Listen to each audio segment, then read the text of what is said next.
Chapter 1, Bronny. I'm a grandfather. Within a basketball arena somewhere in Los Angeles, hundreds of spectators are engrossed in an unknown showdown. The crowd intermittently erupts into cheers and screams. The player in possession of the ball is none other than Bronny, the son of the NBA superstar LeBron James. This carefully orchestrated exhibition match has been arranged by LeBron to enhance his son's prospects in the upcoming NBA draft. His opponent has been hired, the media belongs to them, and the audience comprises fervent fans of the James family. This is a stage for Bronny to showcase his prodigious talent.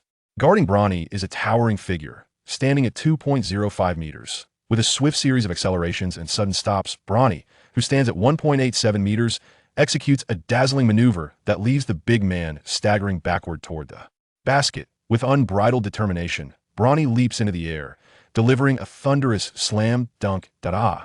With Bronny's triumphant roar, the colossal defender falls to the ground. Wow, absolutely incredible. The crowd cheers and surrounds Bronny in celebration, while LeBron, seated among the audience, wears a satisfied smile. He will be the new king of the NBA. Rich Paul shouts towards the media cameras. Did you all capture that?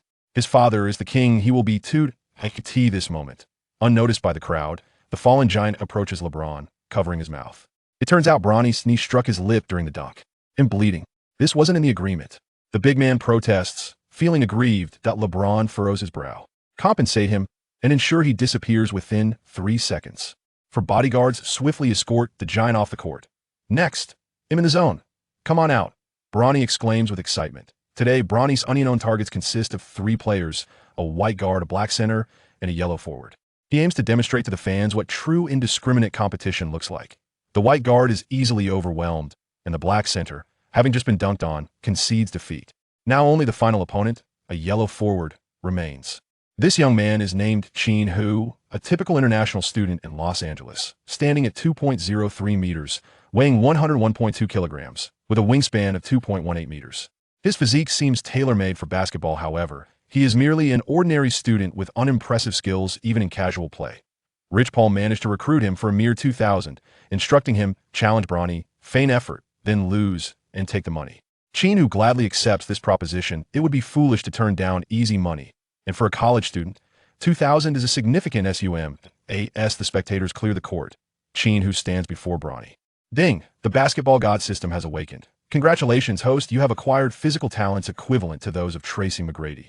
Congratulations, host, you have gained skills and determination akin to Kobe Bryant.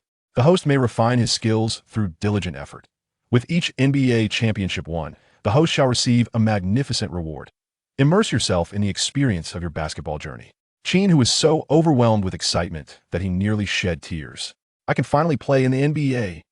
Throughout his youth in his homeland, he had been a model student, dedicating his days solely to his studies. It wasn't until his senior year of high school that he inadvertently witnessed Stephen Curry, a lone hero, leading the Warriors to victory over the Celtics. Curry's valiant performance captivated him, igniting a fervent passion for basketball. He yearned for the day he could grace the NBA court and claim his own championship. Yet it seemed all too late. Despite possessing exceptional physical attributes, he lacked any foundational skills in basketball. After over 2 years of self-training, he remained a raw novice.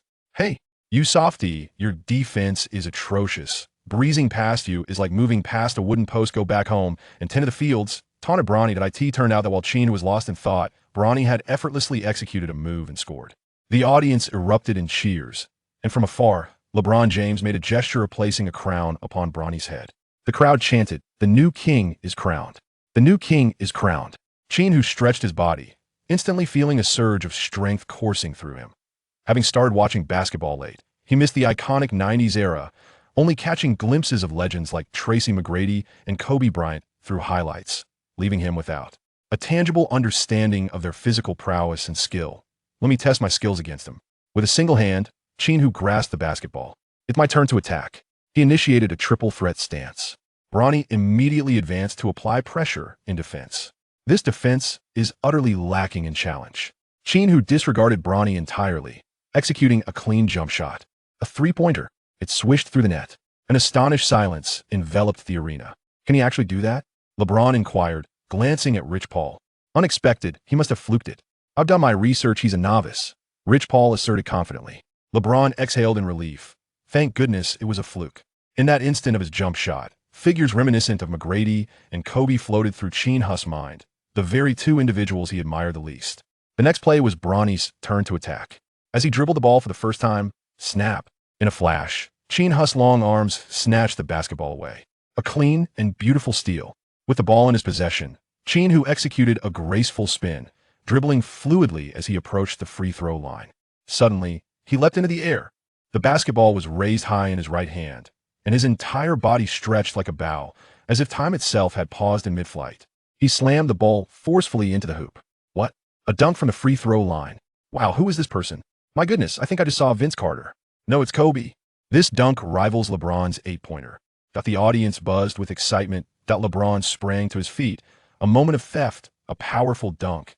This dribbling finesse, this athletic prowess. Bronny stands no chance, not even a thousandth.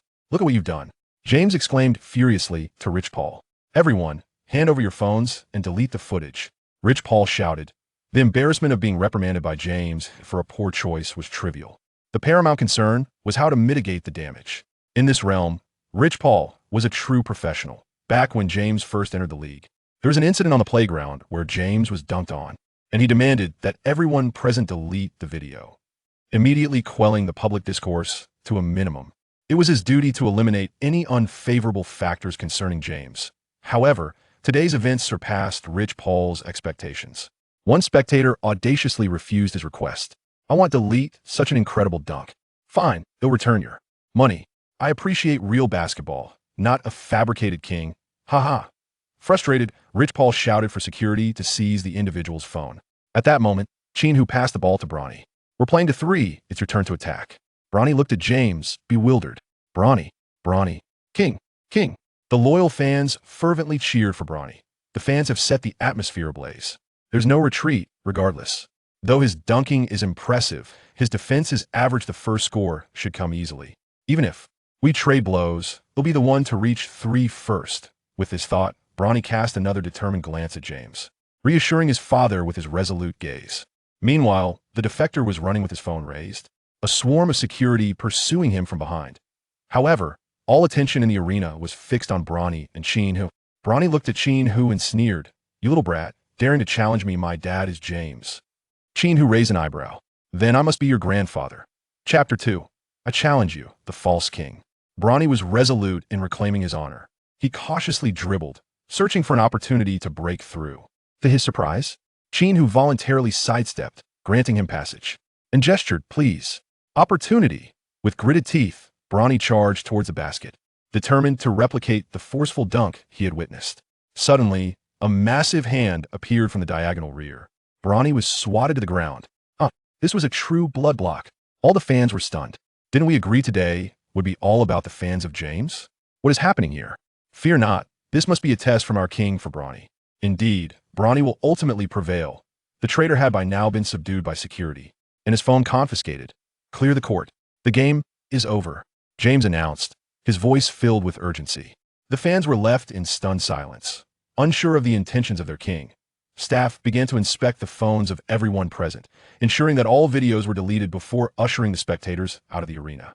Only Bronny, James, Rich Paul, and Qin Hu remained in the basketball hall. "I'm sorry, Dad, I let you down," Bronny said, his voice heavy with disappointment. James shot Bronny a fierce glare. "What have I taught you?" Bronny lowered his head further in shame. James turned to Qin Hu with a smile. "Hey, little brother, well done, it's your turn to attack now." Leaning closer to Bronny, James whispered, "Hayward, Granger." Understanding his father's intent, Bronny realized, Dad wants me to use our ancestral skills against him. Qin Hu dribbled to the top of the three-point arc ahead. "You know what to do." James reminded Bronny once more. Bronny nodded, a glint of determination sparking his eyes, and assumed a casual defensive stance. "Aren't you going to defend me?" "I'm about to shoot," Qin Hu remarked.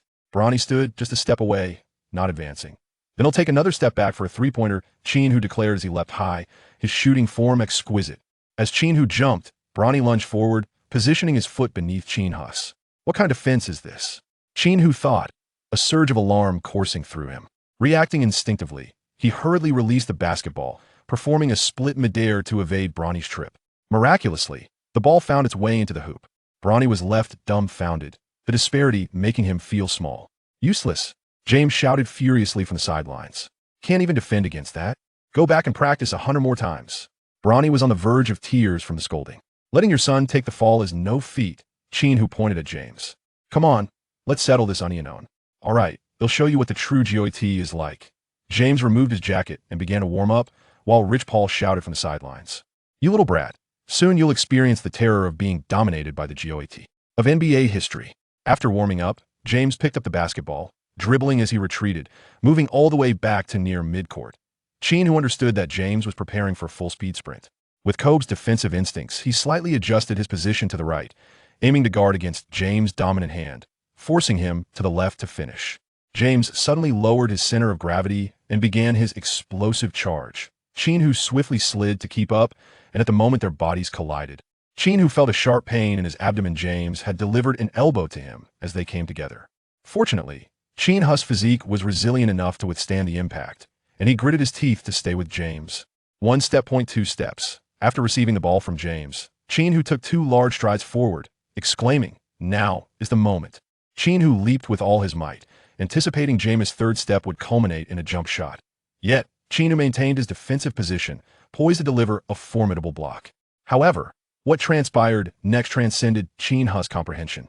3 steps. 4 steps. To his astonishment, James continued to dribble the ball, taking 2 additional strides. In an instant, James arrived beneath the basket, executing a powerful reverse dunk. Upon landing, he drove down with both hands, showcasing his signature celebration move, culminating in a flawless crown gesture. Wow! G0 at. Rich Paul and Bronny erupted in jubilant celebration nearby. That was a travel, Qin Hu remarked calmly. What did you say?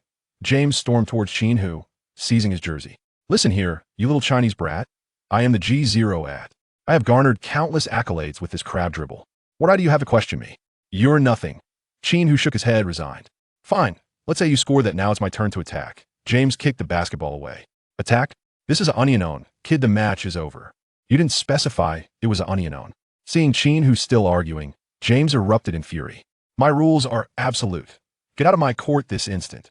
You'll return to your school, remaining a broke loser while I live in a mansion, drive luxury cars, and bask in adoration. You are nothing now, leave. Following this vehement outburst, James pushed Qin Hu aside. For security guards promptly rushed in, surrounding Qin Hu and forcibly escorting him out of the arena. As Qin Hu was expelled from the venue, James leaned towards Rich Paul, whispering, immediately arrange for him, he must not be given the chance to showcase his skills. Rich Paul adjusted his sunglasses, smiling faintly as he pulled out his phone. Rest assured, the NBA will never witness a character like him. Chapter 3. Watching the finals, danger approaches. Although the 2000 slipped through his fingers, Qin Hu was still exhilarated on his way back. It was evident that his current abilities could undoubtedly compete in the NBA. The pressing concern now was how to attract the attention of scouts. After a 40-minute drive, Qin Hu returned to the shared apartment. It was a modest 20 square meter space, shared with a roommate named Sama, 300-pound white man, a reclusive type who spent his days engrossed in computer software. Sam came from a modest background, often working odd jobs to supplement his income, much like Qin Hu. Upon seeing Qin Hu return, Sam opened his arms in welcome. Hello, my friend, you've got the $2,000 in hand. It's time to go out and celebrate. Qin Hu shook his head. I dominated Bronny in our unknown match, but they didn't pay up. Sam playfully punched Qin Hu on the shoulder. Stop messing around. My friend, I'm well aware of your skills. So you intend to pocket the $2,000 all for yourself? That's rather inconsiderate. Qin Hu said with an enigmatic expression. When I play with you, a lot of amateurs, I feign mediocrity to spare your fragile egos. In reality, I am exceptionally skilled, more than capable of thriving in the NBA. Sam burst into laughter. Don't flatter yourself, my friend, you in the NBA. You can't even beat me. Sam's skills were also quite ordinary. Yet, with his imposing physique, he was a formidable presence on the amateur basketball court. Although Qin Hu was 10 centimeters taller, he had never managed to defeat Sam in their unknown encounters. I'm done pretending. I'm laying it all bare. I am invincible. Qin Hu declared earnestly. All right, let's settle this with an unknown match. The loser treats the winner to breakfast for a month. Sam confidently grasped the basketball. Half an hour later, Sam, drenched in sweat, slumped on the court, the score reading 100-0. Huff, Qin. Can't you act like a decent person and allow me to score just 1 point? Yet Qin Hu did not even break a sweat. Now do you believe me? From now on, join me. I am in need of a manager. Sam, resembling a plump pig, sprang up from the ground. Indeed, I can be your manager. You are destined to become a basketball superstar. Mom, I'm going to make it big. As night fell, within a quaint tavern, The television broadcast the fifth game of the 2024 NBA Finals, featuring the Mavericks against the Celtics. The room was packed with patrons, all indulging in beer and fervently cheering for their beloved teams. Qin Hu and Sam were also present in the tavern, with Sam being an ardent fan of the Los Angeles Lakers. Qin Hu, a devoted fan of the Warriors, perceives no distinction between the two competing teams. He applauds whichever team performs brilliantly. However, the match is bereft of captivating moments, as the formidable Celtics have rendered the game devoid of suspense by leading 67-46 at halftime, a staggering 21-point advantage. This is, without a doubt, the most one-sided finals I have ever witnessed. The disparity in skill is simply too vast, Sam lamented. Qin Hu expressed his agreement, noting that the Celtics excel in their cohesiveness. Each member possesses the ability to both attack and defend.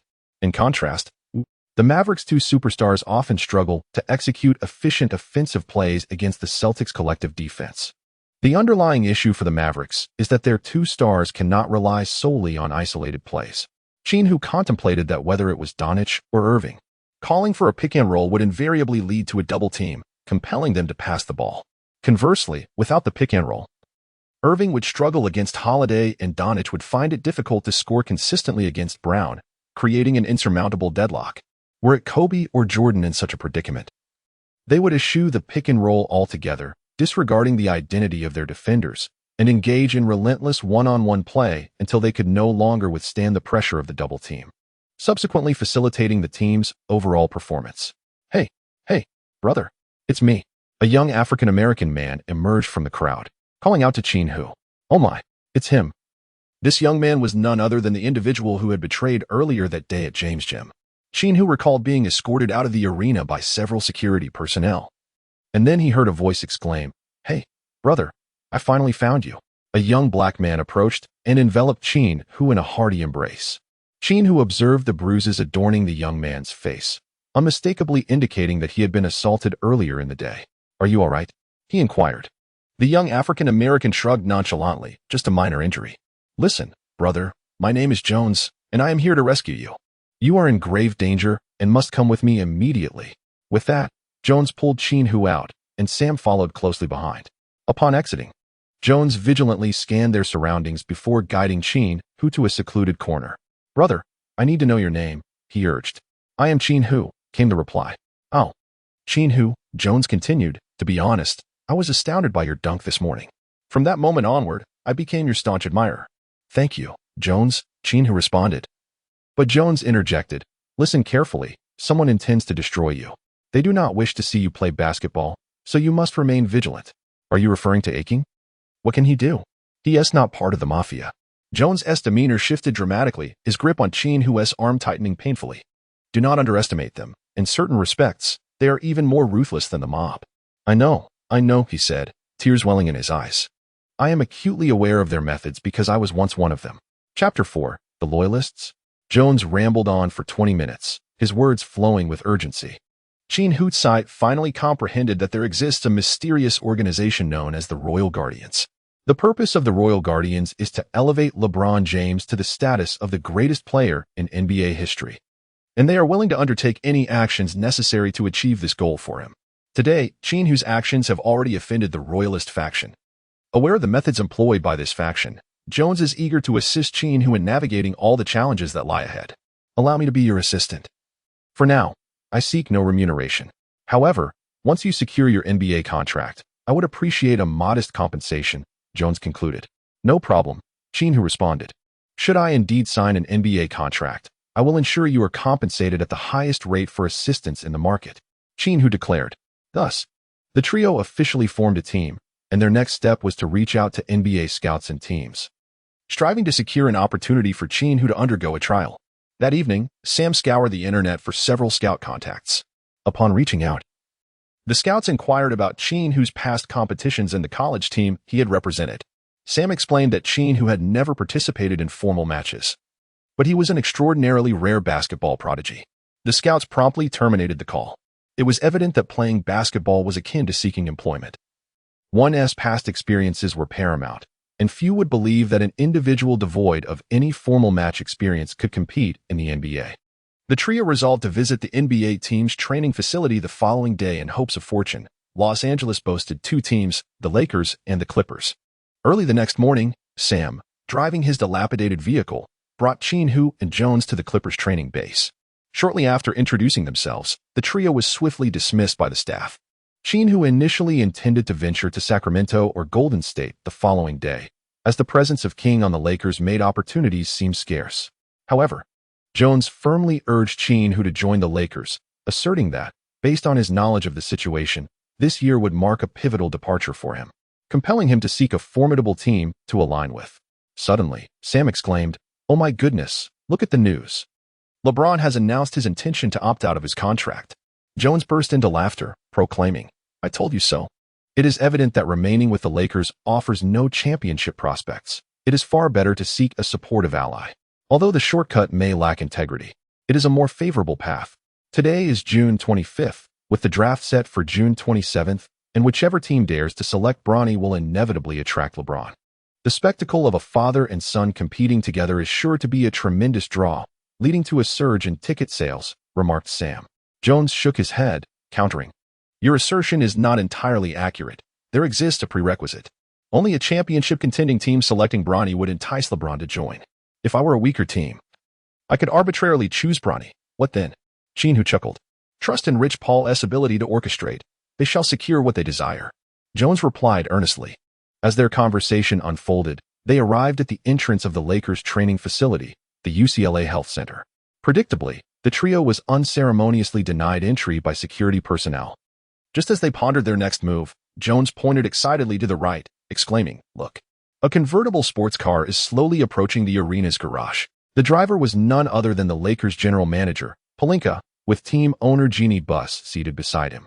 "Damn it, let us go for broke," Sam shouted as he vaulted over the fence, racing towards Pelinka's vehicle. Having known Sam for over a year, Qin, who had never witnessed such agility in himself as he did today, he resembled an elephant sprinting at full speed.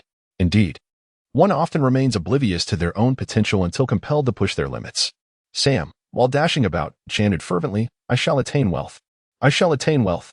The god of fortune has arrived. The god of fortune has arrived."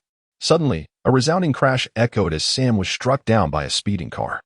Pelinka hastily slammed on the brakes and rushed forward to assess the situation. Qin Hu was startled.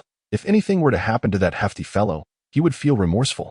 Fortunately, the vehicle was moving at an exceptionally slow pace near the garage, and Sam emerged unscathed. He grasped Pelinka's hand fervently, exclaiming, "Kobe, you need Kobe. He's here. He's here." Pelinka felt a chill run down his spine, asking, Are you all right?" At that moment, Jeannie Buss approached, and Sam clung to her leg. Weeping profusely, "He's Kobe. You must not miss out on Kobe." Jeannie, clad in an exceedingly short skirt, felt her face flush as this young man held on to her leg with such abandon. Was he out of his mind? He was not daft. He was advocating for a prodigy, a talent destined to surpass both Kobe and Jordan. Jones shouted exuberantly. Pelinka and Jeannie exchanged amused glances at the bewildered young man before preparing to depart. At that instant, several security personnel arrived, promptly ushering Sam away from the front of the vehicle. Qin Hu stood resolutely in front of Pelinka, asserting, "They speak of genius, and that genius is me. Grant me an opportunity for a trial, and I shall bring numerous championships to the Lakers." Pelinka scrutinized Qin Hu, noting that the youth's physique was undoubtedly suited for basketball. Particularly striking were his expressions and gaze, which bore a semblance to Kobe's essence. Pelinka produced a business card and handed it to Qin Hu, stating, "Here is my email. Send me your information. If you pass my scrutiny, I will arrange for someone to contact you regarding a trial."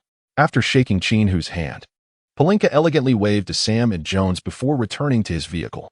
Sam abruptly shoved aside the security personnel, positioning himself defiantly in front of the car. With clenched fists, he pounded on the hood, exclaiming, "Hey, listen, do not act foolishly. Arrange a trial for Qin Hu now, immediately." Surprisingly, the four security guards were unable to move the enraged Sam. Inside the car, Jeannie Buss donned her sunglasses with displeasure.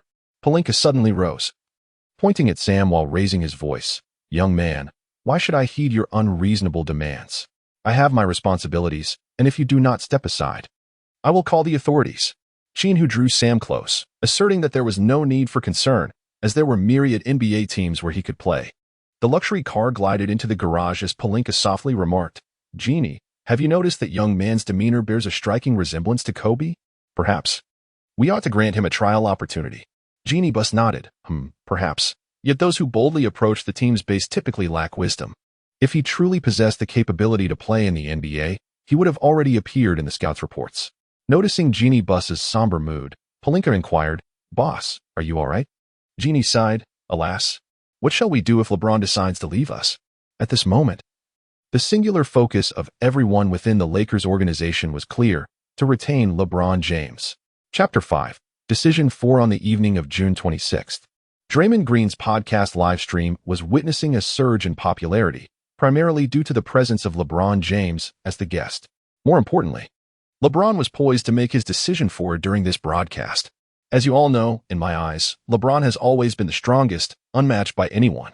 Draymond Green continued to lavish praise 30 minutes into the show, with LeBron nodding in agreement. "Please, Draymond, spare us the flattery and get to the point. King, regardless of where you choose to go, we shall support you. Long live the king."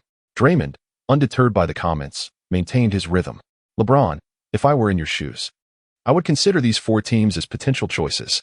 Over the course of your illustrious career, you have amassed sufficient wealth. Your next destination should be one where you can secure another championship, thus concluding your career on a high note. I suggest you join a championship contending team for the veteran minimum.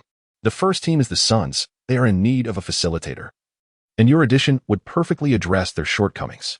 With you, Durant, Booker, and Beal forming a formidable quartet, your box office appeal would be astronomical." LeBron chuckled. "That is indeed a fine choice. The second team I propose is the Timberwolves. They possess unbeatable talent and require a seasoned leader to guide them. Your presence would allow Conley to assume a bench role, with you at point guard, Edwards at shooting guard, McDaniels at small forward, and Towns and Gobert in the paint. I cannot fathom how such a lineup could falter.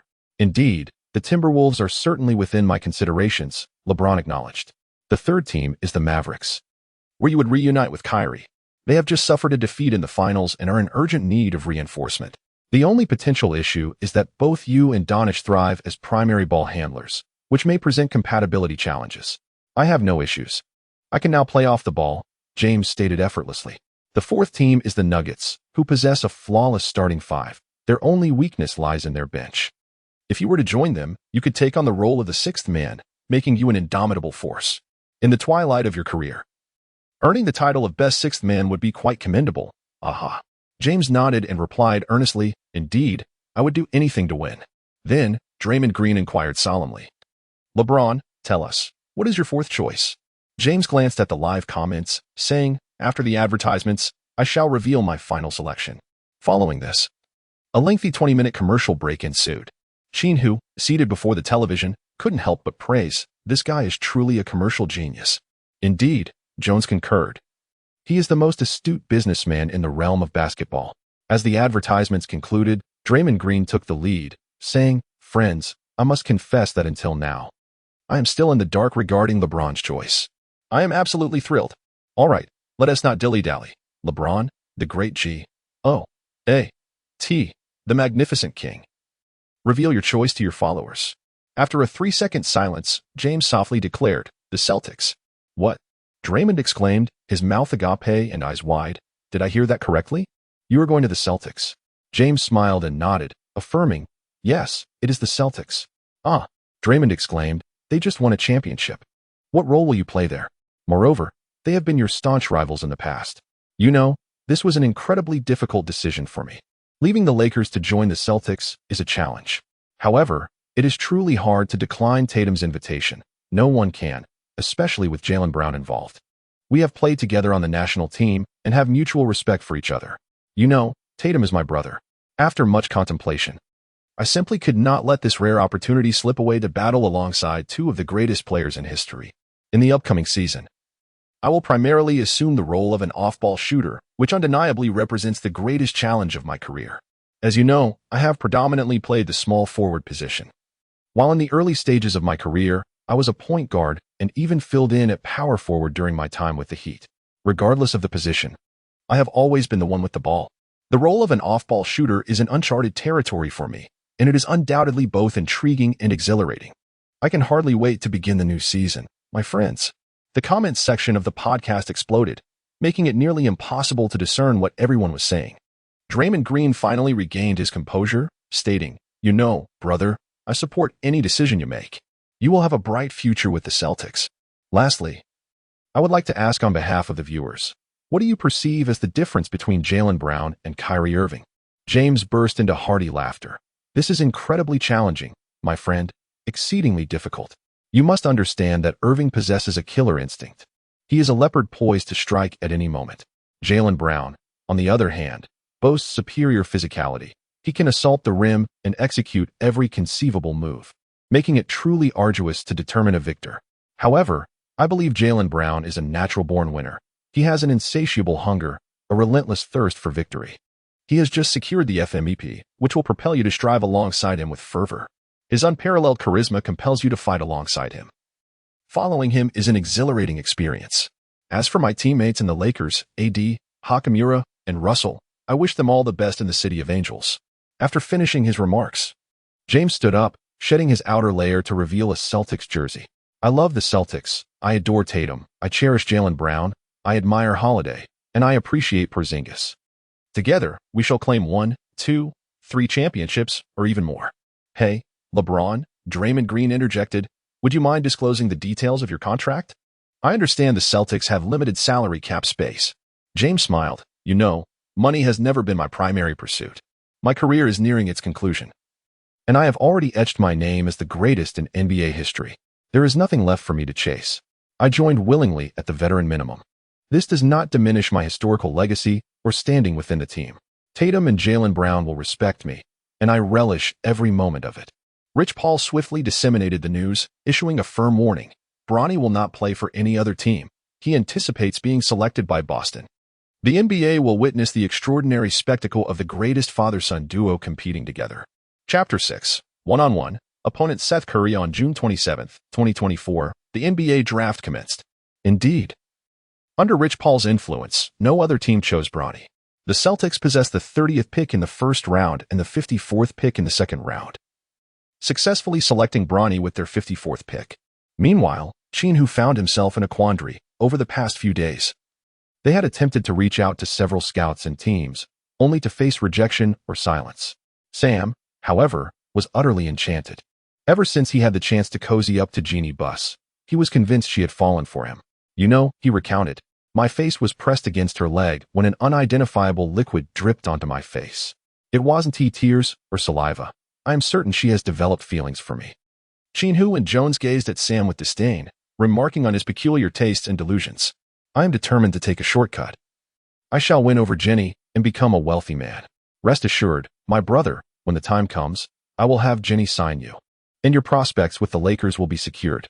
Sam, resolutely intent on capturing the heart of Jenny Buss, chose to remain in Los Angeles, biding his time for the right opportunity.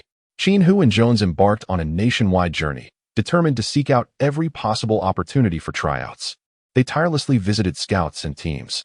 In the blink of an eye, August had arrived, and after countless rejections, the journey of Qin Hu in the NBA remained stagnant. On this day, in Charlotte, Qin Hu was denied a tryout by the Hornets. Qin Hu felt utterly helpless. Even a lackluster team like the Yellow Jackets was unwilling to grant him a mere 5-minute trial opportunity. Were the individuals managing the team truly so obstinate? To vent his frustrations, Qin Hu sought out a nearby basketball court and fervently practiced his shooting. Relentless in his endeavor from 4 o'clock in the afternoon until 10 in the evening, showing no signs of stopping. Throughout this arduous session, Jones diligently retrieved the balls for him. Qin Hu had entered a remarkable state, his eyes fixated solely on the hoop, his body operating like a finely tuned machine, relentlessly shooting without the slightest hint of fatigue. To his astonishment, the makeshift basketball court began to attract an ever-growing audience, captivated by this young man of Chinese descent. His shooting form was as picturesque as a painting, and his astonishing accuracy was nearly flawless, with scarcely a missed shot throughout the game. Whispers of admiration filled the air as the crowd swelled in number. Suddenly, a cry of agony pierced the atmosphere. "Ah!" Jones exclaimed, clutching his calf and collapsing onto the ground. "Qin, wait. My leg has cramped up." It was then that Qin Hu realized he had been practicing for far too long. "Hello, young man. What is your name?"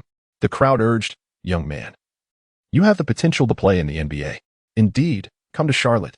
Wiping the sweat from his brow, Qin Hu addressed the audience, asserting with conviction, "I am certain I possess the capability to play in the NBA, but alas, the scouts seem to be blind." Suddenly, a towering figure parted the crowd and approached Qin Hu. "Allow me to assess whether you truly possess NBA caliber."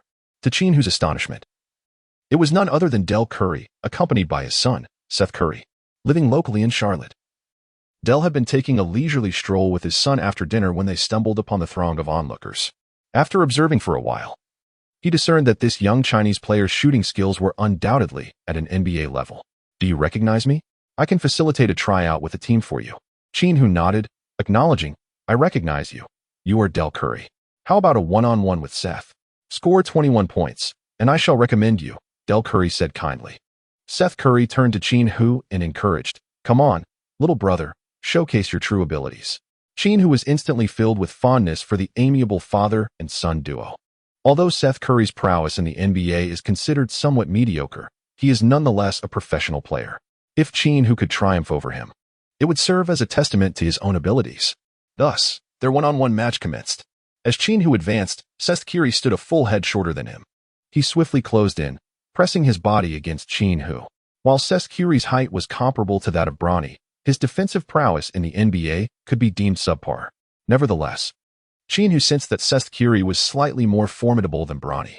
The latter, who seemed unworthy of an NBA position, had nevertheless been selected. "While I find myself deprived of the opportunity to showcase my own abilities." On the right flank, Qin Hu executed a breakthrough, lowering his center of gravity and accelerating with finesse. He effortlessly glided past Seth Curry, culminating in an elegant two-handed slam dunk. The audience erupted into applause, their cheers echoing through the arena. Even Del Curry couldn't help but applaud Qin Hu's remarkable performance. "Seth, it seems you must intensify your efforts." From the defensive perspective, Seth Curry could only describe his experience in one word: despair.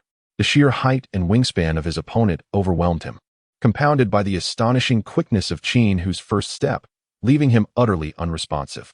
The launch speed of Morant and Fox pales in comparison. Seth Curry ignited with determination.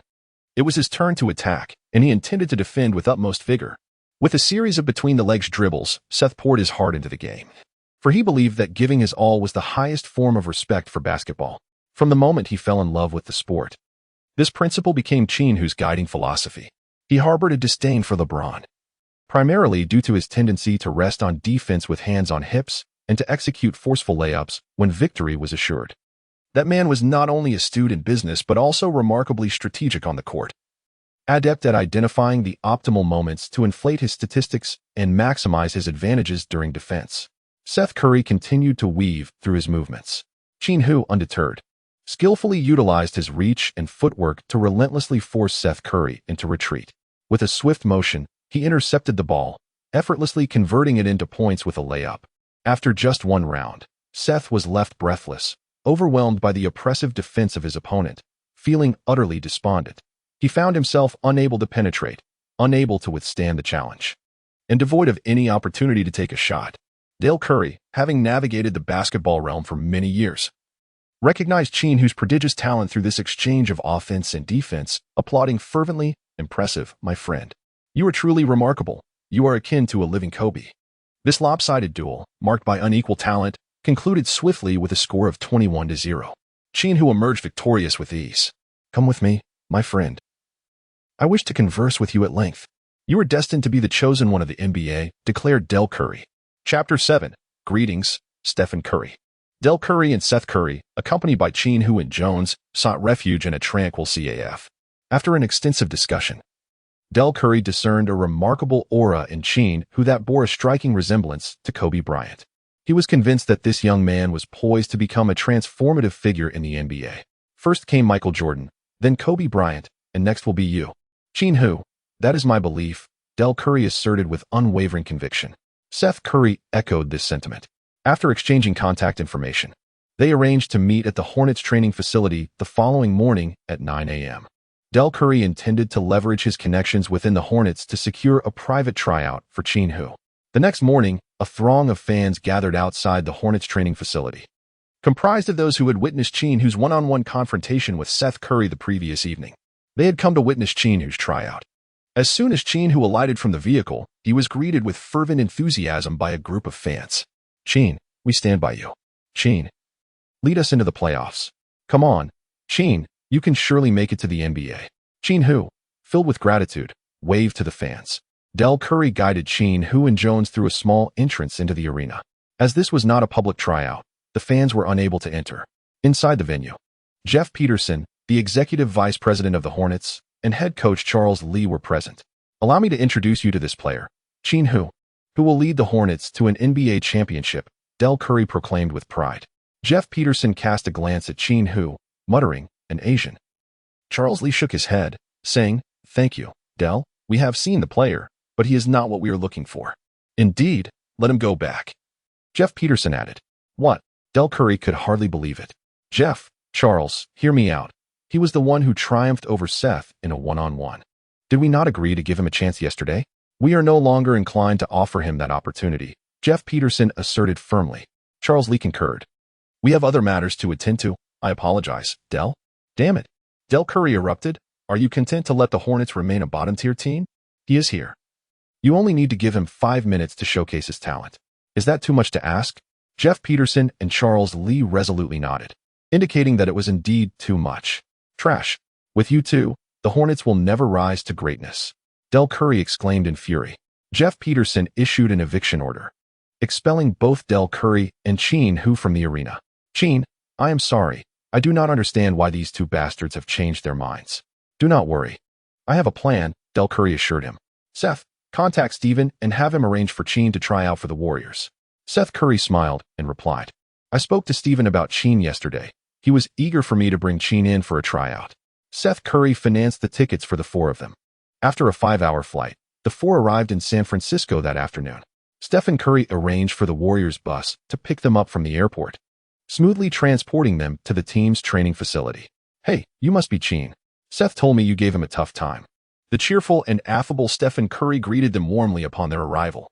Qin Hu harbored a deep fondness for the trio of father and sons, as they displayed none of the arrogance typically associated with star athletes. Thank you for organizing the tryout, Qin Hu expressed gratefully. Stephen Curry replied with a mischievous grin. I have arranged for the two strongest players on our team to challenge you, to gauge your true abilities. From a distance, Qin Hu gazed into the gymnasium where Wiggins and Kuminga were present, the two most gifted forwards of the Warriors. In terms of both height and athletic prowess, they were formidable opponents, heralding the arrival of a true challenge. Would you like to take a moment to rest, considering you've been on a plane for 5 hours? Curry kindly inquired. No need. Let us begin right away, Qin Hu replied, though a hint of fatigue lingered within him. His primary concern was the potential cancellation of the one-on-one match, reminiscent of his experience during the Hornets tryouts.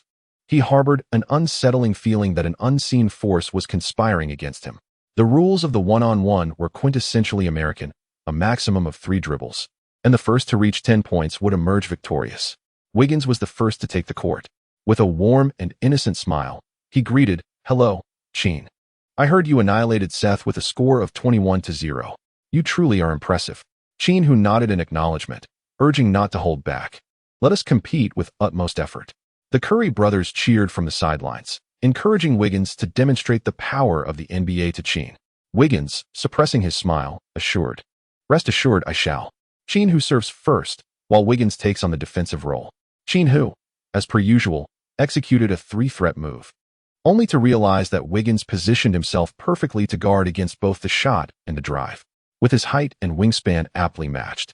A direct pull-up was evidently out of the question. After testing the waters, Qin Hu suddenly surged forward, and to everyone's astonishment, Wiggins managed to keep pace with him. The man who had defended Tatum in the 2022 finals demonstrated that his defensive prowess was indeed formidable. Yet, Qin Hu's skills were honed under the influence of Kobe Bryant. In a swift dribble, he executed a sudden stop followed by a fading jump shot. Wiggins quickly braked to contest the shot, showcasing a flawless hang in the air. The ball swished through the net. Incredible. Kobe. He is Kobe. He is Kobe. Stephen Curry shouted excitedly from the sidelines. As someone who had faced Kobe on the court, Wiggins understood the gravity of Kobe's techniques. The player before him seemed even more formidable, possessing the same skill set as Kobe, but with superior height and wingspan. I must summon an unwavering determination, Wiggins resolved. After an intense back and forth of offensive and defensive maneuvers, the score settled at 10-2. The Curry trio present were left in disbelief. How many players in the entire NBA could claim such a victory over Wiggins in a one-on-one? Wiggins, are you perhaps holding back? Kuminga inquired. Wiggins bent over, panting heavily. Beads of sweat erupting from his forehead. Typically a player who seldom sweats even in full games, he now felt utterly exhausted. Only by engaging in direct competition did he grasp the extent of Qin Hu's terrifying prowess. Wiggins sighed. Kuminga, you should be more concerned about yourself. Kuminga, gifted with immense talent, had dedicated himself to refining his skills since the team had failed to reach the playoffs. In one-on-one matchups, he had occasionally managed to best Wiggins. And now he was eager to face Qin Hu. Chapter 8, Las Vegas. Aspirations are lofty, yet reality is often stark. Kuminga realized he had not transformed into the version of himself he had envisioned. His skills had undoubtedly improved since a few months prior, but compared to Qin Hu, he still felt like a novice. Even his pride in his athleticism paled in comparison to Qin Hu's. The score was brutally lopsided, 10-0. Throughout the match, Kuminga had been stripped of the ball twice and blocked 3 times. He sat on the ground, feeling defeated, muttering, "Monster, monster." The gap in their abilities made him acutely aware that he might never have the chance to catch up. Wiggins approached to console Kuminga. Anyone in the league who faces him would likely encounter a similar fate. Amidst a resounding applause, the Golden State Warriors general manager, Mike Dunleavy, alongside head coach Steve Kerr, emerged. They had witnessed the entirety of Qin Hu's one-on-one duel against Wiggins and Kuminga. "Qin, we warmly welcome you to the Warriors. We are eager to sign you." Qin Hu could scarcely believe his newfound status as an NBA player. Soon thereafter, he secured a 2-year contract worth $10 million with the Golden State Warriors, complete with a player option for the second year. Given his status as an unproven rookie, Qin felt moderately content with the arrangement. Although the Warriors had parted ways with Paul, they had retained Klay Thompson for 3 years at $60 million, indicating that the team's salary cap was constrained. Offering this contract to a newcomer signified a commendable gesture of goodwill. The Warriors had signed a young man of Chinese descent, remarkably without any formal competitive experience, neither in high school nor college. This unprecedented circumstance sent shockwaves through NBA history, propelling the news to the forefront of various media outlets, prompting widespread speculation about the origins of this individual named Qin Hu. NBA legend Charles Barkley vocally criticized the situation on a program, lamenting that the NBA had devolved into an organization rife with nepotism. He pointed out that Bronny had gained entry into the league due to his father. But Qin Hu's ascent was even more astonishing, akin to someone descending from the heavens, lacking any competitive experience. Barkley expressed his skepticism regarding the influence of Daryl Morey and Steve Kerr, urging an investigation by the appropriate authorities. As public interest in Qin Hu surged, opinions varied. Some denounced him as a fraud, while others championed his potential for an inspiring comeback. Stephen Curry, the Warriors' star player, defended Qin, asserting, "I have witnessed Qin's skills firsthand.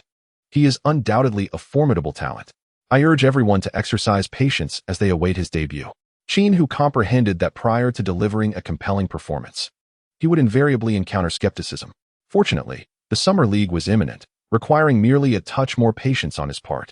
Upon receiving his inaugural paycheck from the NBA, Qin Hu rented an apartment in San Francisco, and Jones moved in to live together with him.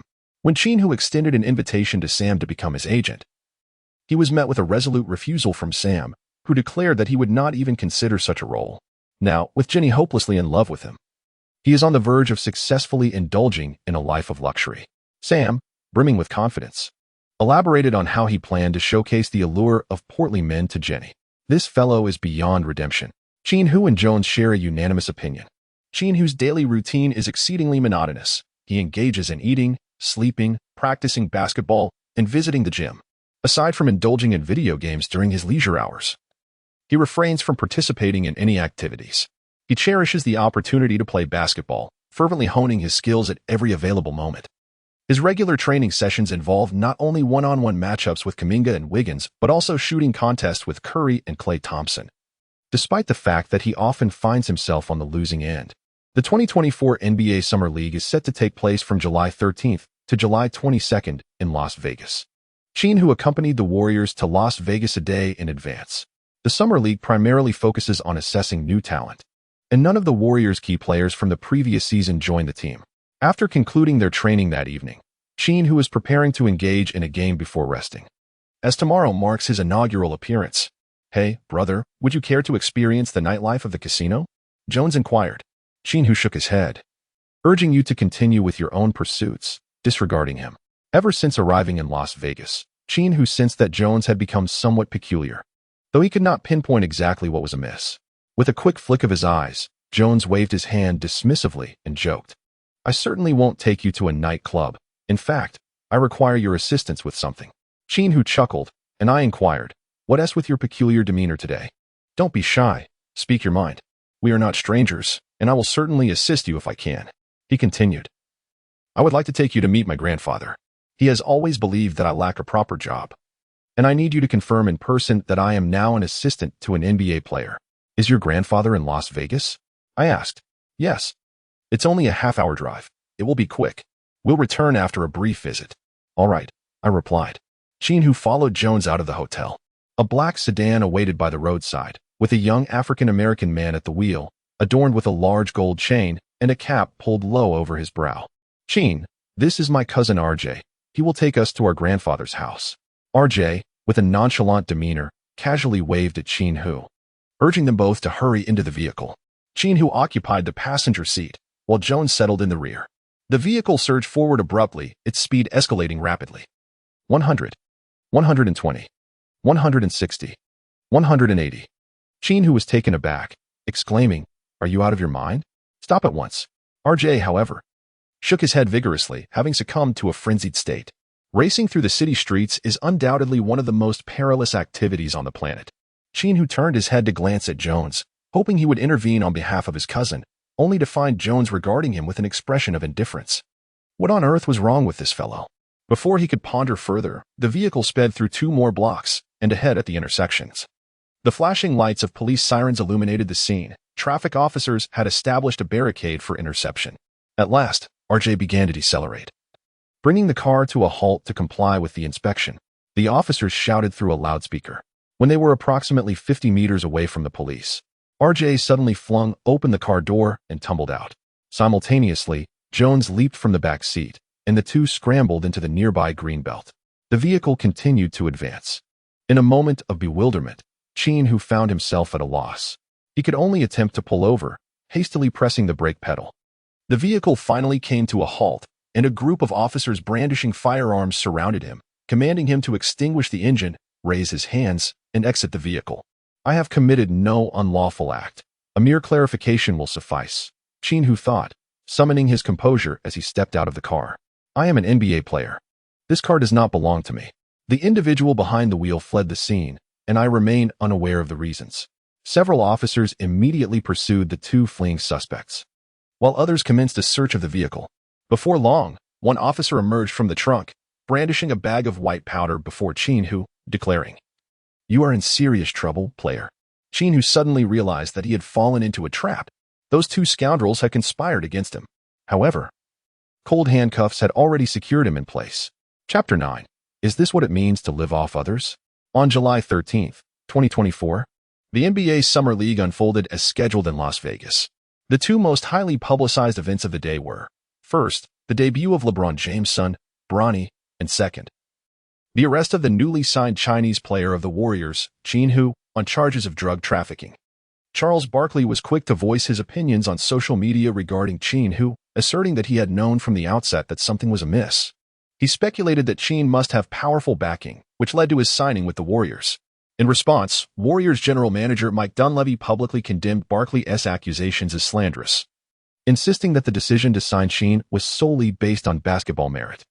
Warriors head coach Steve Kerr emphasized that involvement with drugs is an absolute violation of the NBA's code of conduct, declaring that there was no longer a place for Qin Hu on the team. Amidst the fervor outside, Qin Hu languished in isolation within his prison cell, unable to fathom why Jones would betray him. He recounted the events of that fateful night to the police, who later confirmed that the vehicle in question was not his. The troubling issue remained that the driver, RJ, and Jones had yet to be apprehended. Qin Hu finds himself unable to prove his innocence. "Qin, someone has come to see you," a police officer announced as he opened the door. Sam burst in with great enthusiasm, rushing towards Qin Hu and enveloping him in a hearty embrace. "Brother, are you all right?" he inquired. I'm fine. Has the lawyer arrived? Qin Hu asked. It was the night of his arrest. Qin Hu called Sam, hoping he could assist in finding a trustworthy lawyer. Sam turned to introduce. This is the most renowned attorney in the country, Tony. With him on your side, you can rest assured.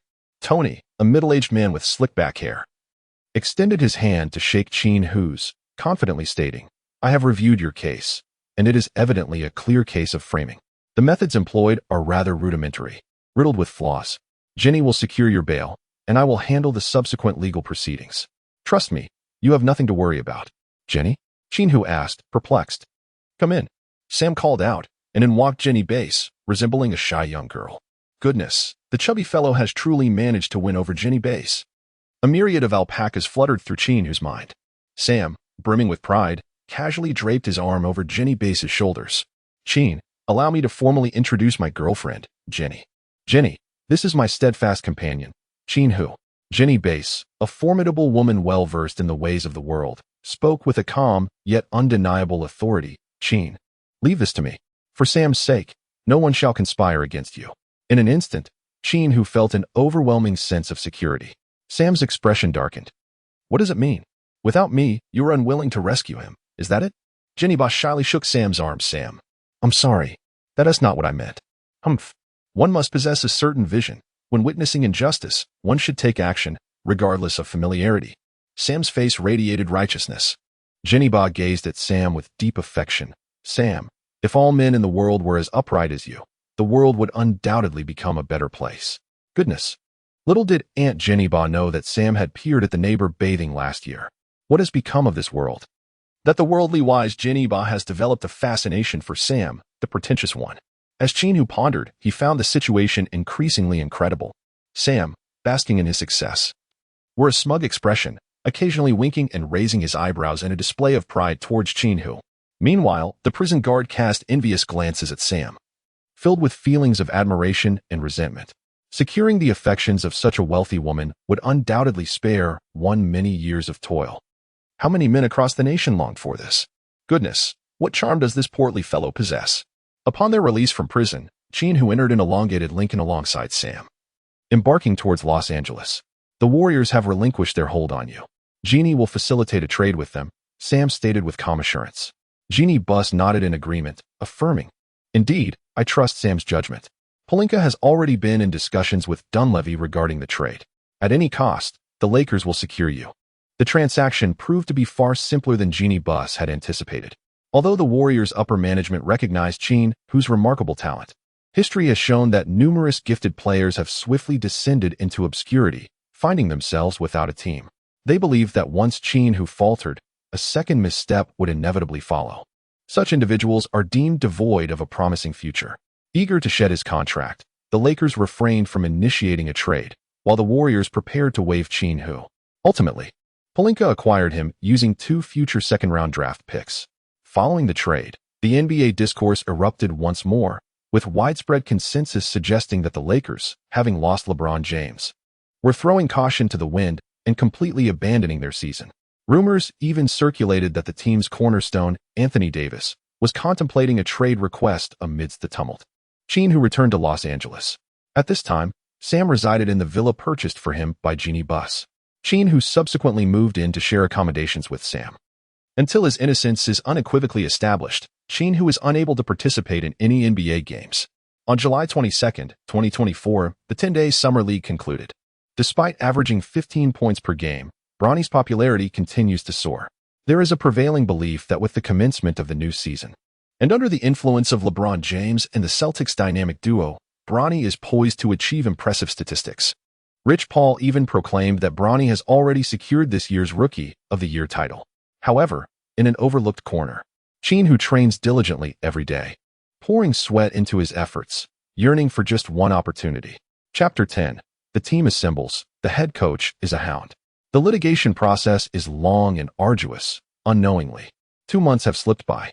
Qin Hu finally received the long-awaited good news. Jones had turned himself into the Las Vegas police and, accompanied by them, located RJ's lifeless body.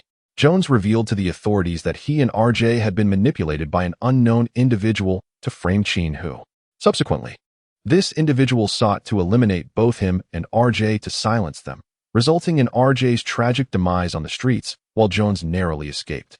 Through the media, Jones conveyed his apologies to Qin Hu and declared his intention to expose the malevolent forces behind the scheme to the police. However, before he could disclose the identity of the instigator, he mysteriously took his own life in prison that very night. The police subsequently announced Qin Hu's exoneration, and the NBA officially lifted any sanctions against him. With only 20 days remaining until the commencement of the 2024 to 2025 NBA season, Qin Hu is finally set to unite with his teammates at the Lakers training facility. This summer, the Lakers appointed J.J. Redick as their head coach, hoping to leverage the bond between Redick and LeBron James to retain him. However, with LeBron's unexpected departure to Boston, the Lakers are left with no choice but to allow this rookie coach to test his mettle. The team's roster remains largely unchanged, retaining all players except for LeBron, with the only new additions being Qin Hu and Russell Westbrook.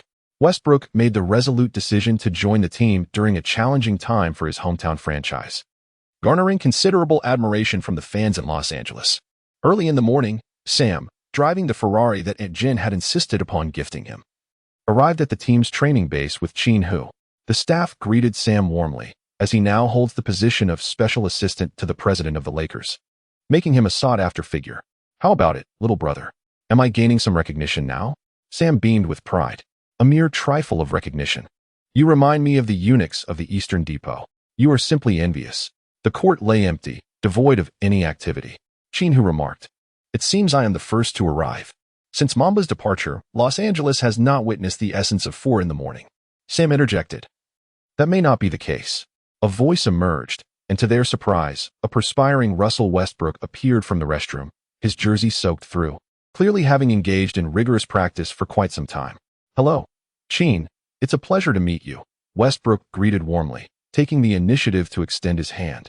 Qin Hu remarked, "Hello, Russell. You certainly arrived quite early."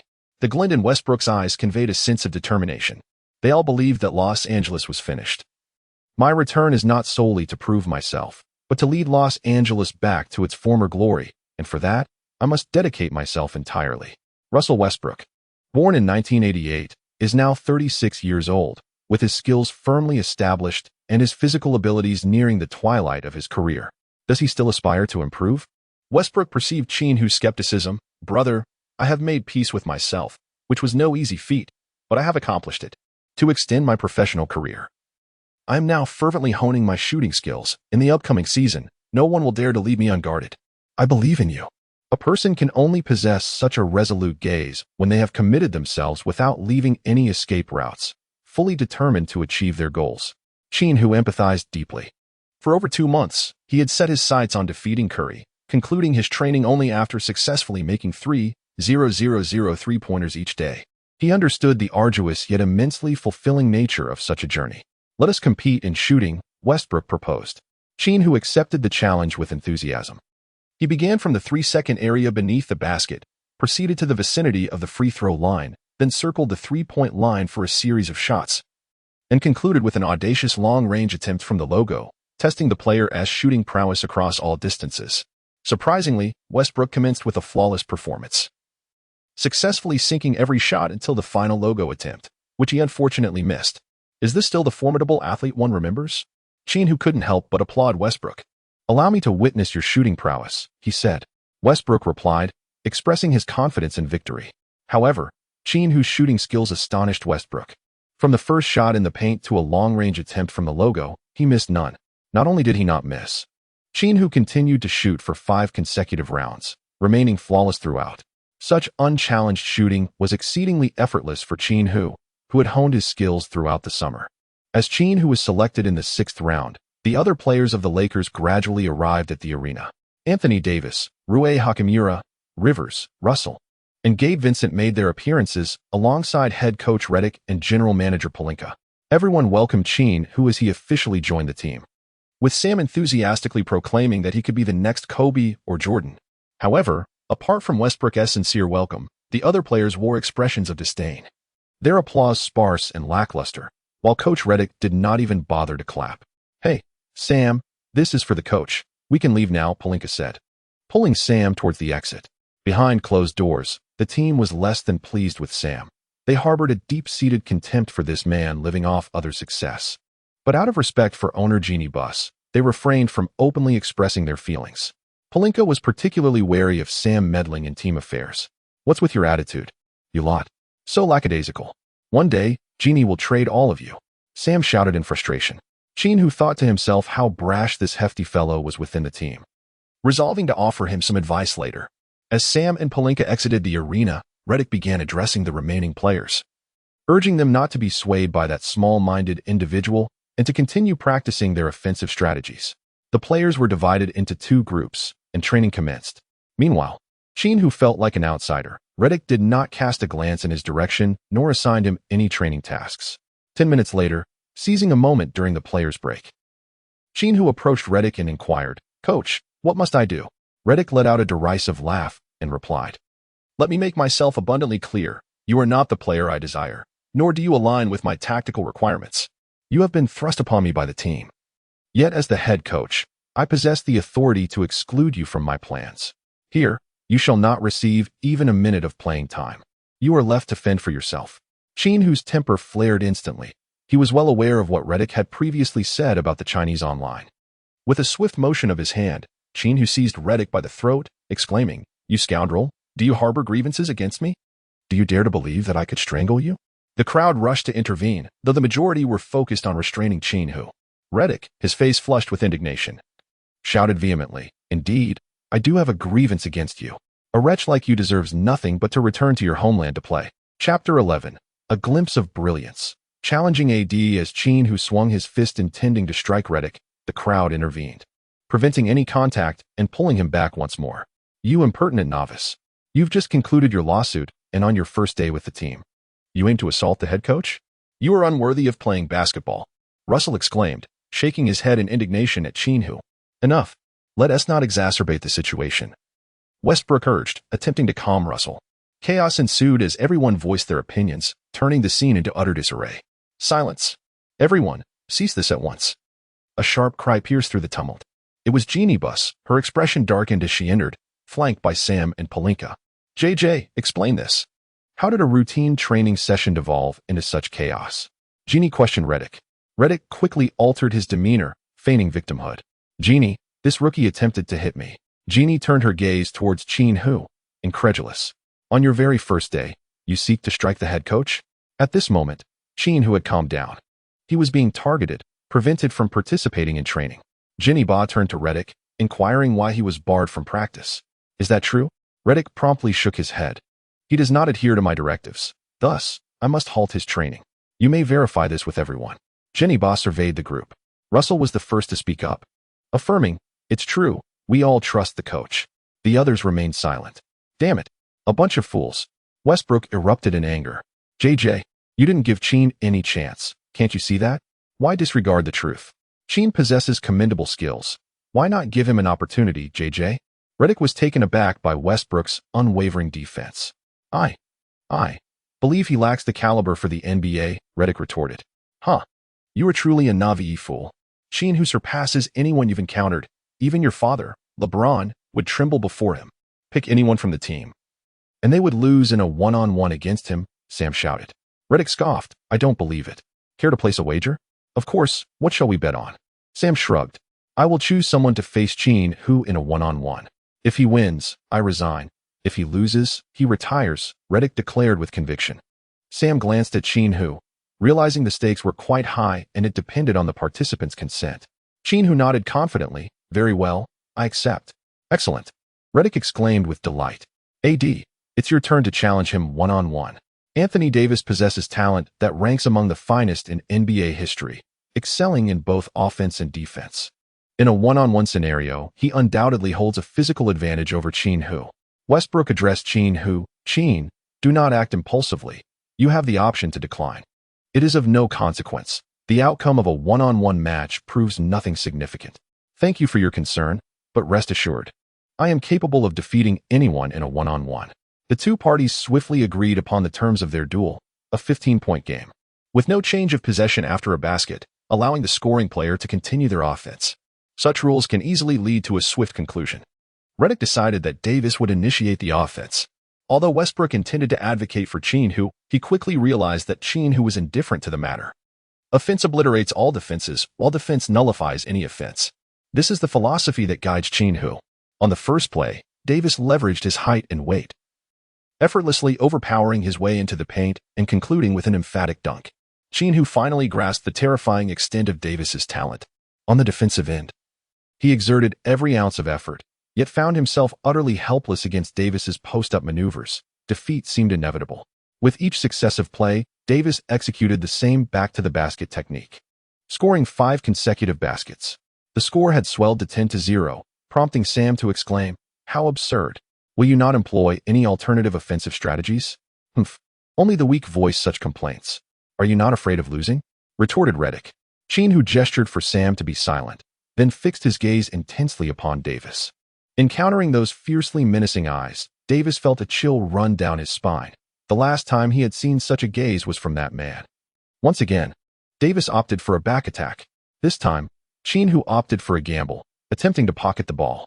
Davis positioned his body to obstruct Qin Hu, executing a swift pivot. Qin Hu was left behind as Davis leapt into the air, poised to execute a powerful two-handed dunk. However, the reality was that Davis had underestimated Qin Hu's innate talent. Qin Hu deliberately executed a reckless charge, then capitalized on his speed to launch a swift pursuit, delivering a resounding block. Qin Hu successfully thwarted Davis's dunk. As Qin Hu gained possession of the ball and retreated to the three-point line, Davis swiftly approached to defend. In terms of defense, aside from particularly robust centers like Jokic, Davis fears no one, especially when it comes to defending against smaller opponents. He embodies the essence of a formidable force on the court. Qin Hu lowered his center of gravity and suddenly launched forward, his first step remarkably swift. Qin Hu effortlessly made a layup, leaving Davis utterly unable to keep pace. "Splendid." Westbrook applauded Qin Hu, remarking that his explosive speed is truly reminiscent of Westbrook's prime years. As Qin Hu launched his second strike, Davis deliberately took a half step back to prevent being easily surpassed. Qin Hu opted for a step-back three-pointer. The ball swished through the net. Reddick, sensing the rising tension, shouted fervently, "Hey, AD, focus up and take him down." Yet, Qin Hu's offensive prowess was simply insurmountable. As Davis took a slight step back, Qin Hu is akin to a precisely aimed three-pointer. With just a slight advance, he effortlessly surpasses his opponent in a single stride. Qin Hu's effortless victory over Davis left everyone in attendance utterly astonished. Throughout Davis's entire NBA career, no one had ever managed to leave him in such a state of disarray. The score stood at 14-10. Qin Hu has established a substantial lead. Should he score this next shot, Davis will inevitably lose the one-on-one challenge. At this moment, Reddick's complexion has turned ashen, for he has come to a profound realization of the nature of Qin Hu. "What a coward you are, Qin Hu, consistently avoiding AD with every shot. You dare not confront him, for you fear his ability to dominate you," he scoffs. Meanwhile, Russell shakes his head in disapproval, chattering incessantly. "Qin, do not fall for it. Simply dismiss this fool's bluster," Sam shouts. Qin Hu smiled as he began to dribble backward. "AD, you better be ready. I'm going for a dunk," he declared. "All right, let's do this." Davis, who initially thought defeat was inevitable, felt a surge of determination. He retreated to the 3-second zone, intentionally waiting for Qin Hu to approach. With gritted teeth, Qin Hu suddenly accelerated, stepping forward into the free throw line, and leapt into the air. Davis, gathering all his strength, aimed to block the shot, timing his jump perfectly. Bang! The two bodies collided violently in midair. Davis's massive frame was propelled sideways, flying out of the play. With a thunderous slam dunk, the ball swished through the net. Chapter 12. The Resurgence of the Warriors, Durant's Return. Inside the Warriors arena, head coach Kerr, alongside all players and staff, stood in the corridor, preparing to welcome a significant figure. Judging by the excitement on their faces, it was clear that the incoming personage held great importance. Indeed, a familiar tall and lean silhouette finally emerged. It was Kevin Durant. "Oh, welcome home, Kevin. It is truly delightful to see you again." The team eagerly surrounded him to exchange greetings. Just last night, the NBA witnessed a monumental trade as the Warriors acquired Kevin Durant in exchange for Andrew Wiggins, Kuminga, Looney, and a first-round draft pick. The Grim Reaper has returned to Golden State. With just a few more reinforcements in the frontcourt, the Warriors are poised to remain a formidable force in the upcoming season. After embracing old friends, Durant suddenly inquired, "Are you all aware of what transpired with the Lakers yesterday?" Curry asked, "What happened?" Kerr smiled and replied, "For the past couple of days, All our focus has been on you, Kevin. Aside from you, we have not paid attention to anything else. Davis has suffered a back injury and will be sidelined indefinitely. Green remarked, come on, he has always been fragile. This is not breaking news. Durant nodded, adding, the issue lies in how he got injured. He was posterized by that rookie named Qin Hu, you know? I can't think of anyone else in this league capable of dunking on AD like that. Durant was surprised that his teammates did not seem taken aback by this revelation. Kerr, with a serious expression, remarked, that is not unexpected, Kevin. Qin Hu possesses that level of talent. Even without AD, if Qin Hu leads the team, the Lakers will remain a formidable opponent on our path to the championship. On that day, significant events transpired within the NBA. First, Kevin Durant made his return to the Warriors. Second, James Harden took a pay cut to join the Timberwolves. Third, the Lakers declined to renew Russell's contract, and head coach J. Redick resigned. Fourth, Jonas Valanciunas, in pursuit of a championship, accepted a salary reduction to join the Warriors. Suddenly, the most favored teams for the upcoming season transformed into three formidable powerhouses. They are, first, the revitalized Golden State Warriors, whose starting lineup features center Valanciunas, power forward Draymond Green, small forward Durant, shooting guard Klay Thompson, and point guard Stephen Curry. Second, the significantly strengthened Timberwolves, with their starting five comprising center Rudy Gobert, power forward Karl Anthony Towns, small forward Jaden McDaniels, shooting guard Anthony Edwards, and point guard James Harden. Third, the reigning champions, the Boston Celtics, now bolstered by LeBron James, whose starting lineup includes center Kristaps Porzingis, power forward Jason Tatum, small forward Jaylen Brown, shooting guard Drew Holiday, and point guard Derek White, with James as the sixth man. Teams as formidable as the Los Angeles Clippers, led by Kawhi Leonard and Paul George, the Bucks, spearheaded by Giannis Antetokounmpo and Damian Lillard, the 76ers with their star Joel Embiid, and the unchanged Nuggets are no longer considered contenders for the championship. In the Lakers' executive office, Sam passionately discussed the future of the team. Jeannie Buss gazed at him with admiration. Sam, I'm so grateful for you. I wouldn't know what to do otherwise. Sam smiled confidently, stating that rebuilding around Qin, who was the foremost principle. Regarding the choice of head coach, he suggested bringing back Zen master Phil Jackson, believing that under the triangle offense, Qin Hu could surpass the achievements of both Jordan and Kobe. Jeannie softly replied, Sam, he.s. my ex-boyfriend. Aren't you the least bit jealous? Humph. Sam slammed the table. Enough of this nonsense. Just follow my lead. Do you think I'm the type to be petty? Jeannie wrapped her arms around Sam's, saying, I'm sorry, Sam, please don't be upset. Here's my gold card. Feel free to use it. Humph. Sam turned away, visibly displeased. How many times must I say it? I don't want your money. You're such a handful. However, as Jeannie slipped the card into Sam's jacket pocket, he did not resist, but instead wore a satisfied smile. Jeannie then picked up the office phone and called Pelinka, instructing him to bring the Zen master back, assuring that any conditions could be met, and to swiftly bolster the team around Qin Hu. Her instructions were straightforward and unequivocally authoritative. In the presence of her subordinates, she remained the formidable woman she always was. Ever since Sam became involved in the team's affairs, Pelinka had endured considerable distress, contemplating resignation at one point. However, he soon realized that Sam did not excessively infringe upon his rights. Rather, Sam merely offered unthinking support for Qin Hu. Initially, Pelinka harbored disdain for Qin Hu, but after witnessing the young talent's one-on-one duel with Davis, his feelings underwent a profound transformation. Once a close friend and agent of Kobe, he now found a deep-seated affection for this young man who bore a striking resemblance to Kobe. Even without Jeannie Buss's urging, he intended to reconstruct the Lakers around Qin Hu, convinced that this young athlete would become the face of the franchise for the next decade. Engaging the Zen master clearly seemed an excellent choice, even the prime one. No one understood how to coach such an indomitable scorer better than him. When Pelinka arrived at Phil Jackson's residence, the venerable old man, now 80, was leisurely fishing. I'm glad you thought of me. However, I have long lost interest in coaching a team.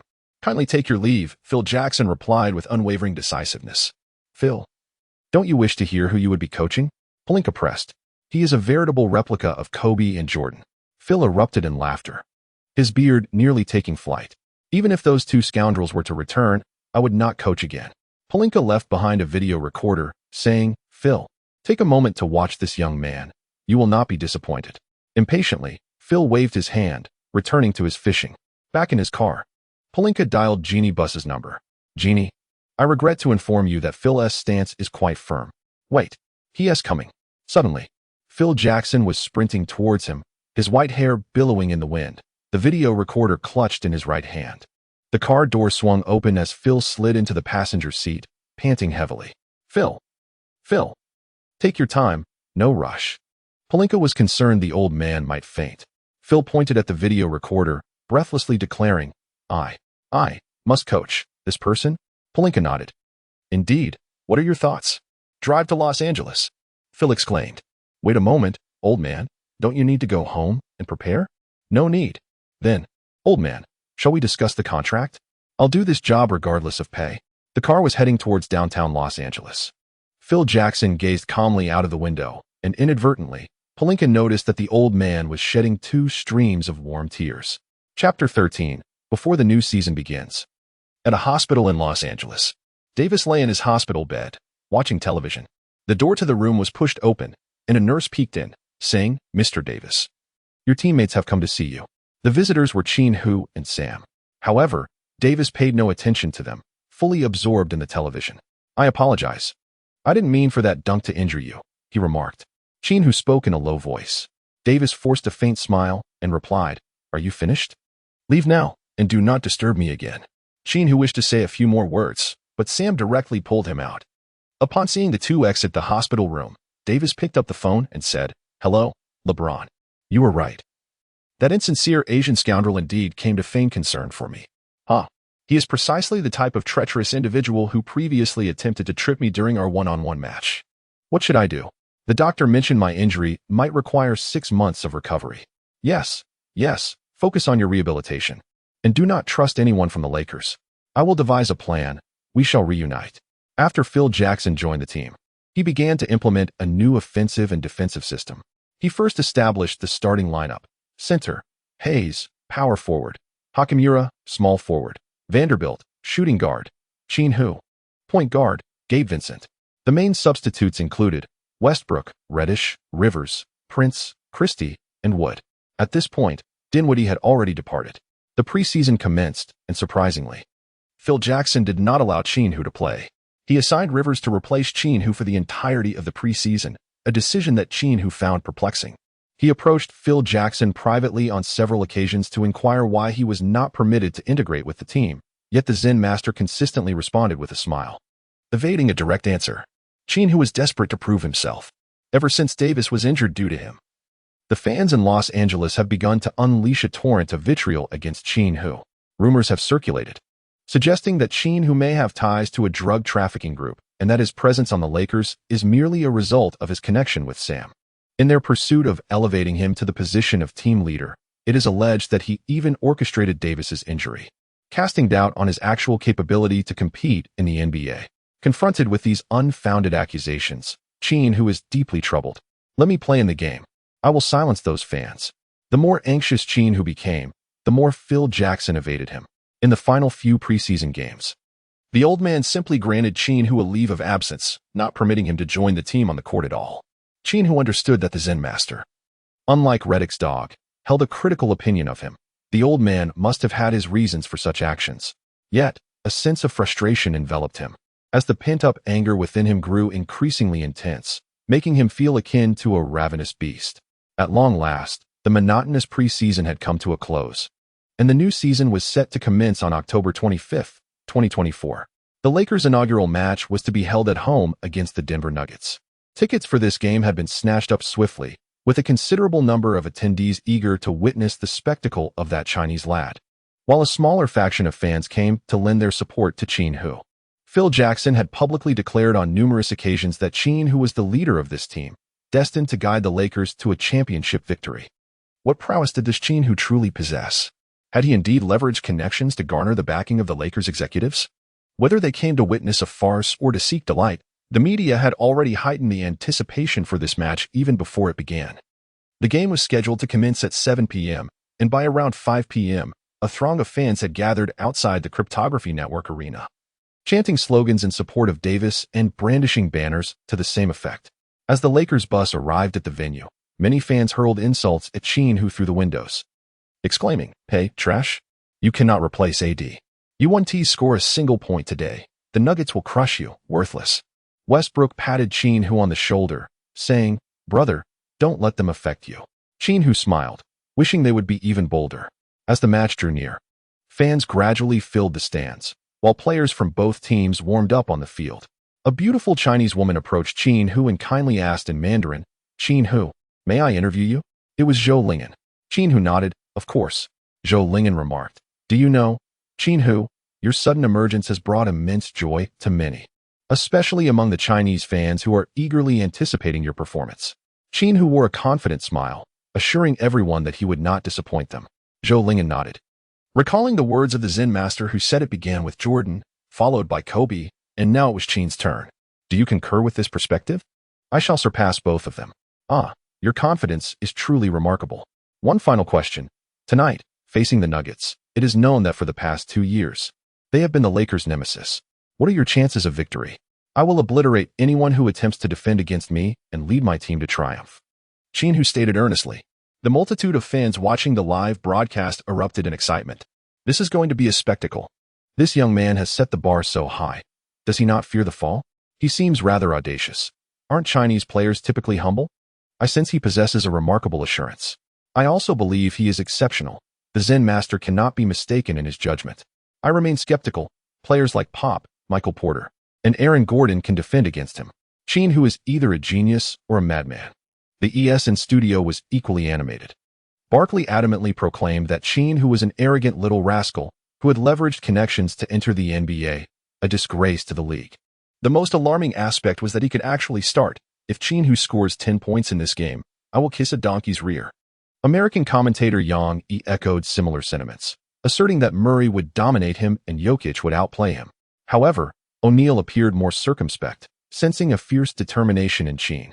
There was a palpable intensity about him. "I am not deceiving you. He may astonish the entire world. I bet you $1 million on who will score more, Qin Hu or Murray." Barkley shouted. "All right, I accept your wager. I believe he will prevail," O'Neal replied earnestly. Chapter 14, Lakers vs. Nuggets. An explosive first quarter as the player introductions commenced. Qin Hu made a grand entrance, met with an overwhelming chorus of boos from the audience, the din echoing throughout the arena. The players from the opposing Nuggets were taken aback, with Jokic remarking that it was his first experience witnessing home fans so hostile towards their own players. As both teams stepped onto the court, they exchanged greetings and handshakes. Pop walked up to Qin Hu and warned, "Qin, be cautious. I shall not allow you to score easily today." Qin Hu nodded, his voice icy as he declared, "I will crush you." The starting lineup for the home team, the Lakers, is as follows. Center, Hayes. Power forward, Hakamura. Small forward, Vanderbilt. Shooting guard, Qin Hu. Point guard, Gabe Vincent.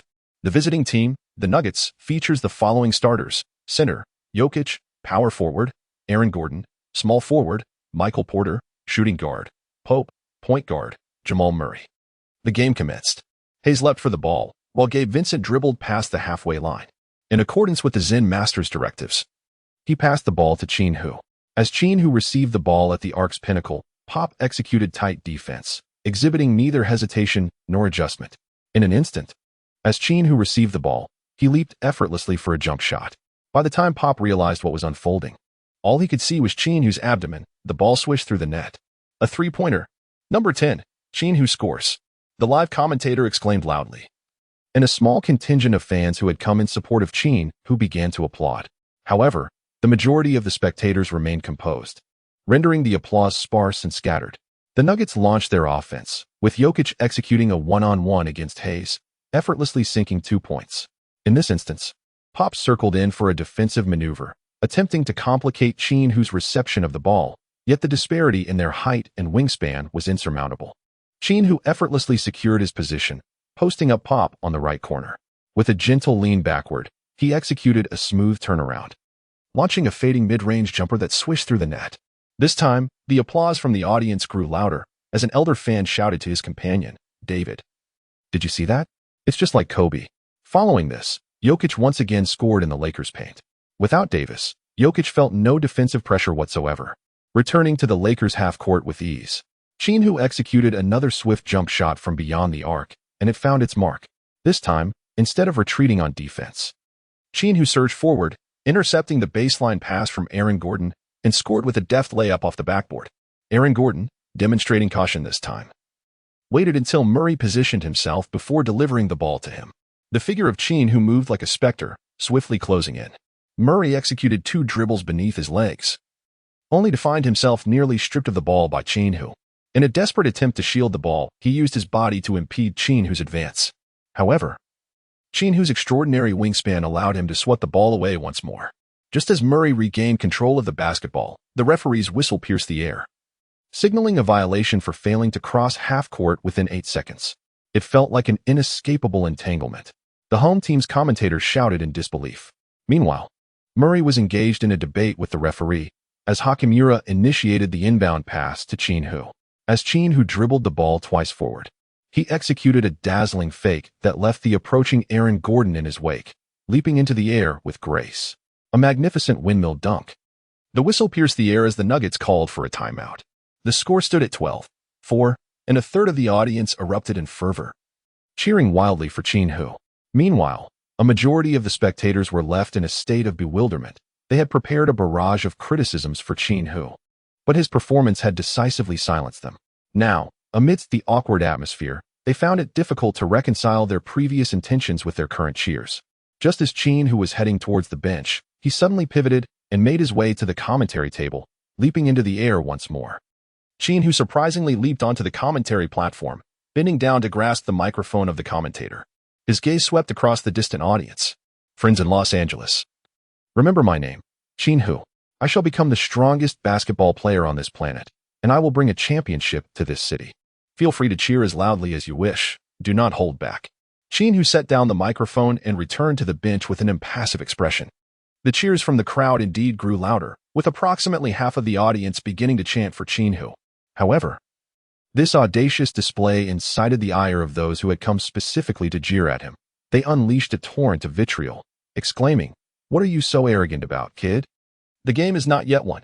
As soon as the Nuggets switch their defense, you're finished. Pathetic, we simply cannot tolerate your attitude." In the ESN studio, O'Neal was exuberantly dancing in celebration, while Barkley appeared ashen-faced. Prior to the game, Barkley had wagered that Qin Hu would not score more than 10 points. Yet Qin Hu managed to secure 12 points within just 2 minutes. American commentator Yang Yi could hardly contain his laughter, exclaiming, "Hey, Charles.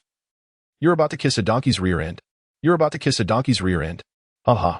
Charles Barkley awkwardly raised his hands in surrender, admitting, "I concede. This Qin Hu possesses some talent, but I believe Coach Malone will surely devise a strategy to counter him. His scoring will not continue to be this effortless." Meanwhile, O'Neal, shaking his hips, shouted, "Kobe, Kobe, we've got Kobe again." As the timeout concluded, the Nuggets once more saw Jokic score a basket. As Qin Hu advanced with the ball once more, both Pop and Michael Porter converged to apply pressure, leaving Vanderbilt unmarked in the corner. Qin Hu promptly passed the ball to Vanderbilt, who decisively attempted a three-pointer, but it failed to find its mark. The Nuggets swiftly countered, with the ball in Murray's possession. He advanced rapidly towards the Lakers' 3-second area, guarded closely by Qin Hu. Murray paused for a feint and then executed a smooth up-and-down motion for a jump shot, only to be met with an emphatic block by Qin Hu. Qin Hu skillfully advanced with the ball, executing a precise diagonal long pass, leading to Hayes' spectacular alley-oop dunk. As the Nuggets initiated their offensive play, the Lakers struggled to contain Jokic.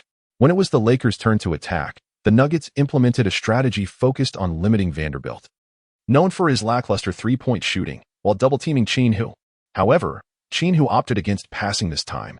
He faced 2 defenders and executed a flawless fadeaway jumper, eliciting a surge of cheers from the crowd. The two teams exchanged blows, and soon the first quarter drew to a close with a score of 42-33 in favor of the Lakers. In the first quarter, Qin Hu achieved an astonishing 33 points, along with 3 steals, 2 blocks, 3 assists, and 3 rebounds. What an explosive performance. "Charles, honestly, are you convinced now?"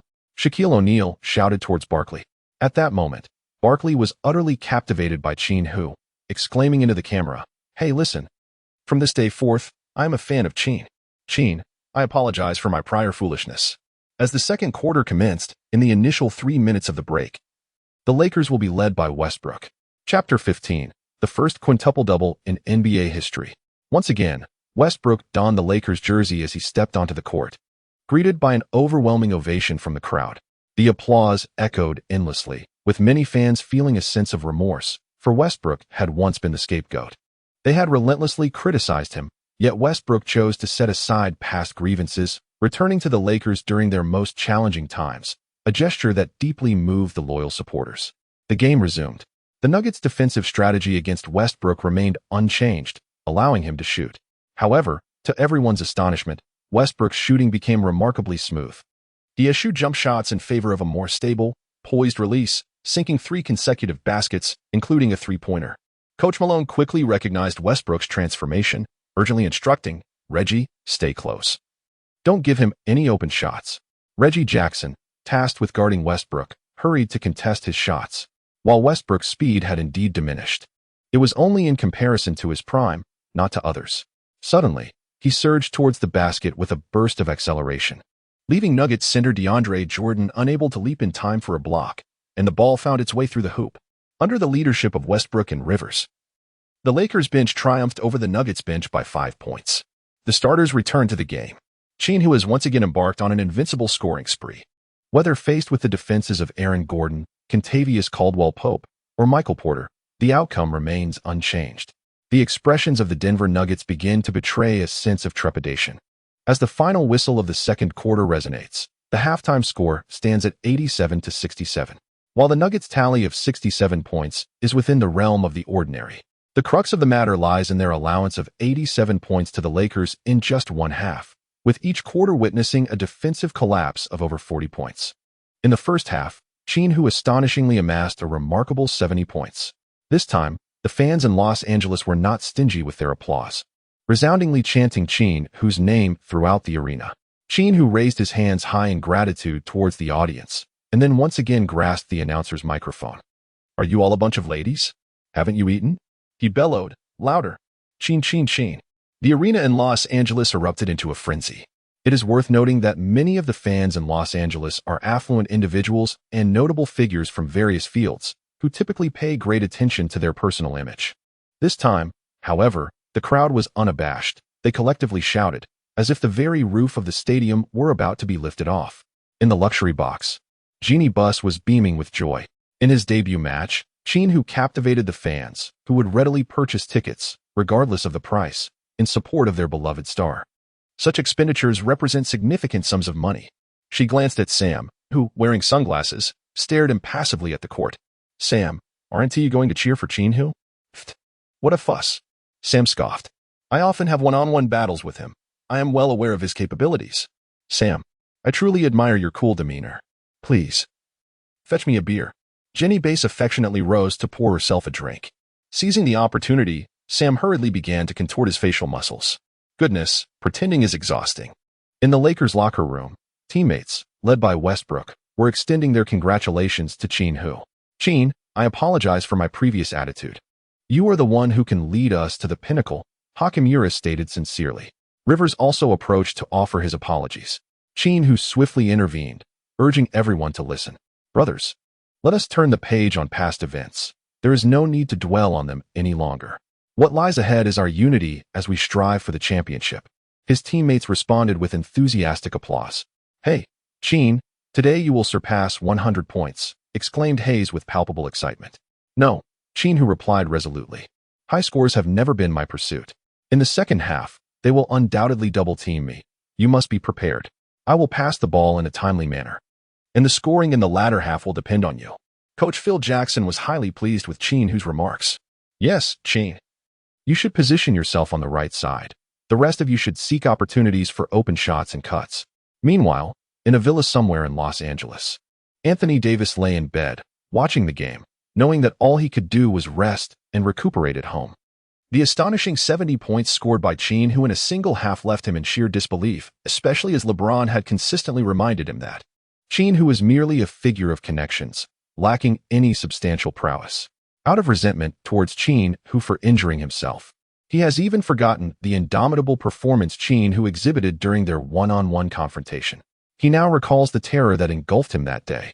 This individual not only scored 70 points but also managed to prevent Jamal Murray from scoring even a single point. His reverie was interrupted by his wife, who informed him that LeBron was calling. Davis took the phone but promptly ended the call. "Why didn't you answer?" his wife inquired. "I need to focus on the game," Davis replied softly. As the second half commenced, it became evident that the Nuggets' strategy was to relentlessly double-team Qin Hu. No individual or team wishes to become mere background to an NBA record. The entire Nuggets squad now harbored a singular intention: they must not allow this player to surpass 100 points. Faced with the onslaught, Qin Hu exhibited a mature and seasoned demeanor, with nimble and graceful strides, adept ball-handling skills, and precise passing. He consistently identified open teammates, resulting in a remarkable surge in his assist tally during the second half. On the defensive end, Qin Hu appears to possess boundless stamina. His tenacious defense akin to a relentless adhesive that completely stifled Murray. Throughout the game, Murray attempted 10 shots in the presence of Qin Hu, only to be thwarted by 8 resounding blocks and 2 air balls. Despite the Nuggets having the indomitable Jokic dominating the Lakers' interior, they ultimately succumbed to defeat, with the final score resting at 146-121, marking a resounding victory for the Lakers over the Nuggets. The personal statistics of Qin Hu shine brilliantly in the illustrious history of the NBA. Points: 81, assists, 16, rebounds, 13, blocks, 12, steals, 10, turnovers, 3. For the first time in NBA history, someone has achieved a quintuple-double, and it is a super quintuple-double with over 80 points. Jamal Murray sat on the floor, reluctant to rise, as he faced Qin Hu.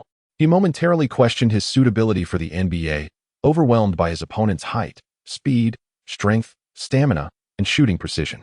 He was thoroughly dominated. Nikola Jokic came over to help Murray to his feet. In this match, Jokic also recorded an impressive 60 points, 17 rebounds, and 15 assists. Yet victory seemed elusive. Jokic consoled Murray, encouraging him, "Lift your spirits, my brother. It's not your fault. That guy is definitely not human." Jamal Murray managed a bitter smile, agreeing, "Indeed, if anyone claims he is human, I would be the first to disagree." Chapter 16. Arrival in Boston. I am still the king. On the same day that the NBA commenced, another significant match was underway. The rematch of the previous season's finals contenders was taking place, with the Boston Celtics hosting the Dallas Mavericks. At this moment, with just 2 minutes remaining in the third quarter, the score stood at 102-75, with the Celtics enjoying a commanding lead. The Mavericks had removed all their starters, conceding defeat and allowing the game to descend into garbage time. Suddenly, a wave of cheers erupted as LeBron James made his grand entrance, accompanied by his son, Bronny. This marked the first instance in NBA history of a father and son competing on the same court. In the ESPN studio, analysts like Stephen A. Smith and Jay Williams were engaged in discussion. "Friends, although the game has entered garbage time, I believe the appearance of the James father-son duo is a historic moment in the NBA. Let us refrain from discussing Qin Hu's quintuple-double. This moment belongs to the king," proclaimed Smith. Charles Barkley shook his head with a smile, countering, No, I don't see it that way. Garbage time is just that. There is nothing particularly captivating about a father-son duo. I care only whether they are playing genuine basketball." Shaquille O'Neal chimed in, expressing his agreement, stating, "I believe most share my view. The only intrigue lies in how many points LeBron can create for Bronny." "I concur with Shaq. LeBron will certainly find ways to facilitate scoring opportunities for Bronny, which is precisely why he wanted them to play together. The old emperor is stepping down, and he is aiding the ascension of the new one." However, the unfolding events would prove to diverge from everyone's expectations as soon as LeBron took the court. He unleashed his full power mode. Faced with the substitutes of the Mavericks, LeBron James surged towards the basket with fervor, executing thunderous dunks, drawing fouls, and finishing with layups, an impressive 10 consecutive points. His style of play was unmistakably that of the postseason, unrestrained and fierce. Mavericks coach Jason Kidd, unable to remain passive, swiftly called for a timeout. The game was already slipping away, but the prospect of an embarrassing defeat loomed large. What was happening with LeBron? Why was he exerting himself so relentlessly? Luka Doncic queried Kyrie Irving in confusion. With a sigh, Irving speculated that perhaps LeBron's limited playing time in the first 3 quarters had left him yearning for a more substantial contribution to the scoreboard. As a longtime teammate of James, Irving understood him well. The Boston Celtics were simply too formidable, with every player capable of scoring. In fact, LeBron had only logged less than 20 minutes on the court in the first 3 quarters, attempting 7 shots and scoring a mere 5 points. "He thrives in an environment conducive to effortless scoring," Irving remarked. Doncic shook his head repeatedly, A look of disdain etched across his face. As the game resumed, the Mavericks substitutes intensified their efforts to contain James. LeBron executed a long pass to his son, Bronny, who was positioned at the corner for an open three-pointer. The Celtics bench raised 3 fingers in anticipation, yet the ball arced briefly before failing to touch the net. An air ball. Come on, don't be nervous, shoot boldly. LeBron encouraged Bronny. However, under the weight of pressure, Bronny's expression appeared vacant. Predictably, on the next possession, LeBron once again passed to Bronny, resulting in yet another air ball. The third quarter concluded with a palpable tension in the air. LeBron approached Bronny, whispering words of wisdom into his ear, while Bronny nodded earnestly. Soon, the fourth quarter commenced, and Bronny executed his father's strategic instructions. When the Mavericks were on the offense, Bronny would often attempt to gamble by going for a steal. Whether he succeeded or not mattered little, as he had already lost his defensive position. Instead, he opted to sprint down the court for a fast break. Regardless of whether the Mavericks scored, the Celtics swiftly passed the ball to LeBron, who delivered a long pass to Bronny, who finished with a layup. If the Mavericks opt for a fast break, Bronny leisurely trails behind, waiting for the opportune moment to return, resulting in a 1-on-0 scenario. This tactic proved effective, as Bronny amassed an impressive 12 points throughout the fourth quarter, while James recorded 6 assists. Moreover, James played the entire fourth quarter, during which he even declined Coach Mazzulla's decision to substitute him. In the final moments, he launched an astonishing 8 3-point attempts, sinking 3. As the game concluded, James tallied 24 points, leading the team. Tatum scored 21 points, Jaylen Brown 19, and White 17. In the post-game press conference, James and Bronny were interviewed together. A truly remarkable sight. LeBron, at your age, how do you maintain such efficiency? Your scoring is the highest on the team, and your shooting percentage in the crucial last 5 minutes remains impressive, a reporter inquired. James coolly raised his hands in a gesture of donning a crown. This is what I have been doing throughout my career. There is nothing particularly special about it. LeBron, what is it like playing alongside these Celtics teammates? Another question arose. It is quite special. Each of them is exceptional and youthful. I thoroughly enjoy being their leader, guiding them through challenges and striving together. Following a round of applause, a reporter continued, LeBron, how do you assess Bronny's performance today, given his 12 points? James flashed a knowing smile. I love him. He has inherited my efficiency and basketball intelligence. He was a bit nervous today, but I believe he will make it to the All-Star game in the future. Bronny, how do you evaluate your father? A journalist asked. Whatever my dad says is right. Bronny replied earnestly. Chapter 17. A chance encounter, Los Angeles, 11 p.m. In a Chinese restaurant. Qin Hu savored his tea slowly. Seated opposite him was a beautiful woman, none other than Zhou Lingen, who had interviewed him earlier that afternoon. Following the conclusion of the match against the Denver Nuggets, Sam had gone off to celebrate with Genie Bus, leaving Qin Hu momentarily forgotten. At this moment, Qin Hu had yet to purchase a vehicle. He initially intended to take a taxi back to his residence. However, the vicinity of the stadium was thronged with fervent fans, all clamoring for his autograph, leaving him with no opportunity to hail a cab. Fortunately, Zhou Lingen arrived just in time, offering him a ride to a nearby Chinese restaurant. I'll drive you home, and in return, you shall treat me to dinner, she proposed, a request both reasonable and fair. As they were enjoying their meal, a sudden uproar erupted from the adjacent private room, accompanied by the anguished cries of a woman. Are you not going? What am I supposed to do if you don't? Speak up, please. A man bellowed, his voice filled with desperation. This was followed by the sound of a woman weeping. Whoa, I cannot. Then came a sharp, resounding slap. Unmistakably the sound of a blow. Damn it. How dare you claim to love me when you cannot even manage this trivial task? Is it not merely a matter of spending the night with an old man? What can be so difficult about it? Speak.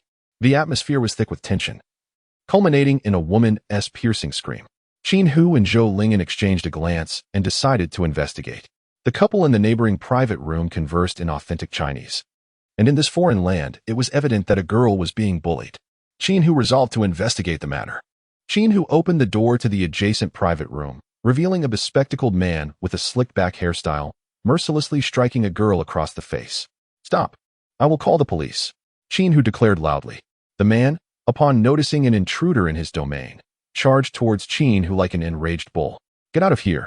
Do you believe that I? Initially intent on physical confrontation, he soon realized that Qin Hu towered over him, reaching only to his chest, causing his bravado to dissipate. Please leave. This is my private room. The man's tone softened considerably. Qin Hu paid him no heed. Miss, do you require assistance? The girl brushed aside the disheveled strands of hair from her face and wiped away her tears. Thank you.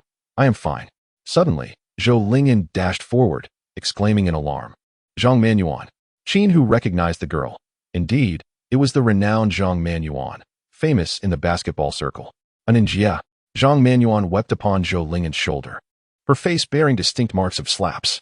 Standing over 7 meters tall with a somewhat robust physique. The sight of her leaning on the comparatively smaller Zhou Lingyan evoked a sense of incongruity. Do you realize that hitting someone is illegal? You could end up in prison.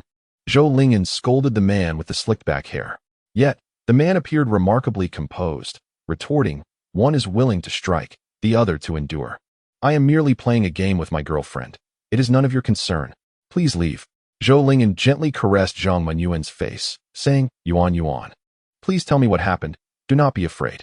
Zhang Manuan ceased her tears, mustering a faint smile. A ninja, I am fine. He is my boyfriend. We were just playing around. Thank you. After speaking, Zhang Manuan escorted Zhou Lingyan outside, adding, Qin Hu, I never expected to meet you in this manner. I watched your match today. Qin Hu nodded and said, if you are being threatened, just let us know. I could easily send this scoundrel crashing against the wall. Beyond any hope of recovery. Zhang Manuan shook his head, expressing his gratitude. Thank you for your kindness, but I assure you, I am truly fine. To everyone's surprise, Zhang Manuan then linked arms with the man sporting a slicked-back hairstyle, declaring, this is my boyfriend, Hailong. Hailong, with a smug expression and a smile that barely reached his eyes, replied, you may take your leave now. Qin Hu discovered that the sea dragon was adorned in a Cavalier's jersey worn by James, with a golden emblem affixed to the chest. The design depicted James crowned, draped in a flowing robe, and wielding a scepter. Qin Hu recalled that Jones also possessed this badge. Jones had mentioned that there were only 99 of these badges in the world, and only the most loyal members of the royalist faction were entitled to possess one. My friend, you are a fan of James, aren't you? What do you like about him? Qin Hu inquired. Hailong sneered. Our emperor exudes immense charisma, my friend. He is full of strength, my friend. So you strike women? Hailong's muscles tensed, his fists clenched tightly. What did you say? Do you wish to fight me? Qin Hu fixed his gaze intently on Hailong. Sooner or later, someone will take care of you. Hailong declared ominously, pulling Zhang Manuan out with him. The two returned to their private room, where Zhou Lingyan remarked, I heard through the grapevine that you have a grudge against James, right? You once faced off against Bronny. Indeed, there are no secrets that do not come to light. Yes, I did challenge James, and what was the outcome? He elbowed me, then made a 5-step layup, and unilaterally declared the match over. Zhou Lingyan smiled. To be honest, in my years of interviewing, I have encountered many stars in the sports and entertainment industry, and he is the most calculating of them all, as well as the best at putting on a facade. Suddenly, there was a knock at the door, and Zhang Manuan entered. At that moment, Zhang Manuan had regained her composure and sat quietly beside Zhou Lingyan. Where is that scoundrel? Zhou Lingyan asked. He has left. I truly cannot comprehend why you tolerate him so much. He is hurting you, sister, and so brutally at that. What are you thinking? What kind of magic does he possess?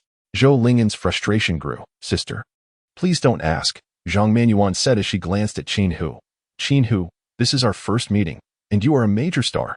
I realize my request may seem abrupt, so I hope you will not take offense. Request, Qin Hu replied, puzzled. Well, to be direct, I am in urgent need of money, and a substantial amount at that. Are you asking to borrow money from me? Zhang Manuan shook her head. Your annual salary is 5 million, but currently you cannot access the full amount. What I propose is a partnership. You need a manager to handle your affairs. Given your newfound fame, I can help secure numerous lucrative endorsements for you. Trust in my connections and capabilities. I can surely deliver. You are quite candid, and I have no objections to you. The issue lies with your boyfriend. He is not a good person, Qin Hu stated plainly. I have completely broken up with him. Qin Hu rose to his feet. Do you take me for a fool? Farewell. Suddenly, Zhang Manuan collapsed, covering his face and weeping bitterly. I know he is a wicked man, yet I love him. I have fallen too deeply. Chapter 18. The new teammate reports, it is Cui Yongxi. I shall return to rest now. Qin Hu spoke coldly, expressing his disinterest in Zhang Manuan's trivial matters. Zhou Lingyan offered some consolation to Zhang Manuan before driving Qin Hu home. The evening breeze in Los Angeles was warm and pleasant. while Zhou Lingen remained focused on the road. Qin Hu gazed silently at the night scenery outside the window. You truly require a manager, Qin Hu, Zhou Lingen suddenly spoke. Moreover, you also need to purchase a car and acquire a residence. Qin Hu expressed his agreement, acknowledging that constantly residing at Sam's home is not a sustainable solution. To my knowledge, numerous advertisers, both domestic and international, have set their sights on you. You have become quite a coveted asset. It is imperative for you to seek a professional team to maximize your commercial potential. Qin Hu shook his head, expressing his desire to focus solely on playing basketball. Zhou Lingen smiled, remarking that earning money does not hinder one's passion for the game. As the car arrived at the villa's entrance, Zhou Lingen flashed a charming smile and said, I'll come to pick you up tomorrow morning, so we can look at cars and houses. Qin Hu expressed his gratitude profusely. He is generally not adept at managing such affairs. According to the agent, Zhou Lingen would be more suitable than Zhang Manuan. As Qin Hu stepped into the living room, the lights suddenly illuminated, and we were greeted with the exuberant shout of let us welcome the strongest player in the NBA, Qin Hu, led by Sam. The living room was filled with approximately 30 individuals, all of whom were Qin Hu's university classmates. The atmosphere was lively as everyone indulged in drinks, engaged in boastful chatter, and sang and danced. During this festive occasion, several classmates eagerly volunteered to become Qin Hu's agent. Qin Hu found himself in a quandary, unable to acquiesce to anyone's requests. The commotion persisted until the clock struck 3 in the morning. Qin Hu, overwhelmed by fatigue, staggered back to his room to sleep. The following day, when Zhou Lingen arrived to fetch Qin Hu felt a splitting headache, as if he were walking in a daze. Thank goodness there were no competitions today. It seems that I must not indulge so recklessly in the future. Qin Hu deeply feels the challenges of maintaining self-discipline as an athlete. Not only must he hold himself to exceptionally high standards, but he must also resist the temptations posed by those around him. In this regard, Qin Hu holds a deep admiration for LeBron James, who has valiantly competed in the NBA for 2 decades, yet remarkably maintains such an exceptional physical condition. Near the training base of the Qin Hu team, a 2-bedroom apartment was acquired. Zhou Lingen assisted in selecting a vehicle, and after completing all the formalities, it was already past noon. With afternoon training looming, he bid farewell to Zhou Lingen. Throughout these 2 days of interaction, Zhou Lingen exhibited the demeanor of a considerate older sister, facilitating various arrangements for Qin Hu. Qin Hu felt a profound warmth. As Qin Hu drove his newly acquired vehicle into the arena, he spotted a young Chinese man, approximately 2 meters tall, engaged in conversation with Pelinka. Could it be none other than Cui Yongxi? Qin Hu called out, this summer, Cui Yongxi has been training at various NBA camps, seeking an opportunity to join the league. Having met Qin Hu once before, they exchanged contact information. Brother, it's me. I'm here to team up with you, Cui Yongxi said with a playful grin, embracing Qin Hu. Pelinka, standing nearby, introduced them, saying, Qin, this is Cui Yongxi, the player I just acquired in a trade. He will enhance our capabilities on the wing. Soon. Other members of the team arrived at the gym, and practice commenced. Cui Yongxi participated in the drills, assigned to the second unit, directly matched up against Qin Hu. Qin Hu discovered that Cui Yongxi possessed commendable physical attributes, standing at an impressive height of 199 centimeters, complemented by a notable vertical leap and an unwavering tenacity on the court. However, his long-range shooting remained inconsistent, his ball-handling skills were merely average, and his defensive experience against NBA players was somewhat lacking. After the training session concluded, Cui Yongxi approached Qin Hu and said, Brother, would you be willing to assist me with extra practice? I aspire to learn more from you. Qin Hu, however, chose to decline. For now, focus on nothing else. Perfect your 3-point shooting accuracy to over 90 during practice before seeking me again. Qin Hu understood that given Cui Yongxi's circumstances, he would undoubtedly find himself at the end of the team's bench, with few opportunities to play. When such chances arise, they must be seized. For bench players, the simplest method to capitalize on these opportunities is through defense and open 3-point shots. There is no need to contemplate anything else. By honing defensive skills and 3-point shooting, one can secure a place in the NBA. Cui Yongxi nodded repeatedly, having received similar advice from more than one person. After everyone had finished their showers, Coach Phil Jackson organized a viewing of game footage. Tomorrow's opponent is the San Antonio Spurs, and it is Jackson's custom to study opponents in advance. The footage was from yesterday's game, where the Spurs faced the Thunder, resulting in an unexpected victory for the Spurs over the Thunder, who had reached the second round of the playoffs last season, while the Spurs were merely seen as underdogs. This season, the Spurs had merely added veteran Chris Paul, who surprisingly unleashed the offensive prowess of Wembanyama. His mid-range shots, three-pointers, drives, and alley-oops showcased his diverse skill set, while Paul consistently delivered the ball to Wembanyama at the most opportune moments. In that game, Paul recorded 20 assists, Wembanyama scored 30 points, grabbed 18 rebounds, and astonishingly achieved 12 blocks. Wembanyama had bulked up, clearly appearing stronger. His shooting is also more precise. He's truly a monster, exclaimed Westbrook. Qin. He is your primary competitor for the MVP, Prince remarked. Phil Jackson signaled for silence, emphasizing that the focus should be on how they would secure a victory against them. Chapter 19. Popovich's tactics at 8 p.m. the following day. In the ESPN studio, Charles Barkley was humorously mimicking kissing a donkey.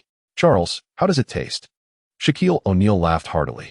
Barkley shrugged. If you want to know, you should try it yourself. Tonight's matchup features the Lakers against the Spurs, with Qin Hu facing off against Wembanyama.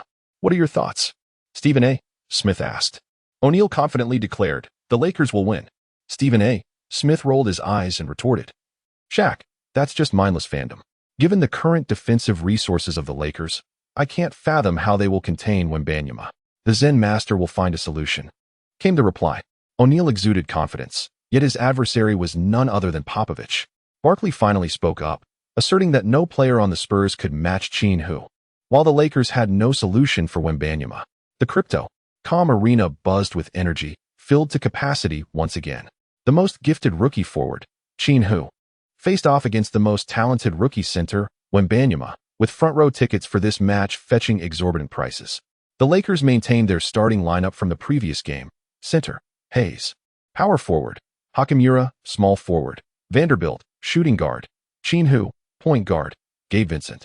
The Spurs starting lineup included center, Wembanyama, power forward. Jeremy Sochan, small forward. Vassell. Shooting guard, Keldon Johnson, point guard. Chris Paul. As the game commenced, Wembanyama leaped for possession, and Chris Paul advanced the ball to the front court. Following the Zen Master's pregame strategy, Vanderbilt was tasked with closely guarding Paul.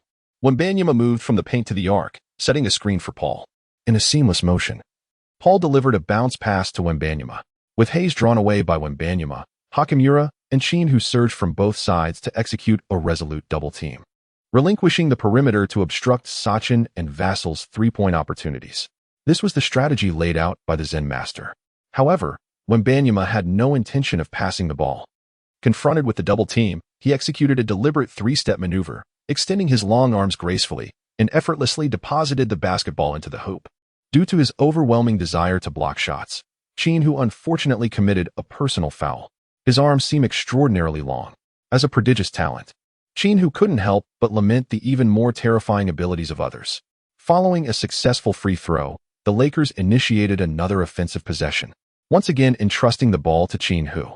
Sochan applied relentless full-court pressure, and the moment Qin Hu received the ball, Vassell, who was defending Vanderbilt, swiftly moved in for a double team.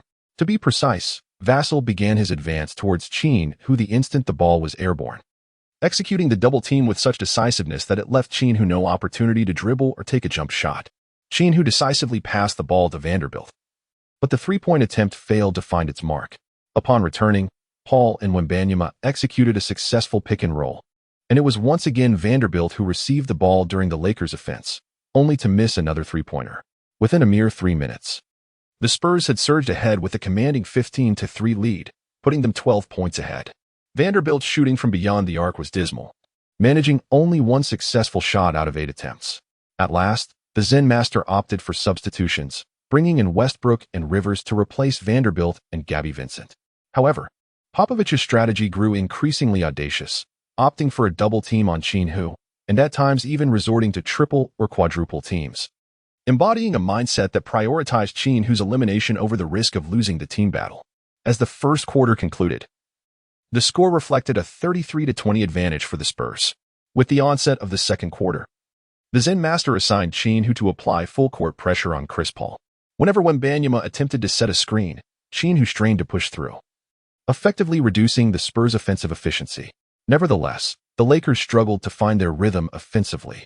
Popovich's tactic was clear: neutralize Qin Hu and let the others try to defeat him. Unfortunately, the Lakers' role players faltered under the pressure, squandering numerous open three-point opportunities. This disheartening situation persisted until the end of the second quarter, with the score standing at 67-46, leaving the Lakers trailing by a staggering 21 points. In the first half, Wembanyama tallied an impressive 30 points, 9 rebounds, and 4 blocks. The statistics for Qin Hu are as follows: 4 points, 6 rebounds, 2 steals, and 1 block. The ESPN studio erupted in excitement as Charles Barkley and Shaquille O'Neal placed a wager. Barkley contended that under such scrutiny in this match, Qin Hu's score is unlikely to exceed 20 points. However, O'Neal believes that Qin Hu will make adjustments and dominate the Spurs in the second half, easily surpassing the 20-point mark. Thus, the two wager on whether Qin Hu can achieve this feat, with the loser forced to don women's clothing to work. In the Lakers' locker room, the atmosphere is stifling, with silence enveloping the team. Popovich's strategy has struck at the very heart of the Lakers' weaknesses. If Davis were present, the Spurs double team on Qin Hu would be countered by Davis's relentless scoring. Unfortunately, the team lacks that pivotal player. Zen Master begins to speak. In the second half, we must close the gap. I will implement an all-offensive lineup.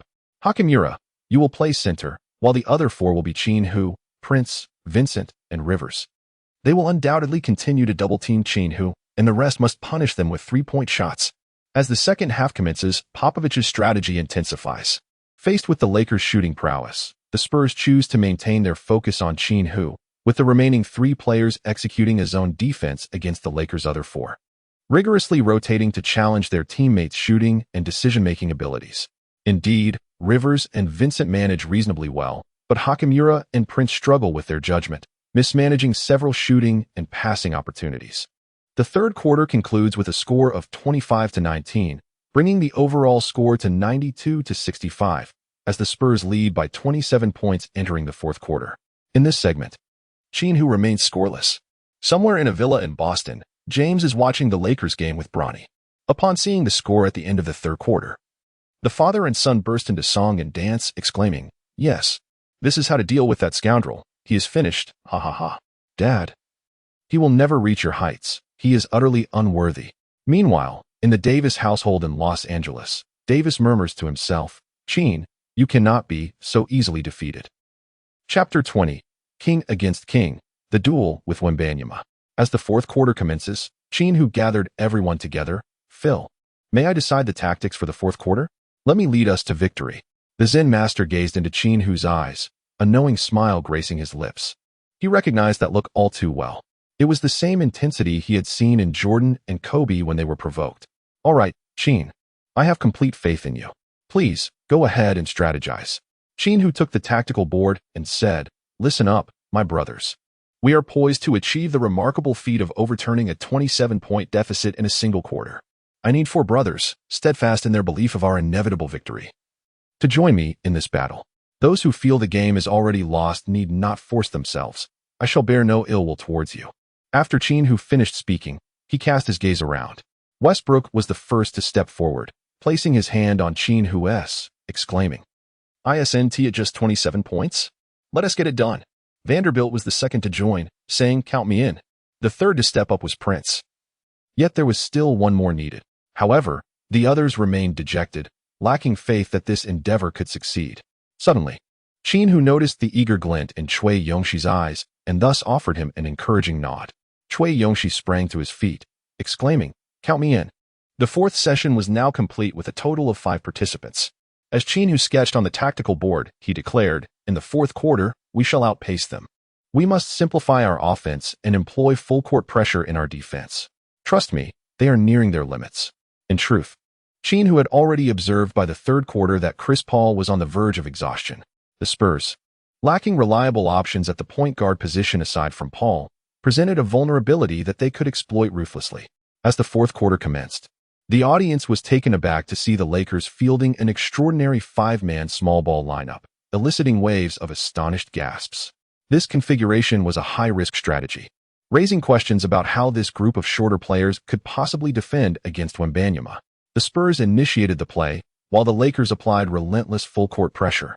At that moment, Paul rested on the sidelines, leaving Wembanyama to lead the charge, with Vanderbilt tasked with hounding the opposing point guard. Qin Hu was tasked with defending Victor Wembanyama, resulting in the Spurs being stripped of the ball 3 consecutive times. The Lakers capitalized on the Spurs' errors, extending the score to 92-72, with a daunting 20-point deficit remaining. The Spurs called for a timeout and subsequently substituted in Chris Paul. The Lakers relentlessly attacked the ball handlers of the Spurs, making it exceedingly challenging for them to cross half-court. Chris Paul, having exhausted his stamina, faced instances of being directly stripped of the ball. Meanwhile, the Lakers' offense was remarkably straightforward, simply handing the ball over to Qin Hu. Qin Hu advanced the ball from the backcourt with determination, and upon reaching the three-point line, he decisively executed a jump shot from beyond the arc. The Spurs players moved forward in anticipation. Qin Hu charged directly towards the basket, daring to confront Wembanyama. The two bodies collided mid-air, after which Qin Hu often manages to maintain his shooting rhythm, either scoring through mid-range shots or layups, or converting plays into three-point opportunities. Wembanyama was subjected to 3 such plays by Qin Hu in a single quarter, accumulating 5 fouls and finding himself in foul trouble. With just 3 minutes left in the game, the score stood at 101-89, with the Spurs holding a 12-point lead. Coach Popovich called for a timeout, urging, "Hey, everyone, let's rally together. Our relentless full-court press has exhausted them, and we still hold a significant lead. If we remain composed, victory will be ours." On the Lakers' side, as Popovich had predicted, the 5 players on the court were all gasping for breath after their relentless effort throughout the fourth quarter. "Count me in. I'm ready to step in," Rivers shouted. "I can also contribute," Hakamura chimed in. Gabby Vincent and other team members, all firmly believing in their capacity to win, expressed their eagerness to join the fight. Qin Hu gasped for breath, panting, Can you all still hold on?" Westbrook pounded his chest with his right fist, exclaiming, "Absolutely not fatigued." Since his entry into the NBA, it seemed as though this individual had never experienced exhaustion. Prince Vanderbilt and Choi Young-hee also affirmed their ability to endure. Among them, however, it was Qin Hu who was truly the most fatigued, for he had spent the most time on the court and faced the brunt of defensive attention. Qin Hu stood up, exclaiming, "All right, let us continue." Back on the court, Wembanyama was substituted by Popovich with 3 minutes remaining. Popovich aimed to safeguard Wembanyama from potential fouling out and instructed the team to utilize every 24-second possession judiciously, advocating for a slower offensive pace to stretch the game until the final minute before Wembanyama could return.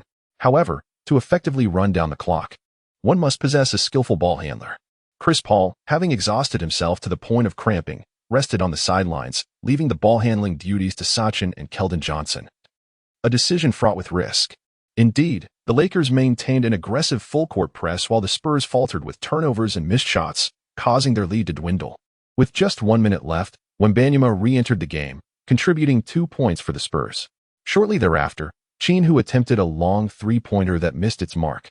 With only 28 seconds remaining and the score standing at 111-107, the Spurs held a precarious 4-point lead and possessed the ball, while the Lakers had exhausted their timeouts.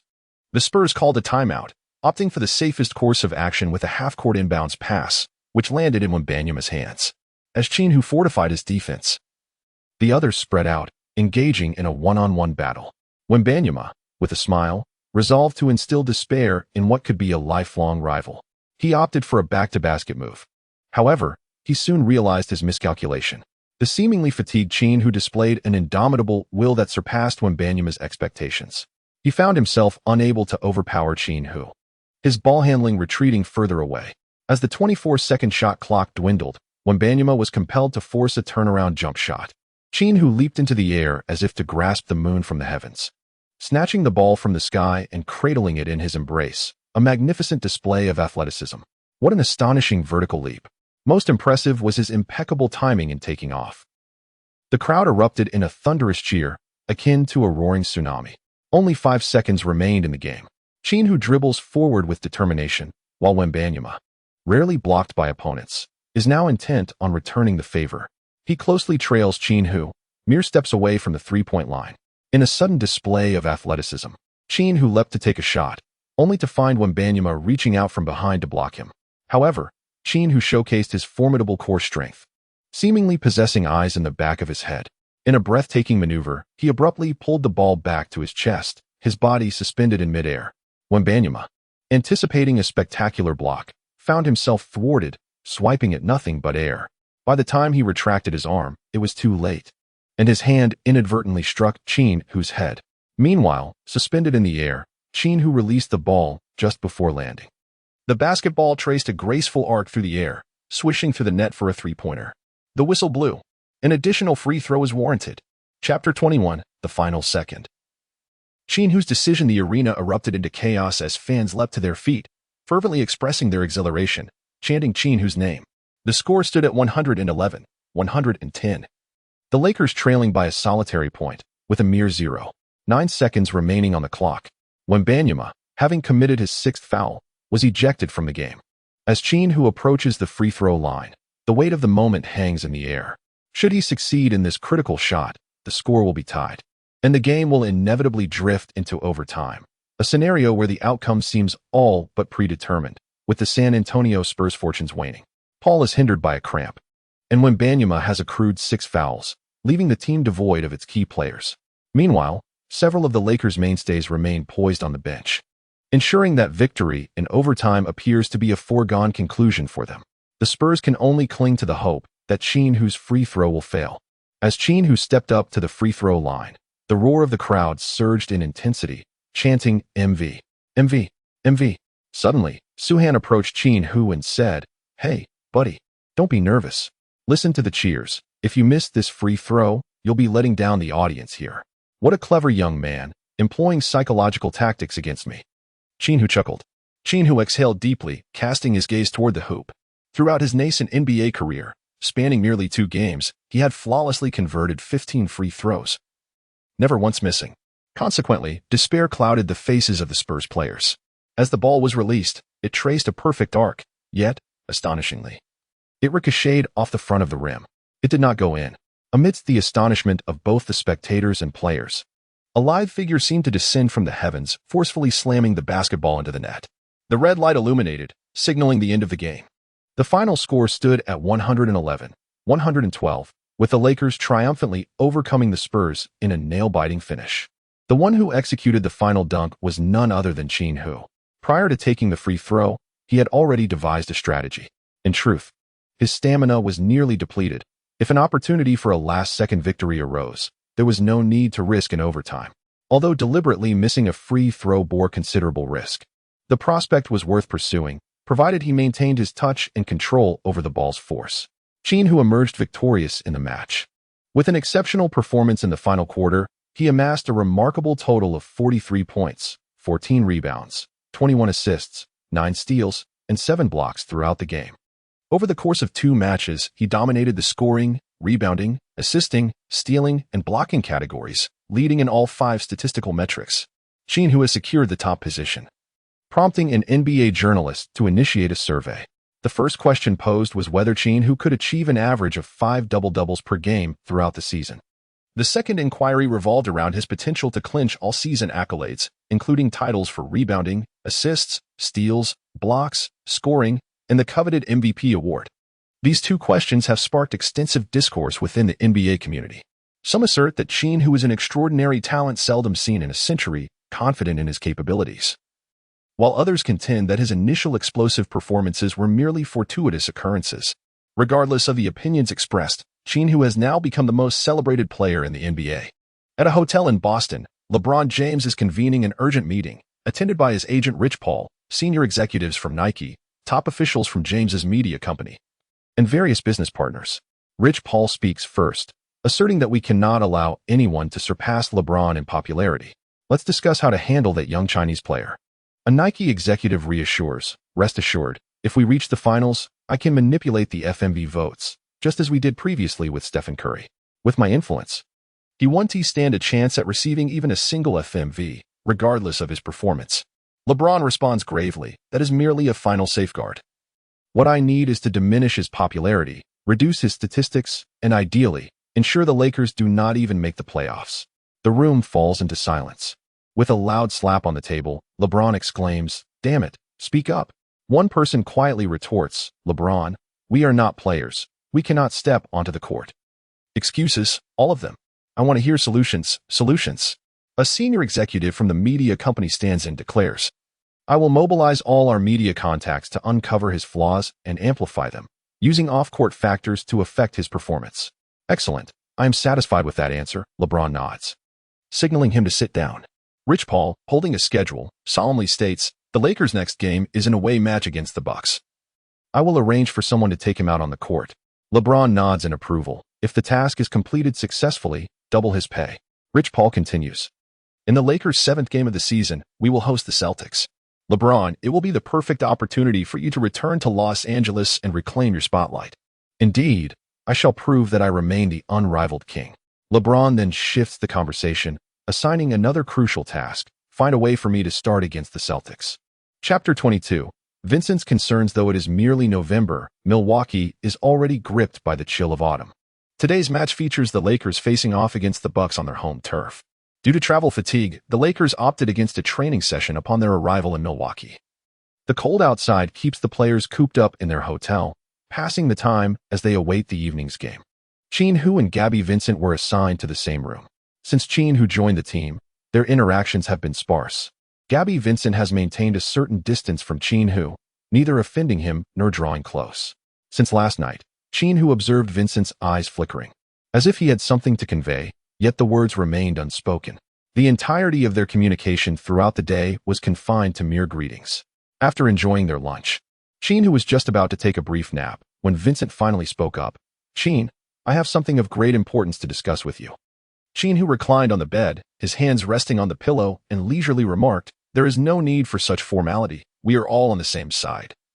So feel free to speak your mind." Vincent then continued, "Are you aware that our team is divided into two factions?" Qin Hu is undoubtedly aware that among the players, those with whom he shares a closer rapport are Westbrook, Vanderbilt, and Choi Young-hee. The rest are all aligned with Davis, or rather, they are loyalists of James. "I do not affiliate myself with either faction. My passion lies solely in the game of basketball," Vincent remarked. Qin Hu smiled. "I feel the same, as you can see. I have no desire to engage in internal strife with them.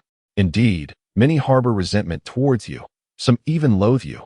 This is rooted in historical grievances. And perhaps certain individuals have exacerbated the situation. Brother, you did not come here merely to share this with me, did you?" Vincent shook his head, his gaze growing resolute.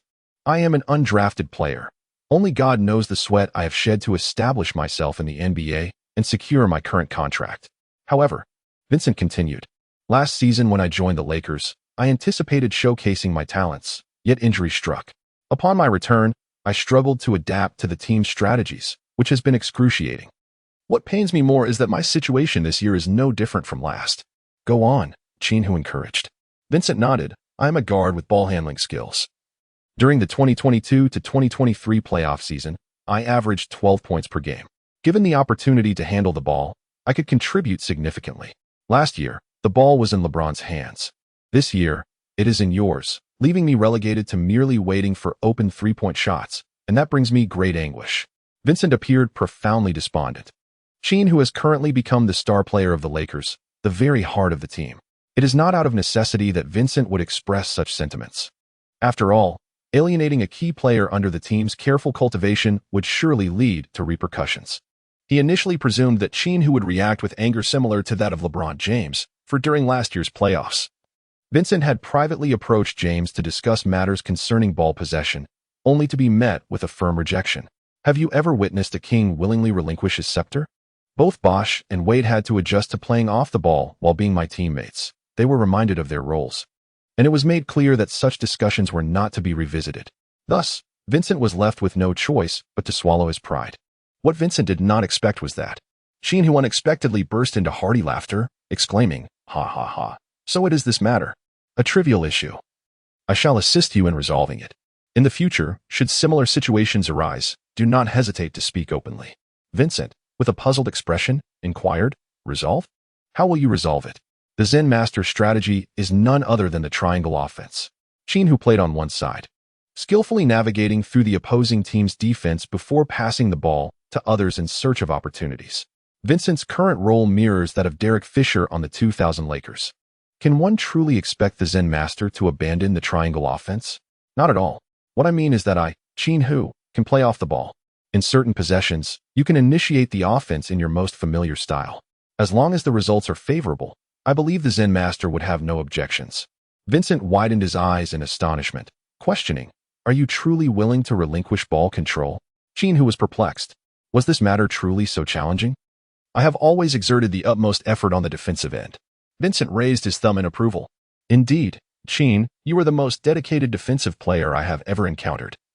The last star who spared no effort on defense was Kobe. Alas, last year, our star merely stood with hands on hips while defending. Otherwise, we certainly would have had a greater chance of advancing further. Well, no need to dwell on it any longer. This year, we shall undoubtedly secure the championship. I need to rest for a while. Vincent was filled with excitement, secretly reveling in the thought that with a leader like this, we truly have the potential to claim the title. At 3 in the afternoon, the players of the Lakers emerged from the hotel and boarded the bus heading to the arena. Wait. A woman halted the bus. Upon seeing her, Qin Hu realized that the woman before him was Zhang Manyuan, clad in a form-fitting denim ensemble that accentuated her alluring physique.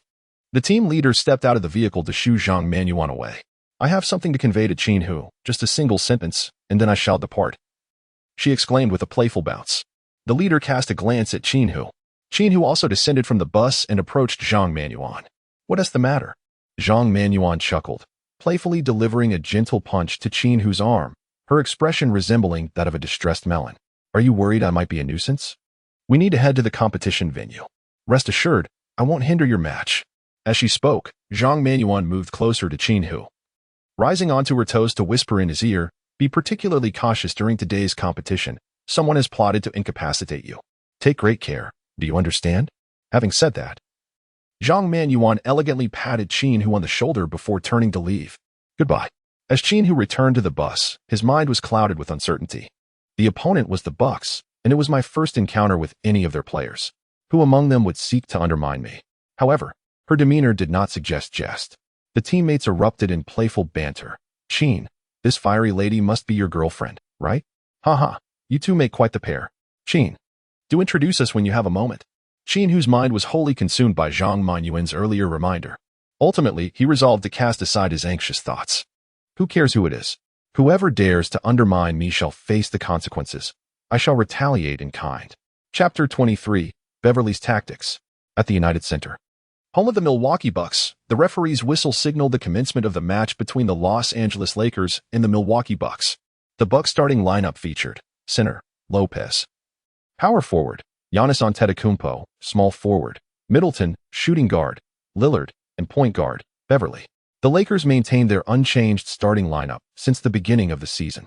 The Bucks initiated their first offensive play through Giannis Antetokounmpo, who leveraged Lopez's screen to evade Vanderbilt's defense, effortlessly scoring against Hayes.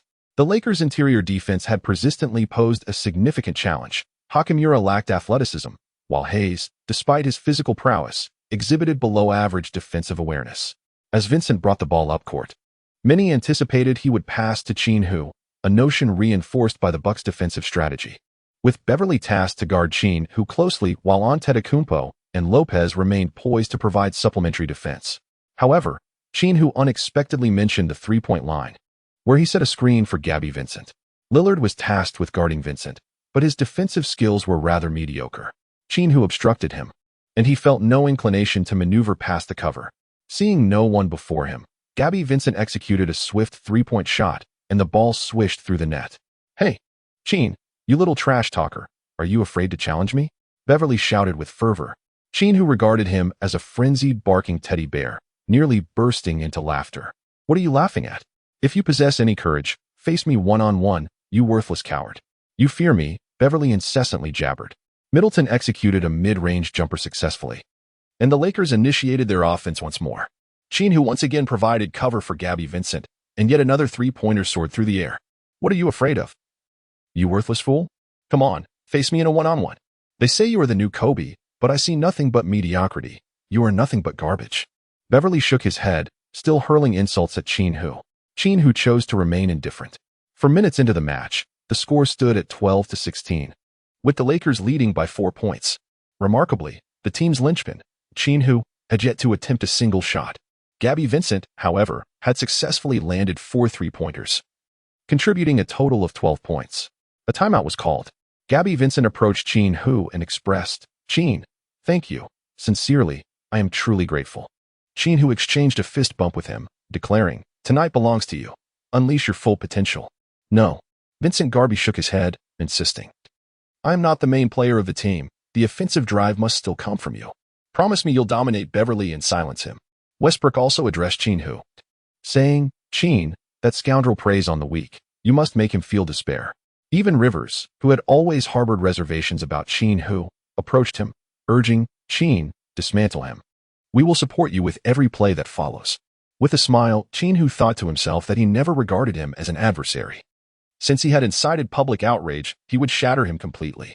Upon resuming play, Beverly charged at Qin Hu like a rabid dog, wrapping his arms around Qin Hu's waist, and exclaimed, Hey, little softy, why do you hesitate to take me on one-on-one? Qin Hu gently caressed Beverly's forehead and said, Little Teddy, do not shy away. I shall take you on one-on-one with every shot that follows. Beep. The referee blew the whistle. Number 10 of the Lakers, Qin Hu, committed a technical foul. Well done. Beverly clapped vigorously. In exasperation, Qin Hu attempted to reason with the referee, asserting that while he had merely touched his waist, there was no issue with his own light caress upon the referee's forehead.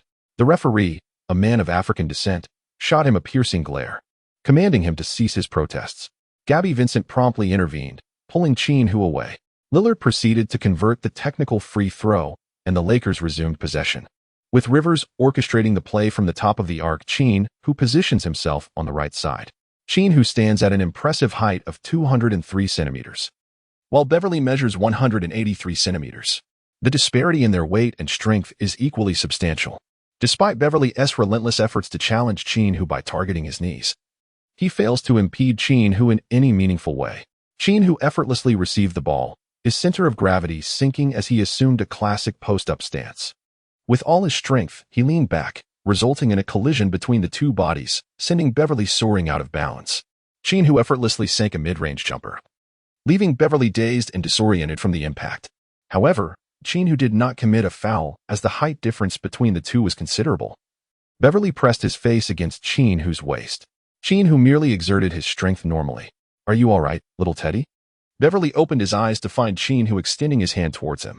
Beverly brushed aside Qin Hu's hand, managed to rise to his feet, and then forcefully pushed Qin Hu away. The referee blew the whistle, cautioning Beverly to be mindful of his actions. It was once again the Lakers' turn to take the offensive. Qin Hu once again opted to back down Beverly. This time, Beverly retreated while defending, arriving at the basket. With a swift pivot, Qin Hu leaped into the air, soaring past Beverly to emphatically dunk the basketball through the hoop, simultaneously drawing a foul from the defending Lopez for a reach and infraction. You pathetic little pest. Is backing down all you can do? Have the courage to face me head-on in a one-on-one, you worthless fool.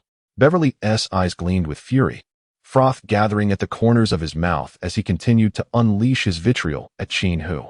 Another offensive possession for the Lakers unfolded. Under Beverly's instructions, Qin Hu executed a series of impressive dribbles, deftly maneuvering the ball through his legs. Suddenly, he accelerated to break through on the right side. Beverly hastily attempted to keep pace, only to be caught off guard as Qin Hu executed a swift change of direction, now surging to the left. It was a flawless amalgamation of strength, speed, and skill. Beverly was left bewildered, tumbling to the ground. As Qin Hu observed the absence of defenders, he leisurely dribbled the ball back beyond the three-point line and, with outstretched arms, executed a flawless three-point shot. Beep. The Bucks promptly called a timeout. As Qin Hu was making his way to the bench, Westbrook suddenly shouted, "Be careful." As Qin Hu lowered his head, Beverly suddenly darted past him. His knee initially aimed at Qin Hu's knee, but thanks to Westbrook's alert, Qin Hu halted his advance, narrowly evading Beverly's ambush. Realizing his attempt had failed, Beverly feigned nonchalance as he retreated to his team's bench. Westbrook, incensed, charged toward the Bucks bench, seizing Beverly and demanding, "You scoundrel, do you intend to ruin another player?" Teammates swiftly intervened to separate the two, and chaos ensued on the court. The referees eventually managed to disperse the conflict, expelling Westbrook from the game. Before departing, Westbrook leaned close to Qin Hu's ear and warned, "Be wary of that scoundrel. His aim today is to incapacitate you. He is the one who injured me years ago." Qin Hu was aware that Westbrook, once heralded as an Iron Man, had traversed from college leagues to the NBA without a single injury, until an unfortunate incident during a game.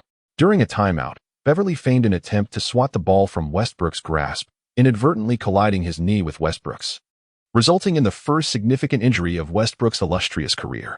Qin Hu cast a glance towards the Milwaukee Bucks bench, where Beverly fortuitously met his gaze. a fierce glint in his eyes as he provocatively smiled at Qin Hu. Qin Hu, feeling a surge of fervor, gestured for his teammates to charge forward.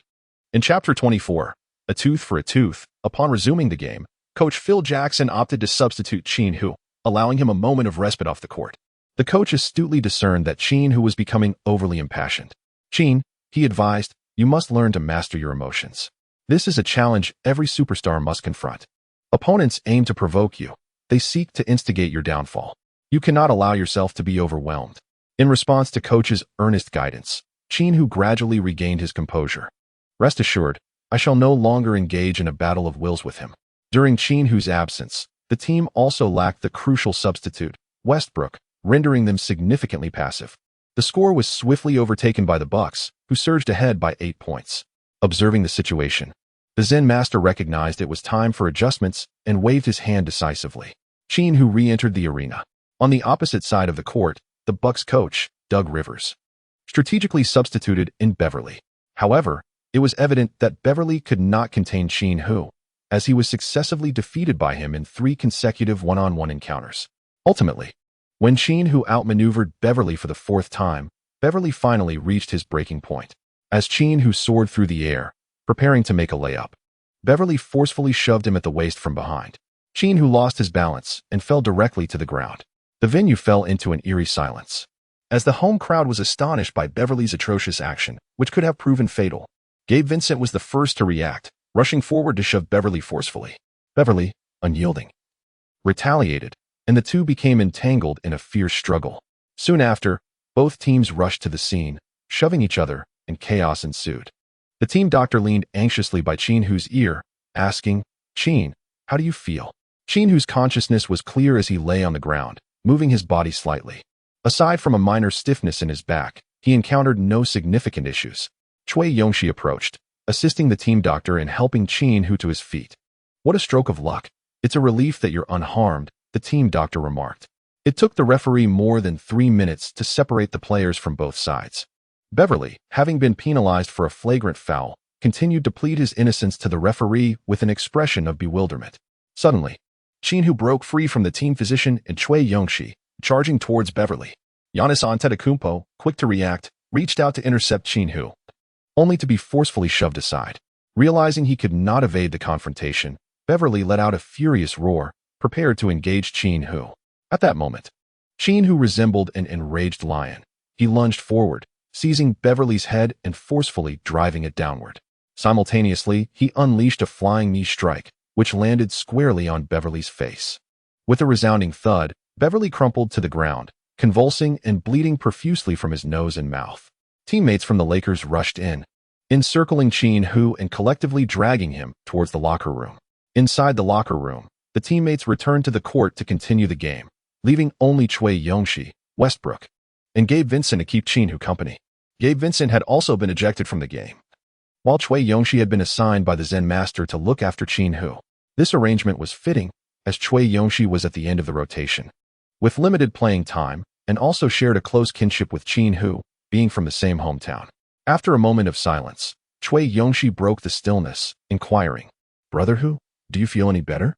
At this moment, Qin Hu had long since regained his composure. "After all, I am not the one being struck. What could possibly be amiss? Haha, I find this rather exhilarating," Cui Yongxi whispered, uncertain of how many matches you would be suspended for. Qin Hu gently patted Cui Yongxi on the shoulder, remarking, "Whatever happens, an eye for an eye is my style." Westbrook concurred, stating, "He came at me with the intention of dismantling my game. I ought to respond in kind." Unfortunately, the Lakers swiftly crumbled after prematurely losing their key player, ultimately succumbing to a significant defeat in the match. At the post-match press conference, a curly-haired white journalist posed a question to Qin Hu, "Qin, regarding Beverly's flying knee strike, which resulted in him losing 4 teeth and suffering a fractured nasal bone. Do you feel any regret for inflicting such severe harm upon another individual?" "Regret?" Qin Hu chuckled. "Not at all. We, as Asians, are often perceived as gentle and mild-mannered, exemplified by figures like Yao Ming, Yi Jianlian, and Wang Zhizhi. However, I differ from them. I adhere to the principle of an eye for an eye. If someone seeks to harm me, they will undoubtedly face my retaliation. It's as simple as that. Beverly executed such a move against me. and even if given 1,000 chances, I would still take him down. Well said. Bravo, Qin. I admire your character. The majority of the audience erupted in applause and cheers for Qin Hu. The curly-haired journalist pressed on, Qin. It is widely known that you may have connections to the underworld due to your previous alleged involvement in drug trafficking, and with your current propensity for violence. Do you foresee yourself potentially harming other NBA players in the future? A heavy silence enveloped the room, as all eyes turned to Qin Hu, who found himself burdened with a venomous accusation that had been thrust upon him. Qin Hu truly felt the urge to rise and strike the journalist before him. Yet upon reflection, he realized that such an action could lead to a lifetime ban from the sport. Cameron, you are a reporter from LeBron James' media outlet, correct? May I inquire about the purpose of your presence here? A woman's voice resonated, belonging to Zhang Manuan. Upon being recognized, Cameron hastily replied, I am here to voice the concerns of the fans. With a commanding tone, Zhang Manuan asserted, the police have already clarified the matter regarding the drug scandal. Qin Hu has been wrongfully accused. Why do you continue to bring it up? Furthermore, I have followed your Facebook, where you consistently malign Qin Hu. I suspect your intentions today are to further entrap him. Cameron, visibly embarrassed, shrugged his shoulders in a gesture of exasperation and fell silent thereafter. Qin Hu grasped the microphone, fixing his gaze upon Cameron, and proclaimed, return and inform that bare-bottomed emperor that true prowess is demonstrated on the basketball court. Resorting to underhanded tactics is unbefitting of a man. Chapter 25. You are now the agent Zhang Manuan. The NBA officials swiftly announced the verdict of the sanctions. Qin Hu has been suspended for 11 games due to an altercation on the court, while Beverly faces a 3-game suspension for a malicious foul. However, Beverly will be sidelined for a month to recover from a fractured nasal bone. The rest of the Lakers will continue their journey on the road. Qin Hu was summoned back to Los Angeles by Pelinka under the pretext of an important meeting. Upon returning to Los Angeles, Qin Hu did not rush to meet Pelinka. Instead, he first sought out Zhang Manuan. In Milwaukee, Zhang Manuan's courageous stance. Qin Hu felt indebted to her, and Zhang Manuan was a rather chivalrous friend. Hence, the two exchanged contact information at that moment. They arranged to meet at a CAF. Upon entering the CAF, Qin Hu observed not only Zhang Manuan, but also 2 middle-aged gentlemen present. This is Vorn, the senior operations officer of Nike, and this is Justin, the brand director of Nike. Zhang Manuan introduced. Qin Hu shook hands with the 2 individuals. These gentlemen represent Nike and wish to discuss a collaboration contract with you, Zhang Manuan remarked. Qin Hu nodded, indicating his willingness to listen. Vaughn spoke first. Qin, we initially held great hopes for your future. The iconic figures of Nike began with Michael Jordan, followed by LeBron James. We had anticipated that you would become the 3rd emblematic representative. However, what? Qin Hu inquired. Vaughn continued, you have disappointed us. You have made numerous mistakes, compelling us to reassess your commercial value. Had it not been for these missteps, we could have offered you a 10-year contract worth $500 million. Now, the best we can extend is a 10-year offer of $80 million.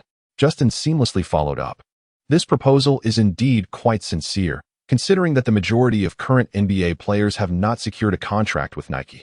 Qin Hu cast a glance at Zhang Manuan, who smiled and remarked in Chinese, the offer is far too low. Durant signed a 10-year contract worth $300 million, while LeBron has a lifetime deal, undoubtedly more substantial than Durant's. My role is merely to introduce. The decision rests with you. Should you choose to hire me as your agent, I will promptly confront them on your behalf. Qin Hu understood immediately and turned to the 2 haughty executives. I'm afraid Nike is not within my considerations. The 2 Nike executives were incredulous. Was there truly a basketball player who could refuse Nike? Vaughn expressed his confusion. Justin elaborated. Signing with Nike not only brings you wealth, but also enhances your personal accolades. We can help you garner media attention. Let me share a little insight. Do you remember the 2015 finals? If Stephen Curry's sponsor had been Nike instead of Under Armour, the FMV would certainly have been his. Vaughn chuckled with pride. Indeed, the advantages are far greater than you might imagine. Qin Hu remained utterly unfazed, coldly uttering, leave at once. I have no interest. The 2 Nike executives slammed their palms against the table in frustration before storming out of the CAF. Does their refusal affect you in any way? Qin Hu inquired. Zhang Manuan chuckled. You overestimate the situation. In truth, they implored me to recommend you. Oh, that is reassuring. By the way, do you truly not require a manager? Qin Hu spoke in a deep voice. I am willing to engage your services as my agent, but there are certain matters I must clarify. Firstly, I will prioritize domestic sponsors. I wish to contribute to the rise of our national products.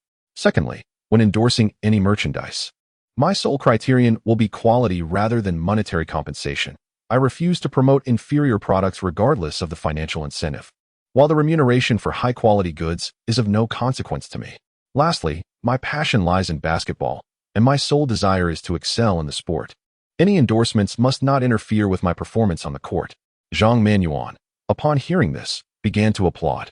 Marvelous. I admire your purity and sense of responsibility. Rest assured, I will select sponsors in accordance with your requirements. The two shook hands, solidifying their collaborative agreement. After signing the agency contract with Zhang Manuan, Qin Hu set off immediately to the team office to meet Pelinka for a meeting. Notably, today's meeting was specifically about the two of us. Sam sent a text to Qin Hu, remarking, I want to mention myself, but is there anyone else on the team who could possibly be targeting you? Have you not been attending to Anshin properly these past few days? Qin Hu replied, enough joking, be serious. Hurry over, you're the missing piece. Sam responded promptly. As Qin Hu pushed open the door to the conference room, he was taken aback to find around 10 individuals seated within. Jeannie Buss, Sam, and Pelinka occupied one side, while the others were scattered around the periphery, strangers to Qin Hu. Upon noticing Qin Hu's entrance, Pelinka spoke gravely. Qin, everyone present here are shareholders of the Lakers, and they have matters to discuss with you. Jeannie Buss continued, Qin, there's no need to be anxious. Remember, you are an invaluable asset to the Lakers. We unequivocally support your continued service to the team. Anyone who questions your worth lacks an understanding of basketball. Sister, that's going a bit far.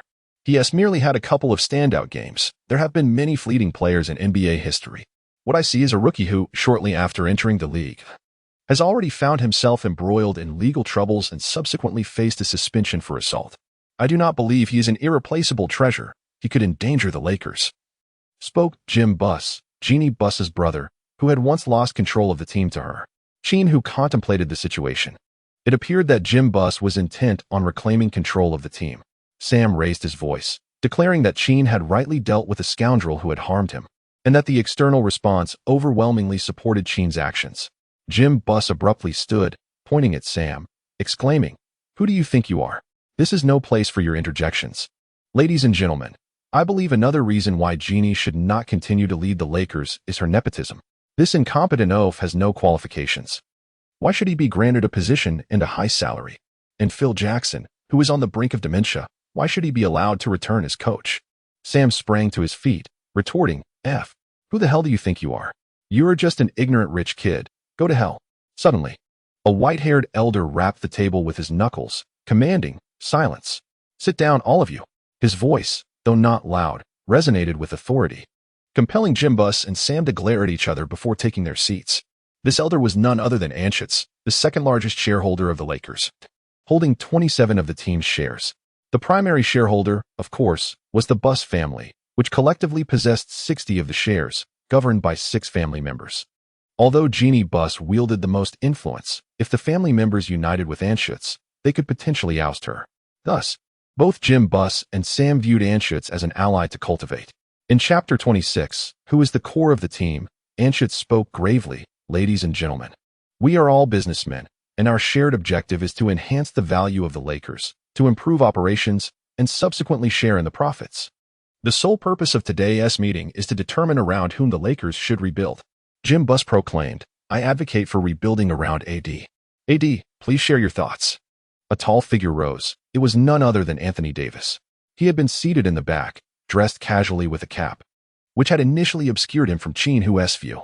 Anthony Davis stated, I have been with the team for 5 years, and I wish for the team to be constructed entirely around me as the central figure in our championship aspirations.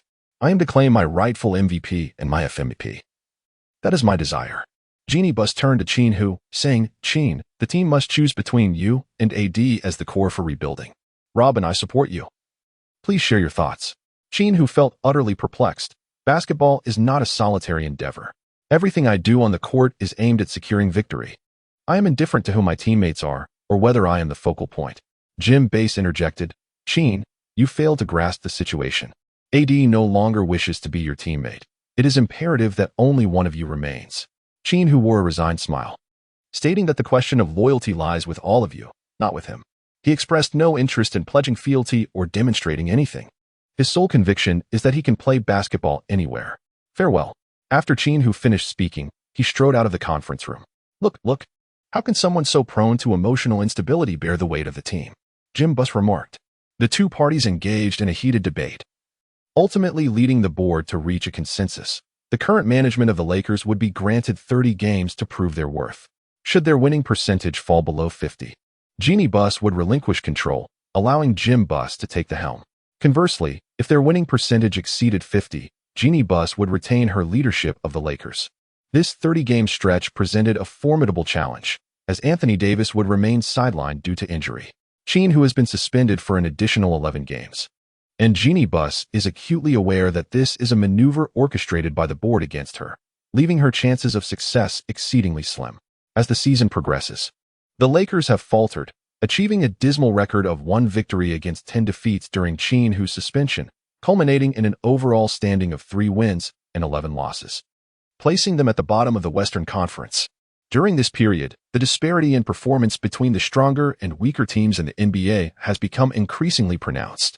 In the West, the Golden State Warriors, bolstered by the return of Durant, boast an impeccable record of 15 wins and no losses, while the Timberwolves, reinforced by Harden, follow closely with 14 wins and no losses, establishing themselves as the top 2 teams in the conference.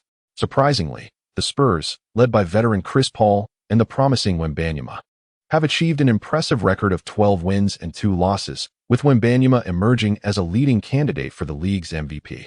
In the East, the Celtics have surged ahead, recording an astounding 15 wins and no losses, winning each game by an average margin exceeding 18 points. The Knicks, having retained their key players from the previous season and added Bridges, have demonstrated the league's most formidable defense, allowing their opponents an average of only 88 points per game, resulting in a record of 13 wins and 2 losses, while other Eastern teams appear rather mediocre in comparison. Sam has sought out Qin Hu, emphasizing the necessity of winning at least 15 of the 30 games to achieve a winning percentage above 50, having already suffered 11 losses. This means they must secure 12 victories in the remaining 16 games.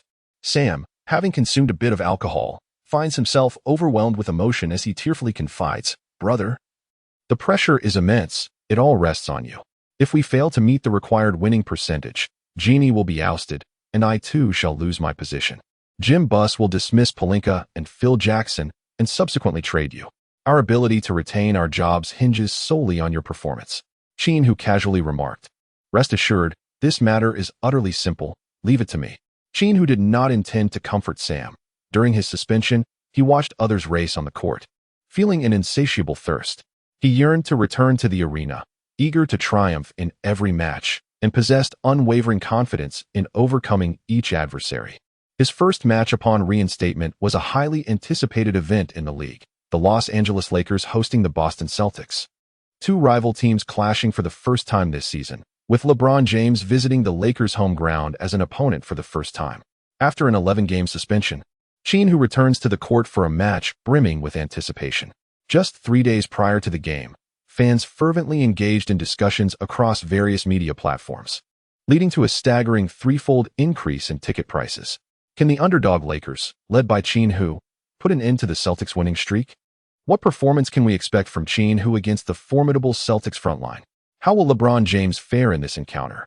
How many points will Bronny score in this match? Is there a chance for Choi Youngshi to step onto the court? Chapter 27. The essence of scoring explosiveness at the Crypto.com Arena, formerly known as the Staples Center. Another star-studded evening unfolds. Even Anthony Davis, who has remained out of the public eye since his injury, graced the event with his presence. During the warm-up phase before the game, LeBron sought out Davis, and the two shared a heartfelt embrace. "You guys can do this, right?" Davis whispered. LeBron, with a reassuring pat on his chest, replied, "Rest assured, after today, the Lakers management will certainly part ways with him." As the game commenced, the Celtics maintained their starting lineup from last season's championship victory. Center, Portsea is power forward, Tatum, small forward, Jaylen Brown, shooting guard, Holiday, point guard, White. When LeBron took to the court, he fervently cheered on his teammates, urging, "Let's go, brothers. Remember the game plan.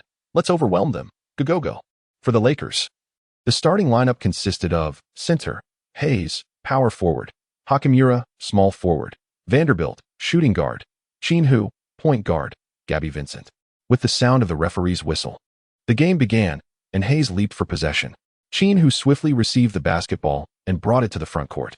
His defender, Jaylen Brown, lowered his center of gravity, focusing intently on Qin Hu. The strategy devised by the Celtics prior to the game was to refrain from double teaming, instead employing their forwards to take turns defending Qin Hu, thereby testing his one-on-one capabilities. As Qin Hu dribbled the ball in front of Jaylen Brown, he completely disregarded him and took a decisive three-point shot. Jaylen Brown leapt into the air with outstretched arms to attempt a block. However, the height disparity of 10 centimeters, coupled with the difference in wingspan, rendered him unable to reach the basketball. Instead, his hand made contact with Qin Hu's wrist, and the referee's whistle pierced the air. Simultaneously, the three-pointer swished through the net. A three-point play. The home crowd erupted in ecstasy, and during Qin Hu's free throw, they began to chant, "MV, MV, MV." Qin Hu subsequently converted the free throw effortlessly. It was now the Celtics' turn to mount an offensive. Tatum, in possession of the ball, faced off against Qin Hu as his defender.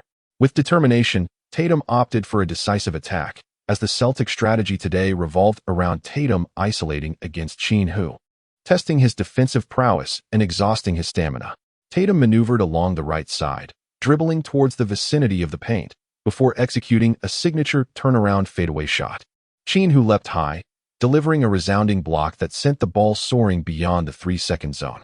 Just in time, White seized the opportunity, decisively launching a three-pointer that found its mark. The score stood at 3-4. The Lakers once again entrusted the ball to Qin Hu. Qin Hu received the ball beyond the three-point line, decisively lifted it for a shot. Jaylen Brown leapt with all his might, only to discover it was a feint. By the time Jaylen Brown descended halfway, as Qin Hu leaped for a jumper, Jaylen Brown, caught off guard, was unable to evade the impending collision, resulting in a clash of bodies. The referee's whistle pierced the air once more. Meanwhile, Qin Hu, harnessing his formidable core strength, expertly steadied his shooting form and released the ball, sinking yet another three-pointer. Yet again, it was a three-point play. Jaylen Brown, consumed by frustration, had exerted every effort possible, only to be penalized with 2 fouls. Opposite him stood Qin Hu, embodying an indomitable presence, wielding his long lance like a knight, leaving no chink in his armor. The Celtics opted for a substitution, bringing LeBron James onto the court in place of Jaylen Brown. The crowd erupted in applause for James, who raised his arms triumphantly, acknowledging the enthusiastic fans around him. Qin Hu successfully converted the free throw, bringing the score to 3-8. LeBron James advanced the ball to the front court and once more passed it to Tatum. At that moment, Tatum's expression was one of fierce determination. After being emphatically blocked by Qin Hu on the previous play, he felt the sting of embarrassment and was resolute in reclaiming his pride. He attempted to dribble past his defender, but nearly lost possession to Qin Hu, hastily securing the ball with both hands. Holiday moved in to provide support, and Tatum swiftly passed the ball to him, immediately reaching out for it once more. Qin Hu pressed forward relentlessly as Holiday sought to provide a screen. Tatum shouted, "Get out of the way. I want to take him one-on-one." Holiday quickly darted to the corner. Tatum gritted his teeth, faked to the left, then broke to the right.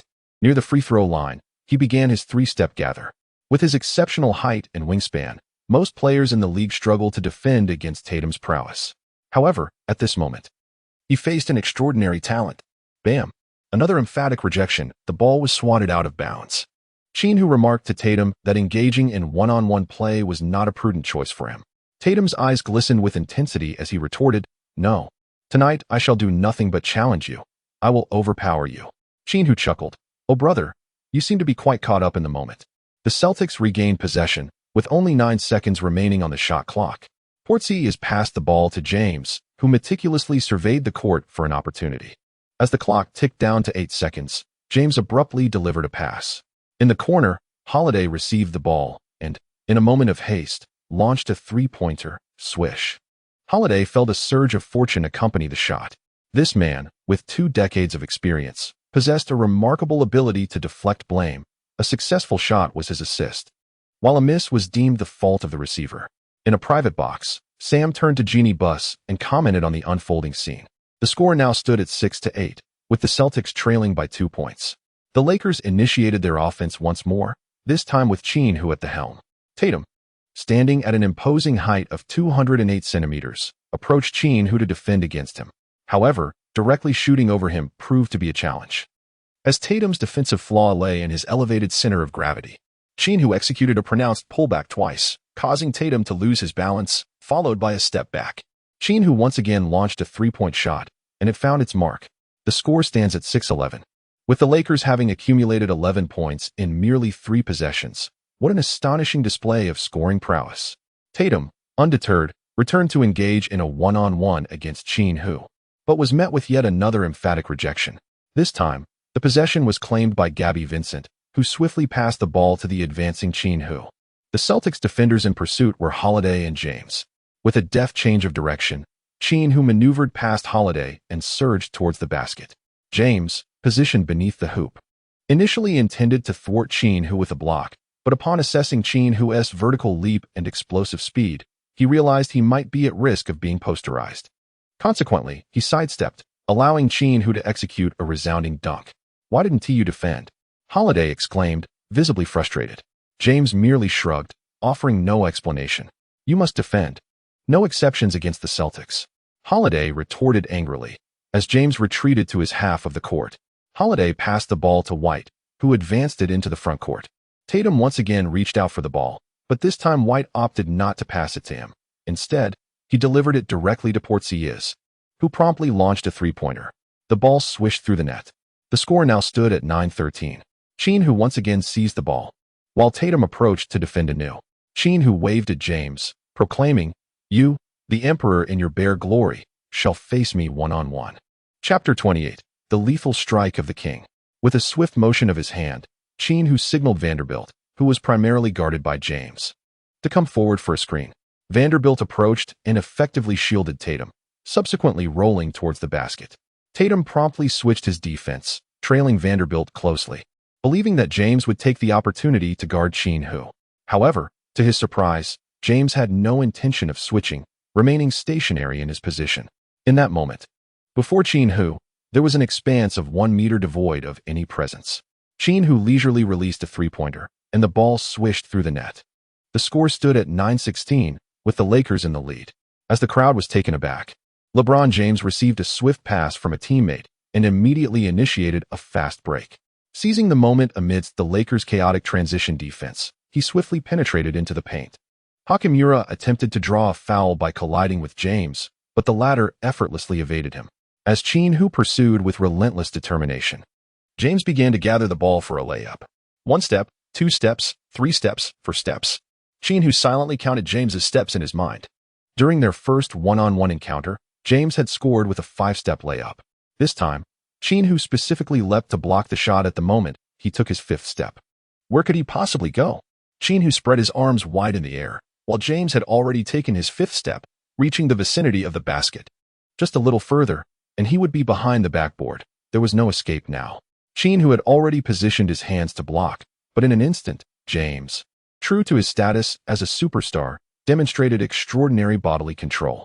With a swift maneuver, he executed a sharp 90-degree turn and took an additional step, shifting from the left side of the hoop to the right in the blink of an eye, effortlessly scoring with a bank shot. Goodness gracious! Qin Hu appeared as though struck by lightning, nearly petrified. "Hey, referee, did you not see that? He took 6 steps, 6 steps. Why did you not blow the whistle?" Qin Hu pursued the referee with fervent inquiries, to which the referee coldly retorted, "Silence. Focus on your own game. I shall do the same on the next play." Qin Hu responded with indignation. Indeed, Qin Hu was true to his word. During his subsequent drive to the basket, he deliberately took an extra step. The whistle sounded foul. The Lakers' number 10, Qin Hu, was called for traveling.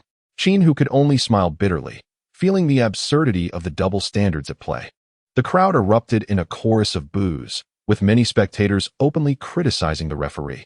On the sidelines, Westbrook shouted, "Hey, Qin, don't argue with the officials. The 6-step layup is LeBron's privilege." Qin Hu slapped his forehead, resolving to heed Westbrook's advice and refrain from further entanglement. LeBron James brought the ball up the court. Qin Hu advanced directly to defend, confronting the false king. "If you possess the skill, face me in a one-on-one duel. Come on, stop hesitating and approach." Qin Hu spat out trash talk, while James calmly called for a pick. It was only when he faced off against Rivers that he began his charge towards the basket, overpowering Rivers and successfully completing the layup. The score now stood at 13-16, with the Celtics relentlessly pursuing. The Lakers launched another offensive possession. Qin Hu once again called for Vanderbilt to set a screen, and unexpectedly, James chose not to switch his defense. Before Qin Hu stood in empty court. "Defend!" shouted Holiday from the corner, unable to bear it any longer. He forcefully nudged James, who staggered slightly and made a token attempt to reach out. Yet it had no bearing on Qin Hu's shot, which found its mark once more from beyond the arc. The score stood at 13-19, and with less than half a quarter gone, Qin Hu had already amassed an impressive 19 points. Remarkably, he had made all 5 of his three-point attempts. The Celtics called another timeout as Holiday, Tatum, and Jaylen Brown surrounded James, demanding answers. "LeBron, why aren't you defending?" James replied with unwavering confidence, "I have my plan." "Plan?" Holiday questioned, perplexed. "Are you conserving energy? If you have a plan, share it. If you don't wish to defend, then perhaps you should sit on the bench." Tatum exclaimed angrily. Having played nearly half a quarter without any success, Tatum was fuming. Coach Mazzella approached James, saying, "LeBron, you cannot behave this way." Sensing the rising frustration among his teammates, James hastily clarified, "Please trust me. Give me a few more minutes, and I will rectify everything." In the row behind the Celtics bench, Rich Paul appeared deeply pained, turning to his companion and lamenting, "How dare they speak to their king in such a manner? It is utterly outrageous." As the timeout concluded and the game resumed, the Celtics continued with their strategy of having James control the ball, employing constant pick-and-roll plays. When Rivers found himself defending against James, the latter charged towards the basket once again. This time, the Lakers opted to double-team him, and James deftly passed to the corner, where Tatum caught the ball and scored a three-pointer. The score updated to 16-19. The Lakers still relied on Qin Hu to handle the ball. Qin Hu was resolutely determined to take on James one-on-one, once again calling for Vanderbilt to set a screen. This time, James finally switched his defensive assignment. However, his footwork became somewhat chaotic. As he approached Qin Hu, he suddenly lost his footing and fell, his legs sliding towards Qin Hu in a desperate attempt to regain balance. As Qin Hu was poised to take his shot, he suddenly observed LeBron's fierce slide approaching. In a moment of urgency, he relinquished the basketball and leapt into the air. Although he managed to evade the sliding tackle, his feet were nonetheless struck by LeBron's powerful arms. Qin Hu fell heavily to the ground. Yet the referee did not blow the whistle. Instead, he gestured for the game to continue. Tatum retrieved the basketball and dashed towards his own hoop, executing a powerful two-handed dunk. The score now stood at 18-19, with the Celtics trailing by a mere point. The Lakers called for a timeout. Phil Jackson stormed to the center of the court, vehemently berating the referee. "Are you blind? How could you not call that?" The referee weakly attempted to explain himself. Qin Hu lay on the ground, still in a daze, while James had already risen. He knelt on the floor, cradling his head with both hands, shouting at the referee. "He stepped on me. Isn't that a foul?" The referee merely shook his head. In frustration, James pounded the ground with his fists and then sighed deeply, as if burdened by the weight of injustice. Suddenly, he sprang to his feet. At that moment, Qin Hu had just managed to sit up. James seemed oblivious to Qin Hu's presence, striding directly towards him, stepping over his head with a bold stride. "Damn it! Are you looking for trouble?" In an instant, Qin Hu was engulfed in fury. He sprang to his feet, intent on pummeling the deceitful king into submission. However, a lithe figure darted in from the side, wrapping his arms around Qin Hu's waist. "Qin, remain calm. Stay composed. This is his trap. Do you wish to face another suspension?" The intruder was none other than Westbrook. Qin Hu was utterly unresponsive, charging forward several times and dragging Westbrook several meters away until his teammates from the Lakers arrived to restrain him. "Qin, you promised to lead us to the championship. With such impulsive behavior, you're struggling to even step onto the court. How can you possibly win a championship?" Westbrook implored earnestly, continuing to offer his counsel. Qin Hu finally calmed down. "I apologize, it was my mistake. I assure everyone that I shall not err again." Chapter 29. The Clash of Substitute Lineups. Upon returning from the timeout, Qin Hu dedicated himself entirely to the game, disregarding James's petty antics and paying no heed to any of his opponents. He relentlessly shot the ball, consistently racking up points. The defenders shifted from Tatum to Holiday, then to White, yet in one-on-one situations, none could thwart Qin Hu's scoring prowess. As the first quarter concluded, the score stood at 50-35. with the Lakers leading the Celtics by a substantial margin of 15 points. Qin Hu achieved an astonishing feat by scoring 45 points in a single quarter, setting a new record for the highest single-quarter score in NBA history. In the first quarter, his shooting accuracy was remarkable, making 14 out of 15 attempts, including an impeccable 11 for 11 from beyond the arc. Amid the thunderous cheers of the Lakers fans, the expressions of the Celtics bench were grave. Tatum repeatedly wiped the sweat from his brow and questioned the coach. Should we continue with our game strategy? Prior to the match, Mazzulla had devised a strategy aimed at severing the connection between Qin Hu and his teammates, resolutely opting against double-teaming and allowing Qin Hu to engage in one-on-one battles, trusting in their individual defensive capabilities. However, within just the first quarter, Jaylen Brown had already accumulated 2 fouls, and despite Tatum, Holiday, and White rotating in their defensive efforts, they were unable to contain Qin Hu. LeBron James, too, hesitated to defend Qin Hu directly. Nevertheless, if they were to abandon their game plan now and opt for double-teaming Qin Hu, it would. The personal assist statistics of Qin Hu were undoubtedly experiencing a meteoric rise. Should the other members of the Lakers find their rhythm, the game could unravel at an alarming pace. Thus, Mazzulla steeled himself and bellowed, "Persevere. I refuse to believe he can maintain such efficiency throughout the match. You must take turns guarding him closely and wear him down. Furthermore, why have you not continued to isolate him offensively?" Tatum and the others exchanged glances. They had attempted this before, yet none succeeded in scoring against Qin Hu in one-on-one situations. Mazzulla continued to shout, "Do not lose faith. He is but a man, and he too will tire. Jaylen, you shall take the lead in the second quarter. I expect you to relentlessly challenge Qin Hu with every possession." Jaylen Brown pounded his chest and stood resolute, declaring, "Leave it to me." He had committed 2 fouls at the start of the first quarter and had not played since, leaving his energy reserves untouched. As the second quarter commenced, the Lakers opted to give Qin Hu a breather. The on-court lineup for the Lakers consisted of center, Hachimura; power forward, Prince; small forward, Choi Young-hee; shooting guard, Rivers; and point guard, Westbrook. This configuration is characterized by offensive strength but defensive frailty. Notably, Choi Young-hee had gradually secured some playing time during the 11 games Qin Hu had missed, averaging approximately 8 minutes per game, with an average of 3 points and 1 rebounds. Fans initially believed that in such a crucial match, as Qin Hu rejoins the team, the playing time of Choi Young-hee is poised to be diminished. Nevertheless, the Zen master still opts to allow Choi Young-hee to take the court. The Celtics starting lineup for the second quarter consists of center Al Horford, power forward LeBron James, small forward Jaylen Brown, shooting guard Hauser, and point guard Pritchard. In stark contrast, the Lakers appear to be lacking in depth. With fierce determination, Jaylen Brown steps onto the court, facing off against Choi Young-hee. Brown, with a predatory gaze, fixates on Choi. "Warning, listen here, young Chinese lad. You had best step aside for Qin Hu, or I shall make you regret it." However, Choi Young-hee has long acclimated to the intensity of the NBA, showing no sign of intimidation. He feels no need for Qin Hu to handle such a minor adversary.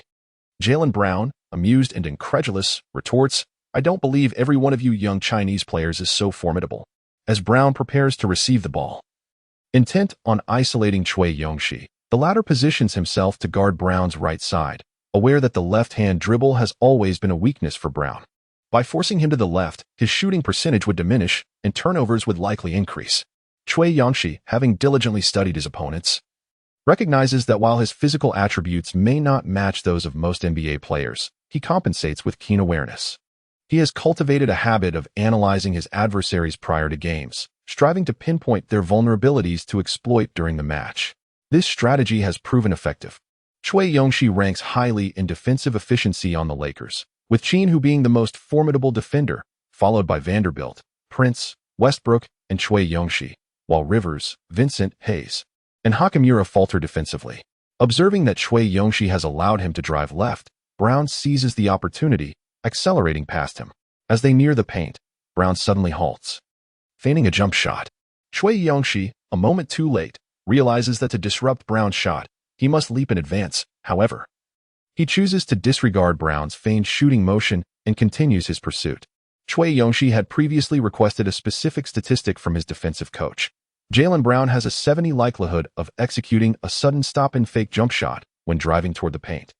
often followed by a turnaround mid-range shot with remarkable accuracy. This is his signature move.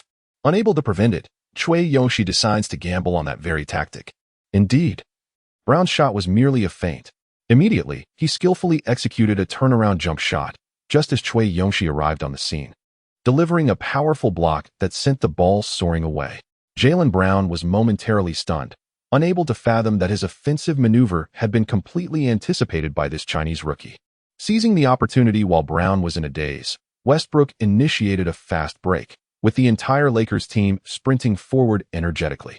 The strategy of this lineup was to maintain constant motion, leveraging Westbrook's prowess to set the tempo and harness the nimble characteristics of the group. With Brown still absent, the Lakers found themselves in a temporary 5-on-4 advantage.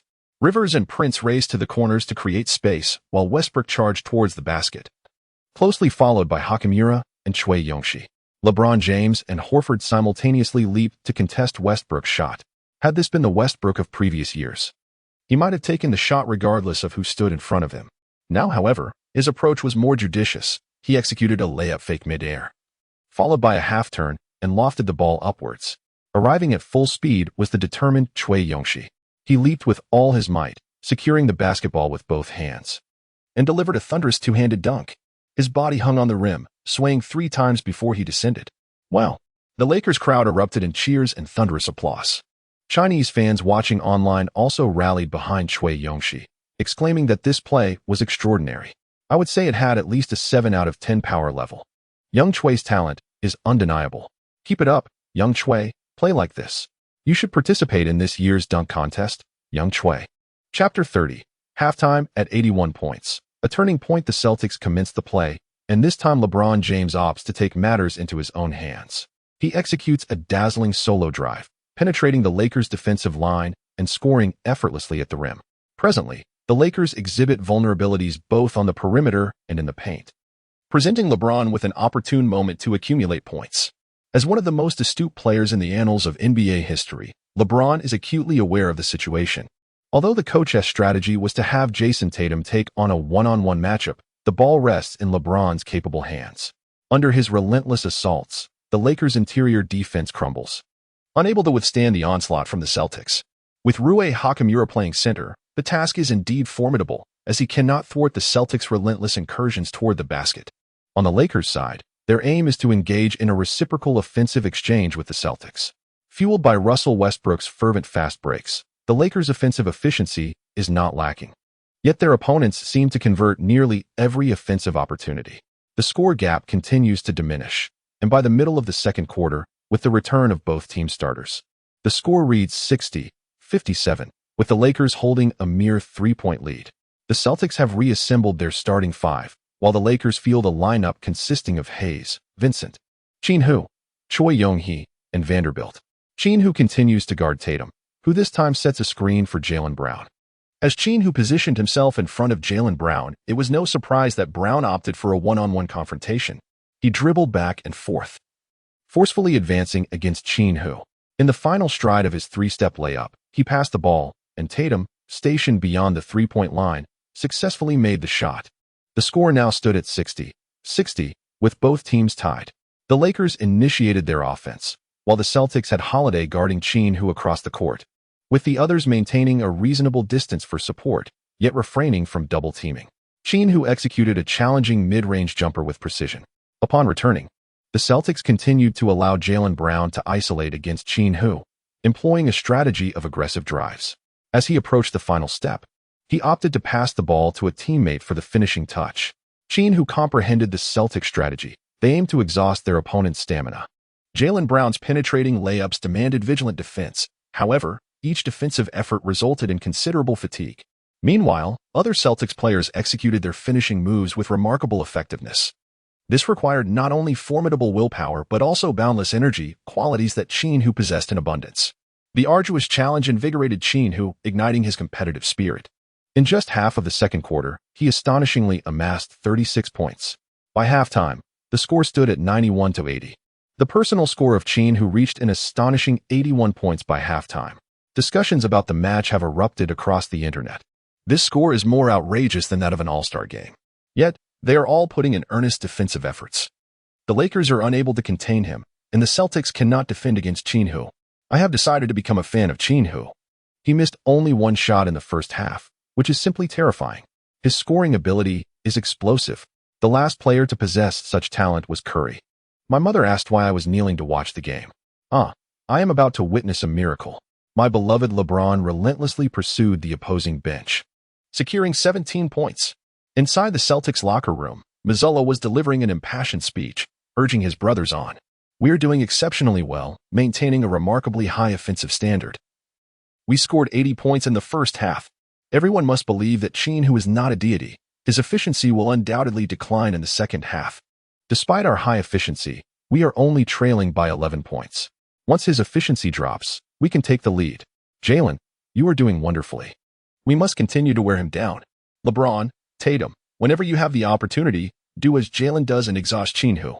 The eyes of the Celtics players brimmed with confidence. They understood clearly that an NBA game is a team sport of 5 individuals. One person can never triumph over 5. At least not in the annals of history. As the speech concluded, everyone took a moment to hydrate and relax their muscles. LeBron James quietly approached Mazzulla, whispering, "Coach, in the second half, I hope you can grant Bronny a few minutes on the court. His impact is no less significant than Pritchard's." Mazzulla shook his head, responding, "I'm sorry, LeBron, but I cannot agree. In such a crucial match, I must select players who guarantee our victory." James's expression darkened. "Mazzulla, you are aware of my commercial value. You understand what it means for LeBron and his son to play together. I urge you to reconsider." In the Lakers locker room, Phil Jackson furiously struck the tactical board, exclaiming, "Our defense is atrocious. We allowed them to score 80 points in the first half. In the second half, I want to see defense. Only those willing to fight on that end will have the chance to play. The ball is always in Qin Hu's hands. How can we perform?" Rivers complained. "That does not excuse your lack of defense." Phil Jackson retorted angrily, "I need the ball. Without it, I cannot be my true self." Rivers continued to argue. "All right, you want to be playing in the second half," Phil Jackson declared. Westbrook stood up and said loudly, "Everyone, we are a unit. And Qin Hu is the sharpest spear of this unit. Ask yourselves, if it weren't for Qin Hu's performance, would we have a chance to defeat the Celtics? What we must focus on now is not the possession of the ball, but rather following Qin Hu and vanquishing our opponents. It is as simple as that." Outside the arena, numerous fans have taken advantage of the halftime break to purchase refreshments, bustling about amidst a throng of eager spectators.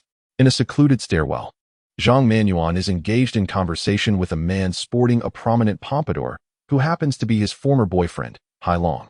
After becoming Qin Hu's agent, Zhang Manuan secured several advertising deals for him, earning a substantial commission. "I have already given you more than enough money. Please do not harass me any further." Zhang Manuan expressed his displeasure.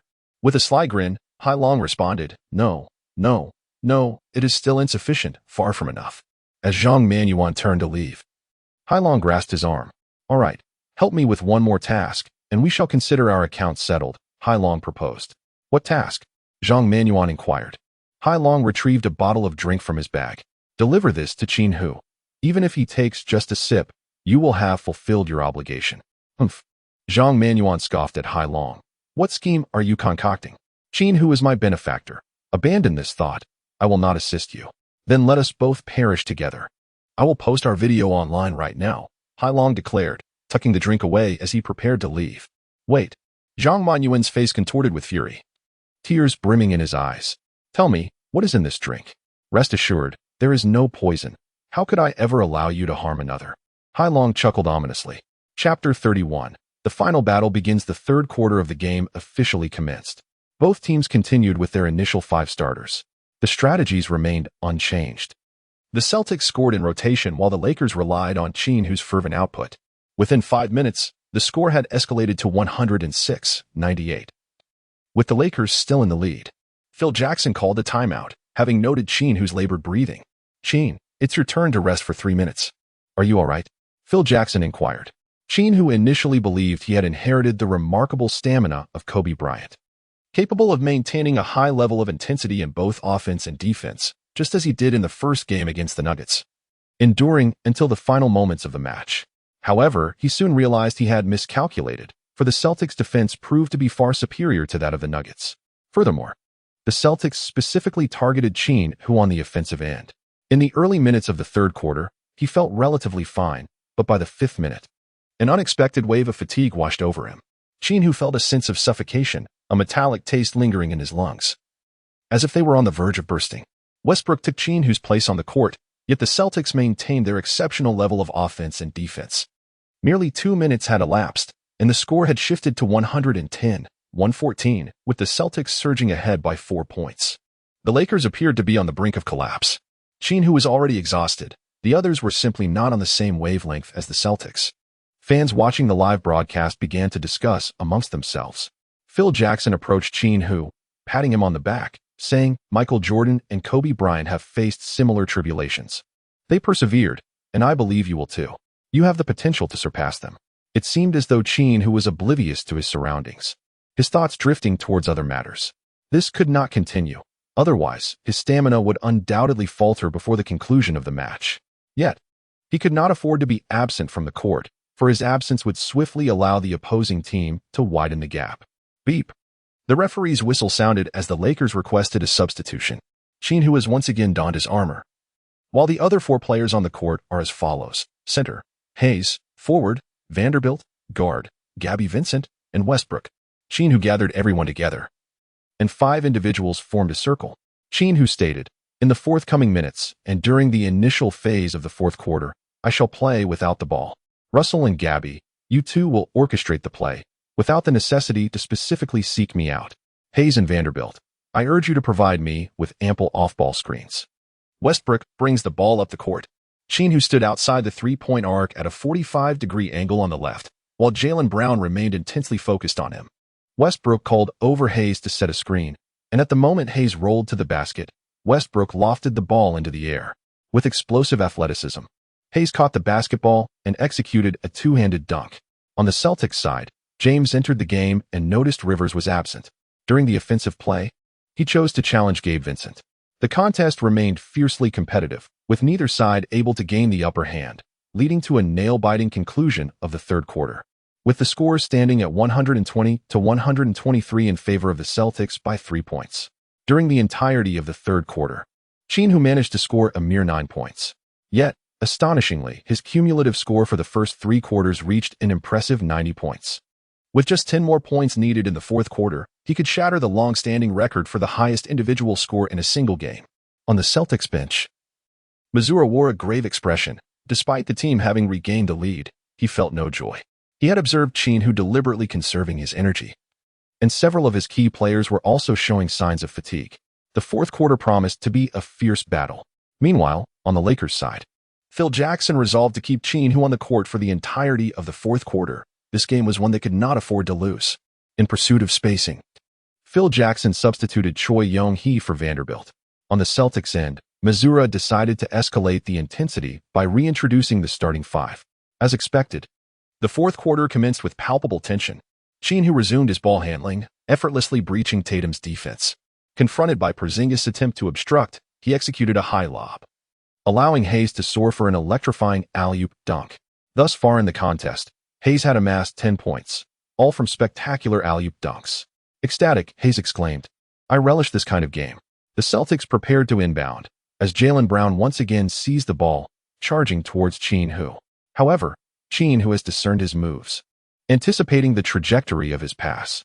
With a swift motion, he intercepts the basketball and immediately dribbles forward, rushing towards the front court. "Stop him! Stop him!" Mazzulla shouted anxiously from the sidelines. Standing in Qin Hu's way are Tatum, White, and Holiday, positioned in a triangular formation, effectively blocking all of Qin Hu's avenues for advancement. While the other Lakers teammates have yet to catch up, as Qin Hu surpassed the logo, he unexpectedly leaped and executed a shot, a three-pointer from beyond half-court. The audacity of this hurried attempt was astonishing. Amidst the bewildered gazes of the spectators, the basketball arced gracefully through the air and swished through the net. Incredible! It actually went in. A flicker of fear began to manifest in the eyes of the Celtics players. Beep! The Celtics called for a timeout. Mazzulla was acutely aware of the significance of that shot. It had the potential to shatter his players' confidence. LeBron, substitute for Preseason, will play small ball, Mazzulla instructed. He recognized the necessity of having James orchestrate the team's offense. They could not afford to lose their composure at this juncture. while seated on the bench. James remained composed, casting an unwavering gaze at Mazzola as he stated, "Let Bronny join me on the court." Mazzola paused momentarily, then managed a slightly awkward smile. "Bronny, you're in for white." The crowd in Los Angeles erupted into applause as both James and his son took to the court simultaneously. LeBron strode confidently ahead, with Bronny steadfastly following, and they both executed a synchronized gesture of crowning. "Wow, how magnificent! Bronny, I love you," cheered a multitude of fans, many of whom had come specifically to witness LeBron in action. Qin Hu addressed his teammates. "Brothers, the enemy's weak point is exposed. What a splendid opportunity." The Celtics initiated the play, and James opted for a solo drive, targeting the most vulnerable defender, Gabby Vincent. Hayes swiftly moved to provide support and contest the shot. At that moment, Tatum, whom Hayes was guarding, found himself unmarked. He raised one hand skyward, signaling James for an alley-oop. However, James, with a slight flick of his wrist, sent the basketball careening toward Bronny, who was being closely guarded by Choi Young-hee. Bronny executed a feint to shoot, but Choi was not deceived. Instead, Bronny dribbled along the baseline, attempting to break through. Choi was right on his heels, and as they approached the paint, Bronny still could not shake off Choi. His only options were a forceful layup or a lob pass to the far corner. Passing was not Bronny's forte, so he chose the layup. Bang! Choi delivered a resounding block, sending the ball soaring into the stands. Chapter 32, The Final Blow. The audience erupted in astonishment, exclaiming how spectacular that block was. "Ha ha ha, the young prince is truly pathetic. He will never be James." In that instant, Bronny felt utterly humiliated. Casting a bewildered glance at his father, "Dad," James offered words of comfort. "Child, you must have confidence. Receive the ball and shoot decisively." Holiday prepared to inbound from the baseline, delivering the ball directly to the cutting Jaylen Brown. Brown executed a layup, scoring and leveling the game at 125. Qin Hu once again advanced with the ball, and surprisingly, James took the initiative to come forward and guard Qin Hu.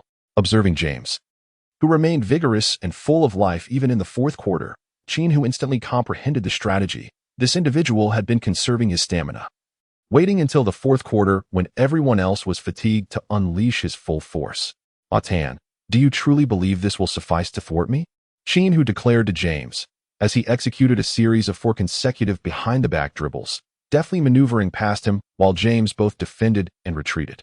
Suddenly, Qin Hu executed a mid-range jump shot as LeBron James leaped to block. The ball grazed James's fingertips and soared through the net. Qin Hu's personal score had now ascended to an impressive 95 points. The announcer at the venue erupted with excitement, proclaiming, "Ladies and gentlemen, we are on the verge of witnessing a new historic record." The Celtics continued their advance with James in possession, who, after utilizing a pick-and-roll, charged towards the Lakers' interior. He subsequently passed the ball to Bronny, positioned beyond the arc. With determination, Bronny opted for a jump shot. However, Choi Young-hee remained steadfast, delivering a resounding block. The basketball was sent flying into the stands. Once more, a commotion erupted from the Celtics bench, as Preseason and veteran Horford expressed their discontent with the emotional plays between the James duo, vocally protesting to Coach Mazzola. Realizing the escalating tension, Mazzola promptly substituted Preseason in white for James and Bronny, allowing the Celtics starting 5 to regroup. In a fit of rage, James hurled his towel to the ground, his gaze fixed menacingly on Mazzola, the infamous death stare. Laughter erupted online, as spectators pondered whether Mazzola's position was in jeopardy. On the court, the Celtics reverted to their familiar offensive strategy, empowering each player to take control of the ball. Whoever had the opportunity took the shot. In no time, the ball found its way into the hands of Preseason, who raised for a three-pointer. Swish. The score now stood at 127-128, with the Celtics leading by a single point. Qin Hu dribbled the ball into the front court, disregarding Jaylen Brown's defense, and executed another soaring three-point jump shot. The ball swished through the net. The score now stands at 130-128, with the Lakers reclaiming a 2-point lead. Qin Hu's personal score has reached an impressive 98 points. With only 8 minutes remaining in the game, the Celtics have called for a timeout, and their general manager, Stevens, has approached the bench to replace Mazzola in addressing the team. "Listen up, everyone. Qin Hu has already amassed 98 points. I am overturning our previous game strategy. We must double-team him, whether it be with 2 or 3 players. We cannot allow him to score any further." None of us desire to be remembered on the annals of disgrace, he implores. The Celtics players unanimously express their determination to thwart Qin Hu's scoring efforts. Even with defenders in his face, his shooting accuracy surpasses that of his teammates when they are unguarded. Thus, we must intensify our defense against him and challenge his teammates. The next 8 minutes are crucial for us. Indeed, Mazzulla concurs, they cannot contain our offense. We can secure the victory. As the game resumes, why do the Celtics scores? And when the Lakers launch their next offensive attempt, as soon as Qin Hu seized the ball, he was immediately besieged by 2 defenders. In the climactic encounter, Qin Hu faced off against Cui Yongxi. Taking a deep breath, Cui Yongxi launched a three-pointer, and it swished through the net. On the sidelines, Phil Jackson beamed with delight, noting the increasing steadiness of the young player's long-range shooting. In the ensuing minutes, both teams exchanged leads in a thrilling back-and-forth. With only 20 seconds remaining, the score stood at 153-154, with the Lakers holding a slender advantage. As the Celtics initiated their offense, Tatum's shot was thwarted by a block from Qin Hu. Holiday retrieved the ball, but missed his mid-range attempt. Preseason secured the offensive rebound and passed it to White, who sank a three-pointer. The score shifted to 156-154, with the Celtics regaining a 2-point lead. Only a second remained on the clock. The Lakers called for a timeout, and Phil Jackson, armed with his tactical board, prepared for the final play, declaring, "Our strategy for this last possession is." Qin Hu abruptly seized the tactical board, erasing the strategies inscribed upon it, and coldly declared, "Hand me the ball. I shall lead you all home." The crowd gathered closely, arms interlocking in solidarity, as they unitedly chanted, 1, 2, 3, victory. The referee's whistle pierced the air, signaling the end of the timeout, and both teams ambled back onto the court. The entire audience rose to their feet, with many fans nervously covering their mouths with clasped hands. In the realm of live streaming, the barrage of comments reached a fever pitch. All eyes were fixed on whether Qin Hu would dare to take the final shot. The Celtics would undoubtedly converge upon him. Passing to another player seemed a more prudent choice. Trust in others or faith in oneself. My intuition tells me he will opt to shoot. Just observe the fire in his gaze. It appeared that Mazzulla anticipated Qin Hu's intent to shoot solo, opting to assign Tatum, whose height and wingspan could effectively contest Qin Hu, to apply tight defense. Preseason was tasked with obstructing the Lakers' inbound pass, with Westbrook designated as the passer. The referee signaled the commencement of the match, and the Lakers players began to reposition themselves. Westbrook feigned a couple of movements, spotting Qin Hu momentarily break free beyond the three-point line, decisively passing him the ball. In that fleeting instant, as the basketball left Westbrook's hands, Preseason pivoted sharply, lunging towards Qin Hu, an evident maneuver orchestrated by the Celtics. Only 1 second remained. As Qin Hu receives the ball, he is compelled to shoot. With the towering presence of Jason Tatum at 208 centimeters and Kristaps Porzingis at an imposing 221 centimeters converging to block his shot, their 4 colossal hands casting a shadow over him, Qin Hu pivoted and leaped with all his might.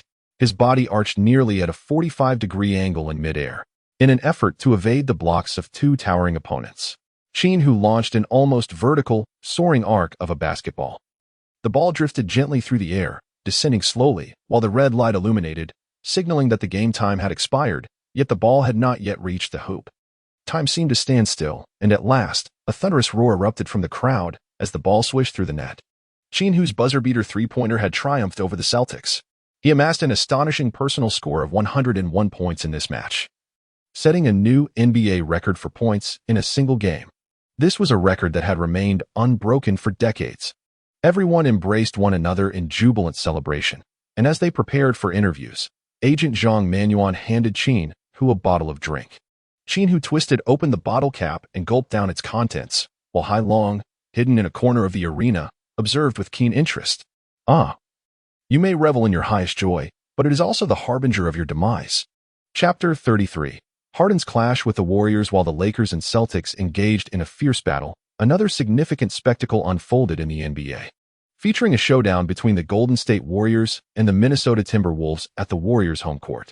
This match represented a contest for supremacy in the Western Conference, with both teams remaining undefeated this season.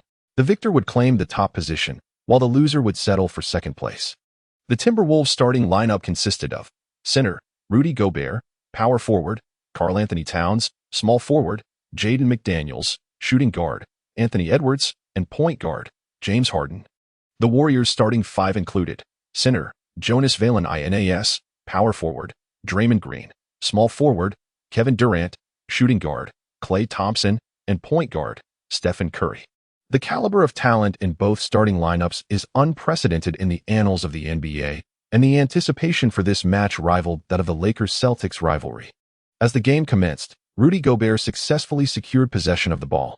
James Harden initiated the offense, with Gobert setting a screen. Harden charged towards the paint, prompting Valanciunas to rush over for defense. With deft precision, Harden lofted the ball into the air, and Gobert executed a spectacular alley-oop dunk. Since Harden's arrival in Minnesota, Gobert has reaped the greatest rewards on the offensive end, feasting on opportunities and averaging an impressive 18 points per game this season. On the Warriors' side, Draymond Green spearheaded the offense. Positioned at the top of the arc, Green orchestrated the play while Valanciunas used his robust frame to shield Curry from McDaniels. Curry maneuvered beyond the three-point line, and Green delivered a timely pass, allowing Curry to sink a three-pointer. Since Valanciunas joined the Warriors, Curry's three-point shooting percentage has soared to an astonishing 50%. The formidable presence of Valanciunas has provided Curry with ample shooting opportunities, reminiscent of the days with Andrew Bogut, while Durant's influence also contributed significantly. The score stood at 3-2 as the Timberwolves prepared to inbound the ball. Edwards opted for a one-on-one against Klay Thompson, whose mobility had notably diminished, making him a target for opposing offenses. With a mere acceleration, Edwards effortlessly bypassed Thompson. A graceful layup scores, bringing the score to 3-4. The Warriors are on the offense. This time, Draymond Green pivots at the free throw line while the Splash Brothers execute a cross screen. Stephen Curry races toward the three-point line, and Klay Thompson cuts to the basket. Draymond's timely pass finds Klay, who scores with a layup, making the score 5-4. The Timberwolves now have their turn on offense. James Harden opts for a one-on-one play, executing his signature step-back three-pointer flawlessly, bringing the score to 5-7. The Warriors promptly respond with a three-pointer from the indomitable Kevin Durant, swiftly elevating the score to 8-7. Both teams exchange blows, showcasing remarkably high offensive efficiency. The Timberwolves boast advantages in athleticism and height, while the Warriors excel with their unparalleled shooting prowess, leaving both defenses in disarray. As the first quarter reaches its midpoint and an official timeout is called, the score stands at a deadlock of 20-20. Subsequently, both teams introduce their bench players. The Warriors substitute Klay Thompson, Durant, and Valanciunas for Gary Payton II, Moses Moody, and Lee Kyle, with Curry and Draymond leading the second unit. The Timberwolves replace Rudy Gobert and Harden with Mike Conley and Naz Reid. Upon resuming play, Reid, often dubbed the Warriors' nemesis, makes his presence felt immediately with a precise three-pointer, advancing the score to 20-23. Lee Kyle initiates the Warriors' offense. Since joining the team, he has seamlessly integrated, leveraging his high basketball IQ and passing ability within their motion offense, resulting in career-high win shares and assists. Many foresee Lee Kyle as a potential successor to Draymond Green. With a leisurely dribble, Lee Kyle suddenly flings the ball into the air, allowing Gary Payton II to slip along the baseline and complete a two-handed alley-oop dunk. The score is now 22-23. Initially perceived as a weakness, the Warriors bench, featuring Lee Kyle, Moody, Podziemski, TJD, and Payton II, appears somewhat unassuming on paper. Yet their performance has been remarkably effective. Lee Kyle orchestrates the offense, allowing everyone on the bench to contribute. The Timberwolves bench is equally formidable, with Conley and Reid alone possessing starting caliber talent in other teams. Both teams, whether starters or reserves, are locked in a fierce contest. As the game progresses into the fourth quarter, the score is tied at 127. However, an unexpected incident unfolds on the court when Gobert delivers an elbow to Lee Kyle during a positioning battle. Lee Kyle was instantly engulfed in fury, retaliating with an elbow strike, and the two engaged in a fierce struggle. The players rushed onto the court to separate them, with Draymond Green once again showcasing his notorious chokehold, ensnaring Gobert's neck and dragging him 2 meters away. Gobert was left in disbelief, exclaiming, "Why again?"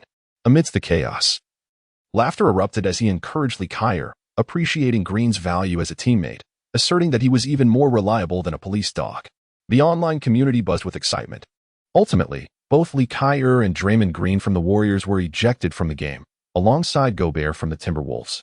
The Warriors opted to deploy their death lineup for the remainder of the match, featuring Durant as center, Peyton and Klay Thompson as forwards, and Stephen Curry and Podziemski as guards. Coach Kerr was ready to orchestrate yet another ingenious strategy, despite the age and diminutive stature of the lineup. The spectators could only wonder how they would defend against such a setup, feeling a sense of impending doom. The Timberwolves' closing lineup consisted of Towns at center, Reed at power forward, McDaniels at small forward, Edwards at shooting guard, and James Harden at point guard, boasting a physical prowess that overshadowed the Warriors. Nevertheless, Warriors head coach Steve Kerr wore a confident and cheerful demeanor. Edwards penetrated the defense effortlessly, executing a dunk to score. On the other end, Curry and Durant executed a pick and roll. Towns was a step slow in switching, allowing Curry to sink a three-pointer. Harden then drove for a layup, followed by another pick and roll with Durant. The Timberwolves double-teamed Curry, leaving Durant open for yet another three-pointer. The pick-and-roll duo of Curry and Durant remains one of the most unanswerable weapons in the NBA.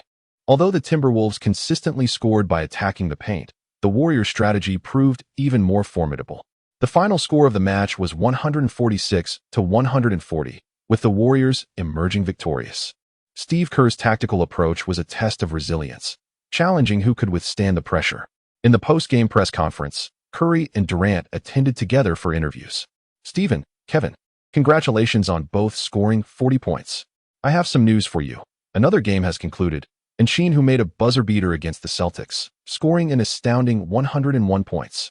One reporter exclaimed, "Wow." Curry gasped in astonishment, utterly incredulous. "I adore him. Quick, I must see the news from that game." Durant has initiated a live broadcast on his phone, while the Lakers interview area is in disarray.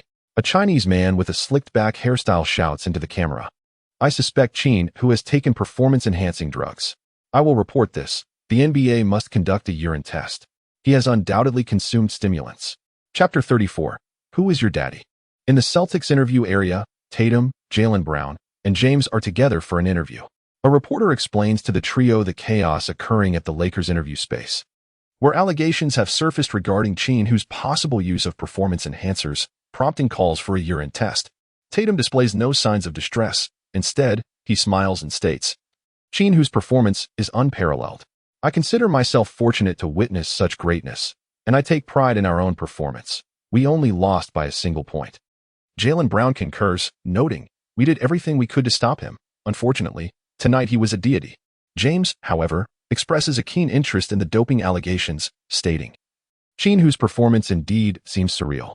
I have never witnessed a player so efficient and tireless. If the NBA conducts a urine test, it is a responsibility to everyone involved. Yet I believe Qin Hu is innocent." Under mounting pressure, the NBA has hastily arranged for a urine test for Qin Hu. Several media outlets begin interviewing the disruptive Hai Long, who passionately declares to the camera, "Qin Hu is merely a facade. As a fellow Chinese, I understand him. Without performance enhancers, he is nothing. I await the results of the urine test, and I guarantee he has consumed stimulants." Other media representatives, having concluded their interviews with players, gather around to witness the spectacle. Sam, the special assistant to the Lakers president, approaches the crowd and publicly questions Hai Long. "Who are you? By what authority do you stand here?" A nearby reporter interjects, "Mr. Hai Long is an intern reporter for our sports celebrity show. He possesses a press credential." Hai Long smugly brandishes his press pass at Sam. "A sports celebrity show?" Sam chuckles. "James is your boss, right? Is this fool arranged by him?" Hai Long retorts, "Our boss is the GOAT in NBA history, the greatest basketball player. How could he concern himself with a mere Qin Hu? I came here on my own accord to expose Qin Hu's hypocrisy." Sam's expression darkens. Slander is also a form of crime. "What if Qin Hu's urine test yields no issues?" "Ha." Hai Long cackles madly. "If he is clean, you can make me do anything." "Very well. That is your own statement." Hai Long cast a glance at Zhang Manuan, who was anxiously hiding in a distant corner, his face pale and filled with trepidation. With confidence, Hai Long turned to Sam and proposed a wager. If Qin Hu tested positive for performance-enhancing drugs, the hefty man would kneel and bow to him thrice. Conversely, if Qin Hu's results were clean, he would grant Sam any request. Sam nodded in agreement, stipulating that should Qin Hu pass the test, Hai Long would declare to the world's media, "Who is your daddy?" Hai Long boldly accepted the challenge, sealing their pact. 10 minutes later, the NBA's official responsible for drug testing emerged to announce the results. Qin Hu's urine test was normal, without any discrepancies. Cheers erupted from the crowd in support of Qin Hu.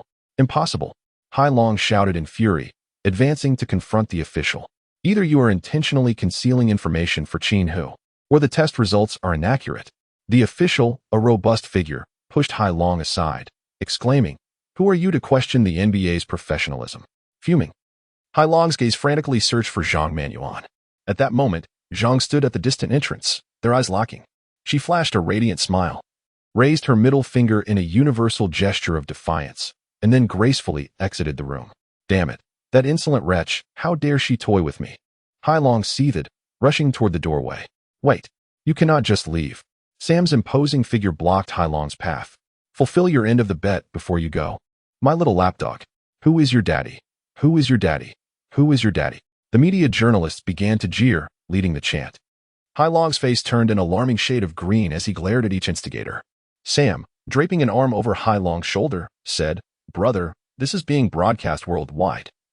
You wouldn't dare to welch on your bed in front of the entire planet, would you?" Realizing the gravity of the situation, Hai Long's expression softened considerably. "I accept my defeat and will honor the wager, but I still question the integrity of the testing process. This matter cannot simply be brushed aside. I insist on a third-party organization to conduct an independent examination of Qin Hu. Who is your father? Who is your father? Who is your father?" The majority of journalists present were utterly disinterested in what Hai Long had to say. Instead, they joyfully chanted, "Hurry up, LeBron's lackey, little Bronny, fulfill your wager." Sam urged, "Who is your father?" Hai Long stammered out, "Have you not eaten?" Sam bellowed, "You sound like a eunuch." "Oh right, you are eunuchs. Always licking the bare backside of the emperor. Ha ha ha. Who is your father? Who is your father? Who is your father?" Hai Long gritted his teeth and shouted it 30 times in succession. "Excellent." The media reporters present erupted into applause for Hai Long. "You all remember this. You will face retribution," Hai Long declared before storming out. The 5 reporters from the sports celebrity show followed closely behind, accompanied by a dozen journalists from other media companies affiliated with James. Sam, witnessing this scene, couldn't help but gasp. This James was truly remarkable. Possessing several media outlets under his control, a player wielding media influence, a historical rarity. Crafting a multifaceted image for himself while simultaneously disparaging his opponents from all angles, ensuring he remained invincible. In the Celtics locker room, the players, having finished their ablutions, began to depart for the airport. LeBron retained Missouri for a private conversation. The imposing emperor's piercing gaze made Missouri feel uneasy. "LeBron, is there something you need?" Missouri's voice trembled. "Listen, I want to start. This is not a suggestion. It's a notification." Chapter 35, The Oath of the Peach Garden. "I'm sorry, Qin Hu. I can no longer be your agent," Zhang Manuan stated calmly to Qin Hu. "Why not? You've been doing quite well." Qin Hu was puzzled. Zhang Manuan managed to squeeze out a faint smile, proclaiming that he had found a superior platform. Qin Hu fixed his gaze on Zhang Manuan for 3 seconds. After all, they were close friends. It seemed rather inconsiderate not to share any difficulties. Sam leaned in closer, asserting, "You lack any acting skills. Stop pretending. Just speak up, and the 2 of us will do our utmost to assist you." Over the past few days, Zhang Manuan's extroverted and warm personality resonated well with both Qin Hu and Sam, forging a bond so strong that they were practically brothers. Sam often likened their relationship to that of Liu, Guan, and Zhang from the Three Kingdoms, with his own charisma embodying the essence of Liu Bei. Qin Hu possesses the indomitable spirit of Guan Yu, while Zhang Manuan, robust and strong, embodies the essence of Zhang Fei. However, this assertion is one that Zhang Manuan vehemently disputes. Suddenly rising to his feet, he exclaimed, "To be honest, you 2 are quite the actors, believing yourselves to be some omnipotent deities. I have no issues whatsoever. I merely wish to distance myself from the likes of you 2 fools." Sam remarked, "Brother, your performance was commendable, filled with genuine emotion." Qin Hu continued, declaring that he scored a modest 70 points out of a possible 1,000. Zhang Manuan, in a fit of rage, overturned the dining table, sending dishes and cups scattering across the floor. "Oh, my carpet," Sam lamented. The trio had gathered for a meal at Sam's villa. Zhang Manuan pointed his finger at Sam's forehead and sneered, "Let us start with you, you gluttonous pig. Your allure, if it can be called that, is only appreciated by Aunt Jenny. In truth, you are nothing of significance." In response, Sam kicked a chair across the room, seething with anger as he retorted, "Silence." Qin Hu approached and grasped Zhang Manuan's arm. Brother Yuan, this is excessive. Zhang Manuan shrugged off Qin Hu's hand, retorting. And you, always eager to champion the underdog, aren't you? What are you pretending for? Do you think I am oblivious to your intentions? You merely wish to pursue me. Bah. A toad wishing to feast upon a swan. Qin Hu's expression darkened. Hey, have you hit your head today? What kind of nonsense are you spouting? After berating, Zhang Manuan picked up his bag and strode out, not bothering to look back as he continued, two complete fools. Farewell. Or rather, I never wish to see you again. As Zhang Manuan drove away from the villa, Sam turned to Qin Hu and said, if she weren't a woman, I swear I would shatter her teeth. Just then, Sam's phone rang, and the caller on the video call was Jenny Bass. Hello, my dear. Good evening, moi, moi, moi. Jenny's sweet voice echoed through the line. Qin Hu felt a tumultuous churn in his stomach and hastily retreated to the sofa in the living room. Spit it out quickly. I am quite occupied, Sam replied with a hint of irritation. Ah, who has angered my dear? Jenny Bass playfully fluttered her eyelashes at Sam. Hee. I adore your commanding and masculine demeanor. Noticing Sam's palpable impatience, Jenny Bass swiftly got to the point. It's splendid news. Qin Hu's performance has captivated the board. They have unanimously decided to rebuild the team around him, and we will be trading away all players dissatisfied with Qin Hu. A smile crept across Sam's face. Well done. Hee hee, meetings are so exhausting. You must soothe me later. I've been longing for your little whip. Sam cast a nervous glance at Qin Hu. Qin Hu was engrossed in his phone when Sam lowered his voice and urged him to return swiftly, promising a delightful surprise from their master. After hanging up the call, Sam approached Qin Hu and said, hurry up and leave. I need to get some sleep. Such is the straightforward and unadorned nature of conversation among brothers. Qin Hu gazed at Sam with a smile that was neither fully a smile nor entirely devoid of mirth. Explain to me what a small whip is, and then I shall take my leave. With a hint of irritation, he added, mind your own business regarding adult matters, and be on your way. Qin Hu sprawled languidly on the sofa, declaring, I shall not leave. I wish to witness the live performance. Sam, grasping Qin Hu's hand, earnestly implored, Father, I beseech you to return home and retire for the night. Tomorrow, I shall arrange a roasted whole lamb for your pleasure. Qin Hu rose decisively, approached the door, and suddenly turned back. Son, are you the one wielding the whip, or the one enduring its sting? Get out. Several sofa cushions flew towards Qin Hu like cannonballs. Seizing the cover of night, Qin Hu drove back to the city of Los Angeles. This rotund fellow certainly indulged in lavish amusements with Anshin. Qin Hu suddenly felt a twinge of envy towards Sam. Having been preoccupied with his studies for an extended period, and subsequently dedicating himself solely to basketball after joining the NBA, it seemed he had overlooked the needs of his own body. A powerful sensation washed over him. Qin Hu understood that he must resolve the matter at hand today. In 20 minutes, as Qin Hu returned to the lobby of the apartment building, the receptionist greeted him, saying, Mr. Qin, someone is looking for you. Sitting on the sofa in the lobby was a slender girl who, upon noticing Qin Hu's entrance, promptly rose and approached him. Wow, Qin Hu, I watched your match today. You were incredible. I have become your devoted fan. This girl was familiar to Qin Hu from television, one of Tencent's female hosts, the ardent fan Mina. You are Mina, aren't you? Mina joyfully exclaimed, Of course. I can't believe you know me. I am so thrilled, so thrilled. Qin Hu nodded. What brings you to me at this late hour? Is there something you need? It was indeed getting late. It's nothing much, Mina replied, her gaze lingering on Qin Hu's handsome face, her eyes sparkling with admiration. You are truly handsome. Thank you, he replied, but I am quite tired and must head upstairs to rest. All right, she said with a hint of reluctance, waving goodbye to Qin Hu. As Qin Hu stepped into the elevator, Mina hurried in after him. Upon catching sight of his striking appearance, she momentarily forgot her purpose for seeking him out. Oh, renowned star, shall we exchange contact information? I would love to conduct exclusive interviews with you and Cui Yongxi. This is something I specifically requested from Tencent, she exclaimed. The two shared their contact details and added each other on WeChat. The elevator came to a halt on the 10th floor. I've arrived, Qin Hu announced. Mina rolled her eyes and pouted. We're already at your doorstep. Won't you invite me in for a drink? After all, we're both from the same hometown. And I find myself quite alone out here. Qin Hu welcomed Mina into his home. A renowned star like you, yet your decor is rather simplistic. Mina remarked as she surveyed Qin Hu's interior furnishings with a discerning eye. Are you single? Qin Hu nodded. How did you perceive that?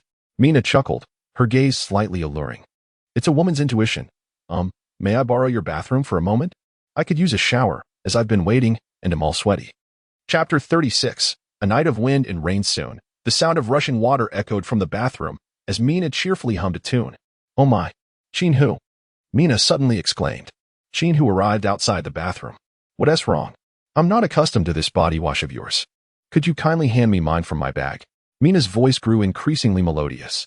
Qin Hu opened Mina's bag and retrieved the shower gel. "I've placed it by the door for you. You can grab it yourself later," he remarked. "Why make it so complicated?" Mina retorted, suddenly flinging open the bathroom door. One hand shielded her upper body while the other reached out to grasp the shower gel. Caught off guard, Qin Hu beheld something he ought not to have seen. Mina's fair face flushed with embarrassment as she cast a sultry glare at him, exclaiming, "Umph, you've seen it all." She then gently closed the bathroom door. Though in her haste, it remained ajar, leaving a gap the width of a fist. Within, the sweet melody of Mina's song echoed once more. Qin Hu suddenly felt a wave of warmth in his abdomen and hurriedly retrieved a bottle of chilled beverage from the refrigerator, downing it swiftly. He then settled onto the sofa to watch television. In less than 10 minutes, the bathroom door swung open, and Mina emerged, so soon.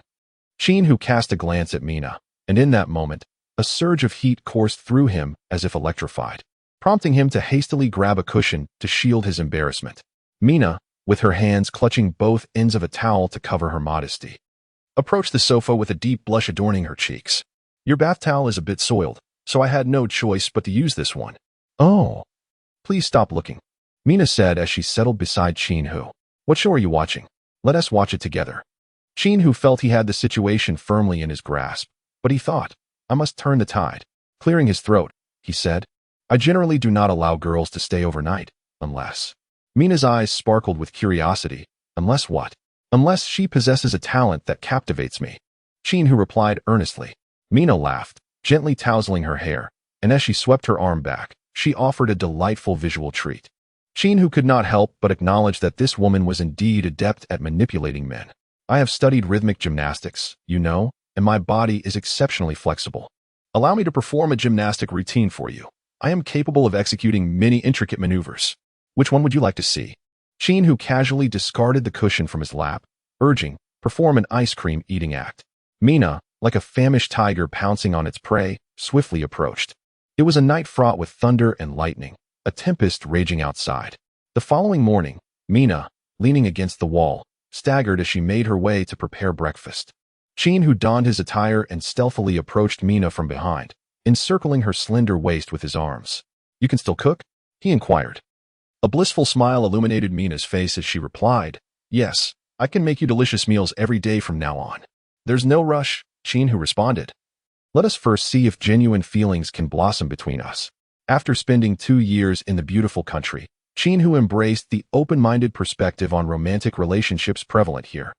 Engaging in intimacy first and discussing emotions later, a stark contrast to the traditional approach in his homeland, where feelings must develop before physical intimacy. Mina playfully chided, "Well, you certainly went overboard last night. I can barely walk now." Qin Hu chuckled and said, "On one hand, your physique is indeed commendable. On the other hand, this is a form of punishment." "Punishment for me?" "Yes, indeed. You, a rather charming lady, have an unfortunate preference for James. Is there a flaw in your aesthetic judgment?" "Ha ha ha." Mina laughed heartily. "That was merely a pretense, orchestrated by the company. I was tasked with portraying the role of a supporter for James, as this would help to attract a segment of his fan base. In truth, I find him insufferably hypocritical." Qin Hu, after listening, contentedly stroked Mina's head. "I appreciate this explanation. I have decided to reward you with something special." "Ah, more again." As Qin Hu toiled in the kitchen, pressing Mina into hard labor, the sudden ringing of the telephone interrupted their efforts. Who could it be? Qin Hu paused his task to answer the call. Mina, feeling a wave of relief, seized the moment to catch her breath and replenish her strength. The caller was Sam. "Hello, something has happened to Yuan Go." Qin Hu felt a pang of anxiety. "What has happened to her?" "Here, take a look. I will send it to you." Qin Hu opened the video sent by Sam, which began with a selfie from Hailong friends. "My name is Hailong, the very person who publicly questioned Qin Hu's urine test yesterday. Now, due to Qin Hu, I have lost my job. I have resolved to go down in flames and expose some scandals concerning Qin Hu." He continued, "As everyone knows, Qin Hu's agent is Zhang Manuan, my former girlfriend. Qin Hu, taking advantage of his status as an NBA star, has brazenly stolen my beloved I cannot coexist with him. Hai Long expressed his indignation, revealing his fervent emotions. The following clips are recordings from my relationship with Zhang Manuan, meant to substantiate the truth of my claims. The ensuing minutes of the video displayed explicit footage of Zhang Manuan and Qin Hu together. No wonder brother Yuan has always feared him. It seems he holds a significant leverage over him, Qin Hu remarked.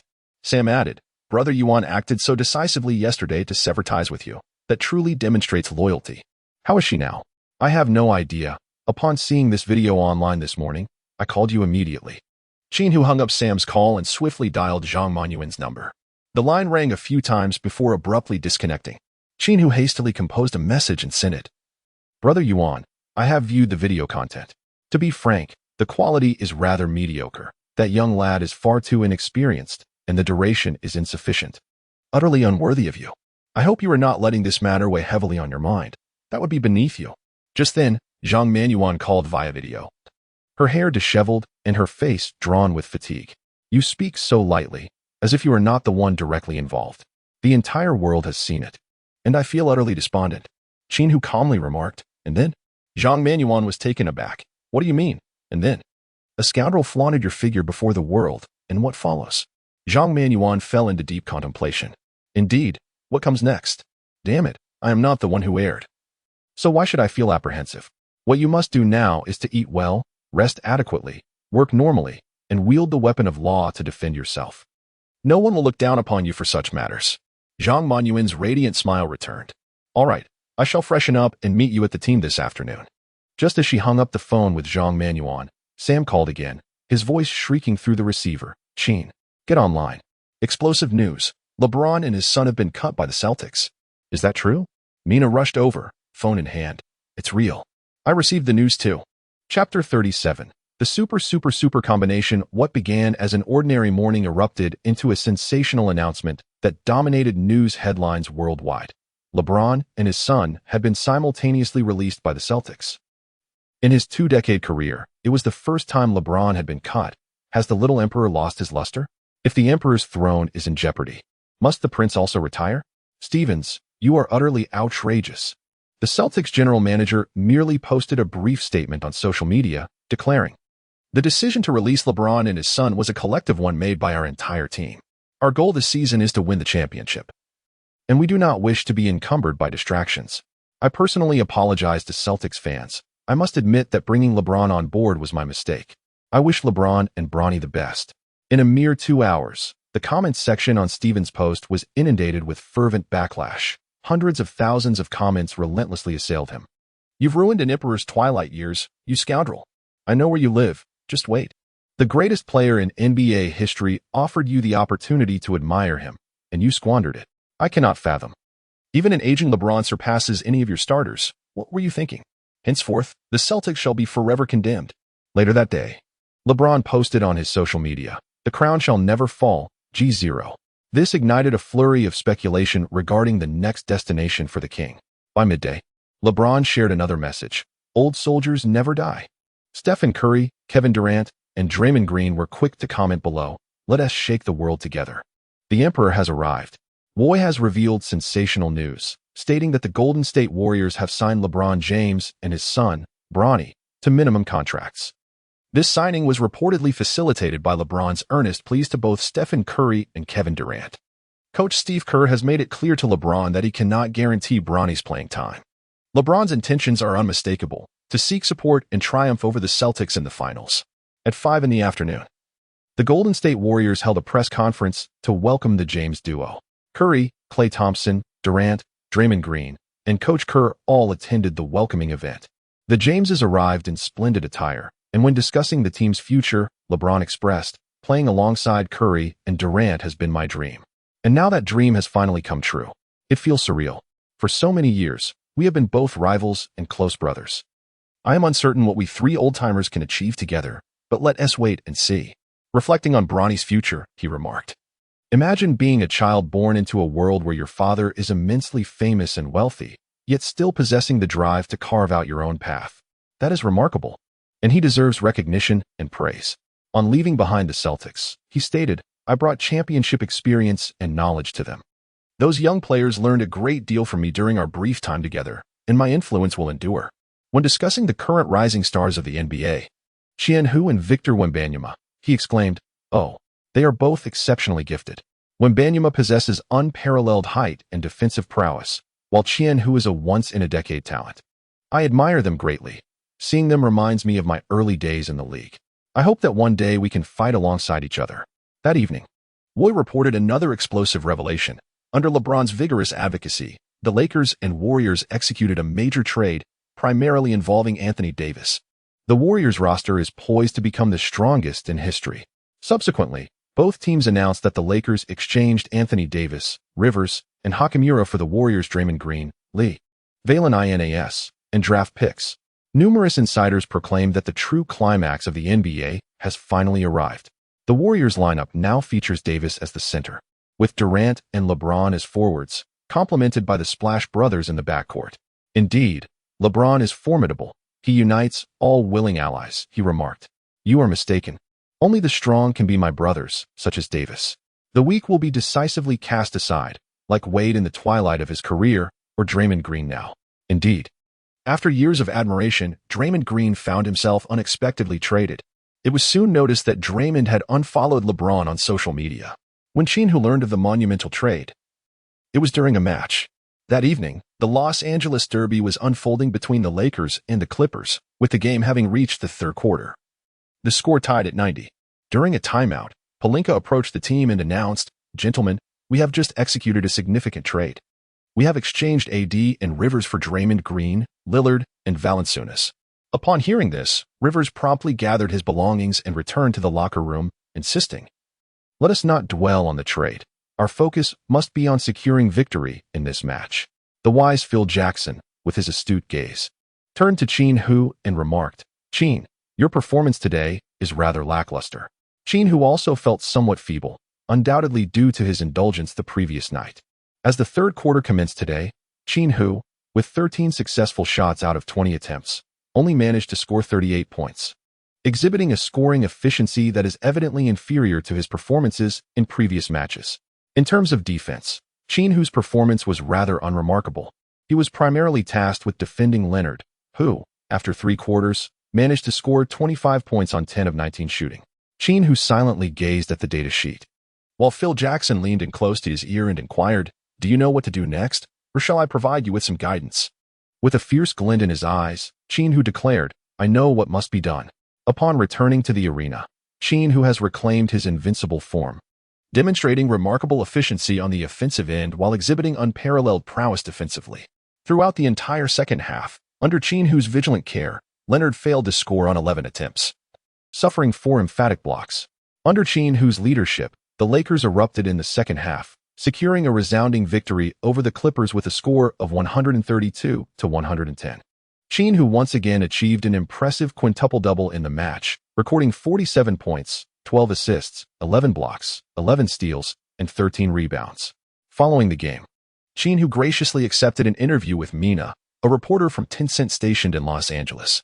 "Congratulations, Qin Hu, on leading your team to a resounding victory and achieving 5 double-doubles. Your prowess is truly remarkable." Qin Hu nodded, affirming his prowess in various domains. Mina, seemingly struck by a sudden thought, blushed and hurriedly continued, "You are aware of the news regarding James joining the Warriors, aren't you?" "Yes, I have heard," he replied. "What is your perspective on it?" "They are an exceptionally rare super team in history. James, Durant, Curry, and Thompson, a truly formidable combination. People are already proclaiming that the championship should be awarded to the Warriors this year." Qin Hu scoffed with disdain, declaring that this year's championship would belong solely to the Lakers. Chapter 38. Draymond Green's choice. The following day, the 3 new recruits arrived punctually for training. Lee and Valanciunas exhibited palpable excitement. However, Draymond Green remained persistently despondent, his mind wandering throughout the entirety of the morning's practice. Upon the conclusion of the training session, Qin Hu called out to Draymond Green, "Draymond, I've heard that your defense is quite commendable, but I remain unconvinced. How about a wager? For every shot I take that you successfully defend, I shall reward you with $1,000.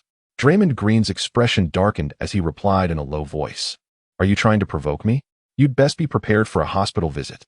With no time for further banter, Qin Hu seized the ball and approached the 3-point line, while Draymond Green advanced to defend. Qin Hu executed a simple three-threat maneuver and, without warning, propelled himself into action. With an extraordinarily swift first step, he effortlessly broke through and executed a resounding slam dunk. "Hey, get your act together. Such a lackadaisical attitude cannot withstand my prowess." Qin Hu called out to the dazed Draymond Green, the second shot. As Qin Hu launched once more, Draymond Green clearly struggled to keep pace. He collided forcefully with Qin Hu, using his body as a shield. Qin Hu staggered sideways for several steps, yet he maintained control over the basketball, executing a sudden stop to score once more with a mid-range shot. "Have you not eaten? Your defense is feeble and ineffective," Qin Hu bellowed at Draymond Green. Draymond Green forcefully struck his forehead with both palms and, with a fierce shout, charged forward to defend. With a sudden halt and a swift change of direction, Qin Hu left Draymond Green sprawled on the ground, effortlessly completing a layup. "That was the third basket. Your defense is as feeble as a baby's bottom." Draymond Green charged forward, delivering a sharp slap to Qin Hu's wrist, the sound echoing crisply across the empty court.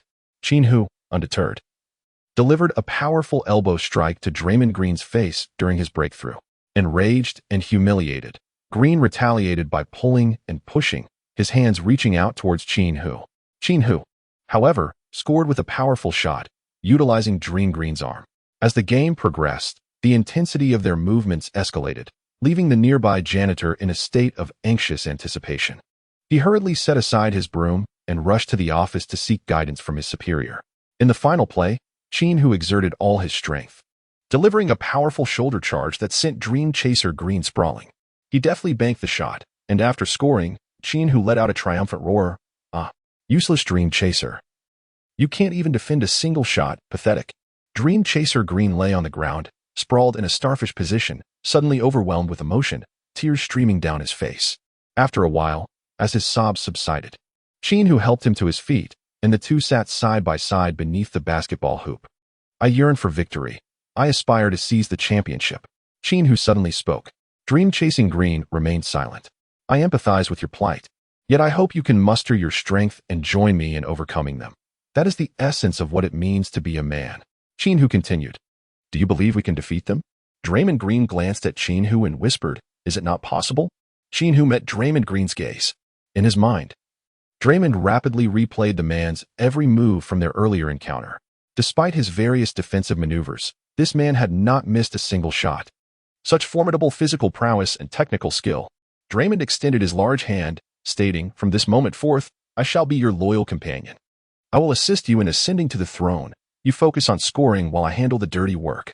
Qin Hu chuckled. "What throne? I'm not James. I am merely a basketball player striving for a championship." Draymond Green laughed heartily. "That pretentious king was just calling me brother one moment, and the next he suggested management trade me."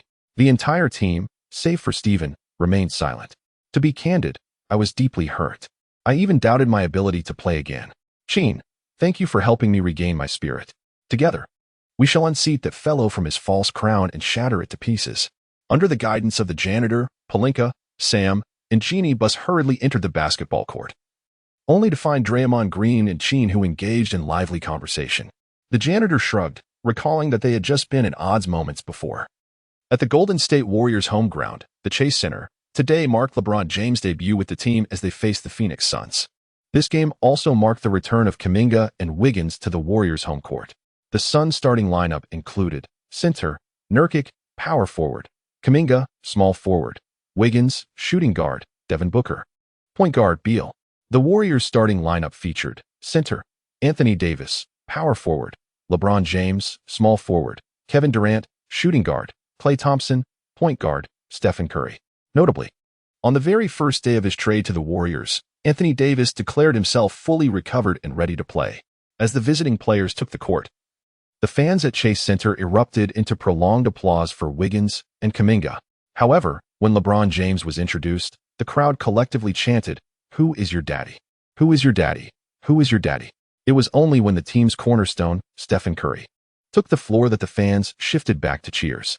LeBron, clearly taken aback by the crowd's reaction, had anticipated at least some cheers from the home crowd, if not an outright ovation. Instead, he was met with disdain. Kevin Durant patted James on the shoulder. "Hang in there, brother. You must win them over with your performance." Understanding the message, James quickly addressed the team. "Brothers, please create opportunities for me tonight. I want to leave a favorable impression on our home fans.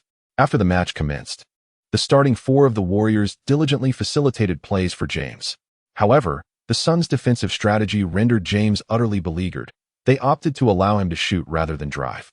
Each time James acquired the ball, defenders retreated a couple of steps to thwart his penetration, compelling him to resort to long-range three-point attempts.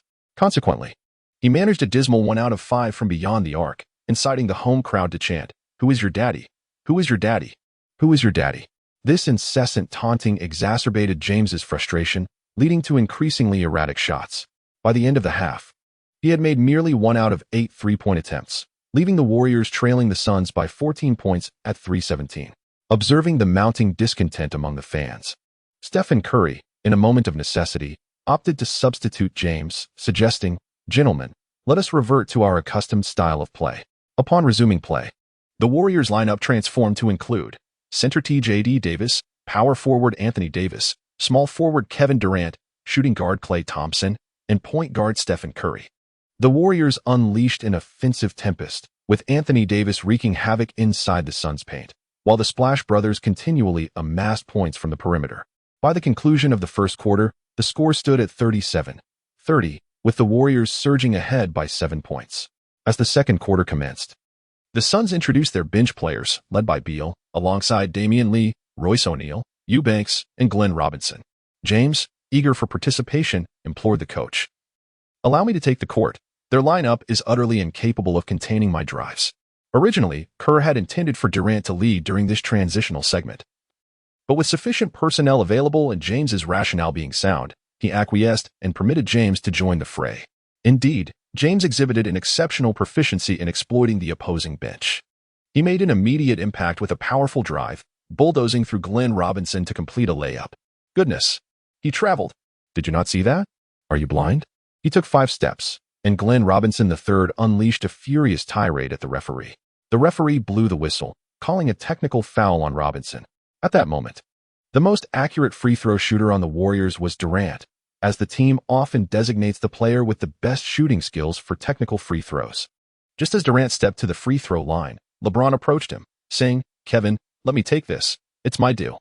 Durant, unfazed by the request, smiled and stepped aside. During the subsequent 5 minutes of play, which featured the substitutes, it became a showcase for LeBron, with Durant occupying the perimeter and drawing the strongest defender, Royce O'Neal. The other defenders, lacking in league standard capabilities, were no match for LeBron, who navigated through them with ease. By the time the Suns called a timeout, LeBron had scored for consecutive times. The Suns simply could not match the Warriors' overall strength. A timeout would not remedy the situation, as the starters were unable to contend with the starters, and the reserves were outmatched as well. As the third quarter drew to a close, the Warriors had established a 25-point lead over the Suns, prompting the latter to concede early by substituting all their starters. Coach Kerr planned to do the same, bringing in all the substitutes for garbage time. LeBron approached Kerr once more, asking, "Coach, let me play the rest of the game with Bronny." Kerr shook his head, replying, "LeBron, your game is over. It's garbage time now. Let the substitutes have their moment." Although LeBron felt displeased, he chose not to press the issue further. Recognizing Kerr's reputation as a formidable figure, a man who once dared to confront the team's star, Jordan, in his youth, Bronny stepped onto the court, marking his first appearance without his father by his side. He attempted to emulate his father's South signature drive, but his layup was swatted away by Damian Lee with both hands.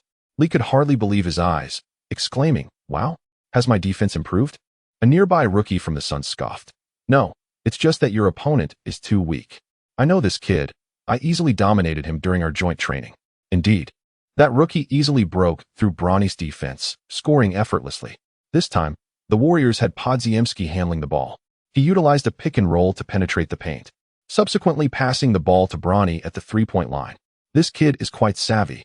LeBron James nodded in satisfaction from the sidelines. With 2 meters of unoccupied space before him, Bronny gradually gathered his strength and launched a three-point shot, his shooting form even somewhat reminiscent of his father's. However, the result was a complete airball. "Who is your daddy? Who is your daddy? Who is your daddy?" echoed the crowd, unleashing their signature taunt directed at the father-son duo. Under such immense pressure, Bronny's performance became increasingly erratic, leading to a series of elementary mistakes. traveling violations, turnovers, and out-of-bounds dribbles. Consequently, the arena's spectators grew ever more animated. Devin Booker, seated courtside, wore an incredulous smile. "Bradley, although we lost this game, we certainly witnessed quite a spectacle. It was well worth our time, haha." Bradley Beal leaned closer to Booker's ear, covering his mouth as he whispered, "Brother, your laughter is too loud. Be careful not to get caught on camera, haha." During a timeout in the fourth quarter, it seemed that the entire audience was engrossed in discussions and mockery of Bronny, with little regard for the game itself. Unable to bear it any longer, James abruptly rose and approached the podium. Grasping the microphone, he solemnly declared, "Fans, as the greatest player in NBA history, I deserve your support. I have put everything aside to come to Golden State. Kevin Durant respects me, Stephen Curry respects me, Coach Kerr respects me, and I have brought you AD. You cannot treat me this way, nor can you treat Bronny this way. He is still just a child. Listen, I will deliver a championship for you, and I am willing to sacrifice whatever it takes." As he spoke with deep emotion, LeBron James surprisingly shed a few tears. Yet, the crowd remained unmoved by his heartfelt appeal, chanting louder, "Who is your daddy? Who is your daddy? Who is your daddy?" Some fans even began to shout more disparaging remarks. "Go away. Golden State doesn't need you. Spare us the theatrics. You are merely here to ride coattails. Trade LeBron. Trade LeBron. Trade LeBron." James found himself momentarily at a loss as to how to conclude the situation. He knew he could not afford to offend the fans. Yet enduring such criticism felt utterly humiliating. Stephen Curry quietly approached James, gently placing a hand on his shoulder, signaling him to return to the bench.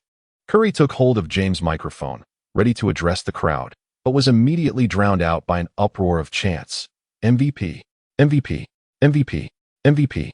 The volume escalated to a deafening crescendo, proving impossible to quell. Curry attempted to speak several times, but was continuously interrupted. After a full 3 minutes, the arena gradually quieted. With a warm smile, Curry addressed the audience, saying, "Hello, Golden State fans. Thank you for your unwavering support. You are our steadfast backbone. I want to express that both LeBron and Bronny are part of the Warriors family, and they continue to contribute to our team. I hope you will support them as well. Thank you." Thunderous applause erupted in response. Chapter 40. The mid-season tournament quarterfinals commence in the days that followed.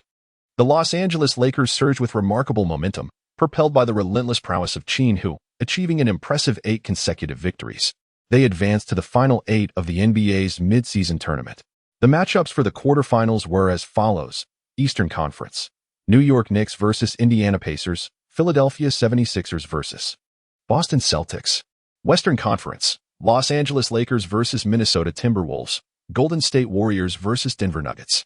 On the evening of December 8th, the Minnesota Timberwolves hosted the Los Angeles Lakers for a single elimination showdown. The Timberwolves starting lineup featured center Rudy Gobert, power forward Karl Anthony Towns, small forward Jaden McDaniels, shooting guard Anthony Edwards, and point guard James Harden. The Lakers starting lineup included center Jonas Valanciunas, power forward Draymond Green, small forward Kyle L. Anderson, shooting guard Jared Vanderbilt, and point guard Qin Hu.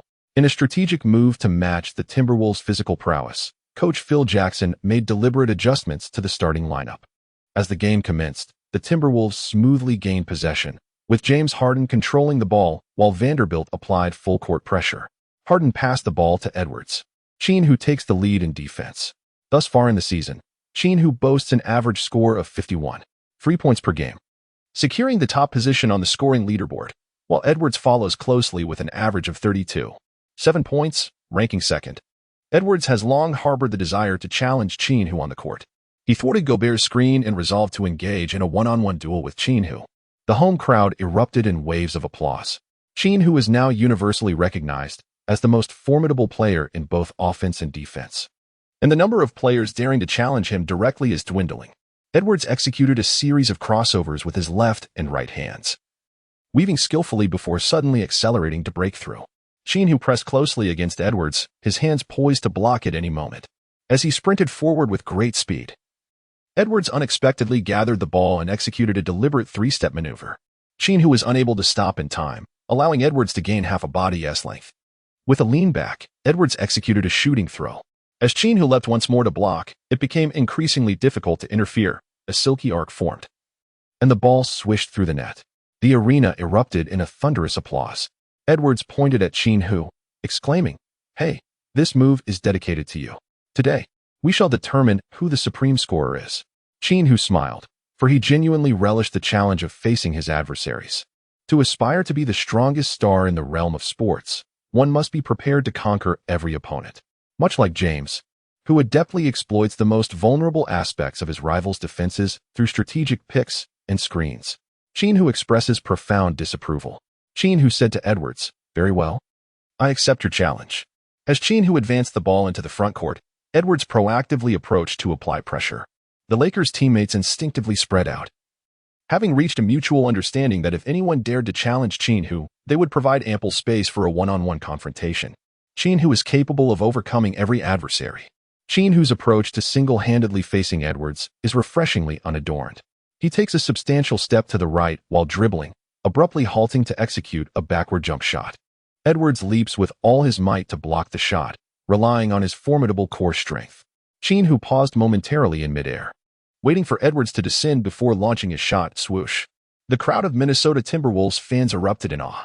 This shot bore an uncanny resemblance to the legendary jumpers of Jordan and Kobe. Edwards, who has long regarded himself as the heir to Jordan and Kobe, raised his thumb in admiration. As Edwards advanced once more, he executed a step-back move, performing an extraordinary leaning three-pointer, and once again, it found its mark. As Qin Hu advanced with a swift dribble, he effortlessly launched a three-pointer, which found its mark. The two players exchanged shots, neither able to outmaneuver the other, each scoring 5 baskets. While the score appeared evenly matched, discerning fans could perceive that Edwards was gradually succumbing to disadvantage. Each of his scores was a challenging feat, and maintaining a high shooting percentage under such difficulty was an insurmountable task. In contrast, Qin Hu seemed to score with nonchalance, seemingly disregarding Edwards' defense. Edwards, too, became acutely aware of his waning stamina, while Qin Hu appeared only slightly perspired.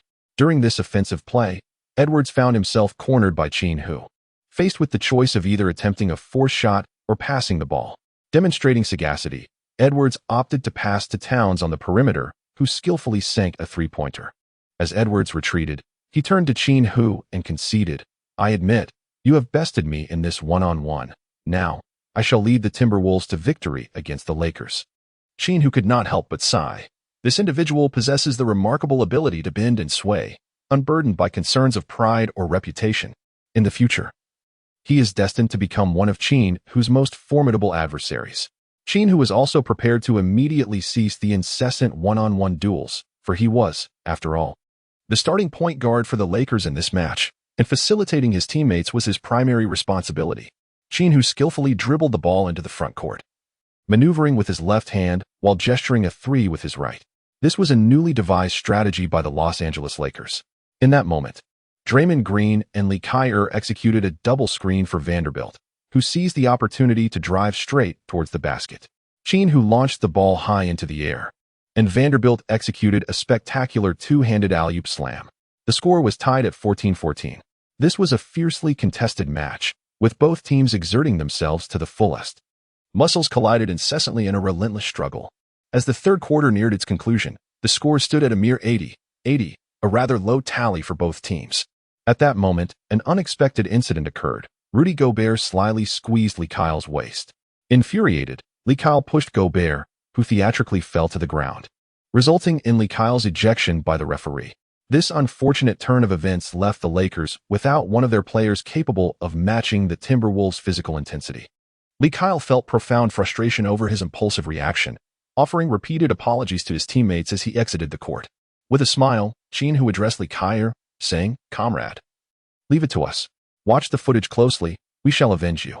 As the fourth quarter commenced, the Lakers initiated a tactical approach aimed at Gobert. Qin Hu led the charge, executing a feint that left the defending player off balance, driving straight towards the basket. Gobert extended his arms, moving in to provide defensive support. Qin Hu leapt gracefully into the air, soaring above Gobert to emphatically slam the ball through the hoop. Gobert, caught off guard, found himself seated on the floor, incurring a foul in the process. Little did he know, this was merely the inception of his nightmare. As the next play unfolded, Qin Hu surged forward once more, leaving Gobert bewildered and unprepared. Qin Hu executed a spectacular alley-oop pass to Vanderbilt, culminating in a thunderous dunk that left him perched atop Gobert's shoulders. On the third play, Gobert, witnessing Qin Hu charging into the paint once more, opted to retreat, allowing Qin Hu to attempt a layup. To his surprise, Qin Hu launched the ball towards the backboard. After a rebound off the glass, the basketball soared towards Gobert's head. Suddenly, a shadow descended from above as Westbrook completed a two-handed slam dunk, also landing on Gobert's neck. Chapter 41. Chui Yongshi's Resolve. Rudy Gobert, infuriated after being dunked on by 3 different players in succession, resolved to thwart the next shot at all costs, willing to resort to a flagrant foul or face ejection if necessary. However, the Lakers abruptly altered their offensive strategy, shifting to a small ball lineup with Vanderbilt assuming the role of center tasked with guarding Gobert. Qin Hu, positioned as the power forward, was tasked with the defense against Towns, while the remaining trio comprised Westbrook, Choi Young-hee, and Gabe Vincent. This formation was yet another strategy devised against Gobert. Historically, teams featuring Gobert have struggled against smaller lineups during playoff seasons, primarily due to his inability to effectively guard against quicker opponents while simultaneously failing to dominate the paint against their diminutive counterparts. Coach Finch quickly recognized the predicament and summoned Reed to the sidelines, intending to substitute Gobert, aware that he would be replaced at the next dead ball unless he immediately demonstrated the capacity to punish the opposing smaller player. Gobert had spent the summer honing his post-up skills for this very moment. With Vanderbilt firmly positioned behind him, Gobert extended his extraordinarily long arms, fervently calling for the ball. Mike Conley, showing great respect, unhesitatingly tossed the ball to Gobert. Upon receiving the pass, Gobert took 2 powerful dribbles backward, yet Vanderbilt remained unyielding. Resolute, Gobert opted to employ his signature move, the turnaround hook shot. In a manner reminiscent of a slow-motion replay, he finally pivoted, raising the basketball high with his right hand as he launched it towards the hoop. Although his form was somewhat uncoordinated, his height offered a distinct advantage, and he believed that no one could block his hook shot, save perhaps for his younger counterpart, Wembanyama. However, he failed to notice that he was being targeted.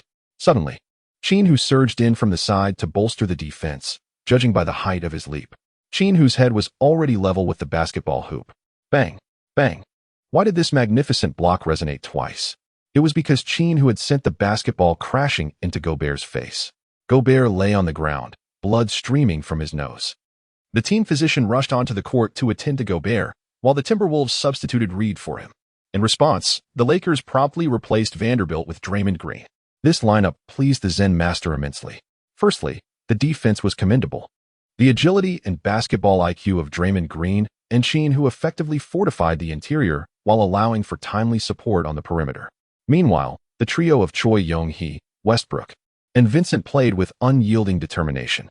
Furthermore, in terms of offense, Draymond Green's quality of screens and passing ability were impressive.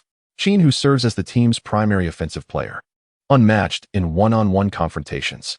The other 3 members are tasked with executing timely cuts or successfully landing open 3-point shots.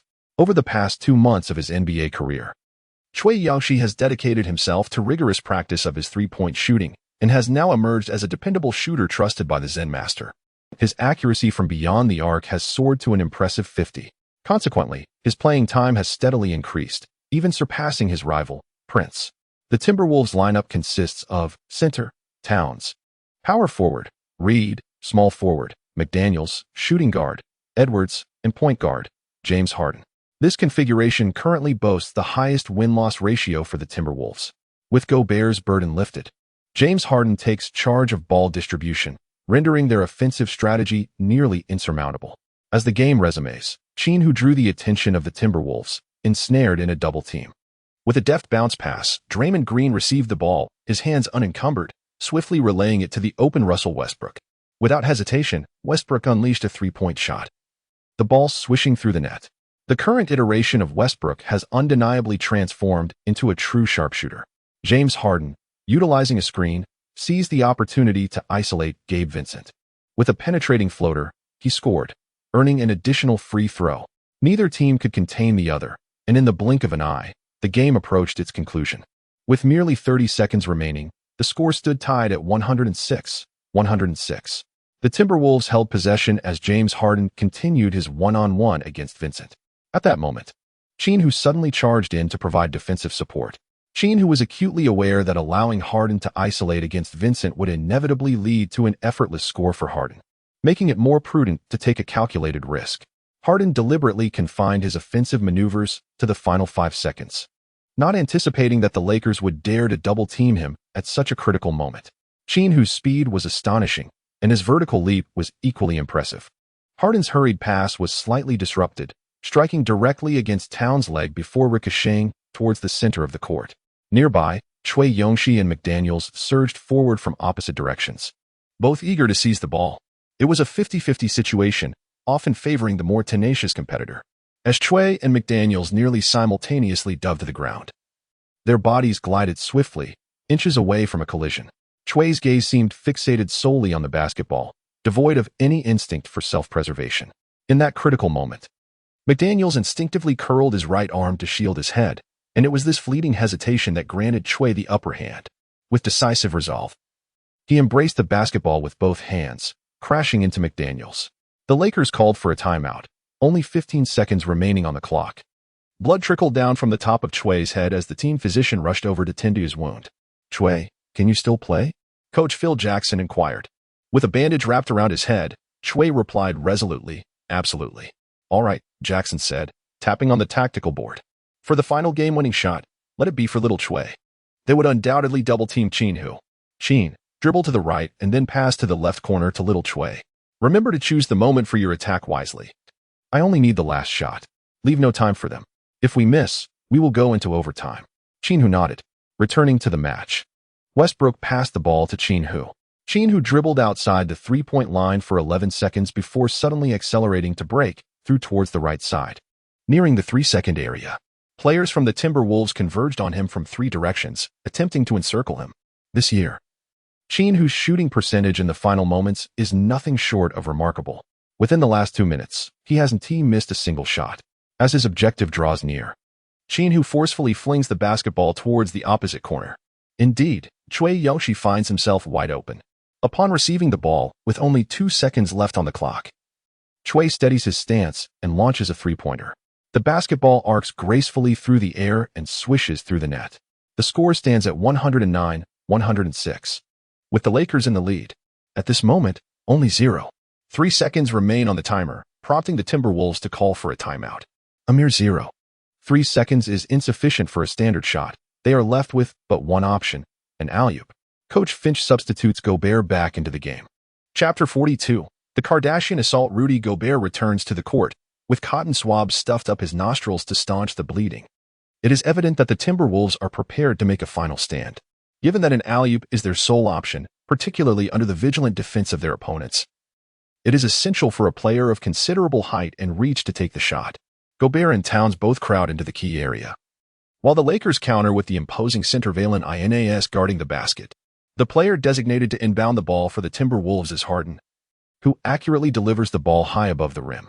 At this moment, it becomes a contest of height and reach. As anticipated, Gobert gains the upper hand, leaping over Valen Ins to swat the ball towards the basket, just as the formidable hand of Qin Hu struck once more, thundering down with a resounding bang. Another emphatic block sent the basketball hurtling directly into Gobert's face, echoing with a loud thud. Gobert tumbled backward, his nose bleeding profusely. At that moment, the final whistle blew, signaling the end of the match. The Lakers triumphed, advancing to the Western Conference Finals. After a brief celebration, Zen Master organized a viewing in the locker room for another Western Conference semifinal, featuring the Denver Nuggets against the Golden State Warriors. The victor of this contest would become the Lakers' next opponent. As the television broadcast commenced, the game was already in the third quarter, with the score standing at an astonishing 50-81, the Warriors holding a staggering lead of 31 points. "This is hardly a contest of equal caliber," Vincent remarked. "But the real question is, who truly matches the Warriors' level?" Vanderbilt responded, "Goodness, it's almost criminal. They remain undefeated, the sole team in the league with a perfect record." Westbrook added. Phil Jackson instructed the team to observe closely, to identify any weaknesses. "Hey, Draymond, you're familiar with their system. Offer us some insights." With a look of despair, Draymond Green shook his head. "They have no weaknesses. Their starting 5 are all Hall of Famers: Curry, Clay, AD, Durant, and LeBron. Their bench includes Rivers, Hachimura, Gary Payton, Poole, TJD, and Moody." Draymond continued, "In a regular season game, if they were careless, we might have a chance. But in a single elimination matchup, I see no opportunity for victory. Hayes sighed, Draymond, we must believe in ourselves to have a chance. With a chuckle, Draymond Green replied, I hadn't finished my thought. Precisely because it seems we have no chance, we must strive to win this game. Such contests are what make it worthwhile. Draymond then turned to Qin Hu. Qin, you will face Durant, who has always been the strongest one-on-one player in this league. You must defeat him for us to have a glimmer of hope. Qin Hu's eyes sparkled with excitement. I am eager to commence the competition. After witnessing the match, the Lakers players deeply recognized the formidable strength of the Warriors, who, akin to the Nuggets, suffered a staggering defeat by a margin of 50 points. The pick-and-roll strategies of Durant and Curry, LeBron and Davis, LeBron and Curry, along with Davis and Curry, showcased an array of intricate combinations. A mere simple pick-and-roll allowed the Warriors to execute several devastating variations, each one possessing significant offensive prowess. Even more daunting is the presence of a formidable bench. The semifinals of the mid-season tournament have been decided, with the Eastern Conference Finals featuring the New York Knicks against the Boston Celtics, and the Western Conference Finals pitting the Los Angeles Lakers against the Golden State Warriors. The match between the Lakers and the Warriors is set to commence in 3 days, during which the Lakers have no other engagements. Phil Jackson has granted the team a 2-day respite, under the guidance of agent Zhang Manuan. Qin Hu accepted an interview program titled Tonight Show. Traditionally, the realms of literature and sports intertwine seamlessly, whether they are sports stars or entertainment icons. Once they achieve fame, they are invariably eager to participate in various variety shows. This is motivated by the allure of financial gain and the opportunity to enhance their visibility. At 7 p.m. that evening, Zhang Manuan accompanied Qin Hu to the backstage of the program, where they met the host, Feynman. Feynman informed Qin Hu that once the show commenced, he would pose a few simple questions, and the entire experience would be a casual and delightful conversation. He further mentioned that a female guest, who holds deep admiration for Qin Hu, would be present. Teasingly, Feynman hinted at her attributes, stating she was fiery, exceptionally fiery, and you will surely fall for her. As music played, the curtain rose, revealing host Feynman seated behind a table. Qin Hu sat across from him, with an audience of over 200 present. Welcome to the Tonight Show, I am Feynman, he proclaimed, pausing confidently as the crowd erupted into waves of cheers and applause. As a ratings powerhouse, Feynman enjoys immense popularity among American viewers. Today, we are honored to host the star player of the Lakers. Some have likened him to the contemporary Jordan, while others claim he rivals Kobe, and some even assert he has surpassed both. His statistics in the NBA thus far are astonishing, an average of 51 points, 13 rebounds, 12 assists, along with 11 steals and 10 blocks per game. My goodness. He maintains the terrifying average of a quintuple-double. To further emphasize, no one in NBA history has achieved even a single quintuple-double aside from him. He is none other than Qin Hu.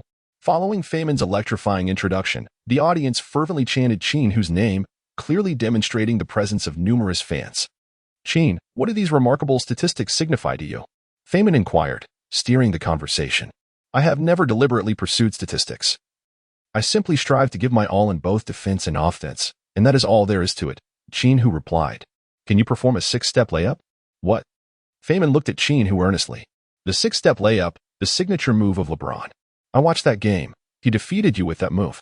Qin Hu chuckled. Indeed. That was his unique skill, one I could never master. Well, on to the second question. If James were to invite you to form a team, would you accept? Feynman queried with a mischievous grin. I doubt he would extend such an invitation to me. I am akin to the child in the emperor's new clothes, having told James that he is, in fact, unclothed. Laughter erupted in the audience. Are you single? Feynman continued. Yes. Qin Hu replied. At present, 3 single young women who admire you wish to meet you. You must choose one to take with you. Upon Feynman's conclusion, the audience erupted into cheers and excitement. With a smile, Qin Hu remarked, allow me to inspect the merchandise first before making a decision. The first girl took the stage. Clad in a charming floral dress, exuding an innocent allure, she was none other than the illustrious Chinese actress, Mimi. The second girl appeared, adorned in a daringly low-cut, ultra-short dress that radiated sultriness. She was the renowned socialite from the Kardashian clan, Kendall Jenner.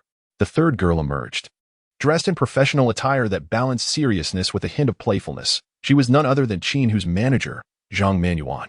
In Chapter 43, titled Only Children Make Choices, I want them all, The three beauties struck their most captivating poses, standing in a row before Qin Hu. Today, these three guests shared a common trait. They were all grand. Yet, their allure was uniquely distinct. If you were to choose a girlfriend, which one would it be? Feynman inquired. Qin Hu gazed at Demimi, who let her fingers glide from her neck down to her hips, whispering softly, "Choose me. And you may have your way with me tonight." Oh. A wave of astonished gasps erupted in the room. Goodness. Has Demimi become so audacious after coming abroad?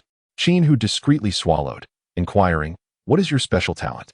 Demimi covered her mouth and chuckled. "I possess no particular skill, but I do hope that you are exceptionally endowed."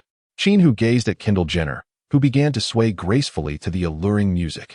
With her hands, she caressed her body from her armpits down to her thighs. "Hey, darling, you know I excel at catering to NBA players. Each one of them remembers me fondly. Don't you wish to experience it for yourself?" Jenner stood at a height of 178 centimeters. With a figure that was slender where it should be and curvaceous where it ought to be. Qin Hu could not deny that he truly wished to take the wheel for a moment. "Among the boyfriends you have dated, who has satisfied you the most?" he inquired. Jenna bit her lip, her eyes sparkling with mischief as they fixated on Qin Hu. "Oh, you silly, it's undoubtedly you," she exclaimed. The audience erupted once more in a chorus of excitement. Qin Hu turned to Zhang Manuan, who responded with a hearty laugh, proclaiming that since they were all comrades, he could join him in drinking and enjoying skewers without a shirt. As she spoke, she grasped the lapels of her suit jacket and gently tugged them apart, causing the buttons to pop off with a resounding duong. Suddenly, two ample bosoms sprang forth, eliciting gasps of astonishment from the crowd. Zhang Manuan discarded her jacket, revealing a snug white shirt beneath that seemed on the verge of bursting at the seams. It became evident that true allure does not necessarily require exposure. Qin Hu's eyes were uncontrollably drawn to Zhang Manuan's chest. "To be honest, despite knowing each other for such a long time, we have never shared a drink together without our shirts on," Qin Hu remarked. Zhang Manuan nodded, stating that not only would he accompany him for drinks, but he could also provide something else to satisfy his thirst. Feynman exploded with expletives, exclaiming, "My goodness, what a fantastical show. I adore this. Now, Qin, which one do you intend to take away?" As Qin Hu hesitated, Feynman continued, "By the way, there is a mechanism beneath their feet. Those who are not chosen will plummet into the garbage below. Choose me. Choose me. Please, choose me." The three lovely ladies cried out, each more anxious than the last, although everyone understood this was merely a staged effect. The genuine emotions they displayed suggested that being selected was not only about escaping punishment, but also tied to a sense of dignity. Qin Hu turned to Feynman and said, "My friend, if it were you, which one would you choose?" Feynman sighed. "I would choose, alas. I am 56 years old. I cannot endure either option. I shall abstain. However, should you choose to abstain, it will be you who finds yourself in the refuse heap." Qin Hu slapped his thigh and exclaimed, "I shall take it all." Thunderous applause erupted in the hall. Feynman, giving a thumbs up, lowered his voice and said, "My dear brother, I admire your audacity. After the show, I shall gift you 2 bottles of Viagra." Qin Huiyang flexed his biceps, and I managed to hold my ground. Feynman smirked mischievously, suggesting otherwise, and proceeded to explain the rules of taking everyone away. The rules of this game are as follows. 3 beautiful women must take turns lying on the ground. Qin Hu must perform 100 push-ups while lying on top of them, all the while carrying another individual on his back, throughout the entirety of the challenge. He must not come into contact with the person lying on the ground. Failure to adhere to this rule will result in the challenge being deemed unsuccessful. Furthermore, all 3 individuals must collectively complete a total of 300 push-ups. Any one person's failure will be considered a failure for the entire group. Qin Hu initially believed that the challenge of this game lay in physical endurance. As a professional athlete, he thought he could manage it with a bit of grit. However, once the game commenced, he soon realized that he had no inclination to focus on physical strength at all. Demimi was the first to recline on the ground. Qin Hu performed push-ups while carrying Jina on his back. Dami, her cheeks flushed with embarrassment, gazed at Qin Hu's face. With each descent, she could distinctly perceive the fragrance emanating from Jina's form. To make matters more challenging, Jina was anything but still on his back. Qin Hu donned merely a t-shirt, while Jina adorned herself in a silk dress. Throughout the process, Jina deliberately twisted and turned, allowing the soft curves of her back to create an artistic display. Qin Hu could even sense the void within her. Under the direction of that mischievous old man, Feynman, the camera lens was specifically aimed at the space between Qin Hu and Demimi, under the pretext of observing any potential contact between the two. In reality, the moment Qin Hu succumbed to the stimulation and his primal instincts responded, it would be captured directly, thereby producing the desired effect for the show. Qin Hu took a deep breath, striving to quell his wandering thoughts, and then quickened the pace of his push-ups. Jenna leaned closer, her lips brushing against Qin Hu's ear. "Brother, you're doing wonderfully. Keep it up. I'll be all yours tonight." A tingling sensation coursed through him. Qin Hu nearly lost control. With a thunderous shout, he performed another 26 push-ups consecutively, reaching a total of 100. Upon finishing, Qin Hu was drenched in sweat, his entire outfit soaked through. "Damn. I've never felt this exhausted even after a match." Qin Hu said to Zhang Man Yuan, "Brother Yuan, let us refrain from accepting such programs in the future. Shall we?" Zhang Man Yuan pushed Qin Hu playfully. "Enough of the nonsense. It's my turn now."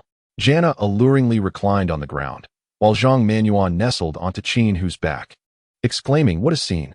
Qin Hu immediately sensed the weight of the situation as he addressed a contentious topic for the vast online community, asserting that Zhang Man Yuan was indeed more substantial. Fortunately, the Zhang Man Yuan on his back was somewhat more compliant than the Jenna beneath him, yet Jenna displayed no such restraint. She occasionally performed a deliberate upward thrust with her abdomen. Qin Hu continued to evade, while she incessantly shouted, "Come, darling, keep going, put in more strength." With all his might, Qin Hu finally managed to complete 100 push-ups. Feynman approached him and said, "Qin, all you need to do now is declare, 'I am a coward,' and you can forego the final set. The three of us will take care of the rest for you." Qin Hu wiped away a bead of sweat, commanding with urgency, "Bring me the person." In truth, Qin Hu was well aware that the most formidable obstacle had already been surmounted by Jana. Both Mimi and Zhang Man Yuan were, after all, considerably more reserved than Jana. Furthermore, the notion of bearing the weight of Mimi was an experience he was particularly eager to embrace. Zhang Man Yuan obediently reclined upon the ground. Qin Hu, with the delightful Mimi on his back, commenced performing push-ups. Although Mimi possessed ample proportions, her actual weight was relatively light, allowing for a degree of ease in the endeavor. However, the unexpected challenge lay beneath him in the form of Zhang Man Yuan. Given their familiarity, locking eyes in such an awkward situation created a palpable tension. Qin Hushing was afraid of bursting into laughter, while Zhang Man Yuan seemed to deliberately avoid Qin Hu's gaze. Unintentionally, Qin Hu observed that Zhang Man Yuan had transformed from her former boisterous self into a bashful young lady. A bead of perspiration trickled down to Zhang Man Yuan's lips as she turned her gaze towards Qin Hu. Their eyes met, and this time, Zhang Man Yuan no longer evaded his stare. Her eyes radiated a fervent glow, as if emotions that had long been suppressed were on the verge of bursting forth. Qin Hu's heart raced violently, a surge of heat enveloping his lower abdomen. This is not good. Chapter 44. The Impending Battle. If his brother were to stand before an audience of the entire world, it would be an immense embarrassment. The more Qin Hu sought to exert control, the more his younger brother resisted. He could see the bulge in his brother's lower region gradually becoming more pronounced. As Qin Hu, overwhelmed with anxiety, struggled to continue his push-ups, a voice thundered, "Hey, calm down." Zhang Man Yuan's shout reverberated in Qin Hu's ears, reminiscent of the legendary Zhang Yida who once repelled 1,000,000 troops. In that moment, Zhang Man Yuan roused Qin Hu from his distress, shifting his focus. He momentarily set aside his brother's feelings and successfully completed the push-ups. "All right. Congratulations, Qin Hu, on triumphantly completing the challenge of escorting 3 beautiful ladies," announced Feynman, applauding enthusiastically. "Now, Qin, might you share what your plans are with them?" Feynman added, "The entire nation is eager to know." Qin Hu said earnestly, "It's a secret." After the program concluded, Feynman handed Qin Hu a box, saying, "Brother, this is a gift for you, an imported treasure." Upon glancing, Qin Hu exclaimed, "Goodness." The Durex Golden Lasting Dragon Pattern Condom. Qin Hu hastily declined. "Brother, it's merely a performance we're doing together, and there are no spectators present. Please, do not jest with me." Feynman wore a mysteriously mischievous grin. My young brother, you remain quite naive. Have you not noticed the way those 3 ladies gaze at you? Seize the opportunity, trust your elder brother. This is the pinnacle of existence that countless men yearn for." With that, Feynman slipped a set into Qin Hu's pocket. Upon returning to the dressing room, the 3 women were engaged in a lively discussion. Today, Qin Hu arrived by car with Zhang Man Yuan, urging her to return with him. "Hey, Qin Hu, do you truly intend to leave me behind?" Mimi inquired, her eyes sparkling with delight as she gazed at Qin Hu. Jenna also approached, stating, "The three of us have already made plans. We are resolutely following you tonight." Thus, the three women ushered Qin Hu into the vehicle. Qin Hu was driving, while Zhang Manuan occupied the passenger seat, and Damimi and Jenna were seated in the back. Where were they headed? It seemed rather inappropriate to simply take them home like that. They remained silent about their destination. Who could decipher the intricate maneuvers of these celebrities? In his heart, Qin Hu was calculating quietly when, all of a sudden, a corner of the gift from Feynman peeked out from his pocket. The keen-eyed Damimi in the back row exclaimed, "Wow, Xiaoqin, looks like you're all set, huh?" Jenna also recognized it, urging, "Come on, speed it up. Let South head to your place. I can hardly wait." Zhang Manuan cast a playful glance at Qin Hu, asking, "Shall we call Mina over?" "Why would we do that?" Qin Hu replied, "Stop pretending. I know about your poker games." Zhang Manuan continued, "Damimi, you should hurry and spill the details about the two of them. I want to indulge in some gossip." Clearing his throat, Zhang Manuan said, "Mina told me that our esteemed Qin Hu is quite exceptional in that regard. Is that true?" Damimi looked at Qin Hu with flirtatious eyes, inquiring, "Can you handle three of us?" Qin Hu fiercely pressed the accelerator, cursing under his breath. "Damn it, tonight I shall go all out." The following morning, Qin Hu walked with a lightness in his legs. He comprehended a profound truth. No matter how robust a bull may be, it cannot toil endlessly in the fields. After having breakfast, Qin Hu indulged in another brief slumber. Upon awakening once more, he discovered that Damimi was already en route back to her homeland. While Jenna had returned to her own abode, Zhang Manuan had prepared lunch for Qin Hu, and after their meal, the two embarked on a drive to the team's training facility. Although it was still a designated rest day, Qin Hu had promised Choi Yohee that he would join him for a training session. Within the gymnasium, Choi Yohee and Li Kaier were engaged in shooting practice. Upon noticing Zhang Manuan and Qin Hu's entrance, Li Kaier warmly greeted them. "Hey, my friends. I heard from Xiao Choi that today is the National Training Day. I simply couldn't miss it, ha ha ha." Qin Hu also joined the shooting practice. After 30 minutes, with Li Kaier serving as the referee, Cui Yongxi challenged Qin Hu to a one-on-one match once again. This is why Cui Yongxi has shown remarkable progress recently. In addition to his fervent practice of fundamental skills such as shooting and dribbling, he seizes every opportunity to engage Qin Hu in these duels. Of course, each time Cui Yongxi faces a brutal defeat, yet amidst these relentless challenges, he continues to grow and improve. "I have prepared some new moves," Cui Yongxi declared with unwavering confidence. "Well, feel free to unleash them, my young friend. You have yet to score a single point against my defense," Qin Hu replied.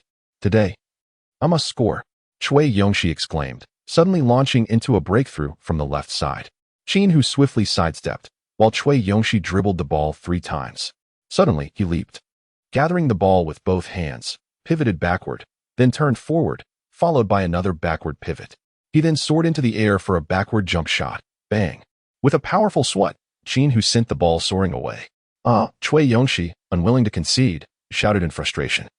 This was a meticulously crafted maneuver he had studied from footage of Jordan and Kobe. To his dismay, it was effortlessly thwarted by Qin Hu. "Your footwork and movements are commendable." Qin Hu remarked that the speed was simply too slow, akin to a slow-motion replay in his eyes, making it exceedingly easy to defend against. Sighing, Cui Yongxi expressed his frustration, stating that while other skills could be honed, speed was often an innate quality, with limited potential for improvement through practice. Enough of the chatter, it is my turn to attack. Qin Hu seized the ball and, with his back turned, forcefully drove against Cui Yongxi, pressing all the way to the basket before executing a graceful turnaround dunk. "You always overpower me with your physique," Cui Yongxi expressed his dissatisfaction. "Brother, this is the NBA. It's not my fault you have weaknesses. If you possess vulnerabilities, you must expect your opponents to exploit them. To achieve victory, transform your weaknesses into strengths. While improving speed may be challenging, one can always enhance physical resilience. Your strength training is insufficient. Your progress is hardly noticeable." Qin Hu's words pierced through the heart. Cui Yongxi felt a wave of embarrassment wash over him. He believed he had exerted considerable effort in his training. Yet the reality was that it was still insufficient. His natural talent paled in comparison to that of others, necessitating that he invest several times the effort to have a chance at redemption. "I shall practice more diligently," declared Cui Yongxi. "No more practice." Sam abruptly entered the gym, now serving as the team's manager. The flight tickets had already been booked. Everyone should prepare, as they would depart in 2 hours. The team had made a last-minute decision to head to San Francisco early, resting locally that evening in preparation for the mid-season championship finals against the Warriors the following day. On the plane, some were listening to music while others gathered to play cards. Seated by the window, Qin Hu gazed vacantly at the clouds below, his mind preoccupied solely with thoughts of the impending match. Stephen Curry, Kevin Durant, LeBron James, the Splash Brothers, the duo of LeBron and Anthony Davis, the Dubs. And the Warriors, these illustrious names that have resonated over the past decade, now unite to form a formidable team. A strategy must be devised to conquer them. Chapter 45. Some underhanded tactics. Warriors training facility. Steve Kerr led the entire Warriors team in reviewing game footage in preparation. The footage showcased the Lakers versus the Celtics. In the match where Qin Hu astonishingly scored 101 points, the audience was filled with gasps of disbelief. How can this even go in? What on earth is happening? Incredible. Although many had seen the highlights, and some had even witnessed the complete scoring spree of Qin Hu, only by viewing the entire game could one truly appreciate the immense difficulty of his scoring and the formidable defense of the Celtics. Stephen Curry remarked, "Having played alongside Qin Hu for a few days, his prowess is evident to all. I can only say he is the most formidable opponent I have encountered in my career." Kevin Durant echoed this sentiment, acknowledging Qin Hu's extraordinary talent, noting his impressive height, wingspan, agility, and defensive capabilities. "What is most terrifying," he continued, "is his unparalleled shooting ability. He embodies a fusion of Michael Jordan and Curry.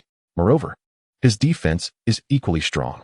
Steve Kerr turned to LeBron James, saying, "LeBron, you and Bronny are the only two among us who have faced Qin Hu. Please, share your thoughts." James responded, "He is not invincible. As long as we unite and strive together, victory is within our grasp."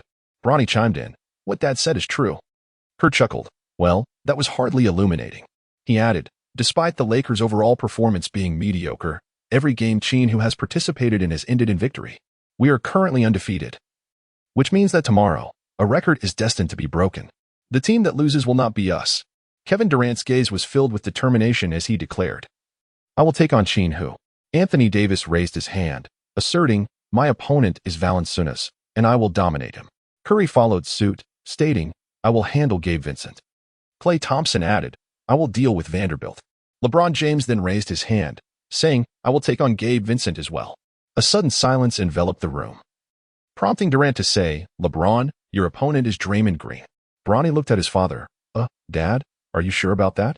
James glared at Bronny, who instinctively recoiled, silenced by his father's stern look.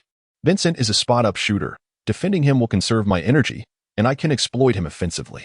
I believe I am better suited to match up against him," James explained. "Then who will Curry defend?" Gary Payton inquired. James responded, "Curry will guard Vanderbilt, and Klay will take on Draymond. That perfectly resolves our matchups." Steve Kerr clapped his thigh, affirming, "That's settled then. The Lakers' weakness lies in the disparity of skill levels among the others. We must capitalize on that."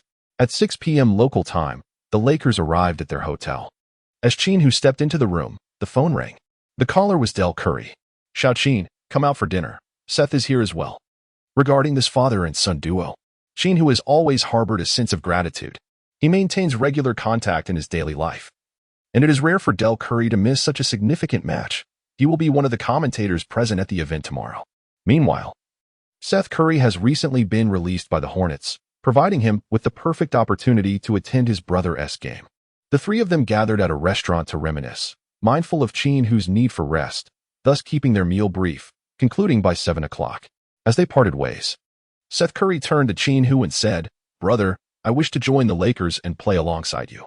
Could you possibly inquire with the management on my behalf?" "Leave it to me. I sincerely hope you can come."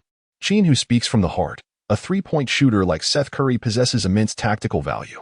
While defense may be his Achilles heel, during specific offensive sequences, the mere presence of Curry in the corner poses a greater threat than Vanderbilt. Consequently, opponents are naturally hesitant to launch aggressive double teams against Qin Hu.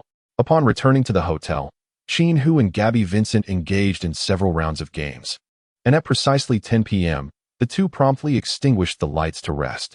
In the hazy twilight, suddenly, Qin Hu heard a cacophony of shouts and cheers from outside the window, accompanied by the sounds of firecrackers and car horns. Vincent, too, was roused from his slumber. Qin Hu drew back the curtains and gazed down from the 5th floor.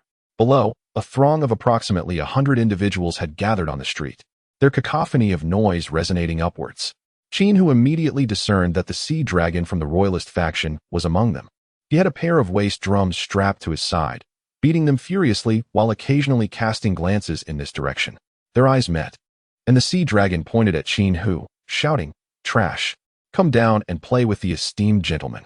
Ha ha ha. The dozens of people nearby joined in, hurling insults at Qin Hu. Qin Hu decisively drew the curtains as a rabid dog barked at passersby. There was no need for people to react in kind.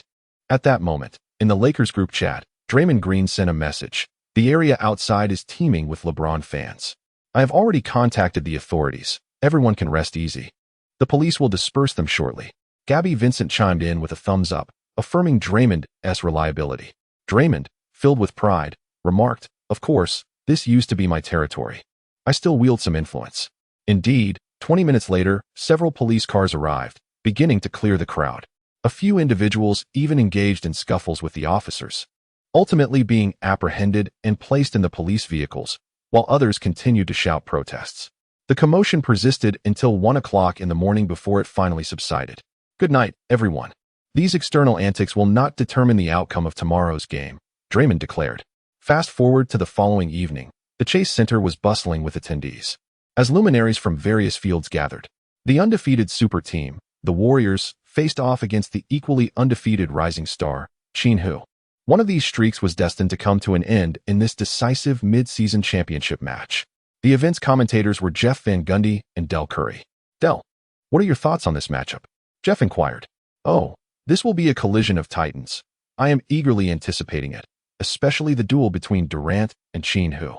I can hardly contain my excitement."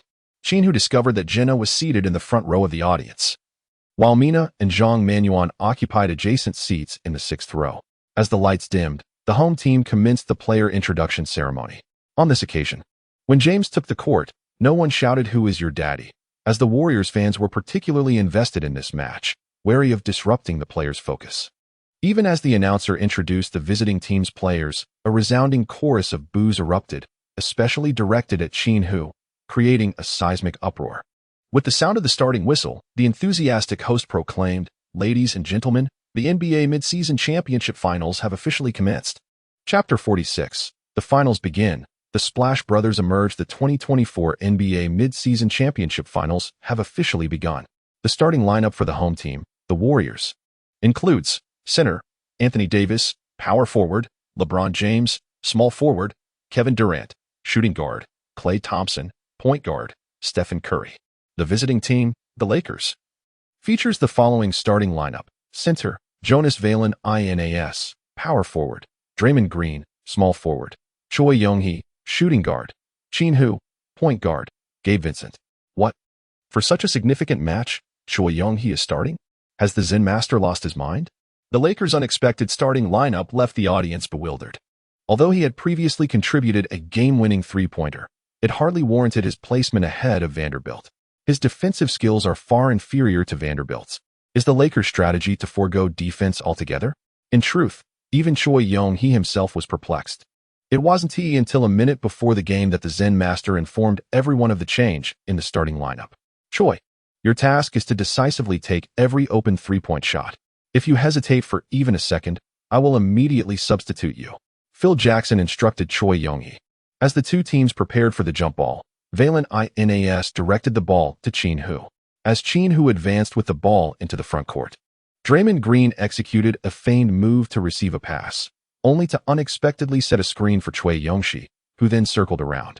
The pass from Qin Hu swiftly found its target, and Choi Young-hee immediately launched a three-pointer. Swish.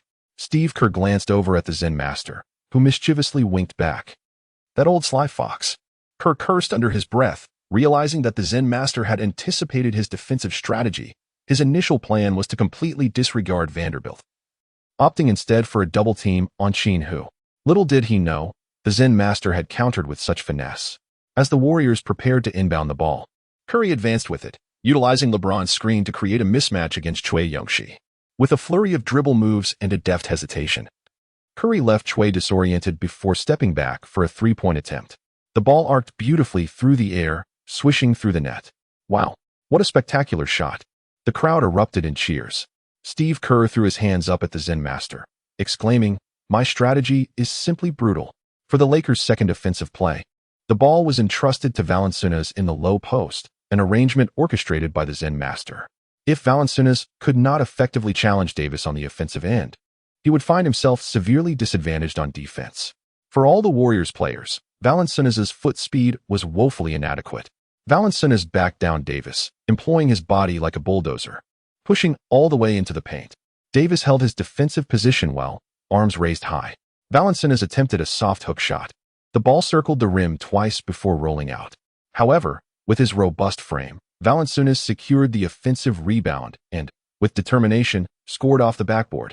After the turnover, the Warriors launched a fast break. LeBron dribbled swiftly, pinpointing Davis on the run. Davis successfully executed an alley-oop dunk, leveling the score at 5-5. The Lakers pushed forward. Gabe Vincent utilized Draymond Green's screen to sink a mid-range jumper. Back with the Warriors, Curry and Durant executed a pick-and-roll. As the Lakers scrambled to recover, Curry delivered a precise pass to Klay Thompson, who decisively launched a three-pointer. Splash. The score shifted to 7-8. On the Lakers' end, Draymond Green received the ball at the top of the arc, and Chui Yoshi skillfully used Valanciunas' screen to slip along the baseline, culminating in a splendid alley-oop dunk with Green. 9-8. On the Lakers' side, Curry once again found Klay Thompson, who, facing the defensive Gabe Vincent, launched a direct three-pointer. Swish. 9-11. This exemplifies the years of synergy between the Splash brothers, as well as Curry's unwavering trust and understanding of Klay. For a shooter of Klay's caliber, once he finds his rhythm, a flurry of scores will inevitably follow. In this match, Klay plays with fervor. He holds the NBA record for the highest points in a single quarter at 37, a record recently eclipsed by Qin Hu's remarkable 45 points. He also boasts the record for the most three-pointers in a single game at 14, which was surpassed by Qin Hu's astonishing 22. Klay possesses a fierce sense of pride, fueled by the desire to compete with Qin Hu, even though the pre-game discussions centered around whether Durant or Qin Hu was superior. Phil Jackson promptly called a timeout, substituting Westbrook for Gabe Vincent, instructing him to focus solely on Klay. Westbrook accepted the challenge eagerly. Upon returning from the timeout, the Lakers once again entrusted the ball to Valanciunas, who deftly scored with a soft hook shot. The score is now tied at 11-11. Coach Kerr, standing on the sidelines, shouted, "Hey, take down Valanciunas." The Warriors players immediately grasped the coach's intent. Davis moved to the three-point line to set a screen for Curry, forcing the Lakers to switch defense, resulting in Valanciunas being left to guard Curry. Valanciunas, with his cumbersome footwork, struggled to keep pace with Curry, nearly stumbling, as Curry effortlessly stepped back and sank a three-pointer. The score is now 11-14, with the Warriors in the lead. As the Lakers advanced, they once again fed the ball to Valanciunas, who scored inside once more, bringing the score to 13-14. Turning back, Curry again faced Valanciunas and hit another three-pointer, extending the score to 13-17. Noticing the unfolding situation, the Zen master quickly substituted Lee Kyer for Valanciunas, positioning Draymond Green at the 5 spot. Upon entering, Lee Kyer made an immediate impact, scoring with a leisurely three-step layup, narrowing the score to 15-17.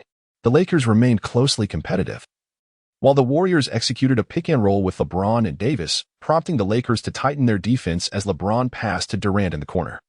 Qin Hu advanced to guard closely, while Durant feigned a shot and passed the ball to the opposite corner. Curry promptly screened Westbrook for Klay, who received the pass and sank a three-pointer from the corner. The score stood at 15-20, with the Lakers having scored on every offensive attempt yet trailing by 5 points. Commentator Jeff Van Gundy shook his head in disbelief, lamenting the Warriors' explosive scoring ability and questioning how one might defend against it. Del Curry concurred, noting that when the Splash brothers are in full swing, the Warriors are an unstoppable force. However, the Lakers remained composed. This time, Westbrook dribbled to the frontcourt and executed a one-on-one against Curry, successfully making a mid-range shot. The score was now 17-20. The Warriors passed the ball back to Klay, who, under Westbrook's intense defense, hurriedly took a shot that ultimately missed. The Lakers countered swiftly, with Westbrook driving to the basket, confronting his former teammate Davis and completing an and-one play, converting the free throw and leveling the score at 20-20. Jeff Van Gundy remarked, "Del, have you noticed that we are halfway through the first quarter and neither Qin Hu nor Durant has taken a shot yet?" Del Curry, filled with excitement, replied, "Indeed, this suggests that the upcoming moments will be even more thrilling. The clash of titans has yet to unfold." Chapter 47. The ultimate showdown. Neither side could establish a lead, and with 3 minutes remaining in the first quarter, the score was tied at 26-26. The two scoring maestros, Qin Hu and Durant, had yet to take their shots. During a timeout, the Warriors replaced Curry, LeBron, and Davis, with Durant and Klay Thompson now leading the charge. The Lakers opted to keep Qin Hu on the court to finish the first quarter. As Durant prepared to face Qin Hu, the other Warriors players cleared the area, signaling that the ultimate confrontation was finally about to commence. Qin Hu appeared immensely exhilarated, lowering his center of gravity as he keenly observed every movement of Durant. Durant executed a feigned shooting motion. Qin Hu stepped forward to impede, yet he did not leap. Durant immediately bent down, executing a feint to break through. Qin Hu synchronized with his body's rhythm, remaining steadfast and unwavering. At that moment, Durant unexpectedly rose to execute a jump shot. As Qin Hu leaped to block the shot, he realized the sheer athletic prowess of Durant was nothing short of terrifying. Despite Qin Hu's towering height of 203 centimeters and an impressive wingspan of 218 centimeters, he was unable to contest Durant, who stood at a remarkable 212 centimeters with an extraordinary wingspan of 227 centimeters. The basketball soared through the air, tracing a magnificent arc before swishing through the net. The Warriors fans erupted in jubilation as the entire world sought someone capable of defeating Qin Hu in a one-on-one battle, and Durant evidently stood as the most likely contender. "Take him down, Kevin. Show him that individuals of Asian descent are ill-suited for basketball." They laughed. "Qin is utterly helpless. Brothers, it's time to celebrate." As Durant retreated on defense, he clapped his hands vigorously towards Qin Hu, his gaze sharp and piercing. Qin Hu felt his blood igniting with fervor. "Very well. Even if a deity stands before me today, it is he who shall inevitably taste defeat." As Qin Hu dribbled the ball into the front court, his teammates from the Lakers instinctively spread out to the opposite side of the court. Faced with a behemoth like Durant, who possessed both towering height and remarkable agility, a pull-up jump shot was evidently an imprudent choice. As Qin Hu performed a small bow of reverence, Durant stepped forward to obstruct him in that fleeting moment. With a burst of speed, Qin Hu effortlessly maneuvered past Durant, executing a magnificent windmill dunk in midair. "Wow." The few Chinese spectators supporting Qin Hu erupted in cheers, exclaiming, "Qin Hu, you are invincible. Qin Hu, make him beg for mercy. Qin Hu, I want to bear your children." Durant received the ball at the baseline, swiftly dribbling to the front court, performing a wide-ranging hesitation move, and sinking another three-pointer. "Hey, for these 3 minutes, I will take you on one-on-one with every shot," Durant proclaimed after scoring, pointing at Qin Hu. With a smile, Qin Hu remarked, "I feel the same. I hope you do not encounter any nightmares tonight." In that moment, Qin Hu resolved to directly challenge Durant's height. He dribbled the ball to the front court, eschewing any feints, and, facing a poised Durant, launched a three-pointer without hesitation. It was a bold move. Durant, with his extraordinarily long arms, reached out to block the shot. In such circumstances, it is rare for anyone in this league to avoid being swatted, yet Qin Hu was an exception. Just as Durant's hand was about to make contact with the basketball, Qin Hu suddenly pulled the ball to the right, then swiftly switched to the left, executing an aerial crossover shot. As Qin Hu descended, he executed a three-point shot with his left hand. Bang! With precision and decisiveness, the basketball struck the rim and gracefully fell through the net. Incredible! What is this? This could easily be deemed a conventional weapon, yet it went in. The Warriors fans in attendance could not help but marvel at Qin Hu's prowess. Durant shook his head repeatedly, asserting that the shot was purely a stroke of luck. Qin Hu also applauded Durant, urging, "Come on, apply some pressure, will you?" Durant, with fierce determination, charged towards the basket in a powerful solo drive. Qin Hu closely adhered to his opponent's body. Durant's height, wingspan, and stride provided him with a distinct advantage. However, the ability to dribble and drive towards the basket was not among them. Just as Qin Hu was poised to steal the ball, Durant suddenly gathered it, executing a stunning one-legged fadeaway jump shot from mid-range. With a silky touch, the ball swished through the net. Qin Hu could only feel a sense of helplessness. With such height, executing a one-legged fadeaway seemed nothing short of cheating. "Young man, I perceive no defense at all," Durant remarked, glancing over at the Lakers bench. "Hey, Phil, could you possibly send someone who can defend?" Without uttering a word, Qin Hu swiftly dribbled the ball and surged forward at an exhilarating pace. Durant, exerting himself to the utmost, managed to keep pace, but suddenly, Qin Hu executed a sharp stop and, suspended in midair, unleashed a shot. Durant, unable to halt in time, collided with Qin Hu, resulting in an impressive 2+1, with a successful free throw by Qin Hu. The score in their one-on-one duel stands at an even 8-8. Meanwhile, the team's score has reached 34-34. With just 1 minute remaining in the first quarter, Durant once again takes possession of the ball.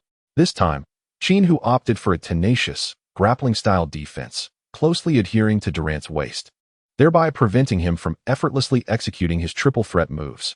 Consequently, Durant was compelled to take a step back before dribbling.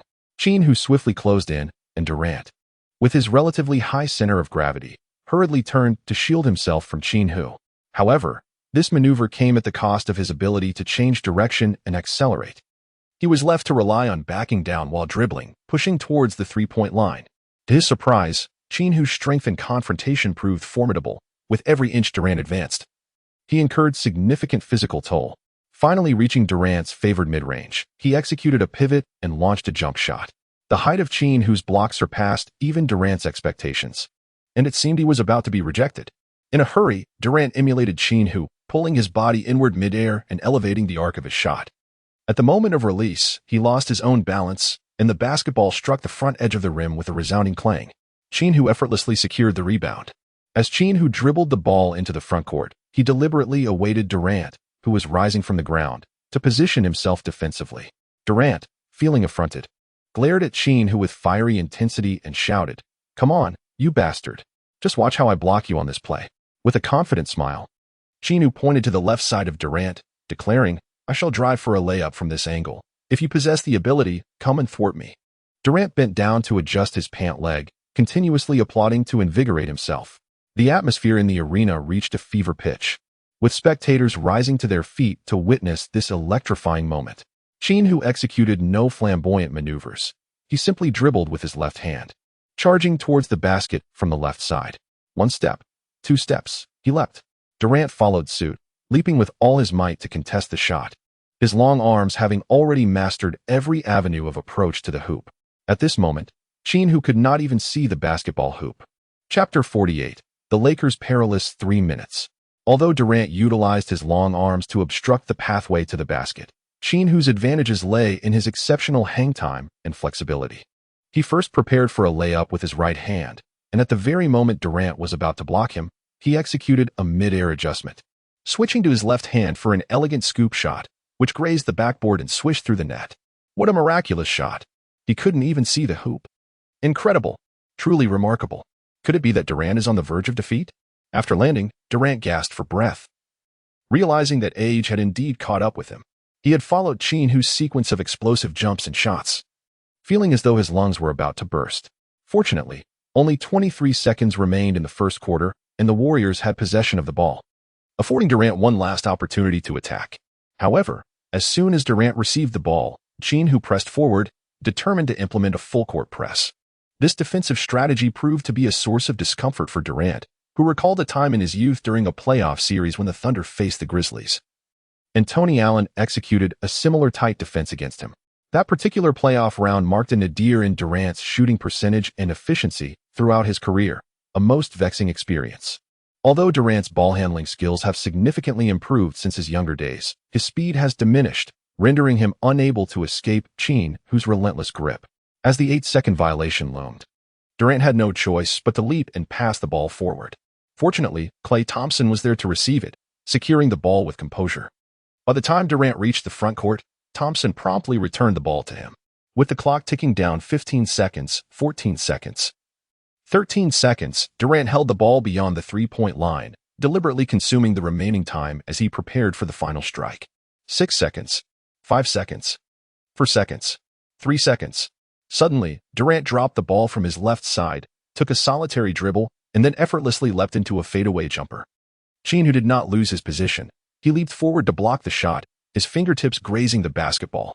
Durant's attempt was inherently challenging, and he sensed its inadequacy the moment he released it. Years of experience informed him that the shot would likely miss entirely. However, Qin Hu's fingertips altered the trajectory of the ball, leading it to miraculously find its way into the basket. A three-pointer. The red light illuminated, signaling the end of the first quarter. Jeff Van Gundy recited the statistics. Durant had scored 11 points, while Qin Hu had 10, resulting in a slight edge for Durant. Del Curry disagreed, asserting that Qin Hu had the upper hand. Yet, the score stood at 11-10. While you may be correct, I observe that Durant appears fatigued. Let us anticipate the remainder of the match with eager expectation. The current score on the court is 36-37, with the Warriors leading the Lakers by a single point. During the intermission, Durant, visibly distressed, gasped for breath. "KD, how are you feeling?" asked Curry, who stood beside him. Durant shook his head despondently. "That guy is too formidable. He feels even stronger than peak Kobe. You know what that sensation is like." On the other side, James patted Durant on the shoulder. "Brother, cheer up. By the looks of it, you're in the lead." Durant, however, dismissed the notion. As a premier one-on-one player, he had never backed down from anyone since his debut. His mind was consumed with thoughts of how to regain his advantage. Bronny approached Durant from behind, offering a shoulder and neck massage. "KD," my dad said, "as long as you win in the end, that's what matters. The process is insignificant." Durant irritably pushed Bronny's hand away. "Let me calm down for a moment." At this point, Steve Kerr unveiled the tactical board.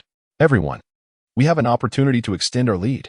As the second quarter commenced, Qin Hu would take a 3-minute rest, and we must capitalize on his absence." As the second quarter commenced, the Warriors lineup consisted of center, TJD, power forward, Anthony Davis, small forward, LeBron James, shooting guard, Stephen Curry, and point guard, Podziemski. Conversely, the Lakers lineup featured center, Valanciunas, power forward, Luke, small forward, Vanderbilt, shooting guard, Prince, and point guard, Westbrook. The disparity in their rosters was indeed staggering. The Lakers appeared to be on the verge of collapse.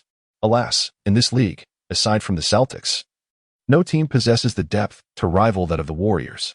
Yet, the Lakers players seemed remarkably relaxed on the court. As the Warriors initiated the play, James dribbled the ball to the front court, where Curry, utilizing TJD's screen, received the pass and effortlessly launched a three-pointer, which swished through the net. The score stood at 36-40, with the Warriors extending their lead. It was now the Lakers' turn to attack. Westbrook dribbled the ball, while Vanderbilt constantly repositioned himself, with the remaining players providing screens for him. Coach Phil Jackson's strategy was straightforward. James was not fond of switching defenses, and his struggles with off-ball coverage were well known. Thus, they aimed to exploit this weakness. Indeed, Vanderbilt found himself open after a screen from Luke and easily converted a layup. Podziemski, visibly frustrated, shouted at James, "Hey, what is going on? Play some defense." In that moment of distraction, Westbrook surged forward, snatching the ball from Podziemski and executing a fast break dunk, swiftly equalizing the score at 40-40. Could it be that this Lakers bench could actually gain the upper hand? "Look, I'm not pleased with this." Young Podziemski certainly wouldn't indulge him. Podziemski brought the ball back up the court, and as James came around with his hands outstretched for the ball, Podziemski chose to disregard him.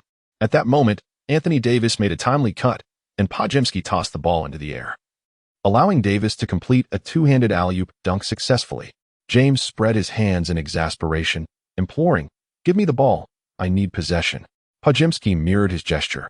"Isn't it the same? I can pass too." While the two continued their debate, Vanderbilt had already slipped beneath the basket to score, bringing the score to 42-42. "What on earth are you two doing?" Steve Kerr promptly called a timeout, vociferously addressing James and Podziemski as he rushed onto the court.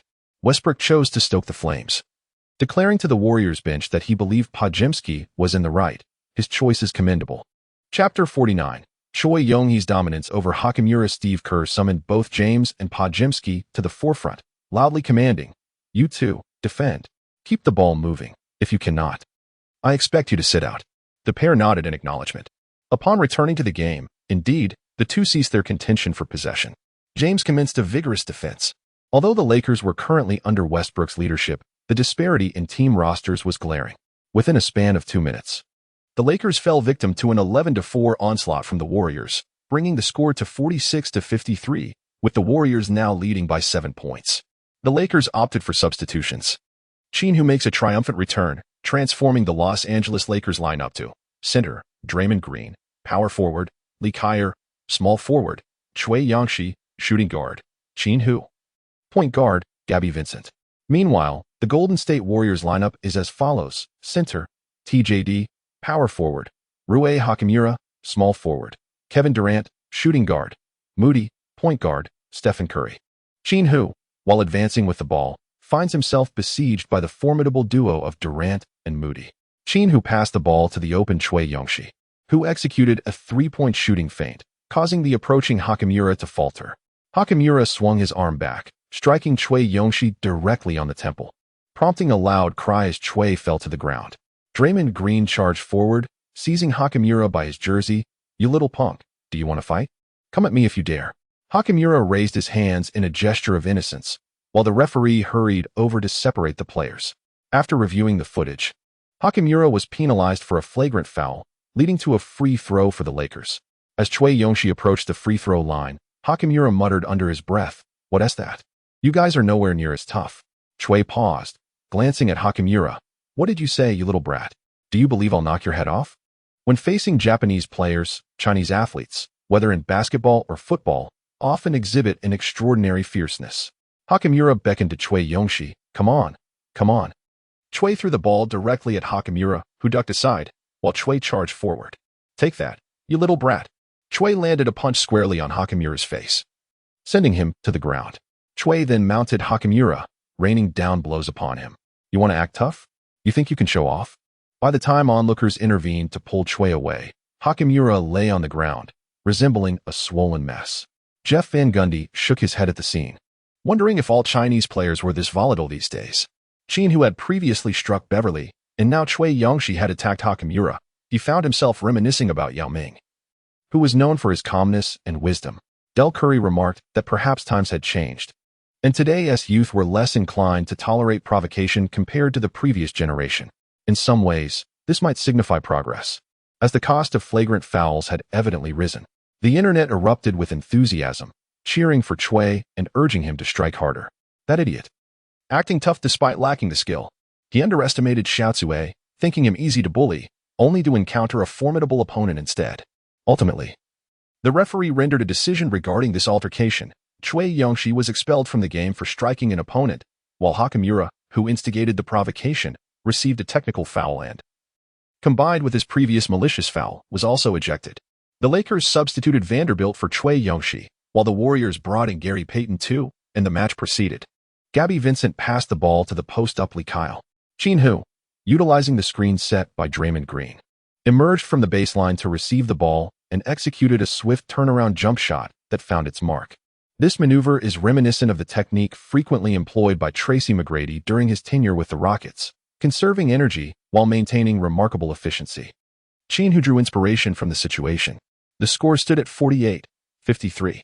On the Warriors' side, they swiftly unleashed their ultimate strategy, the pick-and-roll involving Durant and Curry. Curry, leveraging Durant's screen, seized the opportunity to find an open shot. Qin Hu hurriedly shifted his defense to disrupt Curry. In response, Curry passed the ball to Durant. At that moment, Gabby Vincent rushed to confront Durant, but it was evidently too late. Even if he had arrived in time, he would have been unable to interfere. Durant effortlessly sank the open three-pointer. The score now stood at 48-56, prompting Phil Jackson to rush to the sidelines and shout, "Unlimited switch defense! Unlimited switch defense!" After Qin Hu scored 2 points against Durant, the Lakers indeed employed an infinite switch defense. They strategically assigned the defensively weaker Gabby Vincent to guard Payton, while Vanderbilt was tasked with defending Curry. Thus, when Durant and Curry executed a pick-and-roll, an immediate switch would result in Qin Hu facing Curry and Vanderbilt on Durant, maintaining defensive integrity. However, Curry adeptly deciphered the Lakers' defensive scheme, opting to have Payton set a screen, which positioned Gabby Vincent directly against Curry. With a subtle yet skillful maneuver, Curry shook off Vincent's center of gravity. Nevertheless, Vincent's resolve was unwavering. He was determined to prevent Curry from attempting a three-pointer. As Curry charged towards the basket, Draymond Green arrived to assist defensively, leaping to contest Curry's shot. The two collided midair, with Green's hand striking Curry's wrist, resulting in a loud thud as Curry fell to the floor. A collective gasp erupted from the crowd, filled with concern for Curry's well-being. Green rushed to help Curry up, apologizing, "I'm sorry, brother, I couldn't control it. I didn't mean any harm." Curry smiled and reassured him, "I understand. It's all right." He then stepped to the free throw line, effortlessly sinking 2 shots, bringing the score to 50-58, with the Warriors maintaining an 8-point lead. On the Lakers side, Qin Hu made another mid-range jumper, prompting Curry to once again attack the Warriors' basket. Faced with Green's defensive support, Curry displayed unwavering determination. Although Green was renowned for his defensive prowess, his limited height compromised his rim protection significantly. His strengths lay in his timing and decisiveness, often causing players to reconsider their approach after being fouled by him. Yet, Curry appeared unperturbed by such concerns, charging towards the basket with the same audacity. This time, Green hesitated, raising his hands without jumping, allowing Curry to easily score with a layup. "Brother, are you still willing to challenge me? Do you really think I wouldn't take you on?" Green retorted angrily at Curry, who remained silent, instead clenching his fists and flexing his biceps in response. Chapter 50. My LeBron's astonishing kneel returns to the scene. The score had risen to 52-60, with the Warriors still leading by 8 points. Qin Hu approached and effortlessly executed a pull-up three-pointer, simultaneously drawing a foul from Durant for a hand check, and succeeded in the ensuing free throw. The score now stands at 56-60. Qin Hu has successfully executed 4 consecutive attacks, amassing a total of 10 points. Once again, Curry opts to confront Draymond Green, who responds by bringing Curry crashing to the ground. The referee blows the whistle, and it becomes apparent that Green has now committed 5 fouls. Seated on the floor, Curry playfully winks at Green, teasingly saying, "Brother, you fell for it. Farewell." With no other choice, Phil Jackson substitutes Hayes for Green. The original strategy was to alternate Valanciunas and Green at center, but the Warriors' tactics proved too challenging for Valanciunas, prompting Jackson to enlist Hayes, who has not seen playtime in quite a while. Curry sinks both free throws, bringing the score to 56-62. Qin Hu, undeterred by the chaos around him, charged into the front court and executed yet another mid-range shot, successfully finding the net once more. The score stands at 58-62, with merely 1 minute remaining in the second quarter. Meanwhile, Curry delivered a brilliant assist to TJD, who soared for a thunderous dunk. Qin Hu executed a stunning layup, while Curry magnificently sank an extraordinarily distant three-pointer. Qin Hu immediately retaliated with a three-pointer. As the first half concluded, the score stood at 63-67, with the Warriors leading the Lakers by 4 points. During the halftime intermission, Steve Kerr issued a singular directive to attack the basket and inflict damage on Draymond Green. Kerr was acutely aware that if Green were to be fouled out, the Lakers' interior defense would crumble. Valanciunas was too sluggish, Hayes was prone to mispositioning, and LeBron's athleticism was insufficient. On the Lakers' side, Phil Jackson repeatedly cautioned Green to avoid fouling, emphasizing the importance of remaining on the court. As the third quarter commenced, both teams fielded their star players. Draymond Green was matched up against LeBron James, prompting the Warriors to initiate their first play by having James drive towards Green. LeBron executed several back-to-the-basket moves, yet Green remained steadfast. Consequently, LeBron opted to force his way to the basket, taking 1 step, 2 steps, 3 steps, 4 steps, 5 steps, only to have his layup thwarted as Green swatted it away. The referee called for a jump ball. "Oh no." LeBron, incredulous, clasped his head while gazing at the referee, exclaiming, "Surely, that wasn't a foul." Green interjected, "Stop acting. I barely touched you." The referee responded, "LeBron, that was a clean block." In anguish, LeBron knelt on the ground, pounding the floor with his fists. "Oh no, not again," the Kings kneel. This time, the Warriors would benefit from double free throws, eliciting laughter. Could it be that my beloved Curry's team would enjoy a free throw advantage? Wherever I am, there will be free throws. The online community erupted in discussion. Valanciunas and Anthony Davis contested the jump ball, with the Warriors securing possession. Durant passed the ball to James, who took 2 steps before releasing the ball and charging towards Green with a 4-step layup. Green raised his hands in defense, retreating, when suddenly, LeBron feigned a move towards Green's chest, causing Green to cry out in pain as he collapsed to the floor. The referee blew the whistle, calling a blocking foul on Draymond Green. After accumulating 6 fouls, Draymond Green erupted in fury, relentlessly pursuing the referee with his grievances. The official, aware of his own misjudgment, chose to disregard Green's tirade. In a fit of rage, Green confronted LeBron James, exclaiming, "Hey, you pathetic coward. Aren't you afraid of your pads falling out with all those steps?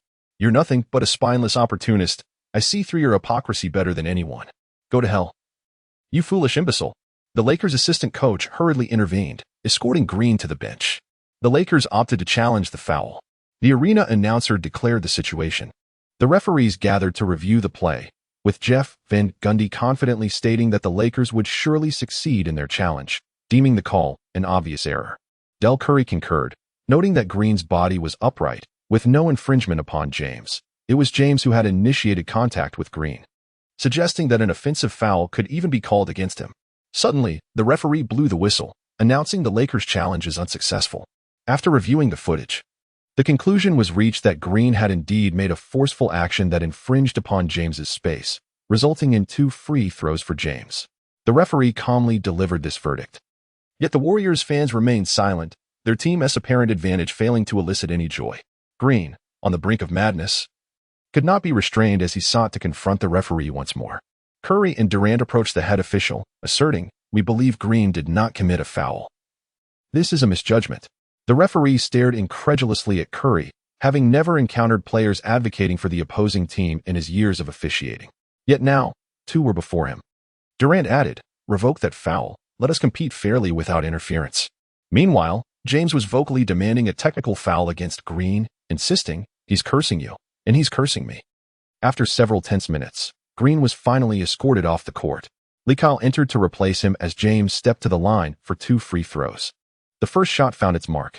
The second, however, ricocheted off the rim, and Anthony Davis seized the offensive rebound, scoring from close range, bringing the score to 63-70.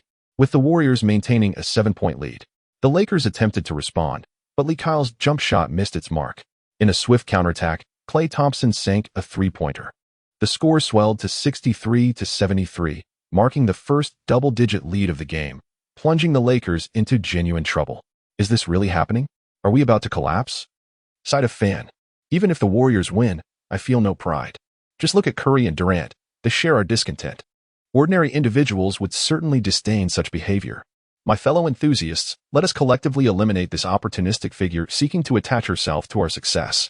I concur with the sentiments expressed above. Phil Jackson called for a timeout. The players formed a circle around him as he addressed them, saying, "Gentlemen, we have lost 2 crucial rotation players, and now find ourselves trailing by 10 points. Their momentum is formidable, and I wish to know your thoughts on the matter." After speaking, Phil Jackson surveyed the group. Yet, surprisingly, smiles appeared on the faces of the Lakers players. Qin Hu proclaimed, "The best part is just beginning."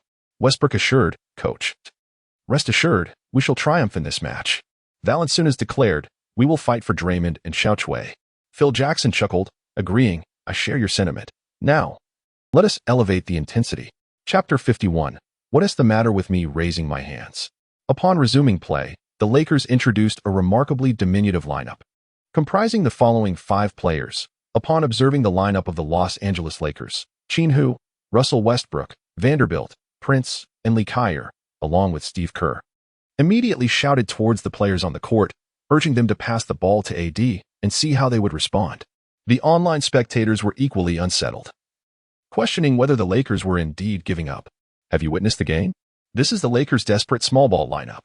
Indeed, it was this very strategy that enabled them to overturn the Spurs. The concern, however, lies in the fact that the Warriors are not lacking in guards and are unafraid of a full-court press. I concur with the sentiments expressed above. Davis will undoubtedly dominate the Lakers. As Qin Hu dribbled the ball, Lee Kyer approached to set a screen. The Warriors immediately opted for a defensive switch, resulting in Davis being tasked with guarding Qin Hu. Renowned as one of the most effective big men in the league for handling smaller opponents, Davis exhibited an unwavering confidence in facing anyone. However, this perception of Davis is merely a facade. Since their last encounter within the Lakers, where Davis faced off against Qin Hu in a one-on-one duel, he has come to the stark realization that he is utterly incapable of containing Qin Hu. Meanwhile, Steve Kerr revels in the moment, as the player who once posed countless challenges for the Warriors' interior defense is now on his side. Qin Hu effortlessly sank a 3-pointer in front of Davis, bringing the score to 66-73.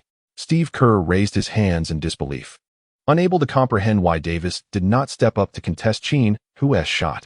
As they returned to the Warriors' half, Davis hurriedly sought position, eager to leverage his height and weight against the Lakers. However, to his surprise, it was Qin Hu was assigned to defend him, employing a semi-circumventing approach.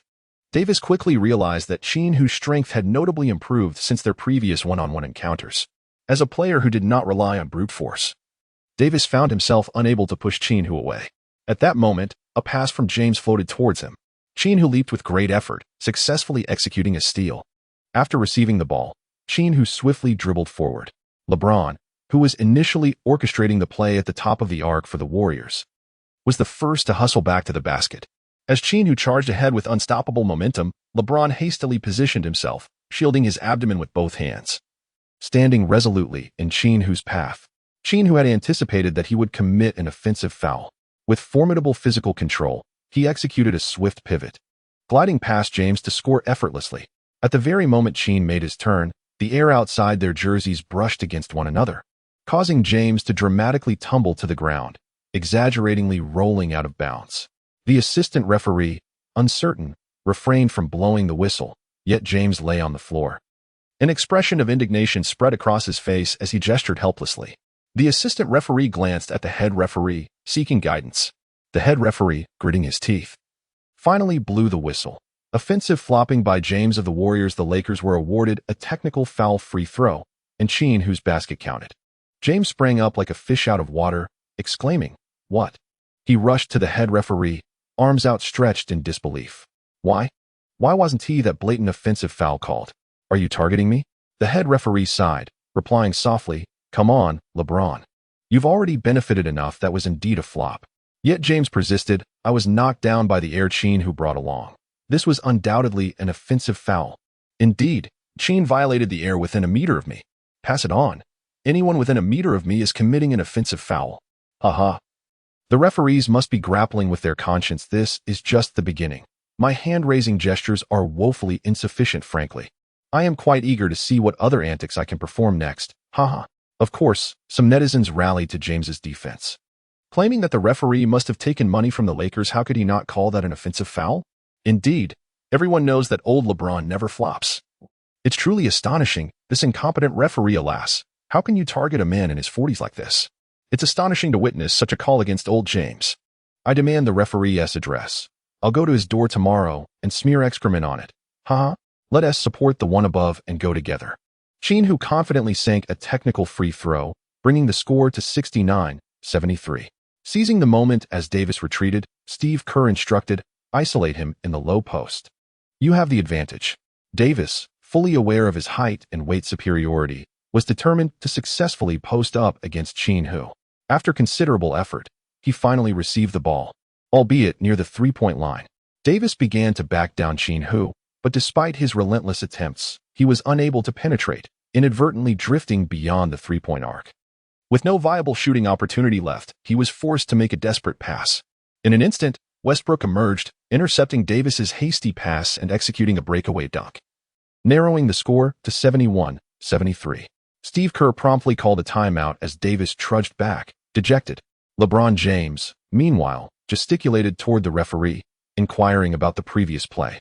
Jeff Van Gundy, astonished, turned to Del Curry, exclaiming, "Del, can you believe it? Anthony Davis couldn't even score on Qin Hu in the low post." Del Curry shrugged and replied, "Honestly, Qin Hu's physical strength and defensive intensity remind me of Rodman." Van Gundy clapped in agreement. "Exactly. That's what struck me as so familiar. I never expected Qin Hu to possess such formidable power." An excited Del Curry remarked, "It's astonishing.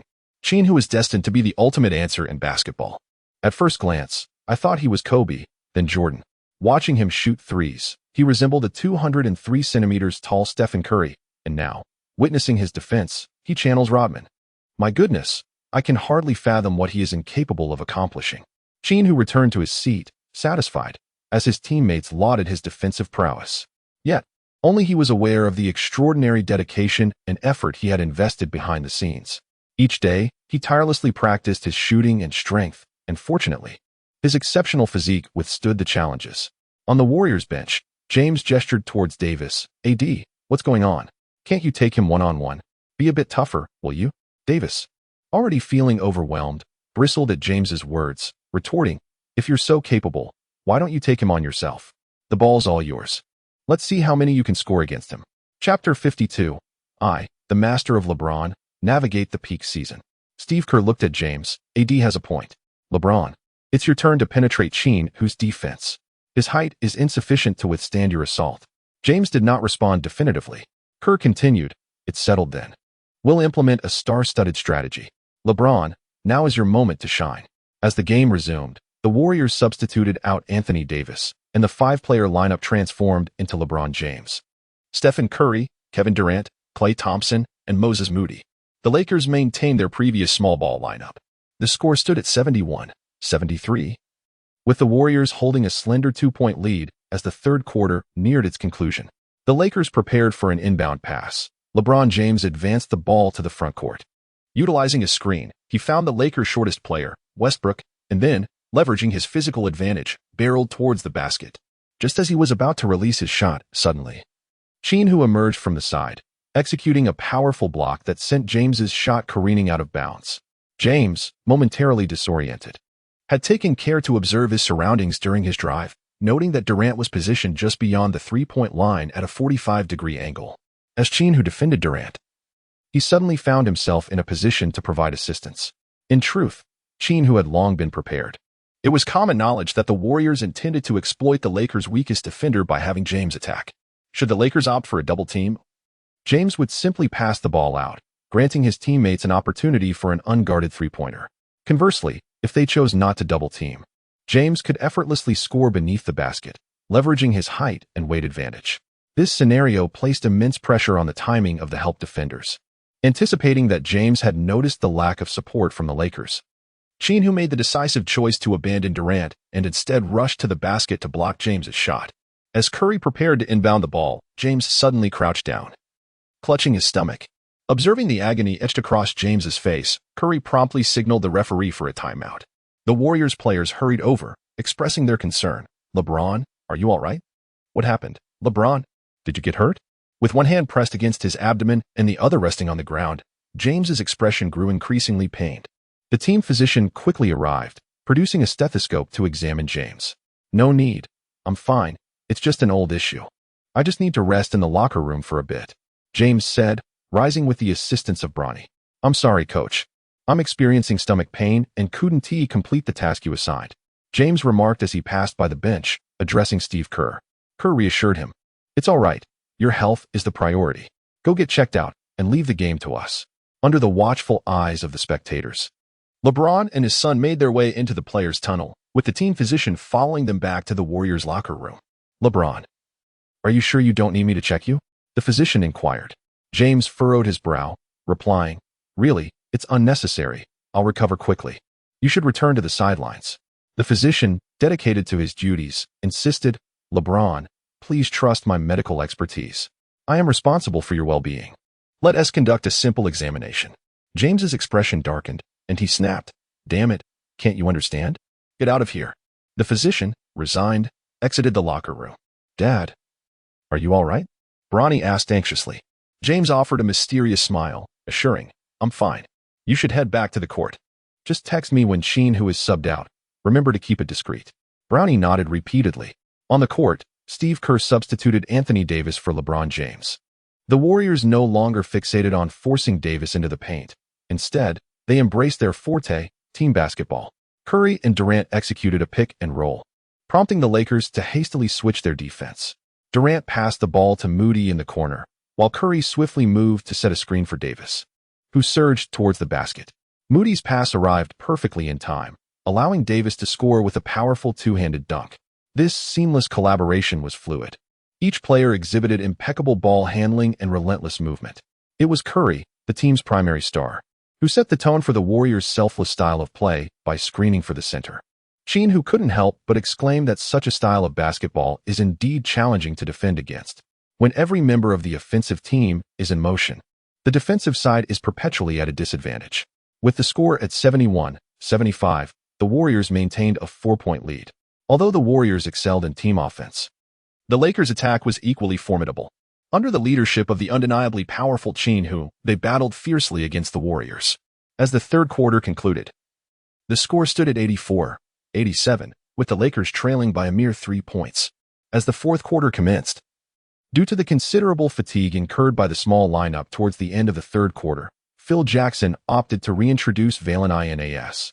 designating him as the primary offensive focal point to support Qin Hu during his brief respite. The Lakers lineup consisted of center, Valen Inas, power forward, Wood, small forward, L. Kyle, shooting guard, Max Christie, and point guard, Gabe Vincent. The Zen Master's approach to player selection was remarkably audacious. Typically, Wood and Christie seldom had the opportunity to play, yet in such a crucial match, he boldly fielded both of them. On the Warriors' side, the lineup for the opening of the fourth quarter was center, TJD, power forward, Durant, small forward, GP2, shooting guard, Rivers, and point guard, Podziemski. As the players took to the court, a wave of cheers erupted from the crowd, and there appeared LeBron James, bursting forth from the player tunnel, exclaiming, "Coach, let me in. I'm fully recovered." James boldly addressed Steve Kerr, who promptly signaled for a substitution, replacing Peyton with James. The Lakers initiated the play, with Gabe Vincent and Valanciunas executing a pick and roll.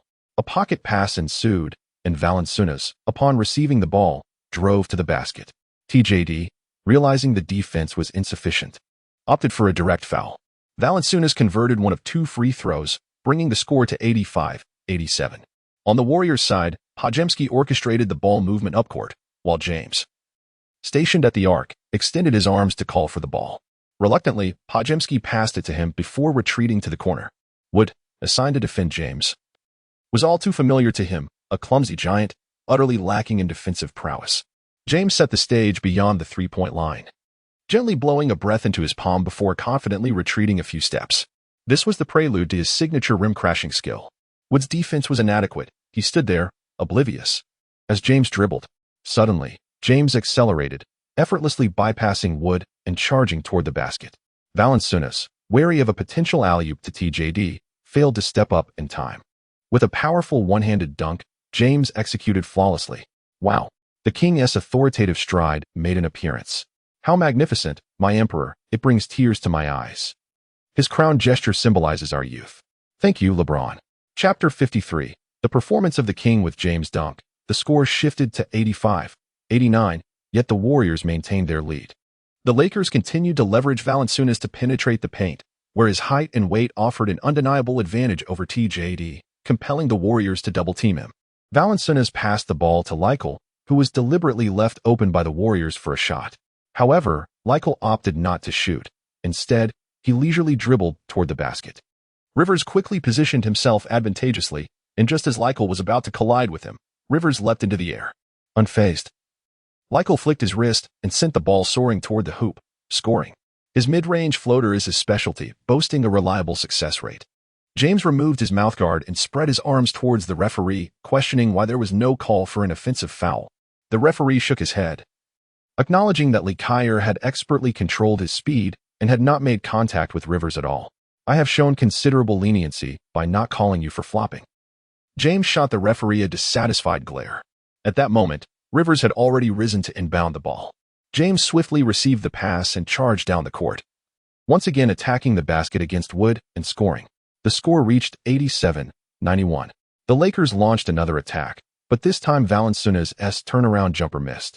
After receiving the rebound, James propelled himself forward once more, and Wood's defense not only failed to stop him, but also resulted in a foul. James executed his signature power step again. Phil Jackson promptly substituted Vanderbilt for Wood. After James converted the free throw, the score stood at 87-94. As the score threatened to widen, Phil Jackson remained composed, showing no intention of calling a timeout. Indeed, the Lakers possessed a solution to their predicament. Gabe Vincent executed a one-on-one against James, sinking a three-pointer, bringing the score to 90-94. James once again dribbled into the front court, this time opting to take on Gabe Vincent. Vincent retreated, creating a gap of over a meter between them, and even encouraged James with applause, urging, "Go ahead, James. Don't be nervous. I believe you can make it." The entire court came to a standstill, all eyes fixed on James's shot. Taking a deep breath, James released a perfectly executed jump shot. When the basketball struck the back rim, Valanciunas secured the rebound and passed it to Lekaier, who advanced the ball into the front court. Gabe Vincent utilized Vanderbilt's screen, emerging to receive the ball, and with another three-pointer, it went in. The score tightened to 93-94. It was once again James at the top of the arc, ready to isolate against Gabe Vincent, who still retreated 2 steps. "Come on, Hey James, don't put pressure on yourself. You can definitely make this one. Look over there. Your teammates are all cheering for you. James turned his head, and indeed. From the Warriors bench, Steve Kerr was leading the charge, shouting, "LeBron, shoot decisively, believe in yourself." In James's eyes, there was a glimmer of doubt. He prepared for approximately 3 seconds, and just when everyone anticipated he would take the shot, he swiftly passed the ball to Durant in the corner. Caught off guard, Durant was struck by the ball, which ricocheted out of bounds, resulting in an additional turnover for him in the statistics. "What are you doing?" Durant shouted at James in frustration. "If you were going to pass it, you should have done so sooner." The Lakers opted for a quick throw-in, with Gabriel Vincent rapidly advancing the ball up the court. A beautiful bounce pass led his teammate, Vanderbilt, to receive the ball and, without hesitation, he executed a 3-step approach and delivered a powerful two-handed dunk. The score now stood at 95-94, and astonishingly, the lineup led by the 2 star players, Durant and James, was trailing against the Lakers' second-string lineup. Steve Kerr furiously called for a timeout. In a fit of anger, Durant slammed his fist against the chair, exclaiming, "Damn it, I've had enough." James approached him, placing a hand on Durant's shoulder. "Brother, that last play was my mistake. Trust me, I will handle the next one." Durant looked intently at James and replied, "You don't need to manage the play, just give me the ball. Guys, we must not take this lightly. Only 10 minutes remain in the game, and we're behind." Steve Kerr reminded the team. Curry stood up, saying, "Coach, trust in our clutch lineup." Durant also rose, asserting, "I don't want anyone in the clutch lineup who is afraid to shoot." James stepped forward to address Steve Kerr, saying, "Coach, let me take charge of the ball in the decisive moments." Steve Kerr replied, "LeBron, you've been on the court for too long. You need to rest." He then looked around at the team and declared, "Our decisive lineup is." As the match resumed, the Warriors' decisive lineup was as follows. Center, Anthony Davis. Power forward, Kevin Durant. Small forward, Moses Moody. Shooting guard, Klay Thompson. And point guard, Stephen Curry. In the final moments, the team opted to forego LeBron James, eliciting a wave of applause from the spectators. On the Lakers side, they too introduced their pivotal roster. Center, Qin Hu. Power forward, Lee Kyle. Small forward, Vanderbilt. Shooting guard, Russell Westbrook. And point guard, Gabe Vincent. The game commenced with the Warriors launching their first offensive play, executing a pick-and-roll between Durant and Curry. Curry delivered a precise pass to Durant, who, with unwavering resolve, released a three-pointer that found the net. The score now stood at 95-97, with the Warriors seizing a 2-point lead once more. On the Lakers' end, Qin Hu has now enjoyed ample rest, and with his strength fully replenished, he resolutely embarks on a vigorous offensive. Qin Hu executed a swift, fast break, initially maneuvering past Curry with a back dribble, followed by a deft spin to evade Klay's attempt to steal the ball. Durant positioned himself near the halfway line to initiate an interception, as Qin Hu skillfully dribbled. He executed a dramatic change of direction, evading Durant, and faced the approaching defensive Moody. Qin Hu made another swift turn, deftly maneuvering past Moody to execute a 3-step layup. Anthony Davis had already leapt high, poised to contest the shot. Qin Hu seemed to glide through the air, effortlessly crossing into Davis's territory, executing a low layup that found its mark. Goodness, what embodies heroism? This is the epitome of heroism. My mother is once again inquiring why I am watching the game on my knees. This match has ignited a fervor. The excitement undeniably escalated after a tan left the court. We shall triumph. We shall prevail. The score stands at a deadlock, 97-97. Jeff Van Gundy remarked to Del Curry, "Hey Del, let me share an intriguing statistic with you. Thus far, the viewership for this match has surpassed that of last year's finals." Chapter 54, Durant versus Qin Hu, the dual resumes. Returning to the Warriors' offense, Durant proactively positioned himself at the three-point line, with Lee Kyle assigned to defend against him. Qin Hu is tasked with guarding Anthony Davis. While Durant requests a pick-and-roll with Anthony Davis, Qin Hu faced his opponent. Durant smiled gently at Qin Hu, saying, "Brother, our one-on-one duel has yet to determine a victor." Qin Hu clapped his hands and exclaimed, "Excellent.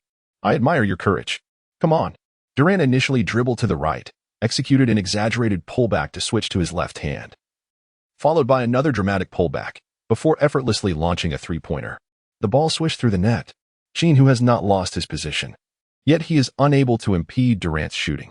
Given Durant's height, wingspan, and stride, it seems there may be no one on this planet capable of defending against such a series of swift directional changes followed by a shot. Qin Hu's one-on-one confrontation against Durant was both straightforward and effective. He utilized his physique to press inward, then swiftly executed a step-back three-pointer, which found its mark. The score stood at a tense 100-100. In such a critical moment, both players engaged in a fierce exchange. The pressure was palpable. Whoever faltered first would face embarrassment. Remarkable. Truly, they are the two most formidable one-on-one competitors on this planet. Durant responded with a mid-range jumper that swished through the net. Qin Hu also successfully made a mid-range shot, while Durant executed a penetrating layup. Qin Hu executed a powerful slam dunk, while Durant once again succeeded in sinking a three-pointer. Qin Hu swiftly retaliated with a three-pointer. A fierce exchange ensued, as neither side yielded an inch. With their consecutive successful shots, the score reached an exhilarating 107-107. Qin Hu closely guarded Durant and remarked, "Brother, your stamina is waning. I will soon be able to defend against you successfully." Suddenly, Durant passed the ball to the interior, where Anthony Davis executed a thunderous dunk over Qin. Qin, I thoroughly relish our one-on-one match, but I want to be foolish enough to engage in it indefinitely," Durant said with a smile. Qin Hu declared, "I shall concern myself with nothing else. Every shot from here on will be my offensive strike. If you possess the skill, then come and thwart me." Qin Hu dribbled the ball to the front court and executed an astonishing long-range three-pointer, scoring flawlessly. Upon witnessing this, Curry became invigorated, for this was his realm of expertise. Just beyond the half-court line, Curry unleashed his own three-point shot, which also found its mark. Qin Hu seems to deliberately challenge Curry in the realm of three-point shooting, launching a shot from beyond half-court that finds its mark. Curry responds with yet another successful long-range three-pointer. Despite Durant's vigilant defense, Qin Hu effortlessly sank a three-pointer. What is the state of Qin Hu's stamina? Indeed, he has just engaged in a one-on-one duel with Durant, and now he is exchanging three-point shots with Curry. Alas, how I wish LeBron were present. But what difference would it make if LeBron were here? Would Qin Hu then attempt a six-step layup against him? In the blink of an eye. The game has reached its final minute, with both teams locked in a tie at 123-123.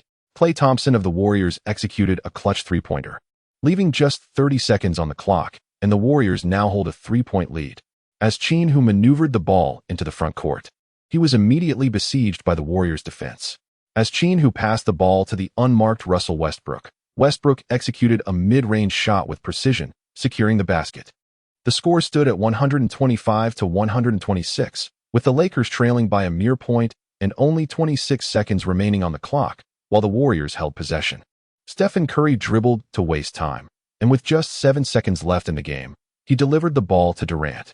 In critical moments, Durant was the Warriors' primary choice for pivotal plays.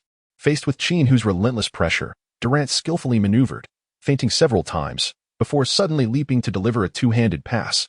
His intention was to connect with Anthony Davis in the paint for a decisive finish, as Davis had effectively boxed out Qin behind him. However, Durant's pass was anticipated by Qin Hu. Suddenly, Qin Hu extended his hand and propelled the basketball into the air. As Qin Hu and Durant leapt consecutively to contest possession, both tapped the ball twice, yet neither succeeded in seizing it. Ding! At that moment, the red light illuminated, signaling the expiration of the 24-second shot clock. With merely 2 seconds remaining in the game, the Lakers found themselves devoid of timeouts. Qin passed the ball to Qin Hu. Qin Hu received the ball and executed a smooth turn in one fluid motion, dribbling it momentarily thereafter.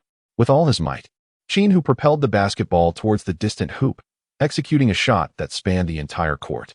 The ball traced a lofty arc through the air, and even after the final buzzer echoed, it remained airborne. Every player in the arena, along with the audience watching the live broadcast online, held their breath in anticipation, their eyes wide with expectation. At long last, the ball descended almost vertically, landing perfectly through the net, a flawless shot. 3 points scored. The score now reads 128-126. With a breathtaking shot that captured the entirety of the court, Qin Hu delivered a decisive blow to the undefeated Warriors. After the match, Durant embraced Qin Hu, exclaiming, "Brother, see you in the playoffs." To which Qin Hu replied, "Will I be eliminated by you in the playoffs?" Qin Hu remarked, "Heh, your victory this time is merely a stroke of luck." Durant, feeling quite indignant, could not contain his displeasure. Meanwhile, Curry approached and embraced Qin Hu, offering his congratulations. "Enjoy this moment, Qin." Qin Hu chuckled, remarking that it was merely an ordinary regular season game, and he eagerly anticipated their next encounter. Players and coaching staff from the Warriors came over to exchange pleasantries.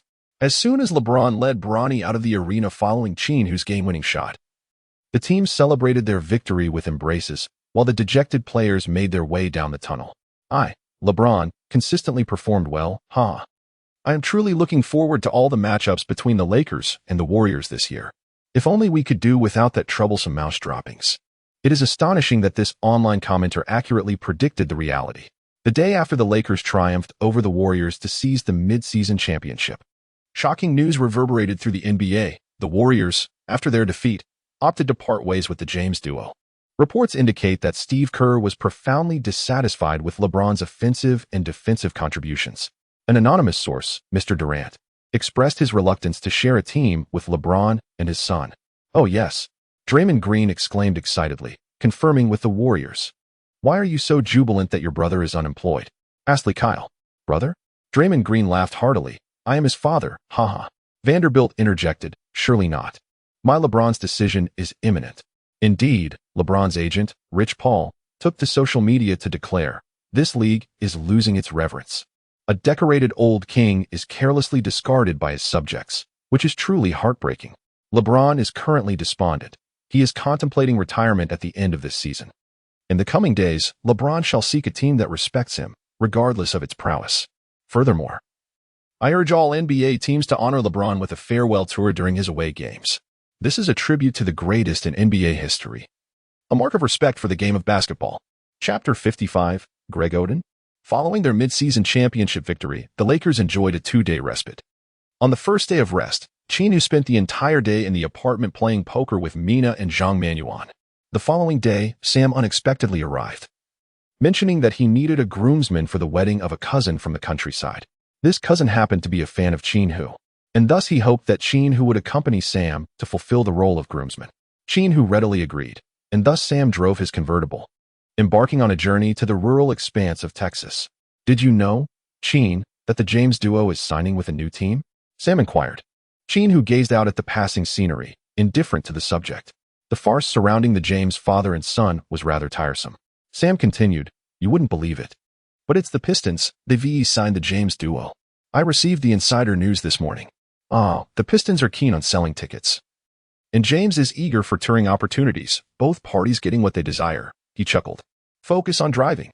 Qin interjected, "Are you not confident in my driving skills?" Sam boasted as he executed a flashy S-turn, just as another vehicle approached from the side. Bang! The two cars collided. Sam quickly hit the brakes, and a large man stepped out of the other vehicle, his face amiable. You are Greg Oden," Sam exclaimed. Greg Oden, a lamentable talent in NBA history. The 2007 first overall pick, standing at 213 centimeters, the first to be dubbed the Emperor, had his entire career plagued by injuries, managing to play only 105 official games. "Indeed, it is I," Oden replied with a shy smile, and he too recognized Qin Hu, beaming as he addressed him. "Qin Hu, I am your fan. It's a pleasure to meet you." A chilling voice suddenly resonated in Qin Hu's mind, announcing, "Congratulations, host, on securing the NBA mid-season championship. Please select one of the following rewards. Reward 1, $1 billion. Reward 2, a medical finger for athletes, capable of healing all sports injuries, including those of oneself and others. Reward 3, an extension of life by 10 years. Qin Hu responded decisively, 2. I choose 2.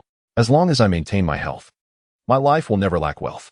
Even if I were to live 10 years less, a life filled with health is a life of happiness. Choosing health is paramount." Upon noticing Qin Hu's momentary daze, Oden inquired, "Hey, Qin, what is the matter with you?" Qin Hu regained his composure, as the injury status of Oden surfaced in his mind. Name, Greg Oden. Age, 36 years. Height, 213 centimeters. Weight, 145 kilograms. Injury status, severe damage to both knees. Treatment method, a mere 3 seconds of massage will suffice. Qin Hu promptly extended his hand to shake with Oden, expressing his apologies. "I am equally delighted to make your acquaintance." Sam addressed Oden, "My dear brother, this unfortunate collision is entirely my fault. How about this? I will transfer some money to you, and you can handle the repairs yourself, as we must continue our journey." Oden flashed a grin, replying, "No need for compensation. I will take care of it myself. Farewell. With that, Odin turned to board his vehicle. Wait a moment. Qin Hu called out to Odin, Greg. If memory serves me right, you are only 36 this year, aren't you?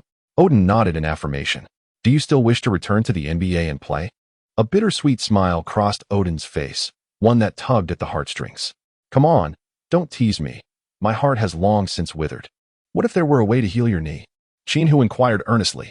A flicker of hope momentarily lit Odin's eyes before it dimmed once more. Alas, how could that be possible? I have consulted every doctor in the world, yet none have been able to help. My grandfather is an esteemed traditional Chinese medicine practitioner, and his ancestral techniques could mend your knee injury, Qin Hu asserted with sincerity. Please, spare me the mockery. Odin sighed despondently as he opened the car door. Just sit tight, Qin Hu insisted, firmly grasping Odin's left leg. He struck the knee twice with a rhythmic tap and kneaded it with his hands. Odin let out a cry of anguish as he leaped from the car. Before he could utter a string of expletives, he sensed an unprecedented vitality coursing through his left knee, a sensation reminiscent of his youthful vigor. Odin executed several single-leg squats with ease, feeling liberated, overwhelmed with emotion. He embraced Qin Hu tightly, tears streaming down his face. Thank you. Thank you. I beg you, please heal my other leg as well. As Qin Hu meticulously applied his methods, Odin's right knee rejuvenated to its youthful state. With a mere exertion, he leapt onto the roof of his vehicle, exclaiming, I'm returning to the NBA. Oh, divine powers. Once Odin had finished expressing his exuberance, he realized that Qin Hu and Sam's car had already vanished into the distance. Is this for real? Your medical skills are nothing short of sorcery. Throughout the journey, Sam continuously expressed his bewilderment. This is an ancestral technique of mine. You must keep it confidential. Qin Hu remarked. Sam parked in a secluded spot. We are brothers, aren't we? Sam fixed his gaze upon Qin Hu. You speak first, and I shall then decide if I wish to be your brother. He hesitated. Well, you know, I am somewhat lacking in certain aspects. Might your ancestral skills be of assistance to me? Sam stammered as he revealed his intentions. Get lost. I cannot help you with that. Contemplated the notion of touching Sam's little brother for 3 seconds. A thought so repugnant that even if one could endure such a task, it would be unthinkable to accept it. After attending his cousin's wedding, Qin Hu rushed back to Los Angeles that very evening. You must come to the arena, Pelinka called during their journey back. By the time they arrived at the arena, it was already 8 p.m., the venue illuminated brightly, with the entire Lakers team and coaching staff present. What happened? Sam inquired as he stepped inside. Jeannie Buss could hardly contain her excitement, exclaiming, Darling, we have uncovered a magnificent treasure. Cheers erupted from the crowd. Qin Hu entered the crowd, where two players were engaged in a one-on-one duel on the court. The offensive player was Greg Oden, while the defensive player was Draymond Green. With a series of swift dribbles, Greg Oden charged forward, causing Draymond Green to struggle to maintain his balance. In an impressive display of athleticism, Oden executed a pivot and delivered a thunderous two-handed dunk. What a spectacular play, exclaimed Chui Yongxi to Qin Hu. Oden just dominated Valanciunas, and now he has overpowered Draymond. What do you think, Qin? Oden has expressed his desire to sign with our team. What wonderful news. Rob Pelinka proclaimed with pride. Chapter 56, Can LeBron lose by 100 points? Spotting Qin Hu on the sidelines, Oden excitedly addressed everyone. Qin, it is you who has healed me. Qin, I am here to be your teammate. Qin Hu remarked. Greg, with your current prowess, simply resuming regular training and seeking a substantial contract should be a breeze. No. Oden persistently declined. I merely wish to play alongside you. I would do so for any amount. This choice is quite rational, as I fear suffering another injury elsewhere. Very well. Qin Hu replied, Your weight is slightly above the desired level. Please expedite your training. Oden, elated, followed Pelinka to finalize the contract. Seth Curry approached Qin Hu to greet him, having just secured a minimum salary contract with the Lakers the day prior. Today marked his first day reporting to the team, coinciding perfectly with Oden's one-on-one challenge against the team's big men. This guy is an absolute beast, Draymond Green exclaimed. Haha, the day after tomorrow. We face the 76ers at home. I eagerly anticipate Oden's matchup with Embiid, Choi Yongxi added. At the Pistons' home arena, the Little Caesars Arena, attendance reached a remarkable 100 for the first time in years, as tonight marked the debut of the team's new recruits, LeBron and his son, along with new coach J. Redick. The visiting team was the New York Knicks. During the player introduction, The first to emerge was Bronny, followed by Tobias Harris, Cade Cunningham, and Isaiah Stewart. With LeBron James making a grand entrance last. What? The Pistons actually allowed Bronny to start? It hardly matters. After all, they have already suffered 15 consecutive losses. Goodness. Are they truly sacrificing integrity for views? Bronny would struggle in the CBA. I wonder if LeBron has forgiven Stewart.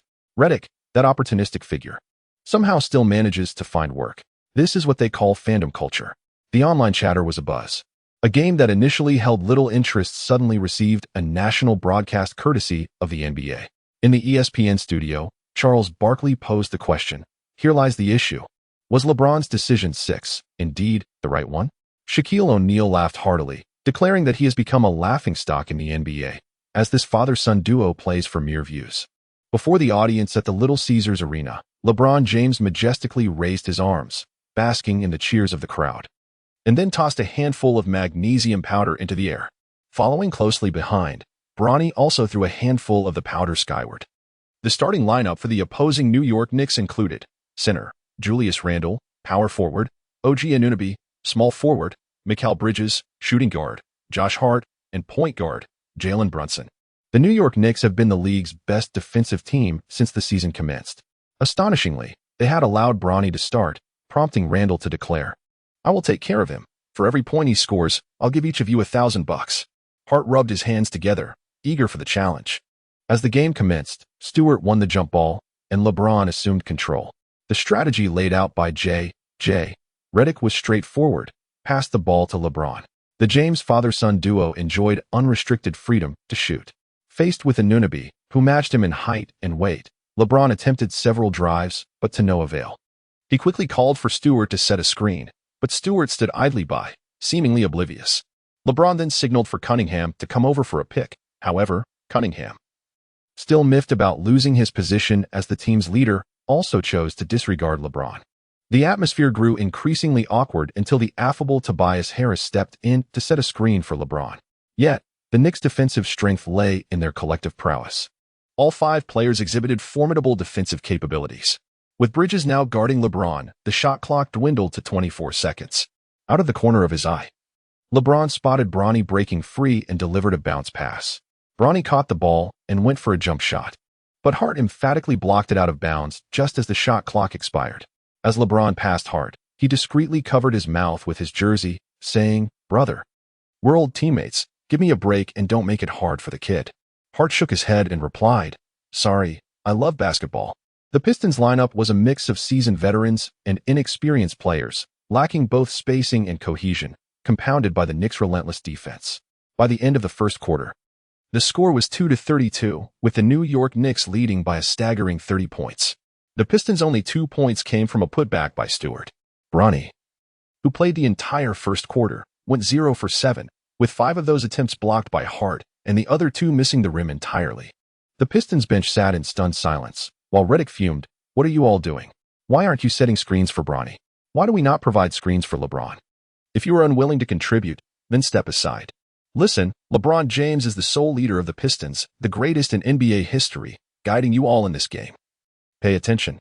A significant portion of the audience at the Pistons' home games consists of LeBron's ardent fans, who have banded together to accompany their idol through every match of this season. They are fervently cheering for LeBron. By the conclusion of the game, the score was an astonishing 33-133, with the New York Knicks achieving a resounding victory, marking the largest margin in NBA history. And the first time a deficit reached 3 digits, the Pistons lost by a staggering 100 points. At the post-game press conference, LeBron was notably absent, while J.J. Redick attended with Bronny. Redick appeared glum, expressing his frustration, stating that the team lacked a desire to win. He lamented, "I do not know what the players are thinking. They have now lost 15 consecutive games. Here is the greatest in NBA history leading them to victory, yet they remain unresponsive. It is akin to a drowning person. When someone extends a hand to save you, you must reach out as well." An unperceptive reporter inquired of Bronny, "Hi, Bronny, you went 0 for 21 in this game. How do you feel about that?" Bronny responded, "My dad told me to keep shooting. When he first entered the league, his shooting wasn't great either. I will improve." There is much chatter suggesting you do not deserve to play in the NBA. What is your perspective on that? With a smirk, Bronny replied, "No matter how well you perform, You can never silence the critics. I learned this from my dad. They are merely a group of unhappy individuals, and I do not concern myself with them. Redick was then asked, how do you plan to change things for the next game, especially after losing by 100 points? Will there be adjustments in personnel or strategy? Redick scoffed dismissively, asserting that those who do not recognize LeBron as the core of the team would not see playing time. Furthermore, he added, in our next game, we will visit the Bulls, and I hope the Bulls' home crowd is prepared for LeBron's retirement tour. Chapter 57, Emperor Embiid vs. Emperor Odin. The Philadelphia 76ers hosted a highly anticipated showdown at the Wells Fargo Center, as the second-ranked Eastern Conference team faced off against the newly crowned mid-season champions, the Los Angeles Lakers. The most captivating aspect of this encounter was the unexpected announcement of Greg Oden's return to the court, a revelation that sent shockwaves akin to the news of a high-profile assassination. Once a household name beset by injuries and long retired, Oden proclaimed his recovery and readiness to compete once more. Notably, the Lakers had signed him to a contract worth $3 million, igniting curiosity and intrigue among fans, regardless of their skepticism. For a dedicated group of true basketball aficionados, there lingered a sense of longing, as they had never witnessed the zenith of talents like Oden, Rose, and Roy, all of whom had fallen from grace far too soon. The arena, with a capacity of 20,444, filled to the brim well in advance of tip-off. The home team's starting lineup featured center, Embiid, power forward, Oubre, small forward, Paul George, shooting guard, Maxey, and point guard, Kyle Lowry. The visiting Lakers starting five included center, Valanciunas, power forward, Draymond Green, small forward, Qin Hu, shooting guard, Seth Curry, and point guard, Gabe Vincent.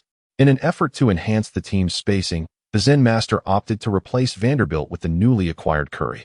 On the sidelines, Oden was frequently captured by the cameras, his legs shaking restlessly, his demeanor betraying an evident tension. Westbrook, seated nearby, offered words of comfort, urging him to relax, reassuring him that he would find his footing once again. As the referee's whistle echoed through the arena, the match commenced in earnest. Embiid leaped to seize possession, while Maxey skillfully dribbled the ball into the front court, subsequently passing it to Embiid at the arc. This exemplifies the core strategy of the 76ers, with the towering Embiid commanding the ball at the top of the key, while his teammates await his decision. Valanciunas was tasked with the primary defense against Embiid. In contrast to the agile Embiid, Valanciunas appeared somewhat cumbersome in his movements. With a deft pump fake, Embiid sent Valanciunas off balance, seizing the moment to lift the ball with both hands, deftly slipping it under Valanciunas' arm.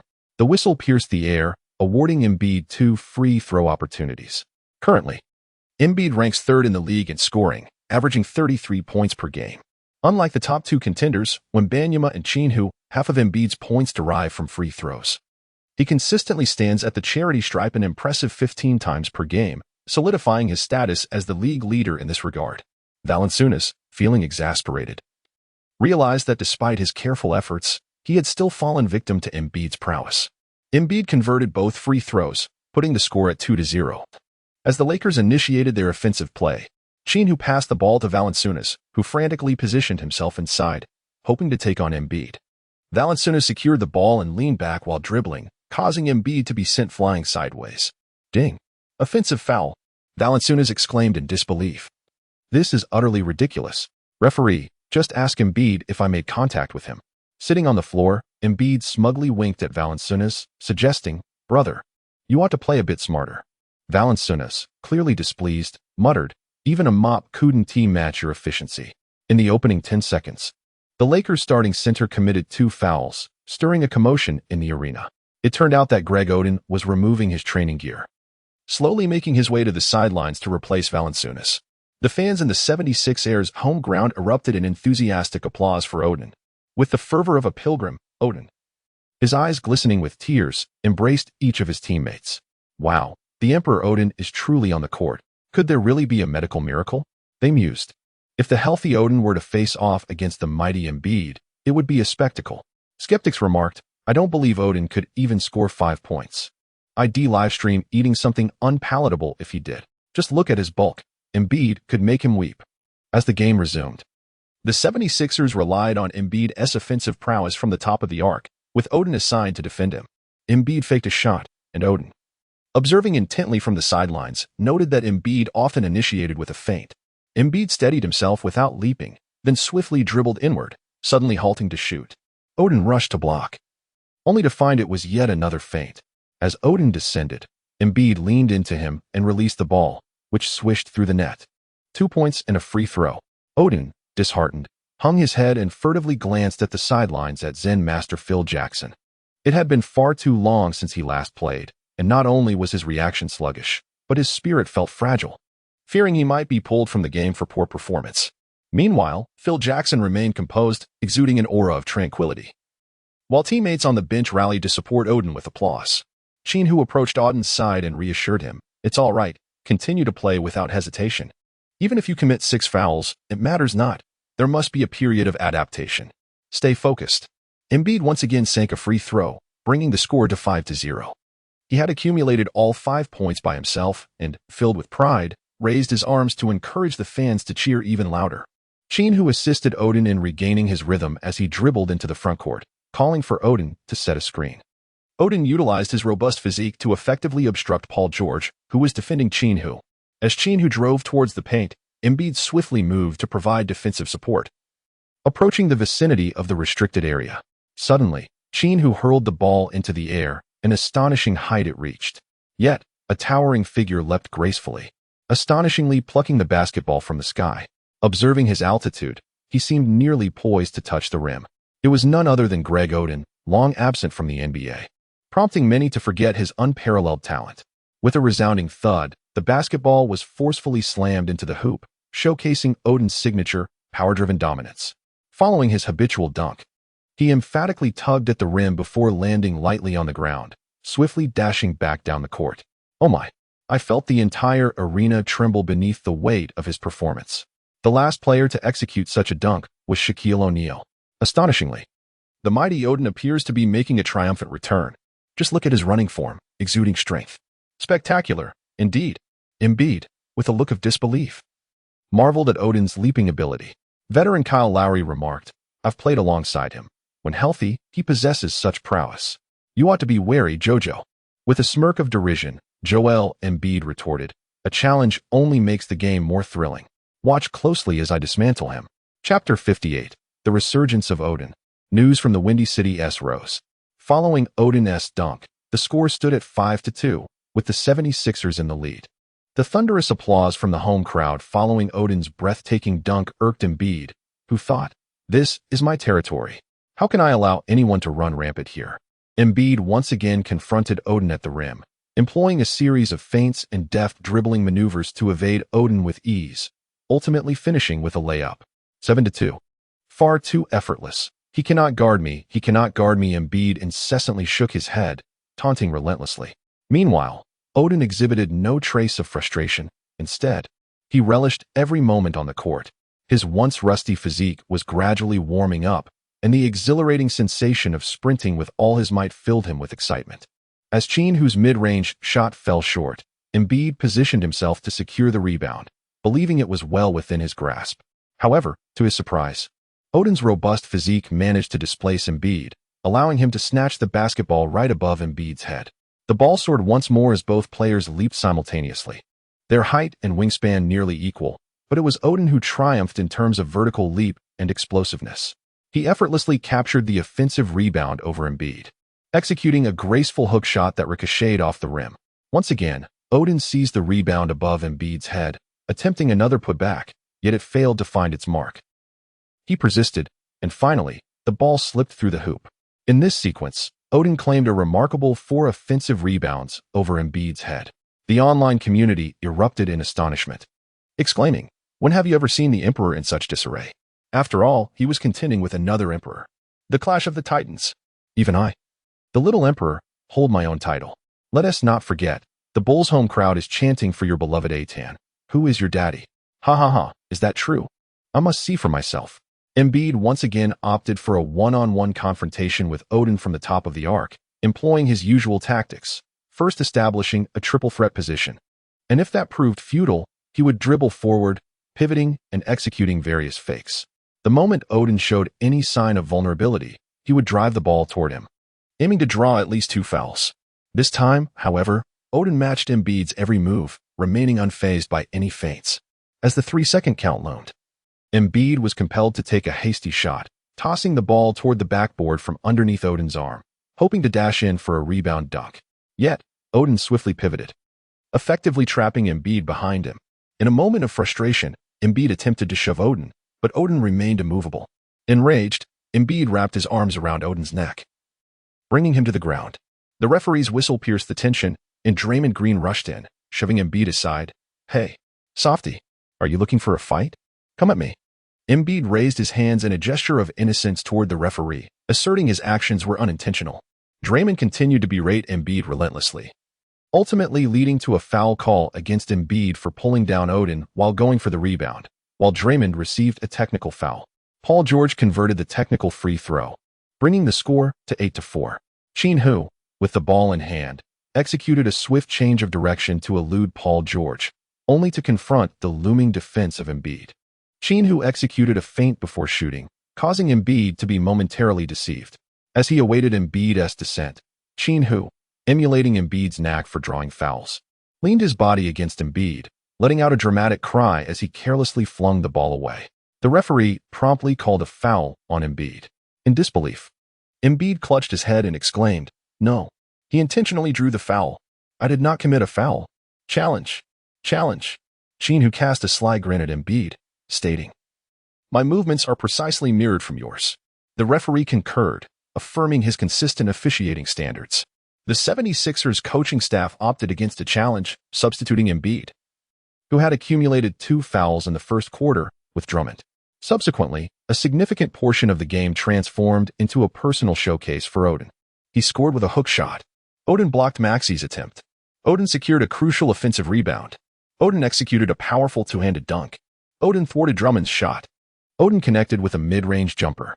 The entire Lakers squad rallied to support Odin in regaining his rhythm, while the 76ers found themselves utterly incapable of containing him. As the game progressed, Odin grew increasingly confident. Upon the conclusion of the match, the Lakers triumphed over the Philadelphia 76ers with a score of 121-106. Greg Oden's remarkable statistics were as follows: 23 rebounds, 26 points, and 7 blocks. After years away from the court, he returned to face the formidable 76ers front line, consisting of Joel Embiid and Drummond, achieving an impressive double-double. The news of Greg Oden's sudden recovery from injuries reverberated across the globe, with everyone learning that Qin Hu had employed a familial remedy to heal Oden's knee. Discussions surrounding Qin Hu reached new heights, with many speculating, could he be an extraterrestrial? How does he possess such medical expertise? This sentiment resonated with many, considering Oden's ailments were deemed a global conundrum. If Odin could be cured, what about others? Indeed, could Derrick Rose, Brandon Roy, Jabari Parker, Markelle Fultz, and Andrew Bynum not seek Qin Hu's assistance? As a fan of Rose, who is merely 36 this year, I hope he considers consulting Qin Hu regarding his knee. Andrew Bynum, at 37, might also benefit from treatment for his knee. However, it may be too late for him, given his physical condition. The most unfortunate case remains that of Markelle Fultz, the first overall pick in 2017, who developed a peculiar ailment and is only 26 years old, still in the prime of his career. Yes, indeed, I strongly advocate for Qin Hu to extend his healing touch to Fultz. In light of the overwhelming discourse online, Qin Hu publicly declared his willingness to treat injuries for any athlete.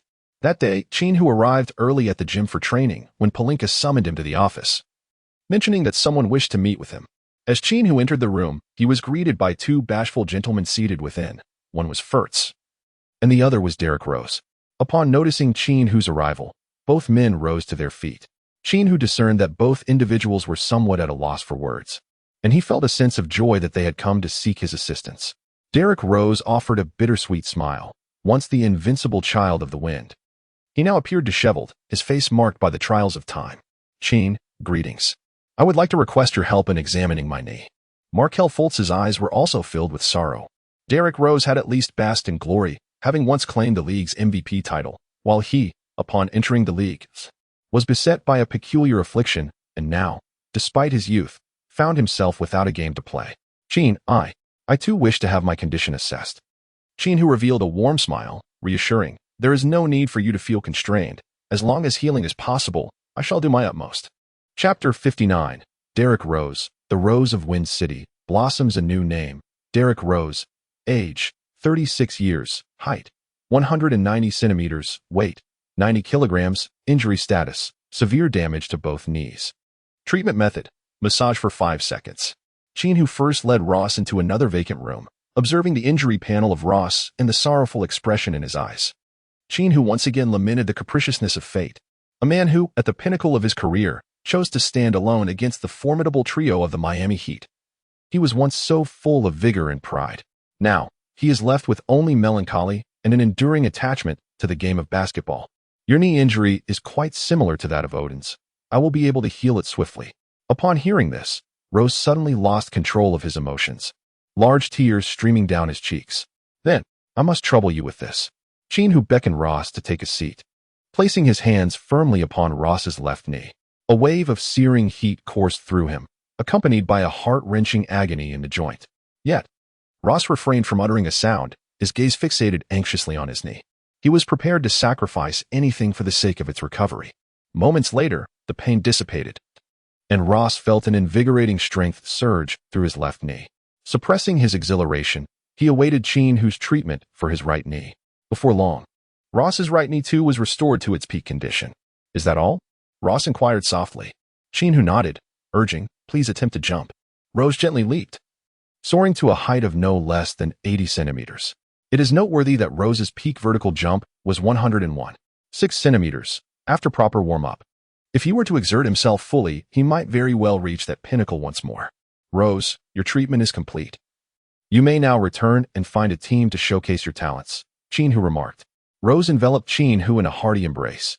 Qin, you have healed my knee, and logically, I should join you in the Lakers to secure the championship. However, I must confess, I am not fond of forming alliances. You are currently the strongest man in the NBA, and I wish to challenge you as your adversary, Rose expressed earnestly. Haha, Rose, I believe we shall become friends.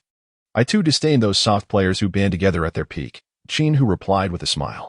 Qin, I am aware your current contract stands at merely $5 million. I am financially capable, and as a token of my gratitude, I wish to offer you $20 million for your treatment. I hope you will not refuse, Rose stated seriously. Brother, my principle is to provide treatment free of charge. I trust you will understand. Now, do hurry along, for I eagerly anticipate our next encounter, Qin Hu responded. Qin Hu pushed Ross to the door. After a moment of contemplation, Ross proposed, I shall establish a foundation with this $20 million, dedicated to aiding the impoverished regions of your country by constructing schools and basketball courts. Very well, I accept this, Qin Hu replied. Name, Markelle Fultz, age, 26.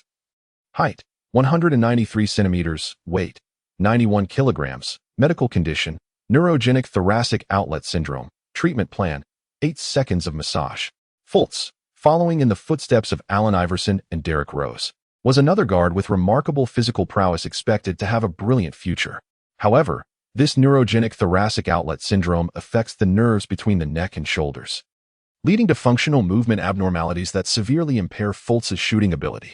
At the age of 26, he has been reduced to a state of being unable to play. Before Qin Hu could utter a word, Fultz suddenly knelt down, exclaiming, Qin, I must thank you. I have witnessed the miracle embodied in Ross. Please, I implore you, assist me in any way you can. As he spoke, tears began to stream down his face. If not for having experienced despair, what man could exhibit such humility? Qin Hu quickly helped Fultz to his feet. Brother, please remain calm. Your ailment can be cured today. Fultz gazed at Qin Hu with a look of reverence. Qin, if you can restore my health, I am willing to do anything for you. I could serve as your substitute on the Lakers, or even share half of any lucrative contract I may secure in the future.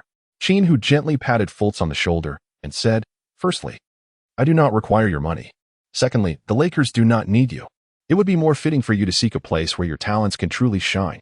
Soon after, the ailment that had plagued Fultz for years was miraculously cured by Qin Hu. After bidding farewell to Fultz, Sam cornered Qin Hu in the office, locking the door behind him with a grave expression as he turned to face Qin Hu. Qin Hu shook his head repeatedly. There was no door. So do not even think about it. Father. Sam grasped Qin Hu's arm. Father, please listen to me. The term father among male classmates signifies the utmost respect. Speak, my dear son. Could you help me? Even if it cannot alter my brother's length. Increasing my own duration would suffice. To be honest, I have often felt overwhelmed lately. Sam's face was filled with sincerity. Qin Hu meticulously scanned Sam's details. Name, Sam. Age, 22. Height, 191 centimeters. Weight, 150 kilograms. Medical condition, severe kidney deficiency. Treatment plan, 1 second of massage. Wow. Aunt Jun is truly formidable.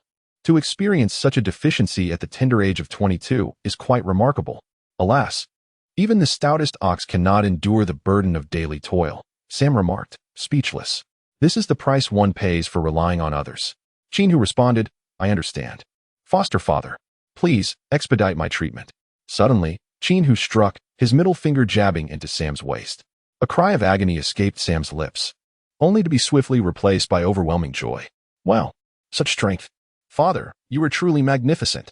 Without hesitation, Sam retrieved his phone and dialed Jenny Base's number, exclaiming, Wait for me in the office. Soon, you shall be begging for mercy. After hanging up, Sam dashed out of the office. That very evening, the NBA League announced 2 significant pieces of news. First, Derrick Rose was returning to Chicago on a 4-year maximum contract. Second, Markelle Fultz had signed with the Nets. Fans were already in a frenzy, believing that if a player like Odin could recover from injury, then both Rose and Fultz must also be genuine. Rose's admirers began fervently purchasing tickets for Chicago Bulls games. Shortly thereafter, the NBA League released another announcement. This year's most talked about rookie, Qin Hu, declared his participation in both the All-Star Slam Dunk Contest and the three-point contest. If you possess the talent for dunking, you should proudly showcase it to your supportive fans.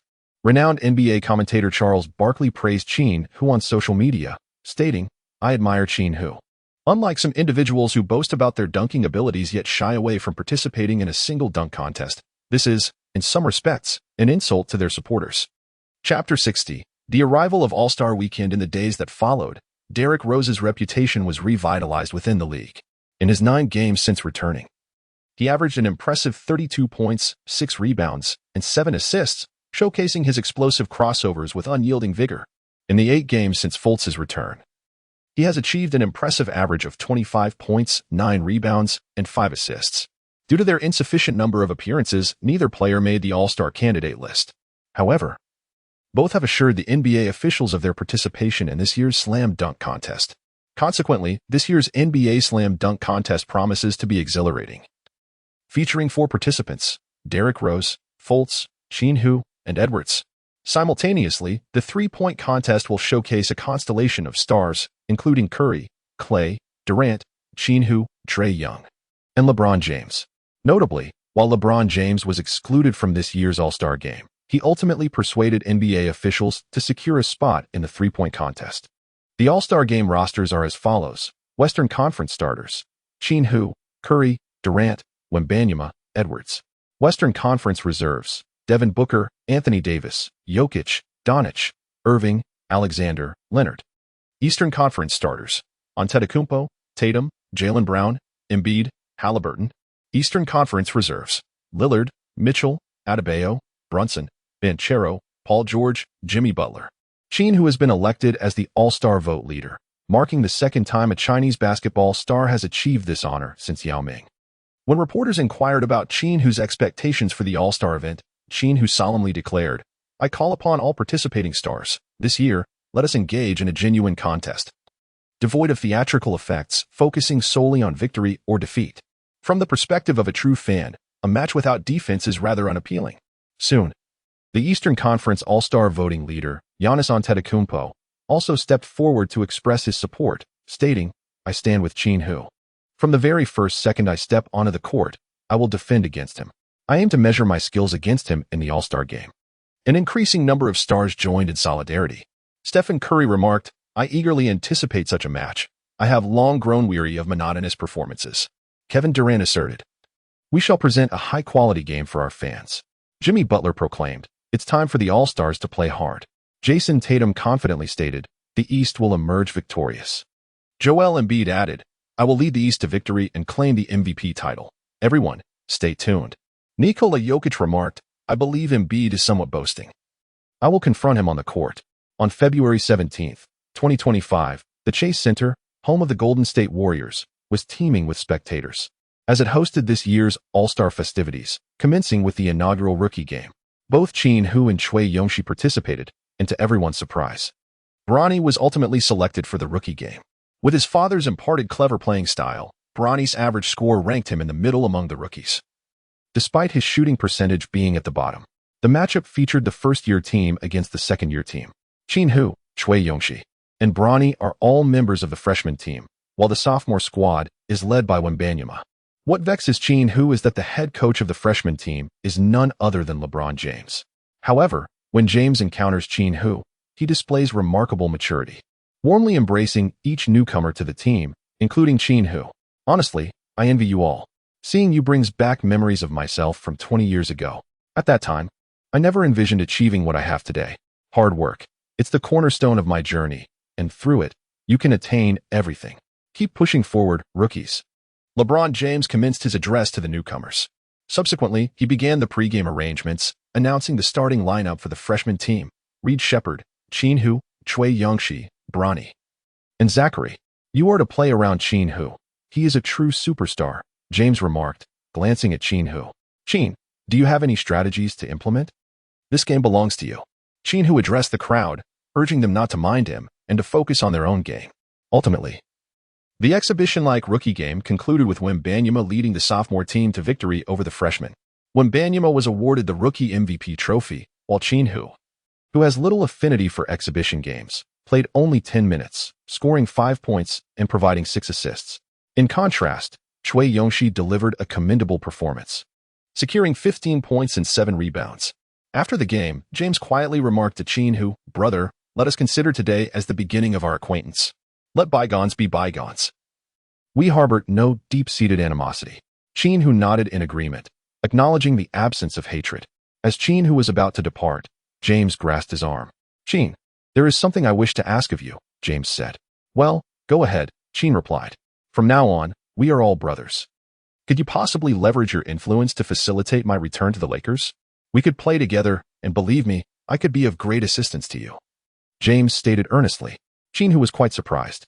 "Aren't you conducting a retirement tour with the Pistons?" Don't mention it. The visiting fans are not very receptive. I still wish to strive for one last championship." Qin Hu nodded, stating that he would convey the message to Pelinka, yet he would not sway his decision. As he preferred not to partake in the team selection process, the choice was entirely his to make.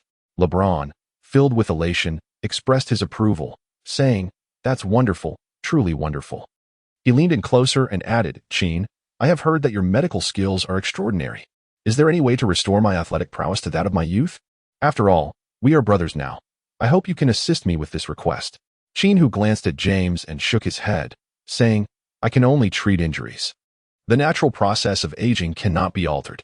At that moment, several reporters approached for an interview. James, embracing Qin Hu's shoulders, shouted to the crowd of journalists, "Qin is my brother. Ha ha, we get along splendidly. Ha ha." Qin Hu, feeling utterly speechless, hurriedly left the scene and rushed to take a shower. That evening, Qin Hu, Curry, Durant, Westbrook, Seth Curry, and Rose gathered together for a modest drink. These individuals can be regarded as Qin Hu's companions within the realm of the NBA. Qin Hu has a disdain for hypocritical individuals and enjoys spending time with a few straightforward companions. During the gathering, Qin Hu attended to Durant's Achilles tendon, and in an instant, Durant felt as though his athletic prowess had returned to its zenith. "Qin, we are rivals. Are you not concerned about being defeated by us in the playoffs?" Durant inquired. Qin Hu chuckled, for challenges are what make life intriguing. Chapter 61, The Exaggerated Three-Point Contest. On the second day of All-Star Weekend, the three-point contest commenced in earnest.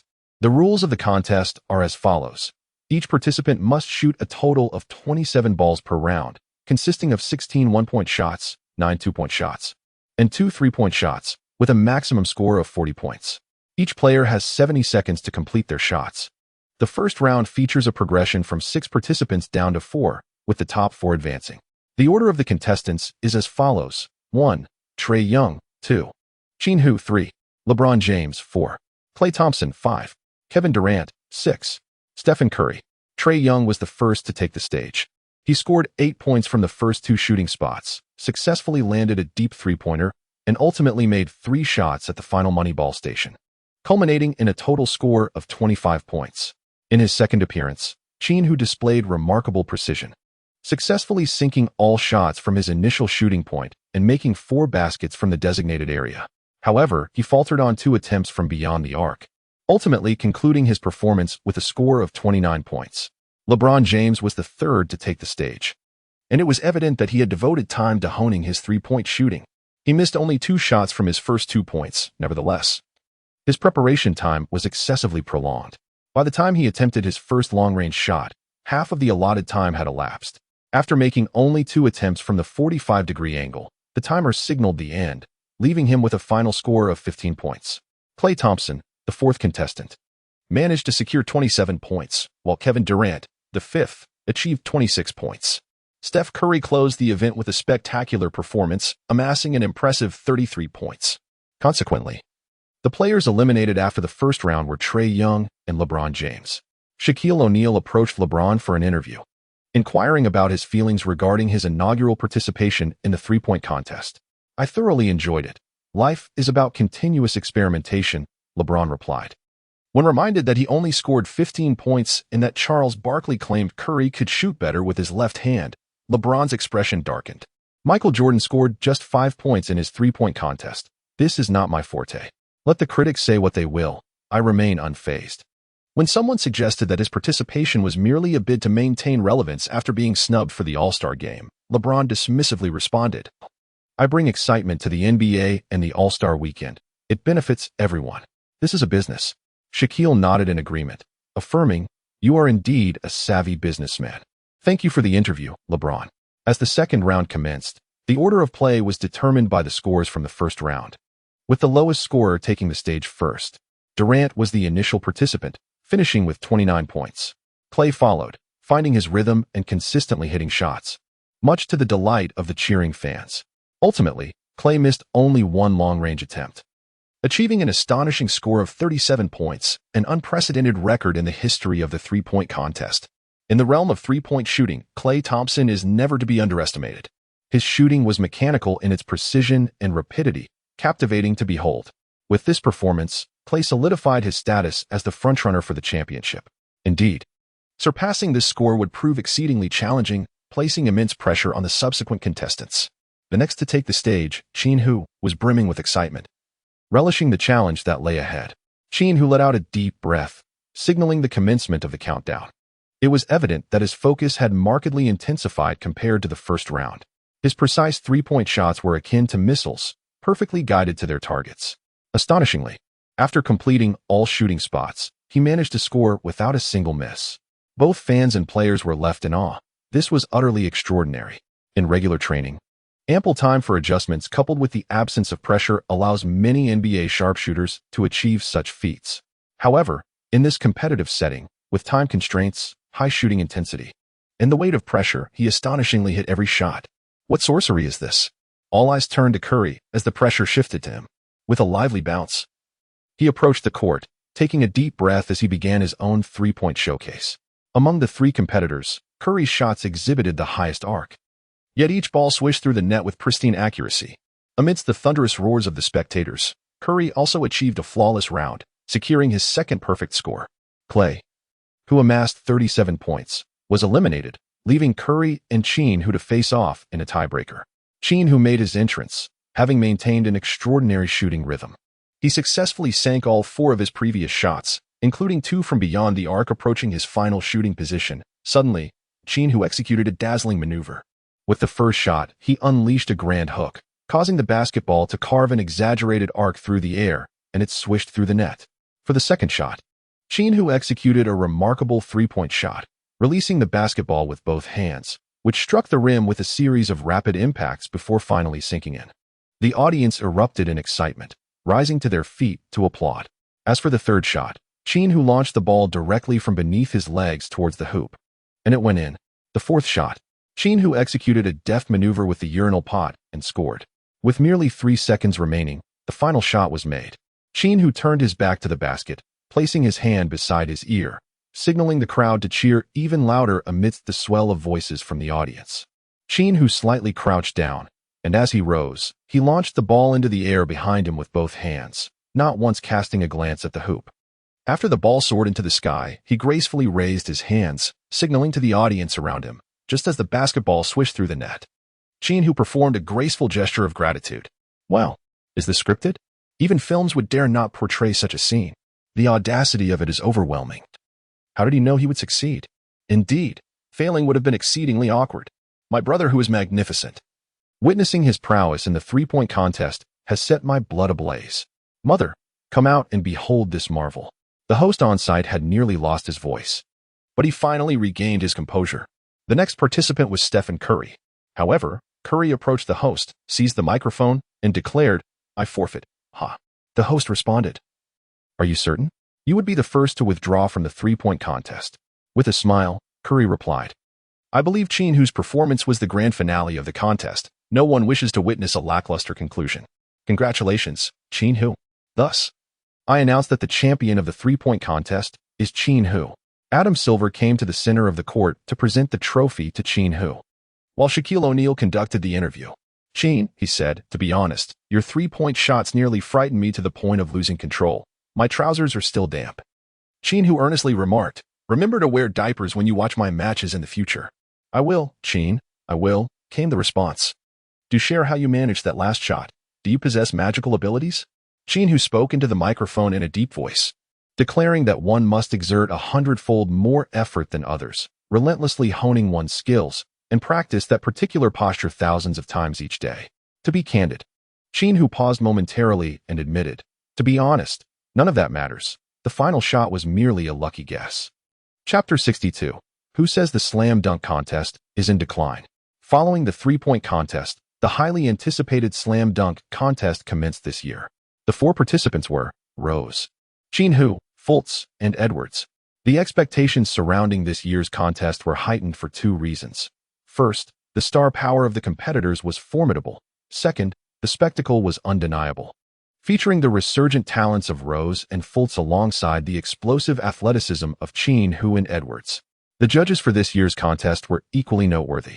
Comprising legendary figures in dunking history, the soaring icon Michael Jordan, the human highlight reel Dominique Wilkins, the half-man, half-god Vince Carter, the illustrious Dr. J. Julius Erving, and the most prominent dunker of the past decade, Zach LaVine. As the four contestants concluded their warm-ups amidst the exhilarating music, Derrick Rose was the first to take the stage. Adorned in a retro Bulls jersey bearing the number 23, it was evident that his first dunk was a tribute to Jordan. With an impassive expression, Rose began dribbling near the center court, suddenly launching into a full sprint towards the free-throw line. He soared into the air, executing the iconic move reminiscent of Jordan's classic style, a soaring dunk from the free-throw line. Given that Rose stands slightly shorter than Jordan, the required gliding distance was greater, resulting in an even more breathtaking visual effect. All five judges simultaneously awarded him a perfect score of 10. Rose's first dunk was a flawless triumph. Wow, did he really have to come out with such intensity? Edwards remarked to Qin Hu from the sidelines, "That guy definitely does not hold back." Qin Hu replied. Next to take the stage was Fultz, who executed a mid-air spin into a double-handed reverse layup. The sheer power and height of his jump delivered a stunning visual experience, earning Fultz a perfect score of 50. The third contestant was Qin Hu, who received an enthusiastic ovation filled with applause and cheers. He was the first Asian player in NBA history to participate in the dunk contest. Qin Hu retreated to the vicinity of the midfield, forcefully launching the ball towards the backboard, while simultaneously sprinting with all his might. The basketball struck the edge of the rim with precision, rebounding straight back. Qin Hu leapt from the free-throw line, catching the basketball that rebounded with both hands. After a moment of gliding through the air, Qin Hu executed a spectacular windmill dunk, igniting the arena with an electrifying atmosphere. The seasoned judges, accustomed to high-stakes performances, expressed their disbelief as yet another perfect score emerged. The fourth contestant, Edwards, shook his head with a wry smile, overwhelmed by the immense pressure. Calling upon his teammate Rudy Gobert for assistance, Gobert stood beneath the hoop, arms raised high with the basketball. Edwards sprinted and leapt, soaring over Gobert's head to deliver a magnificent windmill dunk. Another perfect score was awarded. Thus concluded the first round of the dunk contest, with all four competitors achieving flawless scores, a historic occurrence in the annals of the NBA. What a remarkable display of athletic prowess. Qin Hu's dunk was a perfect 50. It was not merely a score but a testament to his skill, Personally, I found Rose's dunk even more impressive. Alas, it would be a shame to see any of these four talented individuals eliminated. We shall see who can maintain such intensity throughout the competition. The audience's fervor reached a fever pitch, with cheers rising in crescendo. The host, brimming with excitement, announced the commencement of the second round. First to take the stage was Rose, who inhaled deeply, his gaze resolute. With swift dribbling, he charged toward the basket, leaping high into the air to execute a breathtaking behind-the-back dunk. The fluidity of his motion drew rapturous applause from the crowd. The judges, without hesitation, awarded him another perfect score. Following him, Fultz made his entrance, delivering a stunning 360-degree dunk with a single hand, earning an impressive 48 points. Qin Hu, undeterred by the mounting pressure, executed a dunk that paid homage to Carter's iconic counterclockwise spin and windmill from the corner. The height of his leap, the fluidity of his movement, the force behind the dunk, and the elegance of his form rivaled that of the legendary Carter, earning him a perfect score as well. In a dazzling display, Edwards followed suit with an under-the-legs, reverse dunk, amassing a remarkable 49 points, thus elegantly concluding the second round of the competition. Ultimately, the two contenders advancing to the finals were Ross and Qin Hu. Anticipation filled the air as everyone awaited the final showdown. Who would emerge as the champion of this dunk contest? In a climate thick with tension, the finals commenced. Ross was the first to take the stage. He tossed the ball into the air, leaped, and upon catching it mid-flight, executed a breathtaking reverse windmill dunk that left the audience in awe. This remarkable feat also garnered a perfect score of 50 points. Qin Hu was equally impressive, opting for the exaggerated 720-degree spin dunk, which likewise garnered thunderous applause. In the crucial final dunk, Rose showcased his signature skill, sprinting from the sidelines and soaring over four spectators to execute a powerful two-handed slam. Once again, a perfect score. In his final dunk, Qin Hu opted to pay homage to Aaron Gordon with a soaring seated dunk. Aaron Gordon's dunks are characterized by their sheer power and ferocity. Qin Hu demonstrated remarkable coordination, flexibility, and an impressive leap, achieving a perfect score of 50 points, which added to the spectacle of the event. In a thrilling continuation, both Qin Hu and Rose shared an embrace on the court. The host announced the new rules for the dunk contest, where each participant is allowed only one dunk attempt, and each judge can award a maximum of 20 points, culminating in a total score of 100. The individual with the highest score would emerge victorious. Rose was the first to take the stage, opting for a challenging 360-degree windmill dunk, a feat particularly demanding for a shorter guard, even for someone of Rose's caliber. True to form, Rose's initial attempt resulted in a miss, but he successfully completed the dunk on his second try, ultimately earning a score of 90 points. Qin Hu donned a new national team jersey. Although he has yet to serve his country, this move is indeed a manifestation of the dragon soaring across the heavens. Qin Hu shouted at the judges. He retreated to the center, began to sprint, and with just a foot's distance from the free throw line, as Qin Hu took off, his body soared through the air like a majestic dragon, executing a breathtaking dunk that combined a leap from the free throw line with a 360-degree spin and a windmill finish. Success! The crowd erupted into a frenzy once more, with people joyously jumping and embracing those around them. The five judges were equally swept away by the excitement, utterly astonished by the spectacle. My goodness, who dares to claim that the dunk contest has lost its luster? Bravo, Qin Hu! Shaquille O'Neal rushed over for an interview, exclaiming, Qin, congratulations! You are the first player in NBA history to simultaneously hold the titles of three-point contest champion and dunk contest champion. Qin replied, Thank you. May I ask what motivated you to participate in this year's dunk contest, considering many NBA stars have opted out in recent years? He responded, I love basketball. Ever since I began watching the game, legends like Jordan, Kobe, Carter, and McGrady participated. And I believe NBA stars have a responsibility to showcase their skills to the fans who support them. O'Neal continued. One last question. Which team do you predict will win in tomorrow's All-Star game? Qin confidently stated, the West will undoubtedly prevail. Chapter 63. The intensity of the All-Star Game. On the third day of All-Star Weekend, the All-Star Game officially commenced, setting new viewership records for the NBA. Prior to the event, all participating stars expressed their commitment to playing earnestly, generating immense anticipation as the first quarter unfolded. The starting lineup for the Western Conference is as follows. Qin Hu, Curry, Durant, Wembanyama, Edwards. These are the stars of the game. The starting lineup for the Eastern Conference features Antetokounmpo, Tatum, Jaylen Brown, Embiid, and Halliburton. As the match commenced, Wembanyama leapt for the ball, while Curry advanced it into the front court. The Eastern defense was strategically arranged. Halliburton guarded Curry, Jaylen Brown faced Edwards, Tatum was tasked with Durant, Antetokounmpo confronted Qin Hu, and Embiid was assigned to Wembanyama. True to the pregame promises, the defensive intensity was palpable from the outset. All the stars expended their energy vying for position, providing cover, making cuts, and executing screens. The first point for the West was scored by Edwards, whose mid-range jumper clanged off the rim under Jaylen Brown's defense. Embiid secured the rebound, and the momentum shifted. Edwards applied pressure on Jaylen Brown, relentlessly challenging him and denying any opportunity for a catch. The ball eventually found its way to Antetokounmpo, who, under Qin Hu's staunch defense, fell short on his mid-range attempt. Curry snatched the rebound and quickly pushed the ball up the court, delivering a bounce pass to Durant. With a deceptive move, Durant sent Tatum off balance, preparing for a jumper, only to be met by a towering block from the recovering Antetokounmpo.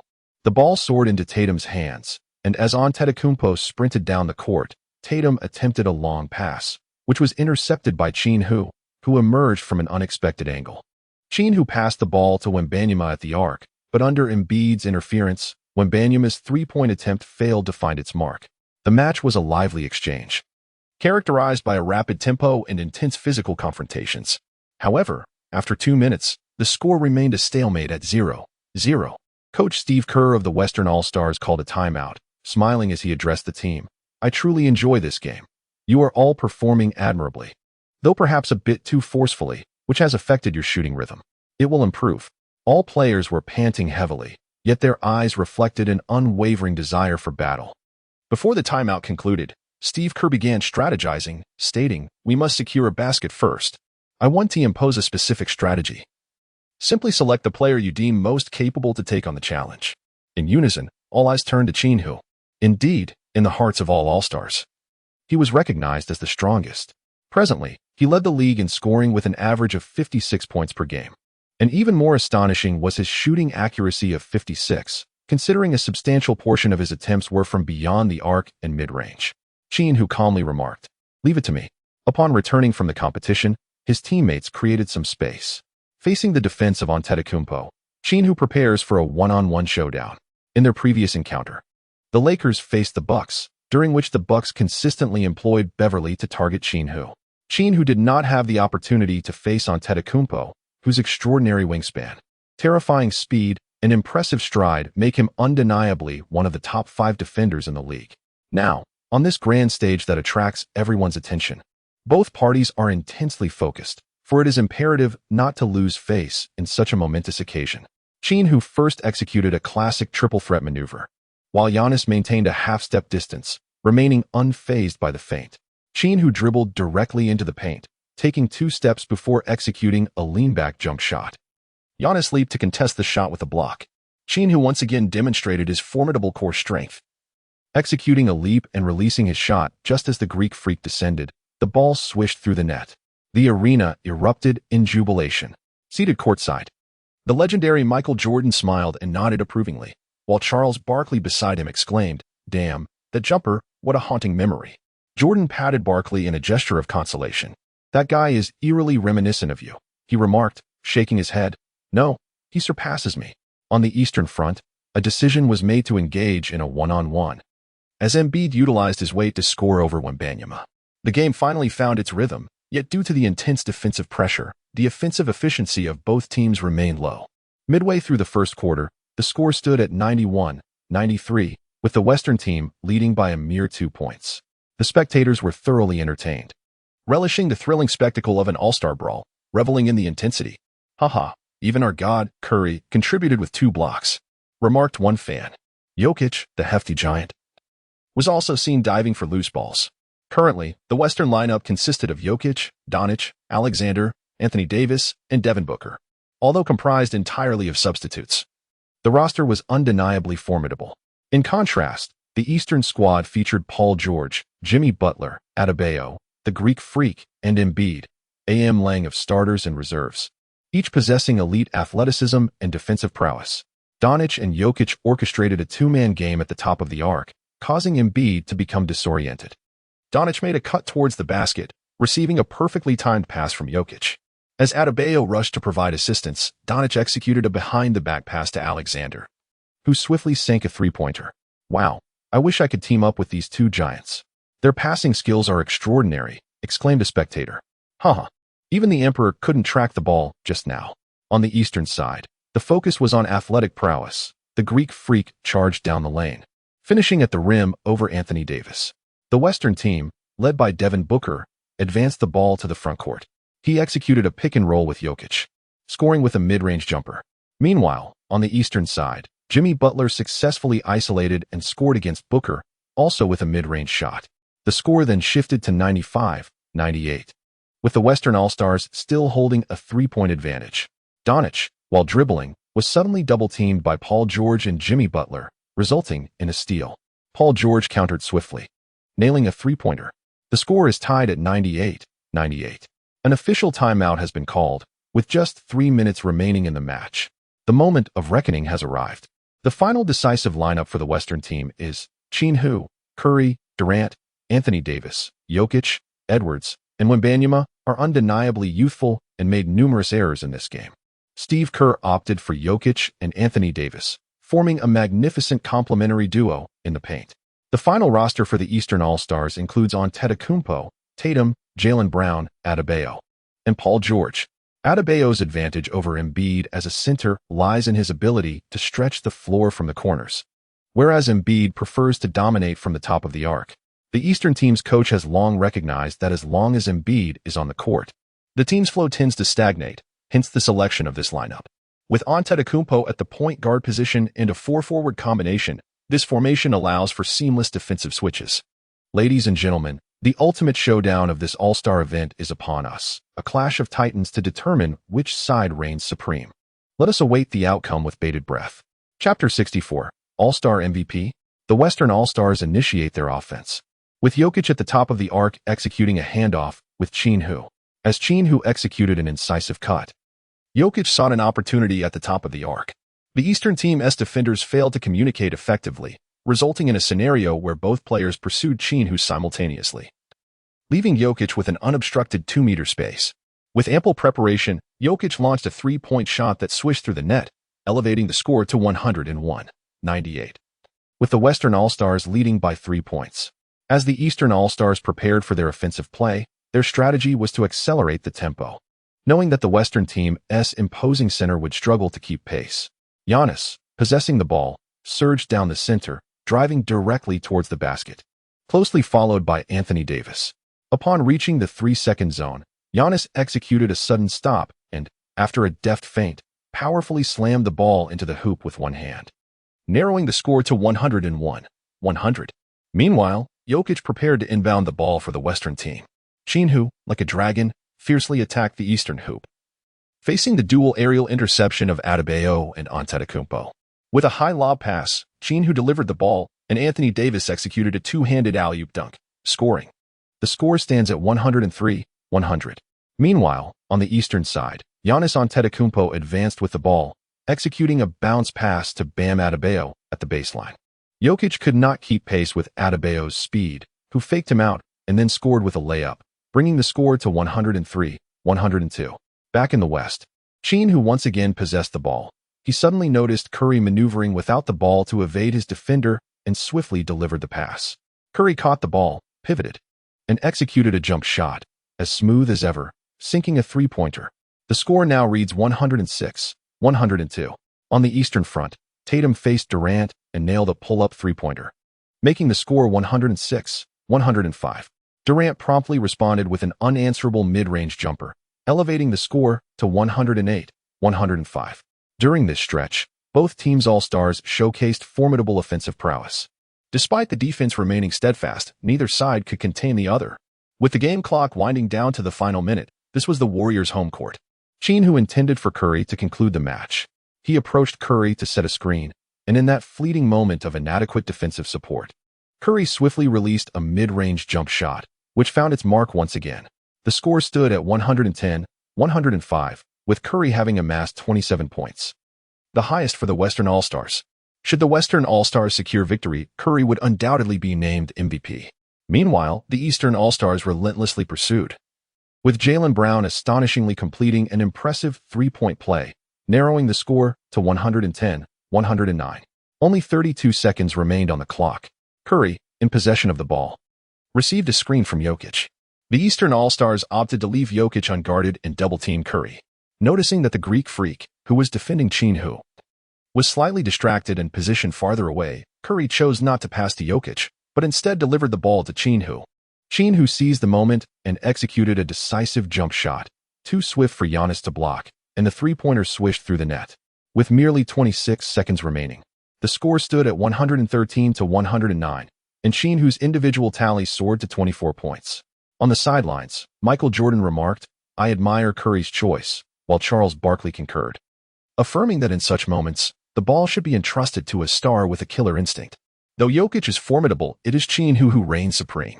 Upon resuming after a timeout, the Eastern All-Stars substituted Lillard and Mitchell for Giannis and Adebayo, opting for a small ball lineup, with all five players possessing commendable three-point shooting abilities. Aiming to close the gap swiftly, Paul George initiated the play, and Mitchell, weaving through, received the ball and launched an audacious long-range three-pointer, which found its mark. The score narrowed to 113-112 as the Eastern team trailed by a single point, although this offensive maneuver consumed a mere 2 seconds. Only 24 seconds remained on the clock, leaving the Eastern squad with scant options. They could only gamble on a steal, knowing that failing to do so would necessitate a foul, granting the Western team free throws. Meanwhile, Jokic prepared to inbound the ball for the Western side. Upon receiving the ball, Qin Hu was immediately besieged by a double team from the Eastern side. Qin Hu passed the ball to Curry, who advanced with it as Lillard approached, attempting a gamble for a steal.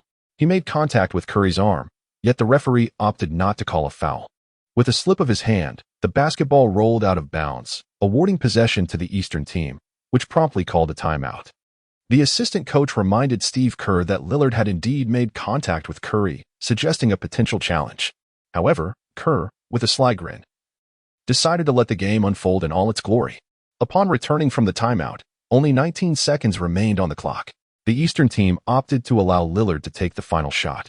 He called for a screen and, facing Jokic, decisively launched an exceedingly long three-pointer. The ball swished through the net. The score stood at 113-115, with the Eastern team taking a 2-point lead and just 10 seconds left in the game. This was Steve Kerr's moment to shine.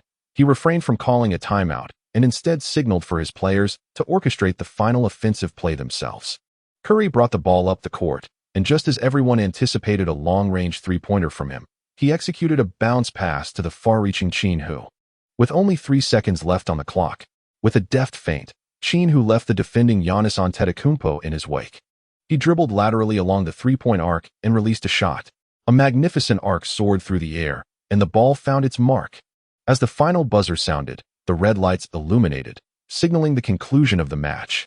With the Western All-Stars triumphing over the Eastern All-Stars by a score of 116-115, Qin Hu delivered a game-winning shot, while both Curry and Qin Hu scored 27 points. In the final selection for the All-Star MVP, both Curry and Qin Hu simultaneously raised the All-Star MVP trophy. As the All-Star weekend concluded, a brief respite of 3 days awaits, after which the NBA will plunge into its most intense schedule, with various teams vying for a coveted position in the playoff stage. Upon Qin Hu's return to Los Angeles, Pelinka approached him directly, stating, "Qin, I have something of great importance to discuss with you." Qin Hu was taken aback. LeBron James wishes to return to the Lakers. He hopes to play alongside you. But I have declined." Qin Hu chuckled, remarking that this was your affair and not to involve him. "Is this the significant matter you wish to discuss?" Pelinka shook his head, indicating it pertained to Draymond Green. "What about him?" "He desires to return to the Warriors, and I am here to seek your opinion." Qin Hu expressed, "My advice is always the same. If anyone does not wish to remain in the team, grant them their freedom." Pelinka nodded in agreement. That evening, Draymond Green sought out Qin Hu for a drink. "Qin," he said, "let us dispense with pleasantries. Although the Warriors have wounded my heart, I too yearn to join the Lakers in avenging the Warriors. However, I believe you understand that the one who is always most suited for me is Curry." Qin Hu nodded. "You are exceptionally strong, capable of resolving every challenge. I find my presence here rather insignificant. We both understand that only by playing alongside Curry can I discover my sense of purpose. Indeed, I wholeheartedly support you in courageously expressing your thoughts and pursuing their realization. Hee. Our next encounter will be in the playoffs. Draymond Green extended his fist. Qin Hu exchanged a fist bump with him, declaring, I will undoubtedly defeat you once again. Following the NBA All-Star break, the first major news emerged. The Los Angeles Lakers reached a buyout agreement with Draymond Green. After the clarification period, Green will return to the Golden State Warriors on a minimum salary. In Chapter 65, the question arises, is Jianlian making a comeback? After the All-Star break, the Lakers conducted their first training session. With Draymond Green's departure, the roster now comprises only 14 players. The center position includes 4 individuals, Greg Oden, Jonas Valanciunas, Hayes, and Wood. The forward position boasts 6 players, Kyle Lee, Prince, Chui Yongxi, Christie, Vanderbilt, and Dalton Connect. The guard position features 4, Seth Curry, Russell Westbrook, Gabe Vincent, and Qin Hu. The roster is 1 player short of the maximum 15. The team has resolved to seek a veteran with shooting capabilities on the market. However, after thorough analysis, they found no suitable candidates, either too old, too short, or lacking shooting skills. Just as Pelinka hesitated, Sam suddenly conceived an excellent idea. Why not consult Qin and Chui? With such a vast population base in their homeland, they might know of suitable players. Pelinka found this reasoning compelling. Thus, he sought the insights of Qin Hu and Chui Yongxi. Although Qin Hu is an avid basketball enthusiast, he seldom watches the CBA and possesses no more knowledge of domestic players than an ordinary fan. His insights are primarily derived from Chui Yongxi. Chui Yongxi remarked that since the retirements of Yao Ming and Jianlian, the talent pool for domestic big men has significantly dwindled. Presently, the 3 strongest centers are Shou Qi, Han Dejuan, and Hu Jinqiu. However, both Han Dejuan and Hu Jinqiu were swiftly dismissed by Pelinka, as the Lakers scouts had previously submitted reports indicating that their athletic capabilities fall short of NBA standards. Zhou Qi, too, was soon negated, with the scout report citing sufficient talent but a lack of tenacity. A heavy silence fell upon the gathering. Suddenly, Qin Hu inquired, what about Jianlian? He was born in 87, and he is only 37 this year. Perhaps he can still play. Indeed, Chui Yongxi exclaimed with excitement. You could assist in treating his injuries. He is surely capable of playing. A few years ago, the Los Angeles Lakers had conducted a tryout for Jianlian and were left with a profound impression of him. At that time, the Lakers were eager to sign him, but it was who declined the opportunity. Consequently, Pelinka requested Jianlian's phone number from Chui Yongxi and began attempting to reach out to him. The call connected swiftly, and after a brief exchange, Pelinka hung up and informed everyone that he was conveniently in Los Angeles for a visit and would be arriving at the arena shortly. Half an hour later, Jianlian arrived at the Lakers facility. Despite his retirement, he had maintained his physique remarkably well. He enthusiastically shared with everyone, retirement has been rather dull. I miss basketball, particularly playing in the NBA with my fellow compatriots. I wish to give it a try. After Qin Hu treated Jianlian's knee, the Los Angeles Lakers promptly arranged a tryout for him. The comprehensive assessment concluded that Jianlian is still capable of playing. That very day, the Lakers signed him. The team is well equipped and is officially vying for a playoff position. Currently, the Lakers hold a record of 25 wins and 22 losses, placing them 9th in the Western Conference with a win percentage of 53. In the remaining 35 games, the Lakers must secure over 25 victories to have a chance at the playoffs, particularly in the highly competitive Western Conference, where such wins are not easily attained. The first game after the All-Star break promises to be a fierce battle, as the Lakers will host the 5th-seeded Dallas Mavericks.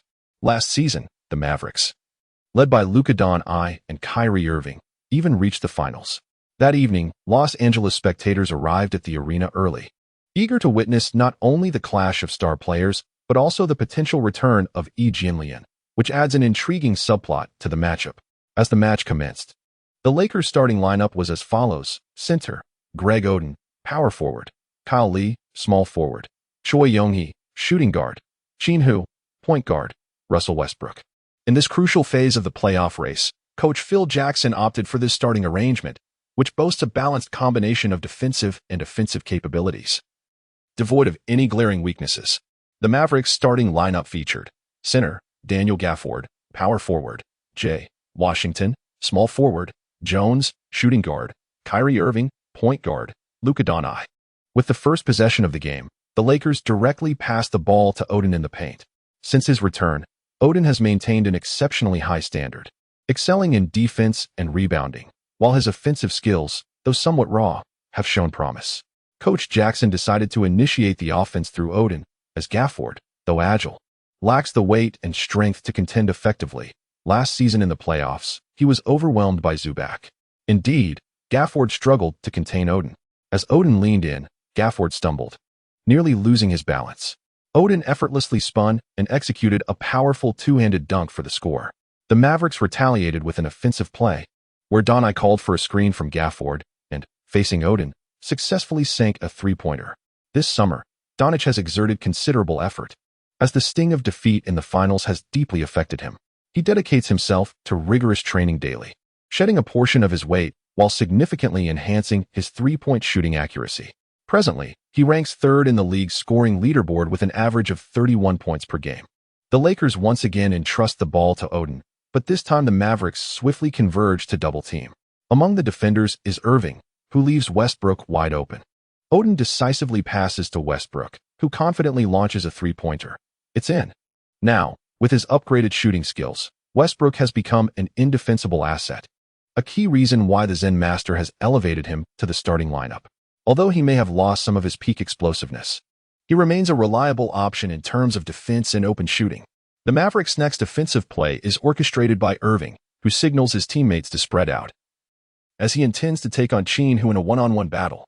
Qin, everyone claims you're the heir to Kobe. I am a disciple of the Mamba. Let us settle this, Irving shouts at Qin Hu. Qin Hu clapped his hands and declared, very well, I accept your challenge. Kyrie Irving showcased a seamless array of dribbling, interspersed with impromptu street ball maneuvers. In terms of ball handling, Irving has consistently been regarded as the finest in the league. However, his dazzling repertoire faltered against the prodigious talent and relentless competitive spirit of Qin Hu, who possessed greater height, speed, and strength, coupled with ample defensive experience. Despite Irving's intricate maneuvers, he found himself unable to evade Qin Hu's formidable presence. Consequently, he was left with no choice but to attempt a desperate turnaround jump shot, only to have a colossal hand swoop in, crashing down with a resounding thud. With a powerful hat, Qin Hu sent the basketball soaring through the air, only for it to be deftly intercepted by Bronny. Kyrie Irving, unwilling to concede, once again reached out for the ball. Bronny, with unwavering decisiveness, passed it to Irving. This time, Irving opted for an audacious acceleration towards Qin Hu. After engaging in a physical confrontation mid-air, Irving, teetering on the brink of losing his balance, elegantly tossed the ball toward the hoop. Chapter 66, The Year of Miracles. Irving's challenging shot found its mark, leveling the score at 5-5, as the Lakers embarked on their offensive possession. At the arc, Qin Hu held the ball with one hand, not hastening to launch an attack. Kyrie approached, addressing the defender J. Washington, allow me to guard him. Compliantly, J. Washington retreated to the corner. As Qin Hu faced Irving, he opted for a direct three-point shot. Irving leapt desperately to block the shot, yet, as the whistle blew, the three-pointer found its mark. Irving was outmaneuvered by Qin Hu, resulting in a three-point play, bringing the score to 9-5, with the Lakers suddenly leading by 4 points. It was now the Mavericks' turn to attack. Once again, Irving chose to confront Qin Hu, but he was nearly stifled for the full 24 seconds. In the end, he had no choice but to hastily release a shot, which failed to find the basket.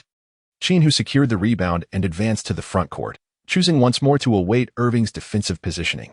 This time, Qin Hu opted for a back-to-the-basket move against Irving, effortlessly overpowering him near the 3-second area before executing a turnaround jump shot that found its mark. The score now stood at 11-5.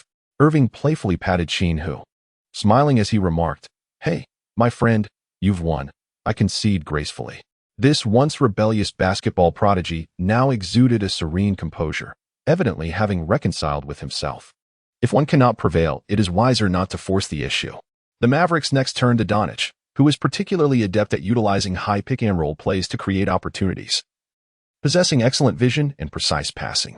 He connected with Gafford for an aerial display, resulting in a two-handed alley-oop dunk.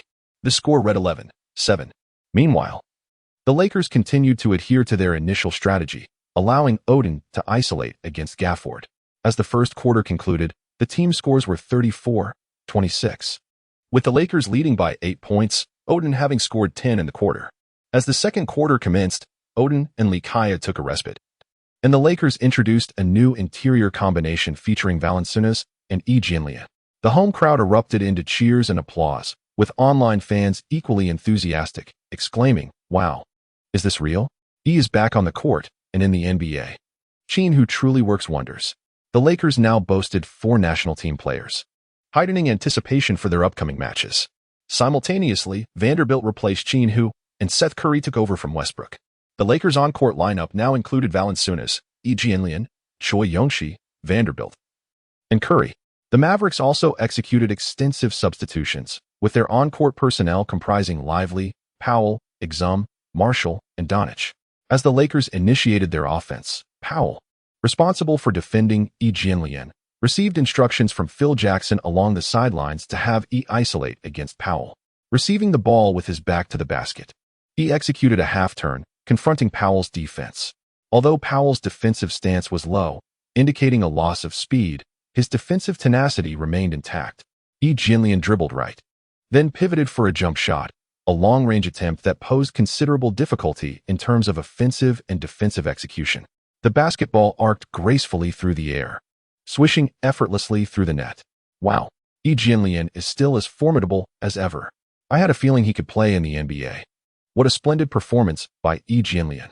In fact, his three-point shooting has become quite precise. His teammates erupted in applause for him, and he clenched his fists in exhilaration, a sensation that had been long forgotten, yet immensely gratifying. On the Mavericks side, Donich made a remarkable play.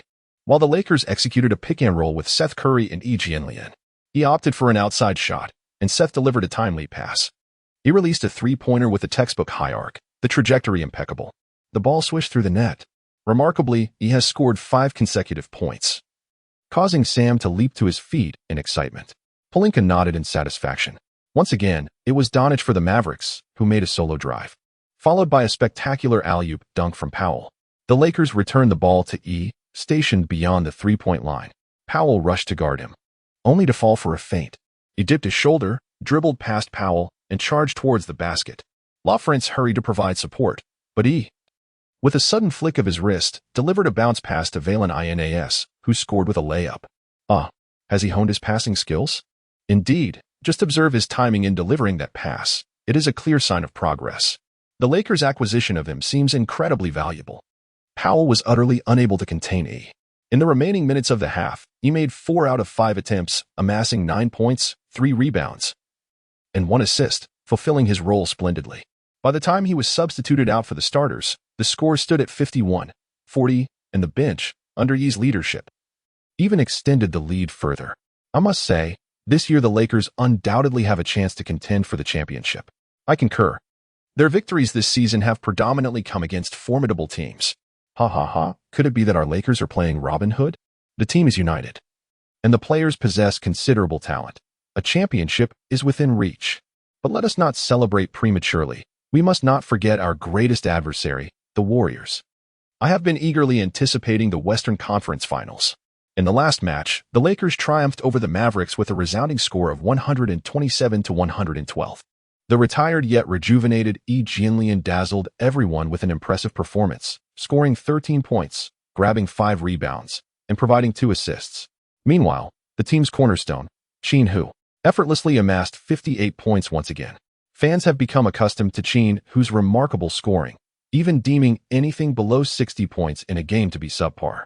As the next 34 games unfold, the Lakers continue their triumphant march, achieving an astounding record of 30 wins and 4 losses post-All-Star break, thereby securing the top position in the league. By the conclusion of the regular season, the Lakers boasted an overall record of 55 wins and 27 losses, ranking 3rd in the Western Conference. Following 2 days of play-in games, the top 8 in the West have been officially determined, leading to the following playoff matchups: Warriors 1 versus Pelicans 8, Timberwolves 2 versus Nuggets 7, Lakers 3 versus Suns 6, Mavericks 4 versus Thunder 5. Similarly, the Eastern Conference's top 8 were revealed on the same day, with the playoff matchups as follows: Celtics 1 versus Bulls 8, 76ers 2 versus Heat 7, Bucks 3 versus Cavaliers 6, Knicks 4 versus Pacers 5, After the arduous journey of 82 regular season games, the most exhilarating playoffs in the NBA are finally upon us. With all statistical data from the regular season now firmly established, Qin Hu has secured the title of the league's scoring champion with an astonishing average of 55 points per game, simultaneously setting a record for the highest single-season scoring in NBA history. What is even more remarkable is that Qin Hu claimed the title of steals leader with an impressive average of 6.3 steals per game, secured the block leader title with an average of 5.8 blocks, and dominated the boards with an average of 15 rebounds, in addition to achieving an average of 12.6 assists, thus earning the title of assists leader. The years that followed would come to be known as the year of the Eastern Miracle, for an individual from the East had wrought unprecedented feats within the NBA. Chapter 67. The first game of the playoffs, Warriors vs. Pelicans on April 20th, 2025, the NBA playoffs commenced in earnest, with the opening match featuring the top-seeded Golden State Warriors hosting the 8th-seeded New Orleans Pelicans. Historically, such matchups between the 1st and 8th seeds often resulted in overwhelming victories for the higher seed. However, this time, the revamped Warriors faced a formidable challenge, as many experts favored the Pelicans due to the presence of their powerhouse, Zion Williamson. During the All-Star break, Zion sought treatment from Qin Hu for a knee injury, and he returned to his former explosive self. Following the All-Star game, his scoring average soared to an astonishing 40 points per game. Additionally, the Pelicans' new acquisition, Dejounte Murray, exhibited remarkable consistency, averaging 20 points and 11 assists. The team boasted a terrifying array of sharpshooters, with 7 players possessing a three-point shooting percentage exceeding 40. These included Trey Murphy at 45, Brandon Ingram at 40, Jose Alvarado at 43, Herbert Jones at 43, CJ McCollum at 42, Dejounte Murray at 41, and Daniel Tice at 43. This impressive lineup was the reason for the experts' confidence in the Pelicans, as they were young, talented, defensively adept, and offensively potent. Conversely, the supporters of the Warriors dismissed these concerns, asserting that this was the upgraded version of the Warriors, bolstered by the addition of Anthony Davis to the championship core. At 7 p.m. that evening, the Datong Center was once again filled to capacity as the eagerly anticipated playoffs commenced. The starting lineup for the Warriors included center, Anthony Davis; power forward, Draymond Green; small forward, Kevin Durant; shooting guard, Klay Thompson; and point guard, Stephen Curry. The Pelicans' starting lineup consisted of center, Zion Williamson; power forward, Trey Murphy; small forward, Brandon Ingram; shooting guard, Dejounte Murray; and point guard, CJ McCollum. The tip-off was conducted by Anthony Davis and Brandon Ingram, with Davis directing the ball to Durant. Durant advanced the ball up court, where Curry utilized a screen set by Green to receive a pass, subsequently relaying the ball to the cutting Green. Green's layup was a feint, while his true intention was to assist Davis, who followed up with a thunderous dunk. In this offensive sequence, 4 players touched the ball, exemplifying the quintessential style of the Warriors. On the Pelicans' end, Dejounte Murray executed a pick-and-roll with Zion, delivering a bounce pass to him. Zion dribbled once before launching himself towards the basket with a powerful 3-step drive. Both Draymond Green and Anthony Davis surged forward to contest the shot, resulting in a mid-air collision, leaving Green and Davis on the floor. Despite the contact, Zion maintained a soft touch and successfully completed the layup, simultaneously drawing a foul from Green. The subsequent free throw was also converted, bringing the score to 2-3. The Warriors, once again leveraging their teamwork, saw Klay Thompson seize an opportunity for a 3-point shot, which he decisively made, solidifying their momentum. After treating Durant's Achilles, he was introduced through the endorsement of Durant himself. Qin Hu also treated Klay Thompson's severely injured knee and Achilles tendon. Now, Klay Thompson is at least 90% of his peak form. The score stands at 5-3. In contrast to the Warriors' team synergy, where everyone shares the ball, the Pelicans' approach is straightforward and forceful. Zion Williamson serves as the focal point, relentlessly attacking the opponent's interior to create opportunities for the sharpshooters. Thus, the Pelicans' secondary attack revolves around Zion Williamson, who directly backs down Draymond Green. After 2 powerful steps inward, Zion feigned a move, using his robust physique to shield Draymond's half-step. He then leaped for a layup, calmly executing a reverse maneuver in midair while facing Anthony Davis's block. The referee's whistle pierced the air. Although the shot did not find its mark, Zion drew a foul from Draymond Green. Draymond sighed in resignation. The call was indisputable, leaving him no grounds for complaint. Coach Kerr substituted TJD for Draymond Green, and Zion Williamson converted both free throws, leveling the score at 5-5.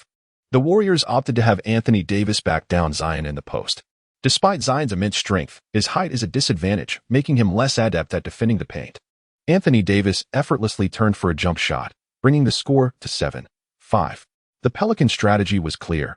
Zion was to penetrate the interior. This time, Zion charged directly toward Anthony Davis. Known for his elite shot-blocking ability within the NBA, Davis's immediate instinct was to challenge Zion with a block. However, Zion's leaping ability was too swift. As Davis began his ascent, Zion's waist was already at his chin, leading to another midair collision that sent Anthony Davis flying sideways. The referee's whistle signaled a foul against Anthony Davis, leaving him with the sensation of having been struck in the chest by a heavy brick. In the opening collision, Draymond Green bore the brunt of the impact, feeling relatively unscathed. However, he soon found himself grappling with shortness of breath, unable to sit upright. Upon the arrival of the team physician, immediate assistance was summoned to escort Anthony Davis to the locker room for examination. Within the first 2 minutes, both of the Warriors' formidable big men exited the game, prompting Steve Kerr to replace them with Moody, thus adopting a smaller lineup. Zion Williamson once again converted both of his free throws, leveling the score at 7-7. On the Warriors' end, Curry and Durant executed a pick and roll, launching a three-point shot over Ingram's outstretched arms to bring the score to 10-7. The Pelicans continued their offensive onslaught with Zion attacking the paint, while the Warriors' sole remaining big man, TJD, proved inadequate in containing him. Kerr, from the sidelines, directed a zone defense. Zion passed to the open CJ McCollum at the 45-degree angle, who decisively attempted a three-pointer, but it failed to find the net. Nevertheless, the Pelicans retained possession, with Ingram, Zion, and Murphy all vying for the offensive rebound. The ball was tipped to Zion, who leaped for a layup. TJD could only raise his hands in a futile attempt to block. The shot missed, and before TJD could react, Zion snatched the rebound, leaping again for another shot that also failed to score. Finally, Zion secured a follow-up basket, bringing the score to 10-9. After this exchange, TJD felt a profound sense of despair, as Ingram and Murphy's height and reach, combined with Zion's strength and leaping ability, proved overwhelming. Additionally, the other Warriors players were not particularly adept at competing for rebounds. In Chapter 68, titled Passionate Exchange, the Warriors' offense remained relentless. After a pick and roll, Curry and Durant set up Moody, who passed to the cutting TJD, who executed a two-handed dunk, increasing the score to 12-9. In response, the Pelicans continued to send Zion against the Warriors' interior defense, forcing them into a zone. Zion distributed the ball to Murphy on the perimeter, who seized the opportunity, confidently sinking a three-pointer 3 minutes into the game. The score reached a tie at 12-12. In the ensuing possessions, the Warriors' shooting percentage declined, while the Pelicans continued to penetrate the Warriors' interior with remarkable efficiency. By the conclusion of the first quarter, the score stood at 27-36. With the Pelicans leading by 9 points on the road, the Pelicans truly had a chance. Zion was unstoppable. In comparison, Davis seemed rather feeble. I predict Draymond Green will foul out. What are you thinking? This is just the beginning. The Warriors' frenzy is merely playful banter.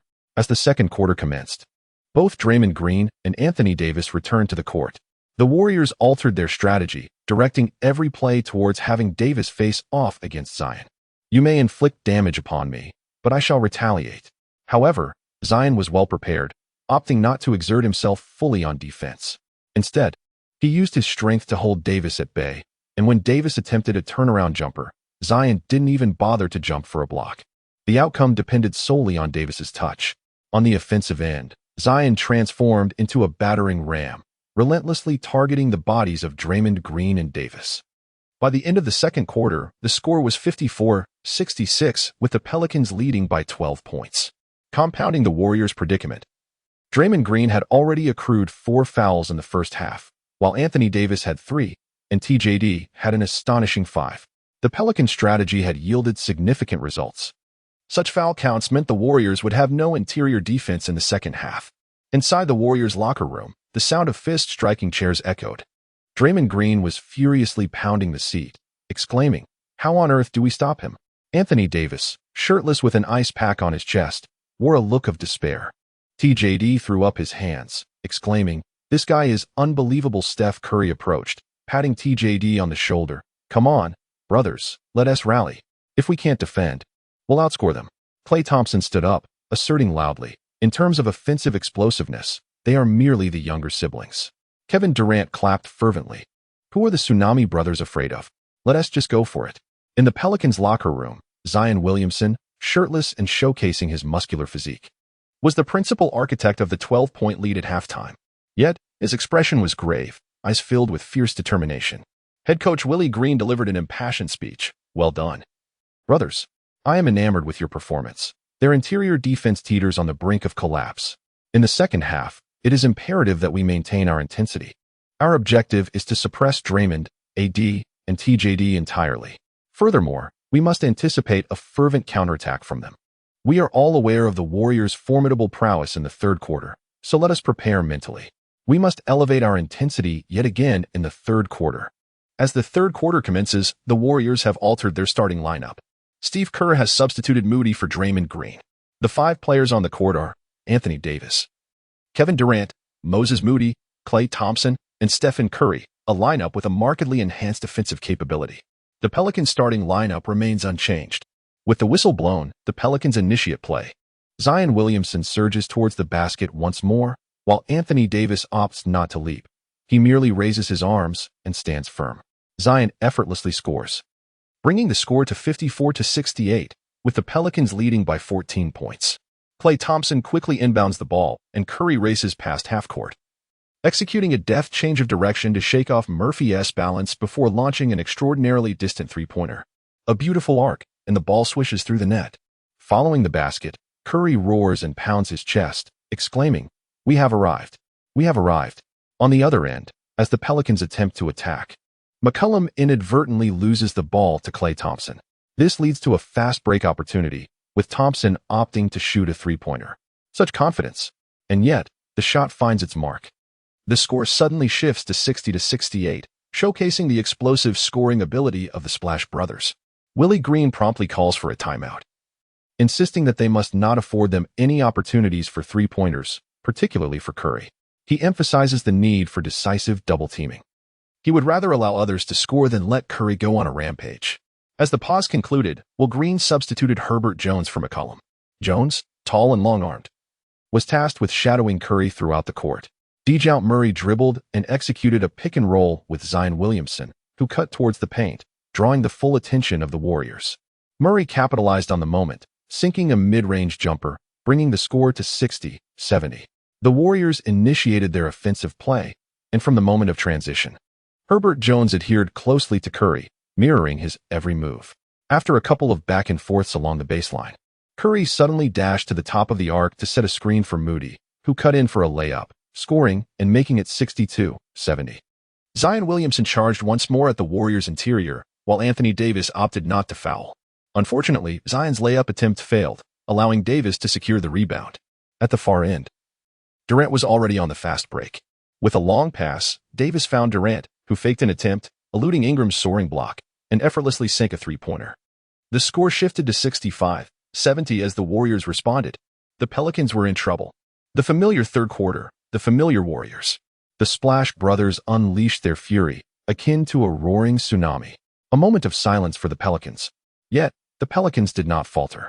They still boasted a cadre of sharpshooters. Their firepower matched that of the Warriors, and Zion, no longer fixated on scoring every time, decisively passed to open teammates. The outside shooters did not disappoint him, and the game entered a tense phase. With just 28 seconds remaining, the Pelicans held a three-point lead, the score at 119-122, as the Warriors regained possession. For the final shot, Steve Kerr orchestrated a play for Durant to go one-on-one. Facing Ingram's defense, Durant executed rapid crossovers, swiftly creating space. Just as he was about to gather for a shot, a hand unexpectedly emerged from behind him, swiping the ball away. Chapter 69, A Day of Upsets. The one who snatched the ball from Durant was none other than the crafty Alvarado. With merely 18 seconds remaining in the contest, Curry swiftly approached Alvarado, committing a foul. Alvarado, filled with fervor, celebrated exuberantly. His pivotal steal had effectively dashed the Warriors' hopes of equalizing, unless he were to miss both free throws.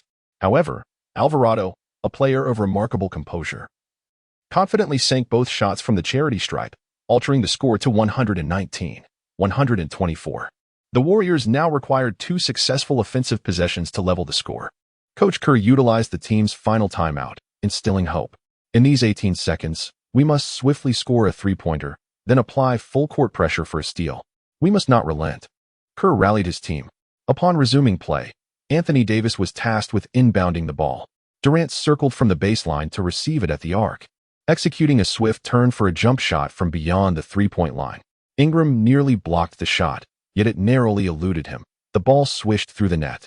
The score now stood at 122-124, with 16 seconds left on the clock.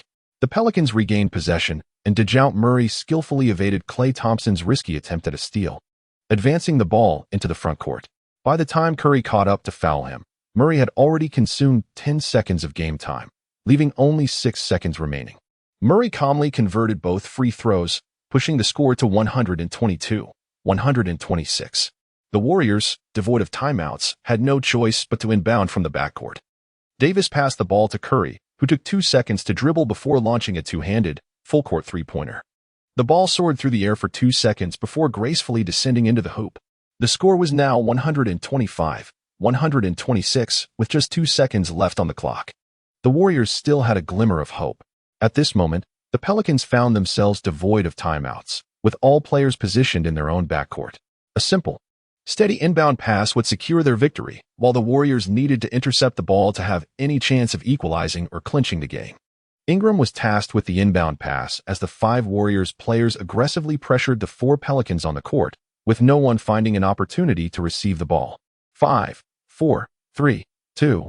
The referee continued to count down with hand signals, while the spectators joined in the countdown. And the looming threat of a 5-second violation was palpable, compounded by the absence of timeouts. Ingram, feeling the weight of the situation, realized that a violation would hand possession to the Warriors in their front court. Resolute, he made a split-second decision as the final second approached. He launched the ball high into the air. There, Durant and Anthony Davis were locked in defense against Zion, and all 3 leaped simultaneously to seize the ball. Despite Durant and Davis possessing height and wingspan advantages, Zion's explosive jumping ability granted him the upper hand. He soared into the air, snatching the basketball with one hand, and swiftly dribbled to the side, leaving the Warriors unable to commit another foul in time. The game concluded with the final buzzer, and a stunned silence enveloped the entire Chase Center. Fans could scarcely believe that the Pelicans had triumphed over the formidable Warriors in their own arena, achieving an upset victory as the 8th seed against the 1st. I told you, the heavily favored must fall. Could it be that the Warriors faced the specter of an upset? It is indeed a possibility, for the Warriors were unable to contain Zion. Fear not, loyal fans. For unpredictability is our tradition. Yes, indeed. Only the team that secures 4 victories can claim the ultimate triumph. In the post-game press conference, Zion Williamson and Alvarado participated in interviews, with Zion flashing 3 fingers to the reporters. 3 games remain, and we are poised to accomplish something monumental. The first day of the NBA playoffs has concluded, with the results of the 4 matches as follows: Warriors 0, Pelicans 1, Timberwolves 1, Nuggets 0, Celtics 0, Bulls 1, 76ers 1, Heat 0. Today's games revealed 2 unexpected outcomes. In the West, the 8th-seeded Pelicans triumphed over the 1st-seeded Warriors, while in the East, the top-seeded Celtics faltered against the 8th-seeded Bulls. The standout performance for the Bulls came from Derrick Rose, who fearlessly charged into the fray, scoring an astonishing 60 points against the Celtics all-star lineup. The Rose of Chicago has once again blossomed. Rose has graced the headlines of major media on this first day. Wow, Derrick Rose is simply incredible. At a restaurant in Los Angeles, Kuminga joyfully exclaimed to his phone. Seated beside him was Wiggins, while across from them sat Qin Hu and Seth Curry. The Phoenix Suns arrived in Los Angeles a day early. The relationship between Qin Hu and Kuminga has always been amicable. Throughout the entire season, Kuminga has been privately seeking Qin Hu's guidance on offensive techniques. Qin Hu generously imparted his knowledge. Kuminga has demonstrated remarkable progress this season, averaging 22 points per game alongside Devin Booker and Bradley Beal. A few familiar faces gathered for dinner before the showdown, casually watching the Celtics versus Bulls match. Rose's agility remains undiminished, and his explosive power is formidable. As Seth Curry remarked, Wiggins shrugged, expressing his reluctance to defend against him, stating, "I can't think of a way." With his impressive shooting and peak-level explosiveness, he is truly unstoppable, Qin Hu noted. I feel the same. Kuminga suddenly turned to Qin Hu with a serious expression. Qin Hu was still savoring a piece of steak. What about you? I am also unstoppable. You should be cautious. Kuminga's eyes burned with determination. Ha ha ha, are you declaring war on me? Qin Hu chuckled. Kuminga suddenly rose. Indeed. I must defeat you. Seth Curry laughed. Little brother, Qin Hu's average points this season are twice as many as yours. You should refrain from boasting. In any case, I will strike at you with all my might, Kuminga declared before exiting the restaurant. Youthful exuberance. Wiggins chuckled, savoring his coffee. Seth Curry turned to Wiggins. What are your thoughts on tomorrow's game? Wiggins, unusually solemn, replied, the entire league underestimates us. We will strive with all our strength to defeat you. Qin Hu inquired, what are your chances? About 80%, Wiggins replied with a mysterious smile. I must take my leave as well. Our next gathering will be after the series concludes. With that, Wiggins exited the restaurant. Seth Curry turned to Qin Hu, noting, the Suns possess a formidable forward lineup, Kuminga, Wiggins, and Royce O'Neal. You are bound to face considerable challenges. Oh, Qin Hu responded, I believe it matters not who the opponent is. I have never entertained the thought of defeat. Chapter 70, Lakers vs. Suns on April 21, 2025. The NBA playoffs commenced with the Los Angeles Lakers hosting the Phoenix Suns. The Lakers starting lineup featured center, Greg Oden, power forward, Lee Kyle, small forward, Choi Young-hee, shooting guard, Qin Hu, and point guard, Russell Westbrook. The Suns starting lineup included center, Nurkic, power forward, Kuminga, small forward, Wiggins, shooting guard, Devin Booker, and point guard, Bradley Beal. Pre-game predictions indicated that 70% of fans and analysts favored the Lakers, while 30% supported the Suns, especially given the upsets witnessed in the previous day's matches where the top teams from both conferences faltered, as the referee's whistle resonated. The game officially commenced with Greg Oden securing possession. Qin Hu skillfully executed a mid-range shot against Wiggins, effortlessly securing the first points for the Lakers. In response, the Suns swiftly initiated play, with Beal advancing the ball. Utilizing Nurkic's screen, he launched a three-pointer that found its mark, leveling the score at 2-3. As the Lakers mounted their offense, Westbrook passed the ball to Qin Hu, who subsequently distributed it to the corner where Choi Young-hee awaited. With a clear opportunity, he released a three-point shot that confidently swished through the net, bringing the score to 5-3. The Suns took their turn on offense, with Devin Booker capitalizing on Nurkic's screen to sink a mid-range jumper from the arc, equalizing the score at 5-5. The Lakers quickly resumed play. Qin Hu executed a stunning breakthrough, soaring through the air to dunk over Nurkic in the middle. Wow, is Brother Hu this ferocious? He commenced with an emphatic slam, revealing the rather lackluster defense of the Suns. The Suns quickly opted for a fast inbound, with Devin Booker advancing the ball and passing it to Kuminga. Kuminga effortlessly bypassed Lee Kyle, while Greg Oden attempted to provide interior defense. Undeterred, Kuminga launched himself towards the hoop, rendering the defenders perpetually reactive. In a breathtaking display, Greg Oden was emphatically dunked on by Kuminga. Following the dunk, Kuminga let out a fierce roar that reverberated throughout the arena. Qin Hu immediately retaliated, effortlessly sinking a pull-up three-pointer despite Wiggins' defense. On the other hand, the Suns, after a series of precise ball movements, found Nurkic wide open on the perimeter. With great poise, Nurkic took aim and confidently drained a three-pointer. From the outset, both teams displayed extraordinary athletic prowess, with the score reaching a deadlock of 10-10. As neither had missed a shot, Phil Jackson, standing at the sidelines, blew his whistle, urging everyone to enhance their defensive efforts. Qin Hu shouted fervently at his teammates, urging them to defend this crucial play. With the ball in hand, Bill called for Nurkic to set a screen. This time, Westbrook swiftly maneuvered around the pick, closely trailing Bill. Realizing he had no opportunity to shoot, Bill passed the ball to the weak side, where Devin Booker awaited. Qin Hu was assigned to guard Booker, who had already experienced Qin Hu's formidable blocks during their previous encounters in the regular season. Consequently, he opted to pass, and Kuminga received the ball on the perimeter. Lee Kyle, guarding him, remained steadfast as Kuminga executed a series of deceptive crossovers. Yet, Lee Kyle stood his ground unwaveringly. Kuminga then leapt for a mid-range jumper. But as Lee Kyle's large hand reached towards his face, Kuminga, startled, altered his shooting form ever so slightly, resulting in a missed shot. How about my hand-in-the-face technique? Lee Kyle taunted Kuminga. Kuminga shook his head, asserting, I missed that on my own. You had nothing to do with it. You're just standing there. You can't get past me, Kyle replied confidently. I will retaliate. I will come back stronger, Kuminga declared. While the two exchanged banter, Westbrook had already surged into the front court, targeting Bradley Beal's layup, which not only succeeded but also drew a foul. He calmly converted the free throw, bringing the score to 13-10. It was now the Suns' turn to attack. Kuminga, eager for the ball in the low post, received a pass from Beal as the others spread out to allow him to isolate. This season, Kuminga ranks among the top 5 in successful back-to-the-basket plays among all forwards. He exuded confidence. However, Kyle's height and physique posed a challenge. Kuminga attempted to push against Kyle several times without success, ultimately resorting to a quick up-and-under move for a low layup. But then, Odin dashed in, delivering a resounding block that sent the ball crashing against the backboard. Seizing possession, Odin quickly passed to Westbrook, a master of fast breaks. Like a whirlwind, Westbrook charged towards the Suns' basket. With Booker and Beal lacking the physical attributes necessary for effective defense and Nurkic lagging in his retreat, the only players capable of obstructing Westbrook's path were Wiggins and Kuminga. Yet, Wiggins was preoccupied with shadowing Qin Hu, leaving Kuminga, who had just suffered a block, to wallow in frustration. Thus, with both Booker and Beal looking on, Westbrook executed a thunderous two-handed dunk. The score stands at 15-10, prompting the Suns to call for a timeout. The Lakers supporters erupt in jubilation, as various distinguished guests present at the event raise their glasses in celebration.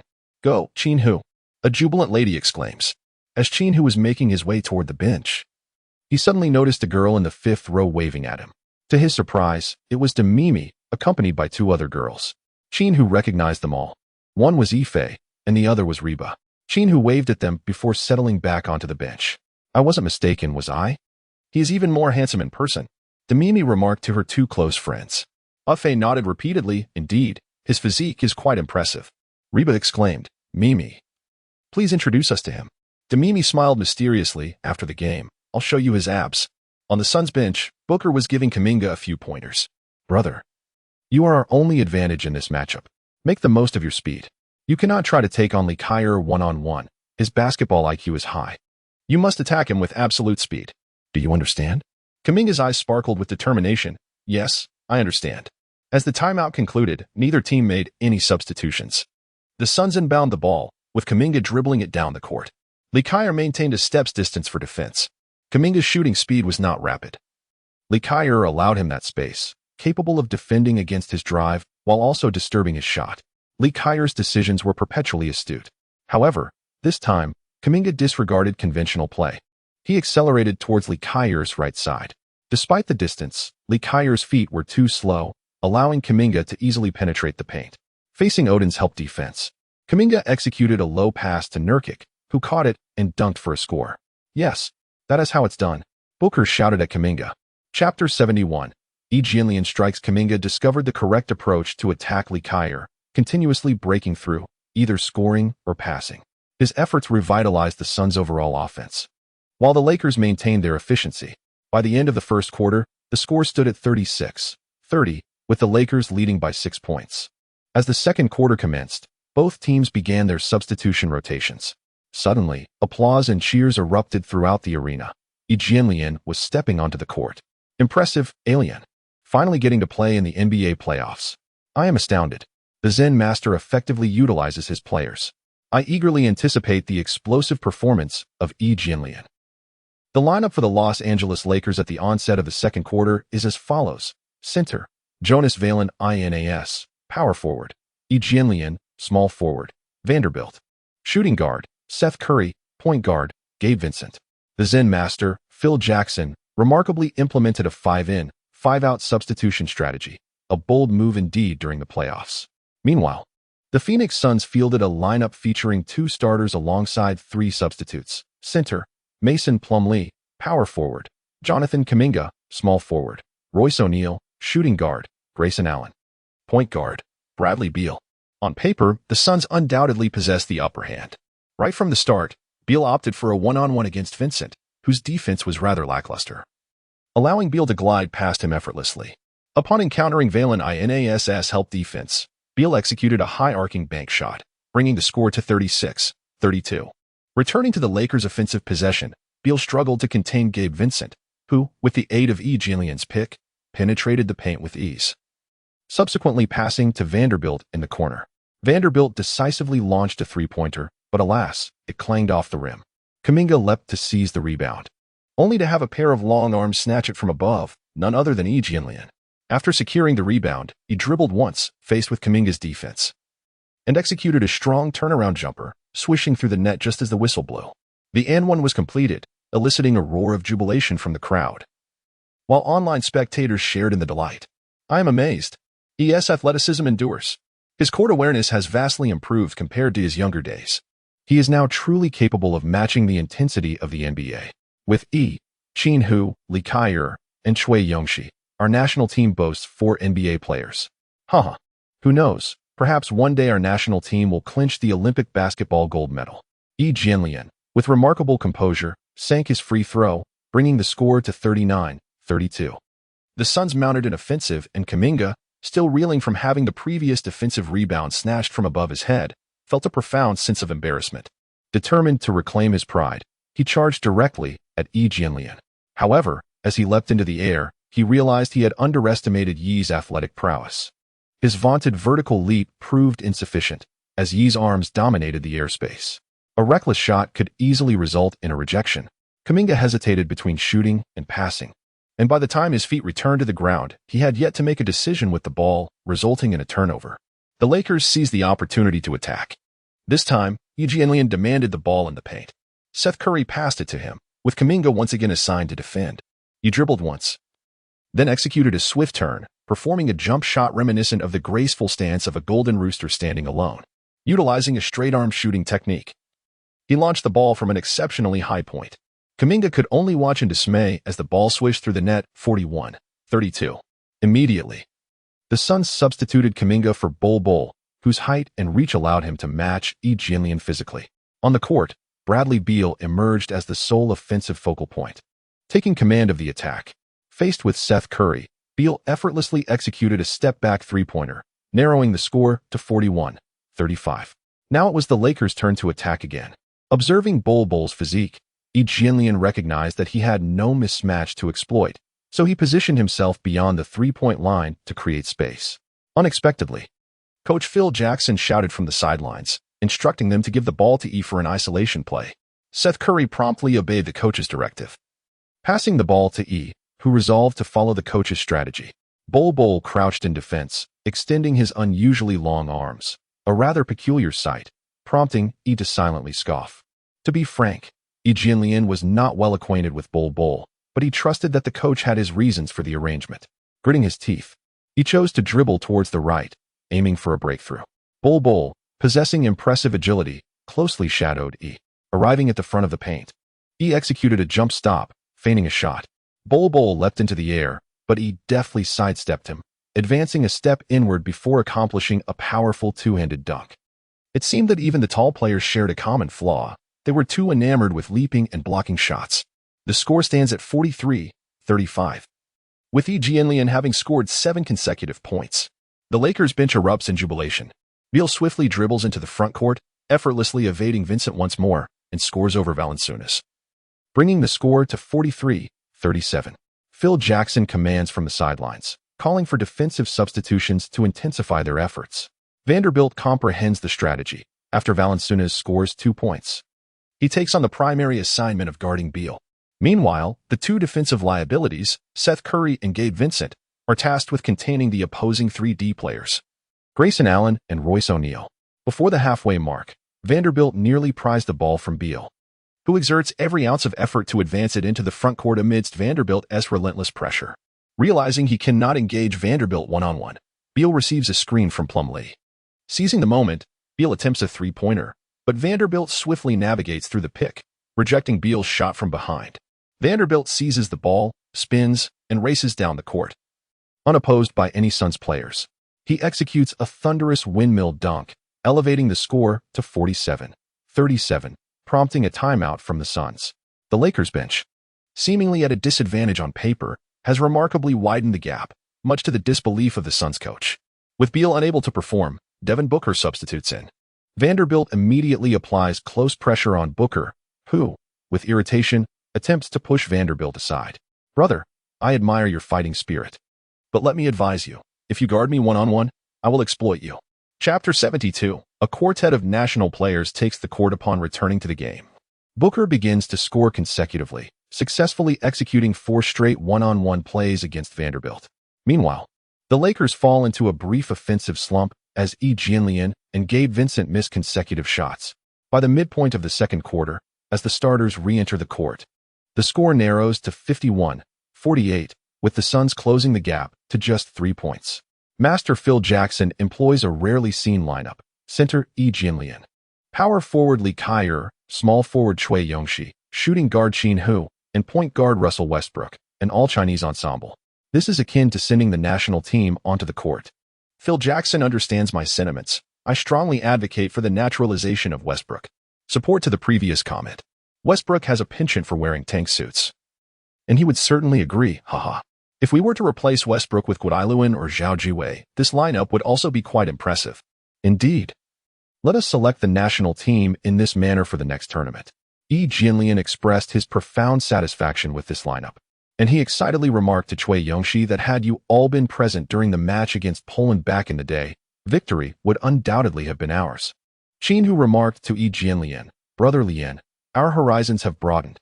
Next time we shall triumph over the American team. Li Kyle, brimming with confidence, added, we can conquer any team. The match resumed. Qin Hu opened the game with a decisive 3-pointer over Wiggins, followed by a swift steal from Booker, culminating in a powerful two-handed slam dunk. In the ensuing possession, Qin Hu once again thwarted Booker's shot with a direct block, and then, right in the face of Wiggins, he sank a 3-pointer. After several encounters between the two star players, the superiority became evident during the latter half of the second quarter. Led by Qin Hu, the All-China team unleashed a scoring frenzy, achieving an astonishing 23 run. As the first half concluded, the score stood at 71-51, with the Lakers enjoying a commanding lead of over 20 points. Despite the Suns' relentless efforts in the second half to close the gap, at one point narrowing the deficit to just 9 points, the stark contrast in the Stars' ability to perform under pressure ultimately led to the Suns' collapse in the fourth quarter. The final score settled at 130-115, granting the Lakers a decisive victory on their home court, taking an early lead in the series with a score of 1 o'clock. After the match concluded, upon returning to his apartment, Qin Hu was greeted by 3 enchanting ladies standing at his door: Demimi, Reba, and Ife. Hello, Xiaohu. Your performance today was truly impressive. Allow me to introduce these 2 lovely ladies to you, Reba and Ife. You must have seen them on television. Demimi exclaimed with enthusiasm. Ah, what a pleasure to meet you, Qin Hu replied. Is that all you have to say? How rather perfunctory, they chimed in unison. Xiaohu Gu, could it be that you do not wish to get to know us? What brings you to my doorstep? Qin Hu asked directly. Demimi sighed. Oh, you remain as straightforward as ever. Do you truly think that we 3 have come to see you without purpose? Well, what purpose might that be? Qin Hu replied, as he retrieved his keys and unlocked the door. The 3 ladies gracefully slipped inside, as yet another tempestuous night, filled with thunder and lightning, unfolded outside. Qin Hu expressed his gratitude to the system for the remarkable physique it had bestowed upon him. The following morning, 3 enchanting ladies gazed at Qin Hu with deep affection. Qin Hu reclined at the head of the bed and spoke softly, Dammy, what do you take me for, to come in a group? Dammy was momentarily taken aback, then smiled sweetly. Of course, you are my male deity. Noticing the seriousness on Qin Hu's face, she continued. I intended to bring you more joy. Do you not like it? Please remember to give me a heads up next time. At the TD Garden, the Boston Celtics were set to face the Chicago Bulls in their second matchup.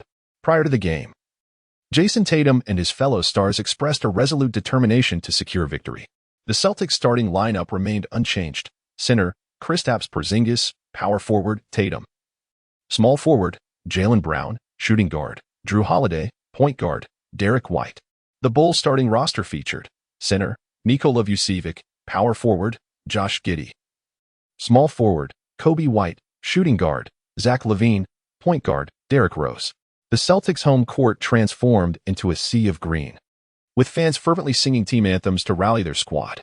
The starting 5 of the Celtics strode onto the court, their eyes gleaming with determination, while Derrick Rose of the Bulls maintained a calm demeanor, though the others appeared somewhat anxious. As the opening whistle blew, Porzingis won the tip. and Jaylen Brown swiftly maneuvered past LaVine, executing a thunderous dunk over Vucevic. The atmosphere ignited once more, with fans chanting, "Down with Chicago! Down with Chicago! Down with Chicago!" LaVine, while passing to Rose, failed to notice Holiday lurking behind, resulting in a theft by Holiday. He swiftly passed to Tatum, who leaped high and delivered a powerful two-handed dunk. As the Bulls prepared for their inbound play, Rose pushed the ball up the court against Holiday. Spotting Giddey open in the corner, Rose passed the ball, but Giddey's three-point attempt fell woefully short, hitting nothing but air. The Celtics' home crowd erupted in laughter. Returning to the Celtics' front court, White launched an extraordinary long-range three-pointer, swishing the net. The score now stood at 7-0, prompting Rose to shout to his teammates, "Stay calm." However, the other players of the Bulls were overwhelmed by the thunderous momentum of the Celtics' home crowd.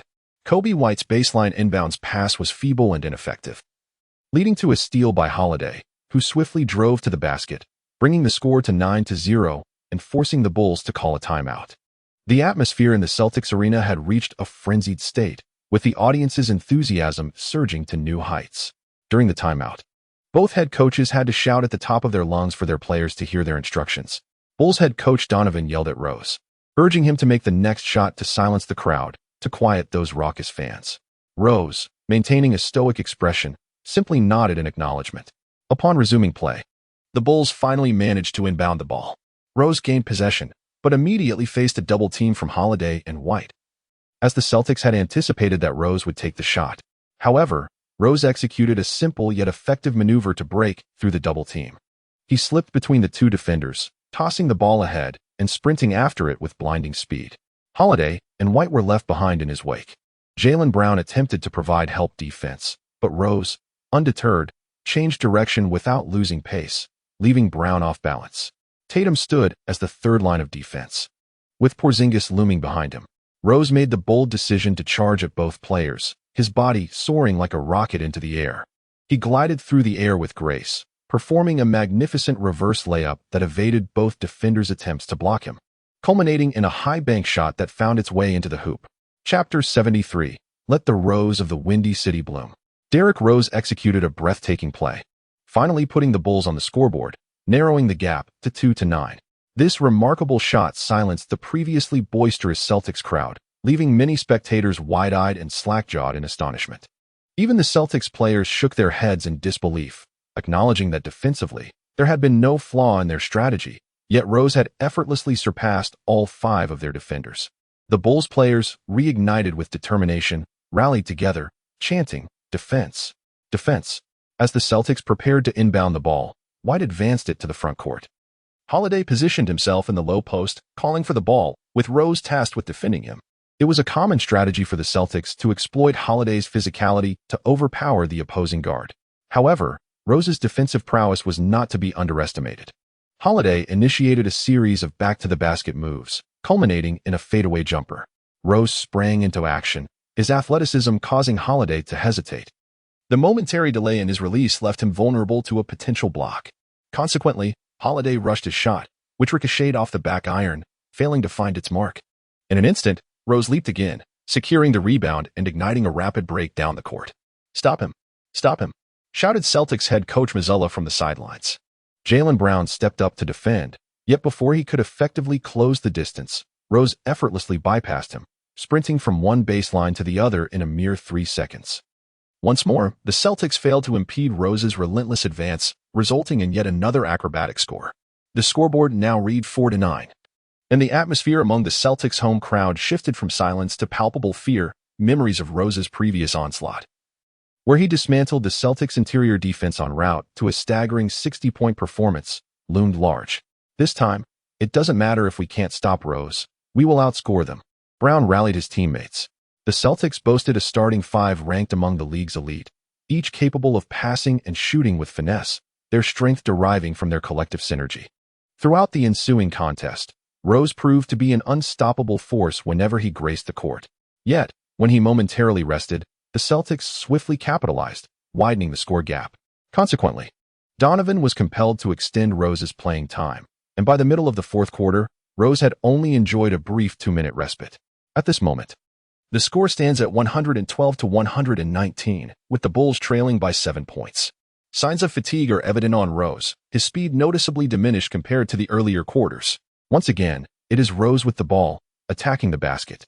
The Celtics' defensive linchpin, Holiday, has been fouled out after committing 6 fouls against Rose, replaced by Pritchard, who closely shadows Rose throughout the game.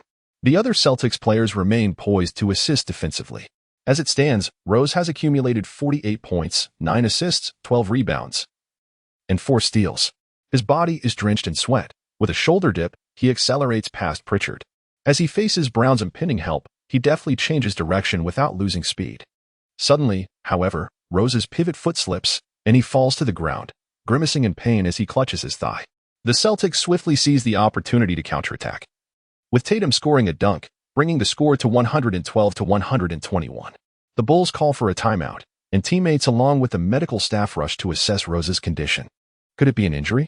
My heart breaks. Why must injuries plague Rose? Perhaps it is not as dire as it seems.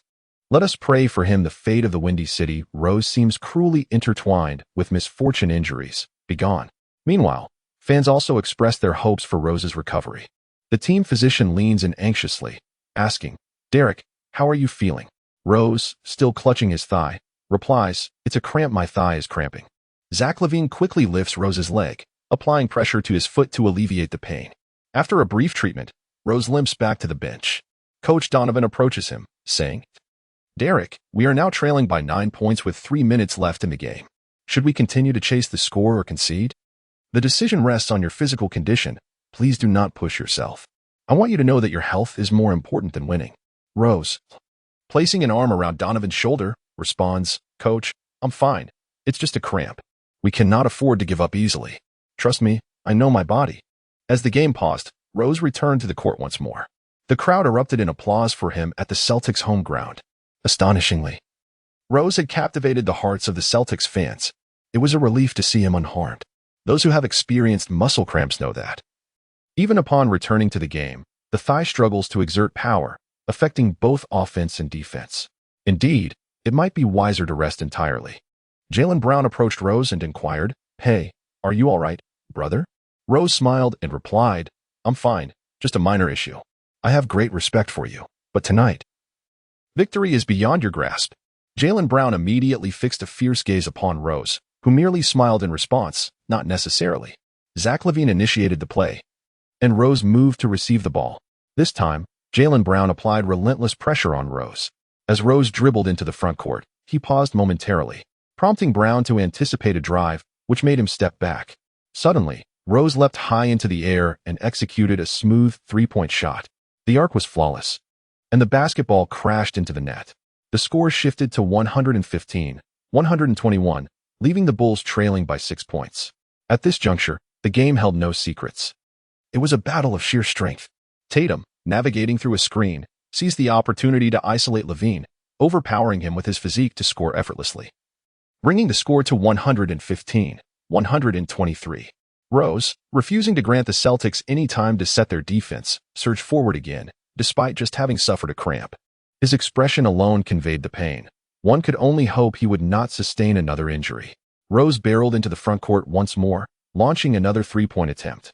Jaylen Brown leaped to contest the shot, but he miscalculated his body control and collided with Rose's torso. Nevertheless, the three-pointer found its mark. An and-one opportunity. Chapter 74, LaVine. After Rose successfully converted the free throw, the score stood at 119-123, with merely a minute remaining in the game. The Celtics initiated an offensive play, with Tatum in possession of the ball. Following a screen, he opted to isolate against the Bulls' most vulnerable defender, Zach LaVine.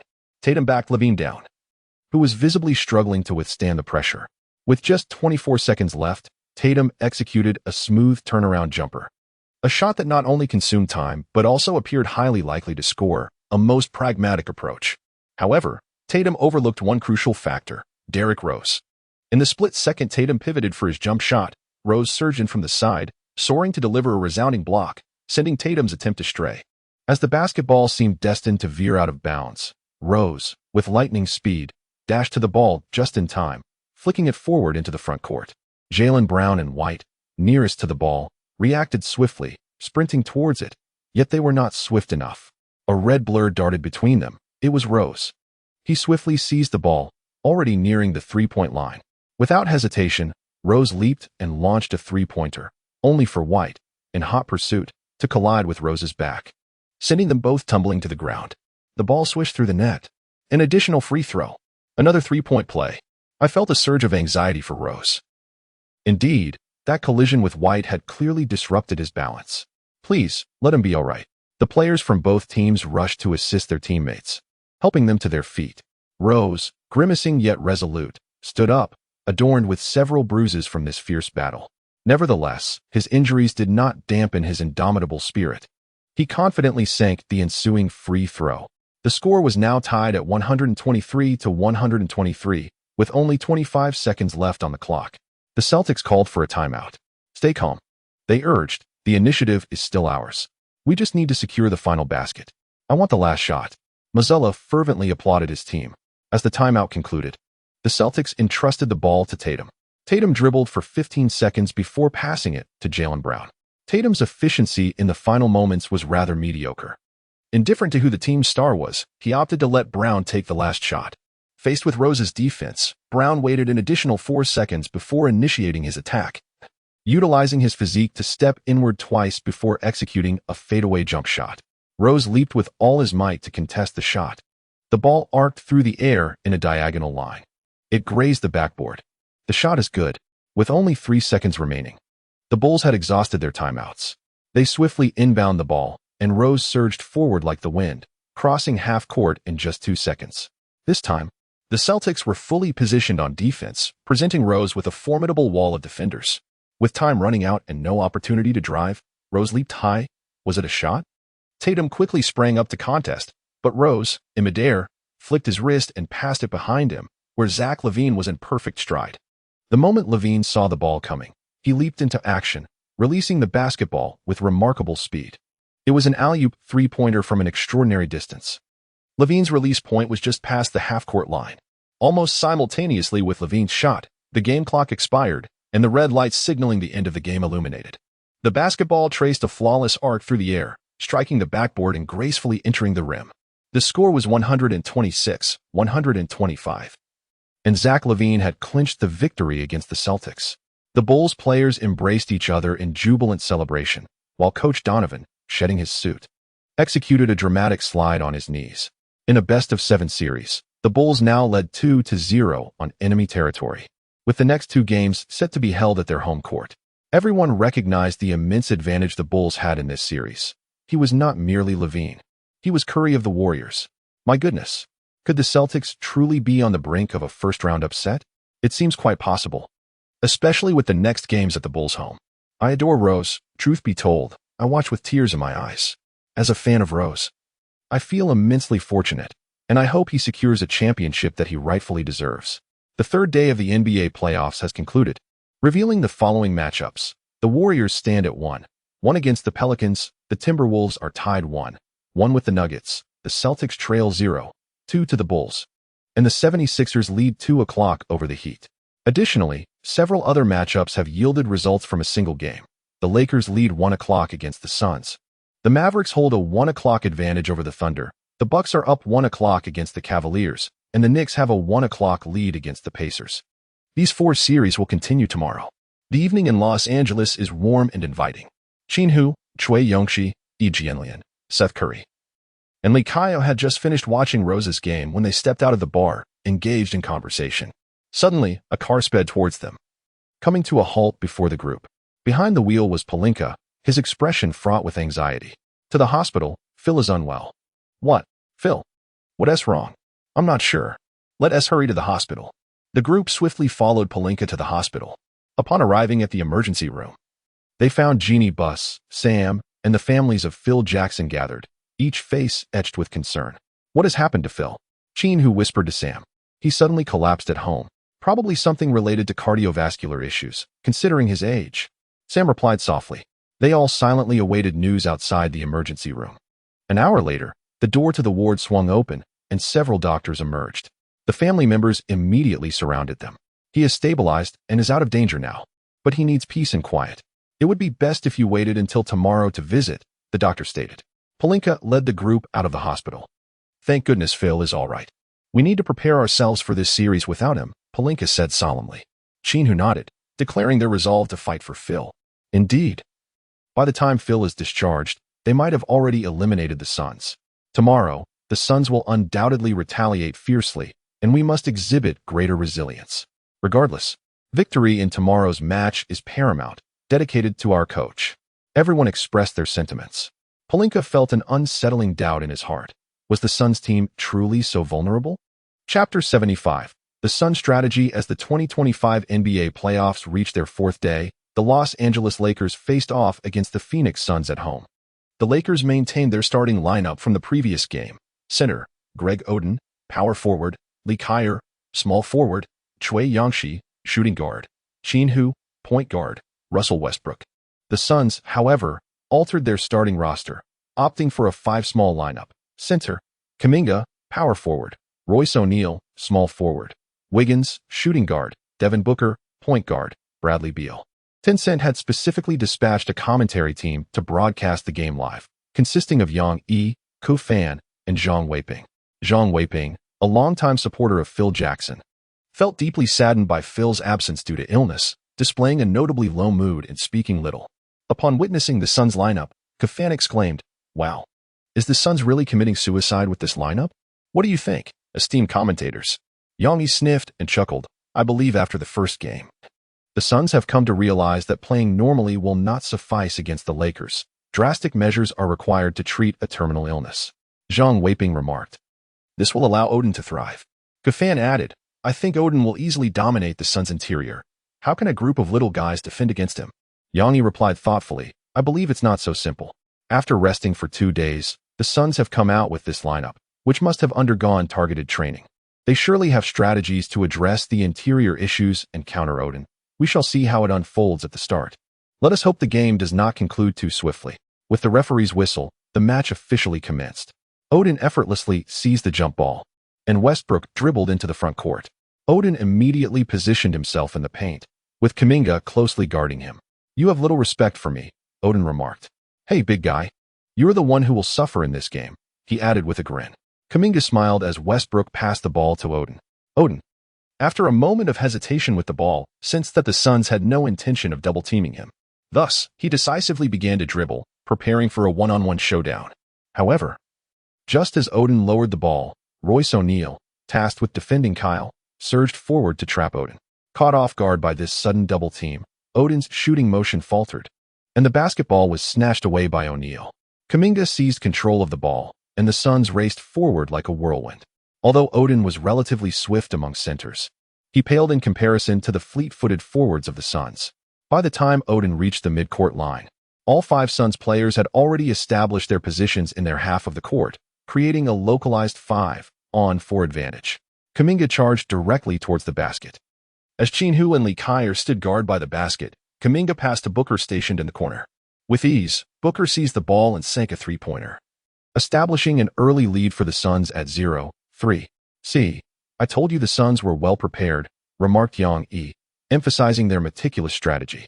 They chose the perfect moment to double-team, striking as Oden released the ball. The defender assigned to Lee Kyer was the one who came to assist, making it uncertain whether Lee Kyer could score even if Oden managed to pass. The Suns were taking a gamble. Indeed, this fast break by the Suns evokes memories of the past fast break frenzy, added Zhang Weiping. However, Ku Fan shook his head, expressing skepticism. "I still find this situation dubious. Oden can dominate the paint against 3 opponents." As they conversed, the Lakers once again entrusted the ball to Oden, this time mirroring their previous attempt. Royce O'Neal approached to double-team as Oden dribbled. Prepared this time, Oden quickly secured the ball and swiftly passed it to the open Lee Kyer in the corner. Lee Kyer took aim, but the Suns showed no intention of covering him, their tactical objective clear: to focus on Oden while allowing Lee Kyer the opportunity. With a deliberate motion, Lee Kyer launched a three-pointer, yet the ball ricocheted off the backboard. Kuminga and Royce O'Neal effectively trapped Oden, preventing him from easily securing the rebound. Nevertheless, Oden's height, wingspan, and weight proved formidable. He swatted the ball towards the three-point line, fortuitously landing it in Beal's hands. Beal seized the opportunity and surged forward, igniting yet another fast break, now creating a 5-on-4 situation on the offensive front. This time, Wiggins capitalized on the open three-pointer, pushing the score to 0-6. As the Suns surged with momentum, Lakers assistant coach Fisher, acting as the interim head coach for this match, hurriedly leaped to the sidelines, shouting, "Watch the transition defense. Watch the transition defense." Odin is now wholly intent on punishing the interior of the Suns. He once again stretches out his hands for the ball and Westbrook obliges, delivering it to Odin. The same maneuver unfolds, accompanied by a familiar double team. This time, Odin opts not to trust LeBron. Instead, he faces the dual defense head-on and executes a spinning hook shot, yet it fails to find the net. Undeterred, Odin makes another attempt, this time leaping for a two-handed putback, but it still does not succeed. As he prepares for yet another rebound, Wiggins suddenly bursts onto the scene, seizing the board. The moment Odin realizes he has no chance at the rebound, he sprints back defensively, finally managing to position himself appropriately for a 5v5 scenario. However, his defense becomes rather awkward, as the opposing team consists entirely of smaller players, making it challenging to determine whom to guard. He ultimately chooses to defend Kuminga. The Suns pass the ball to Kuminga, while the others spread out to create space, leaving Kuminga alone to take on Odin. This is clearly a well-crafted strategy. While Odin holds a natural advantage on offense, the small lineup transforms into a disadvantage on defense. Kuminga smugly gazes at Odin, taunting, "Hey big guy, I wasn't mistaken. Were you? You're feeling the pressure, aren't you?" Odin disregards him, bending slightly and spreading his arms, fully focused on defense. Kuminga initiates with 2 dribbles between his legs, retreats a couple of steps, and then suddenly accelerates towards the paint. Odin attempts to slide defensively, but the speed differential is too great, allowing Kuminga to effortlessly surge ahead by a body length. He leaps for a two-handed dunk. The score escalates to 0-8. It's over. Odin has become a liability. Kofan asserts that the Lakers must call a timeout and substitute in a player capable of shooting, as LeBron is currently ineffective. Yangi comments, "Did you see? Little Fish didn't call a timeout. He's letting the players resolve it themselves. That's Phil Jackson-esque style." Little Fisher is learning from the Zen master. Zhang Weiping states, Chapter 76, 3-point shot versus interior. Little Fisher yells from the sidelines, "Pass the ball to Qin." Once Westbrook brings the ball to the front court, he immediately passes it to Qin Hu. As Qin Hu faced the defensive prowess of Wiggins, he executed a deft change of direction, eluding his opponent and barreling towards the basket. The Suns immediately converged with 4 players to guard the rim, leaving 3 Lakers beyond the arc in a state of utter vacancy. Yet, Qin Hu chose not to pass. He understood the significance of this shot in bolstering the team's morale. It was imperative that he scored, relying on his own offensive efficiency. He halted abruptly and unleashed a mid-range jumper, which found its mark, from Jordan to Kobe and now to Qin Hu. This indefensible mid-range shot remains one of the most effective solutions in the playoffs. The Lakers finally struck, the score now 2-8, prompting an eruption of applause from the Lakers faithful. "Teacher Zhang, are you all right?" Kofan inquired, noticing Zhang Weiping discreetly wiping away tears. "I'm fine. Just a bit nostalgic. That shot reminded me of Kobe," Zhang Weiping replied, his voice choked with emotion. Indeed, that shot bore resemblance. Yet the Lakers' issues persisted. Fisher seems quite composed, but how will they defend against Odin when he returns? Yangi remarked. Booker advanced the ball into the front court, surveying Odin's positioning. The Suns' strategy was straightforward. Whoever Odin guarded would be isolated for a one-on-one. However, this time, the Lakers assigned Odin to defend Royce O'Neal, a mere 3 and D player lacking isolation skills. Odin merely needed to focus on O'Neal's 3-point shooting. Booker decisively passed the ball to O'Neal, who faked a shot. Yet Odin remained unfazed. At that moment, Kuminga called for the ball from the 45-degree angle. O'Neal delivered the pass just as he charged toward the paint for an off-ball cut. Odin, realizing too late, turned to pursue but was a step behind. Kuminga's timely delivery found O'Neal, who executed an alley-oop dunk with finesse, bringing the score to 2-10. Fisher signaled for the team to maintain their momentum. This time, Qin Hu opted to continue attacking the Suns' interior defense, lofting the ball over Odin's head. Odin seized it mid-air, delivering a thunderous two-handed dunk. Odin roared in triumph, releasing his pent-up emotions. Qin Hu approached Odin and whispered, "Be cautious of Royce O'Neal. Allow him a couple of steps, and only disrupt him once he commits to shooting. His release is slow." Odin complied, and indeed, O'Neal found himself in a quandary, with no clear path to the basket and no opportunity for a cut. He reluctantly passed the ball, Booker received it and, with decisive intent, launched a three-pointer, swish. The score stood at 4-13. Isn't it time for a timeout? A fan shouted. Haha, it seems Fisher is determined to emulate the Zen master, Yang Yi remarked. I believe a timeout is in order. The Lakers are perpetually on the back foot. I wonder if the Zen master is watching the game, Zhang Weiping added. Meanwhile, the composed Fisher returned to the bench, exuding calm confidence. They can handle it. I have faith in them, he assured the substitutes. At that moment, Qin Hu shared Fisher's sentiments.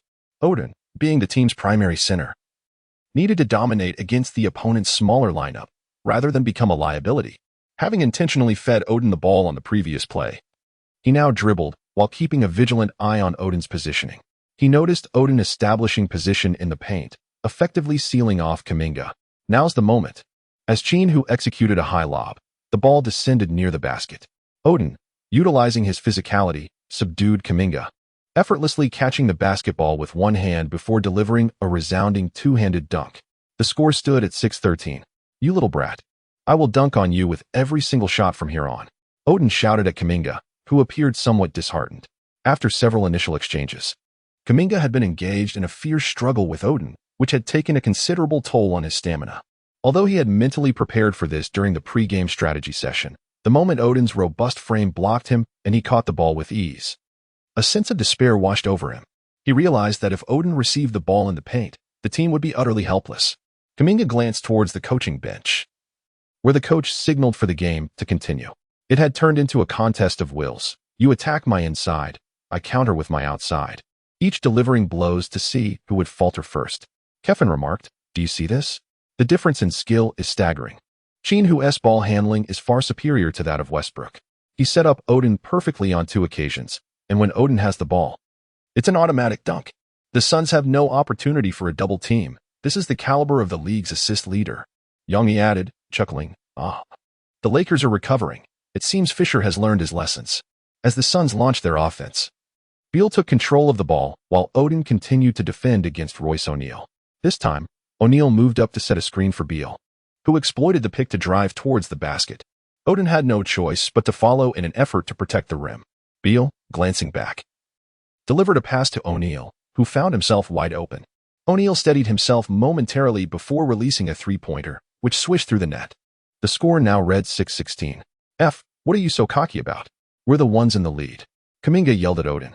As Qin Hu advanced with the ball into the front court, Wiggins, under the impression that he intended to make a further drive, took a half-step back. Qin Hu decisively launched a three-point shot, and it found its mark. The score stood at 9-16, with the Lakers fervently pursuing the lead. In the ensuing play, neither team could effectively defend against the other. By the time of the official timeout, the score was 13-21, with the Suns maintaining their advantage. On the Lakers bench, Fisher brandished a tactical board, passionately exhorting his teammates, we are performing admirably.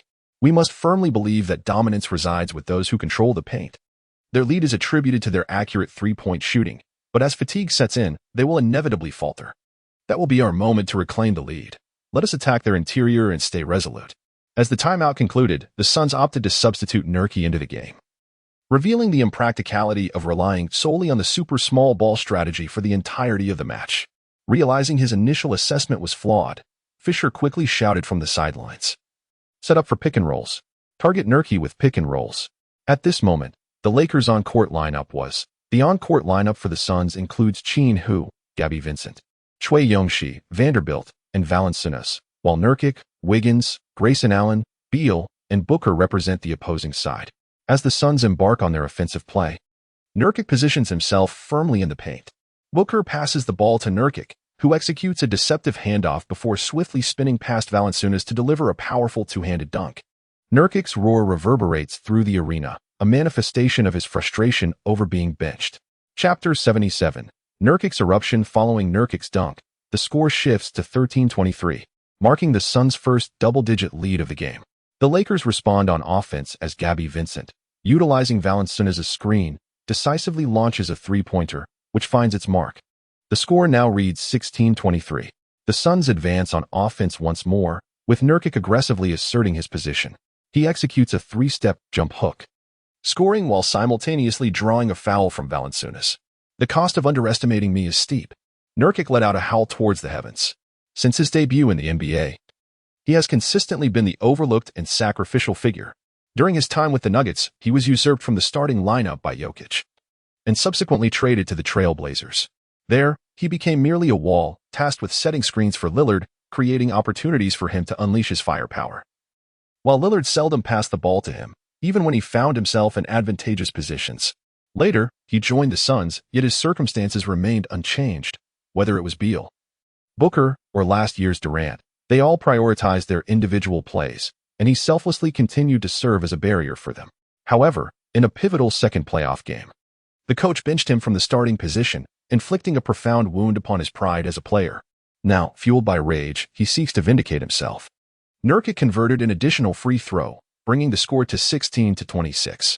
Valanciunas, feeling the sting of embarrassment after being scored on twice, resolved to regain his pride. He called for the ball in the paint, and his teammates graciously obliged, swiftly passing it to Valanciunas. As he dribbled, he leaned back to create space. And with a resounding thud, their imposing bodies collided, neither yielding an inch, both standing their ground. Valanciunas gritted his teeth and charged towards Nurkic, who, at that moment, braced himself to meet the impact with his chest. The collision echoed. Once again, they stood firm, neither relenting. Damn it, let us keep going. Valanciunas continued to batter Nurkic, who showed no fear. The two hulking figures created a wrestling spectacle on the court. Beep, the referee blew the whistle for fouls on both sides. The official summoned the two contenders forward, cautioning them to manage their emotions. Valanciunas shrugged. Only the weak would fear confrontation. Nurkic glared intensely at Valanciunas, affirming that it is indeed the timid who cower, urging him to come on. The referee hastily intervened, separating the two, reiterating, "Focus your energy on the game. Do not challenge me on the court. It is my duty to maintain order." As the Lakers executed their inbound play, Valanciunas once again extended his arms, signaling for the ball. Gabriel Vincent complied, passing it to Valanciunas, who summoned all his strength and charged towards Nurkic. The collision was thunderous. Both players leaped simultaneously upon impact, and the referee's whistle pierced the air. A foul was called on both sides. The two imposing figures confronted the referee, demanding clarity on the foul. What was the infraction on that play? Are we not allowed to compete anymore? Neither of us committed a foul. It was merely a standard physical engagement. The tension that had previously existed between them now seemed to have united them in a shared cause. I too believe that there was no need for a foul call. It would have been preferable for the players to relish the game, remarked Kofan. Nonetheless, some control is necessary. If they continue unchecked, a brawl could ensue, Zhang Weiping cautioned. If both players are ejected, it would favor the Lakers significantly, as Nurkic is the Suns' sole legitimate interior presence, while his substitute, Plumlee, lacks offensive prowess. The Lakers, on the other hand, have Odin and E. Jianlian to fill the center position. At this juncture, the head coach should have a word with Nurkic. Before the coach could intervene, Booker had already approached Nurkic, cupping his mouth as he leaned in to whisper urgently. Nurkic gradually calmed down, nodding in acknowledgement. Meanwhile, on the Lakers' side, Qin Hu approached Valanciunas, urging him to maintain his composure. The Lakers resumed play, and Cui Yongxi passed the ball to Qin Hu. Valanciunas no longer contended with Nurkic. Instead, he proactively moved forward to set a screen for Qin Hu. Qin Hu maneuvered past Valanciunas and made a decisive foray into the paint. With a deft glance over his shoulder, he passed to the trailing Valanciunas, who executed a leisurely three-step layup, scoring effortlessly. The score stood at 18-26, which felt just right. Such scoring seemed almost effortless. Valanciunas struggled against Nurkic. Attempting to force a play was far from judicious. When faced with an opponent of similar height and stature, it is only natural to become frustrated after being outplayed. In the broader perception of the NBA, players often view Valanciunas and Nurkic as quite similar, both possessing a certain heft, akin offensive skills, and comparable statistics in scoring, rebounding, assists, and blocks. However, today, an enraged Nurkic transcended his typical limits. In a remarkable display, he took on Valanciunas, initiating a physical confrontation followed by a seamless spin move, culminating in a one-handed floater that found its mark with precision. The score now read 18-28, with the Suns maintaining a 10-point lead. As Nurkic retreated on defense, he directed some trash talk toward the Lakers bench, exclaiming, "Hey, Fisher, can someone guard me? I feel utterly unchallenged right now." Meanwhile, Valanciunas had completely shed his competitive frustrations and returned to set a screen for Qin Hu, as the Suns switched their defensive assignment, placing Nurkic on Qin Hu. Qin Hu did not rush into a solo attack. Instead, He slowly retreated a couple of steps, and then, with a sudden burst of speed, he surged forward. The initial move of Qin, who ranks among the top 3 in the entire league. Nurki hurriedly retreated in pursuit, but as a result, Qin Hu executed a swift pullback. Returning to beyond the three-point line, Nurki stumbled, ultimately collapsing onto the ground. As Qin Hu began to aim for the basket, everyone assumed he was about to take the shot. Qin Hu deftly hurled the ball towards the basket, where Valen Inas executed a spectacular alley-oop dunk. The score stood at 20-28, eliciting an eruption of applause from the Lakers fans. What an exquisite play! The last player to perform such an ethereal maneuver was McGrady, exclaimed Qin fan with enthusiasm. I sense that Nurki is becoming overly confident. Qin Hu will undoubtedly target him, Yang Yi remarked.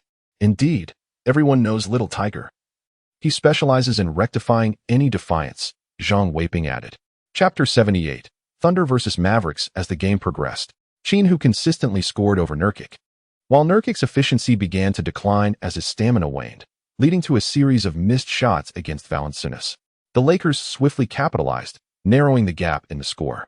The Suns, compelled to revert to their initial smaller lineup in a desperate bid, found themselves countered by the Lakers' formidable twin tower setup featuring Odin and Yi Jianlian. This strategy allowed the Lakers to firmly dominate the boards and dismantle the Suns' interior defense. By the midway point of the fourth quarter, the Lakers had established an 18-point lead over the Suns, prompting the latter to concede prematurely and substitute in their entire bench. Thus, the Lakers secured yet another resounding victory. Teachers Zhang and Yang, could you share your predictions for the remaining 2 matches? Ko-fan inquired. Yang Yi responded first, stating, I anticipate a 4-0 outcome. The Suns' desperate efforts have proven ineffective. Their roster possesses inherent disadvantages, and several key players face individual challenges, resulting in a stark contrast in raw power against the Lakers. Zhang Weidong concurred, adding, I too predict a 4-0 finish. This series has lost any suspense. Should the Lakers advance, their next adversary will be the victor between the Timberwolves and the Nuggets, currently tied at 1-1, with both teams exhibiting closely matched strengths. Ko-fan remarked, I believe the Timberwolves will progress. Their overall prowess surpasses that of the Nuggets, who rely heavily on Jokic's contributions. When it comes to the Lakers facing the Timberwolves, it is truly difficult to predict a winner. Yang Yi echoed this sentiment, expressing, I also favor the Timberwolves. If they were to face the Lakers, it would indeed be a clash of titans, with the Timberwolves' towering trio of Gobert, Towns, and Reed pitted against the Lakers' own formidable frontcourt of Odin, Valanciunas, and E. The matchup between the Timberwolves' wings and those of the Lakers promises to be exhilarating. As the players of the Lakers returned to the locker room, they did not immediately head for the showers. Instead, they gathered around the television to watch a live broadcast of another game in the Western Conference, featuring the Mavericks versus the Thunder. The match had just entered overtime, with the score tied at 120-120. The game took place at the Mavericks' home court, where their lineup consisted of center, Gafford, power forward, Jay, Washington, small forward, Jones, shooting guard, Kyrie Irving, and point guard, Luka Doncic. The Thunder's lineup featured center, Isaiah Hartenstein, power forward, Chet Holmgren, small forward, Jalen Williams, shooting guard, Shai Gilgeous-Alexander, and point guard, Luguentz Dort. As Gafford and Holmgren jumped for the ball, the Mavericks secured possession. Doncic dribbled the ball up the court and signaled for Gafford to set a screen. The Thunder's defensive strategy employed an endless switching scheme, with Hartenstein singularly defending Doncic, demonstrating his adeptness. Doncic skillfully maneuvered, stepping forward before retreating 2 paces, and released a high-arching three-pointer, swoosh. The score now read 120-123, with the Mavericks leading by 3. Doncic's personal tally had soared to 41 points. The Thunder initiated their offense, with Gilgeous-Alexander isolating against Jones and executing a beautiful mid-range jumper, bringing the score to 122-123, as his personal contributions reached 35 points. The Mavericks responded, and with Doncic in a rhythm, he attempted another shot from beyond the arc, but it missed. Holmgren secured the rebound and, with a dazzling display of dribbling, surged to the front court. Confronted by Jay, Washington's defense, he executed a direct drive to the basket, scoring effortlessly. The score now stood at 124-123, with the Thunder taking a 1-point lead. In the subsequent Mavericks possession, Doncic passed the ball to Irving, who had amassed 30 points on just 16 shot attempts, exhibiting the highest scoring efficiency of the game. The Mavericks' strategy relied on their two superstars to drive the team's performance if one faltered. The other would rise to the occasion, making it difficult for the opposition to defend. Facing the defensive challenge posed by Gilgeous-Alexander, Irving launched a crisp three-pointer, tracing a magnificent arc. And it went in. An astonishing shot. The score transformed into 124-126, with the Mavericks reclaiming a 2-point lead. Although both of the Mavericks superstars performed admirably in this match, the young talents of the Thunder were able to match their intensity. Jalen Williams executed a mid-range jumper, leveling the score once again at 126-126. With only 5 minutes in the overtime, the teams reached a stalemate at 130-130, with merely 27 seconds remaining. The Mavericks held possession. Kyrie Irving maneuvered to receive the ball, closely guarded by Alexander. As Irving glanced at the clock, he deliberately consumed several seconds before commencing his dribble for a one-on-one play. "I bet the shot will go in. Who's with me?" shouted Westbrook from the Lakers' locker room. "Haha, Russell, I believe it will too, but no one is taking that bet," replied Prince. Irving excels in such moments of scoring. "He has led teams to championships alongside James," remarked Gabe Vincent. On the court, Irving, in perfect harmony with the ball, executed a series of deceptive movements before launching a fading jumper from mid-range. Alexander leaped in a valiant attempt to block, yet he failed to disrupt Irving's rhythm, and the ball swished through the net. The score stood at 128-126, with only 7 seconds left on the clock, igniting a glimmer of victory for the Mavericks. The Thunder opted not to call a timeout. Dort swiftly passed the ball to Alexander, who surged forward like lightning, approaching the three-point line with just 3 seconds remaining. Alexander decisively leaped and released a three-point shot. The basketball traced an unusual arc but struck the backboard perfectly and went in. The score shifted to 128-129, with the Thunder seizing the lead once more, leaving a mere 0.8 seconds on the clock. The Mavericks called a timeout. "The final shot will undoubtedly be taken by Irving," proclaimed Westbrook. "I'm not so sure. There's too little time left, and with his height, it's imperative to find a taller player to shoot," countered Choi Young-hee. "Indeed, there's no room for maneuver. The moment he receives the ball, he must shoot, or his stature will be easily blocked." Gabby Vincent remarked, "If I were the head coach, I would arrange for Doncic to shoot." Kylie noted. As the timeout concluded, the Mavericks prepared for the inbound, with Jay Washington at the helm. The other 4 players lined up in a row, and suddenly, Irving and Doncic executed a cross screen. Doncic broke free, and Jay Washington decisively passed the ball. The moment Doncic caught it, he leaned back to shoot. However, a tall and slender figure appeared, none other than Holmgren. He leapt high, delivering a resounding block that thwarted Doncic's jump shot. As the game time expired, the Thunder narrowly triumphed over the Mavericks, leveling the series at 1-1. Chapter 79. Who is the MVP of the regular season? On May 9, 2025. Today marks the announcement of this year's NBA regular season MVP. The ESPN studio welcomed 2 illustrious guests, 4-time MVP LeBron James and 5-time MVP Michael Jordan. Host A. Smith commenced the discussion, expressing a warm welcome to the 2 legends as they gathered to witness this year's MVP announcement. It must be noted that this year's MVP holds particular significance because a young talent named Qin Hu claimed all honors of the NBA regular season.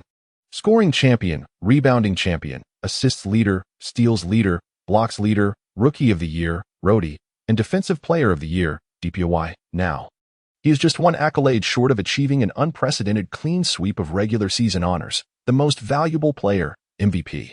Currently, there are 2 prevailing opinions circulating.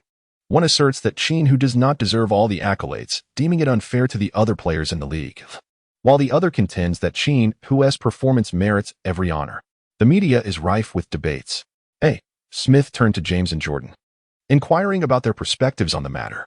Jordan replied earnestly, "I have never witnessed a player exhibit such a phenomenal performance. In head-to-head matchups, he has dominated all the superstars in the NBA. I firmly believe Qin Hu deserves the MVP. There is no room for discussion on this matter." Michael: "So you are a staunch supporter of Qin Hu?" "Absolutely." A. Smith then turned to James. "LeBron, what is your viewpoint?" James smiled and responded, "I believe the MVP should reflect a comprehensive performance, not solely individual achievements. Although the Lakers secured a commendable record of 55 wins and 27 losses, ranking 3rd in the Western Conference, it is insufficient. Qin Hu is surrounded by many formidable teammates, all of whom are Hall of Fame caliber. He is indeed impressive. But I believe the league should award the MVP to Edwards, as the Timberwolves currently hold the second position in the Western Conference. Jordan shook his head repeatedly, exclaiming, LeBron. Your argument lacks any semblance of logic. From the perspective of team dynamics, the Timberwolves are indisputably the stronger side. Throughout the entire season, they merely surpassed the Lakers by a mere 2 victories. Let us not forget that Qin Hu was also suspended for over 10 games. LeBron shrugged and smirked. Qin Hu is surrounded by MVP-caliber teammates such as Russell Westbrook, Anthony Davis, Draymond Green, and Greg Oden. Their presence inevitably diminishes his individual accolades. Moreover, being ranked second is simply a higher position than third. This is an irrefutable fact. Jordan's irritation grew palpable if we are to evaluate solely based on records. Why not select from the league-leading Warriors? Both Curry and Durant are more than qualified. LeBron raised his hands in surrender. They are a super team, which renders it unjust for other teams. Jordan shot him a piercing glance. Haven't you been part of super teams yourself? How did you manage to secure an MVP then?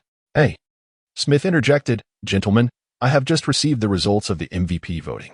Both LeBron and Jordan ceased their debate as A. Smith addressed the camera, announcing, The MVP of the 2025 NBA season is Qin Hu. Qin Hu. Qin Hu. Curry. Curry. Tatum. Tatum. LeBron. LeBron. LeBron. LeBron. The crowd erupted, chanting the names of their favorite stars, with LeBron's supporters surprisingly outnumbering the rest. A. Smith glanced at LeBron. It appears your fan base is the most substantial. But regrettably, you are not within this year's MVP discussion. LeBron's expression soured. This is a blatant disrespect towards my legacy in the NBA. After over 20 years of competition, I maintained high efficiency in my final season before retirement. I deserve to be part of the MVP discourse. Hey, Smith turned to the silent Jordan. Michael, what is your perspective? Jordan replied sternly. I believe that a team with the worst record in the league does not merit an MVP. LeBron, your Pistons are currently at the bottom. Your statements are quite ludicrous. LeBron scoffed dismissively. I played for the Celtics, who finished the season as the top in the East, and I was their leading scorer. Can you not see my contributions? I was also part of the Warriors, who secured the best record in the league. My impact is evident. While the Pistons may struggle, consider the caliber of my teammates. My statistics are not lacking. I reiterate, I should be in the MVP discussion. Jordan stood abruptly, fuming. I refuse to waste any more time discussing basketball with this fool. Smith quickly intervened, attempting to placate Jordan. Michael, please don't leave. I am about to announce this year's MVP. LeBron, let us shift our focus to the candidates. Jordan's actions incited discontent among the assembled James supporters, who collectively jeered. Jordan is trash. Jordan is trash. LeBron is the greatest player. Jordan, you are only worthy of fetching LeBron's shoes. Silence, Jordan. Silence, Jordan. Hey. Smith leaned into James, murmuring, Hey, LeBron, perhaps you could quiet your fans for a moment. James, with a proud shake of his head, replied, I cannot control the behavior of the fans. Hey. Smith then rose, calling out, Ladies and gentlemen, please quiet down. I am here to announce this year's MVP winner. Once the crowd settled, Smith opened the card in his hand, his expression shifting suddenly as he feared he had misread it. After conferring with the staff, Smith, with a hint of sorrow, declared, The MVP of the 2025 NBA regular season is Edwards. Cheers and applause erupted from the James supporters. This is utter nonsense, Jordan exclaimed, rising to kick his chair aside before storming out of the studio. I personally consider this to be the biggest upset in NBA history. I doubt even Edwards anticipated this, Smith remarked. Meanwhile, Sam, watching the live broadcast from his villa in Los Angeles, shouted in disbelief, What the hell? He hurled a chair directly at the television. On the sofa, Jeannie Buss wore a grim expression, exclaiming, This is a conspiracy. This is robbery. After venting his frustration, Sam turned to Jeannie Buss, stating, I need to call Qin Hu to offer him some comfort. This is truly disgusting. Chapter 8. 3 wonderful wishes at the Lakers training center. All coaches and players were preparing for the next round of competition. In the first round, the Lakers had swept the Suns 4-0, and their next opponents would be the Timberwolves, who, led by James Harden and Edwards, had triumphed over the Nuggets with a score of 4-2 in the first round. Qin Hu had just received a call from Sam when Pelinka rushed into the gym, calling for a halt to the practice. A disheartening announcement followed. The MVP award had been bestowed upon Edwards. No way, Gabby Vincent exclaimed. On what grounds? Westbrook questioned, expressing his bewilderment regarding the selection criteria. As the discontent among the team members grew, in Qin Hu's mind, the voice of the system echoed, ding. The host has been subjected to unfair treatment. The system shall grant 3 wishes as compensation. Please, host, articulate your desires. Could it be? Is this system akin to the Dragon Balls? As Qin Hu reflected on the journey since the inception of the system, he realized he had been leading a life filled with fortune and ease. He had attained his long-cherished dream of becoming a professional basketball player and had mingled with several renowned actresses. He felt content with his current existence. The thought of the music video didn't concern him. However, upon further contemplation, he recognized that these 3 wishes might well compensate for numerous regrets. After a moment of simple reflection, Qin Hu articulated his first wish. My greatest regret is regarding the 2008 Olympics. At that time, the national team boasted the peak talents of Yao Ming, Wang Zhizhi, Yi Jianlian, Sun Yu, and Zhu Fangyu. I often pondered whether, had I been part of the team, we might have triumphed over Spain and ultimately defeated the Dream Team, securing a gold medal in basketball for our nation. Ding. The system has arranged for the host to traverse back to the 2008 Olympics. Upon winning this year's NBA Finals, the host will be transported immediately. Please prepare yourself mentally in advance. Qin Hu was overjoyed, for he finally had the opportunity to witness the pinnacle of the national men's basketball team. He requested the second wish. Who is the greatest player in NBA history? Each individual harbors their own perspective on this matter. I wish to arrange for all the legendary superstars of NBA history to compete on the same court, each in their prime, including those who have passed away. Ding. Although this presents a certain challenge, it is indeed achievable. Once the host secures the gold medal in the 2008 Olympic men's basketball tournament, this can be initiated. Jordan, Kobe, Abdul-Jabbar, O'Neal, Chamberlain, Magic, Bird, Olajuwon, Curry, Durant, James, Wade. Just imagining the scene of Hall of Fame players from NBA history competing together is exhilarating. Qin Hu suddenly pondered a question. It seems rather uninteresting for these superstars to engage in one-on-one matches. System, I wish for these luminaries to compete in 2 distinct formats. The first format allows all players to form teams freely, with a maximum of 8 individuals per team, engaging in single elimination matches to ultimately determine the grand champion. The second format is centered around NBA teams, where each team fields its strongest historical lineup, competing in a best-of-7 series to declare the ultimate champion. Ding. The system affirmed. This can be arranged, but it will consume 2 wishes. I agree. Qin Hu readily acquiesced.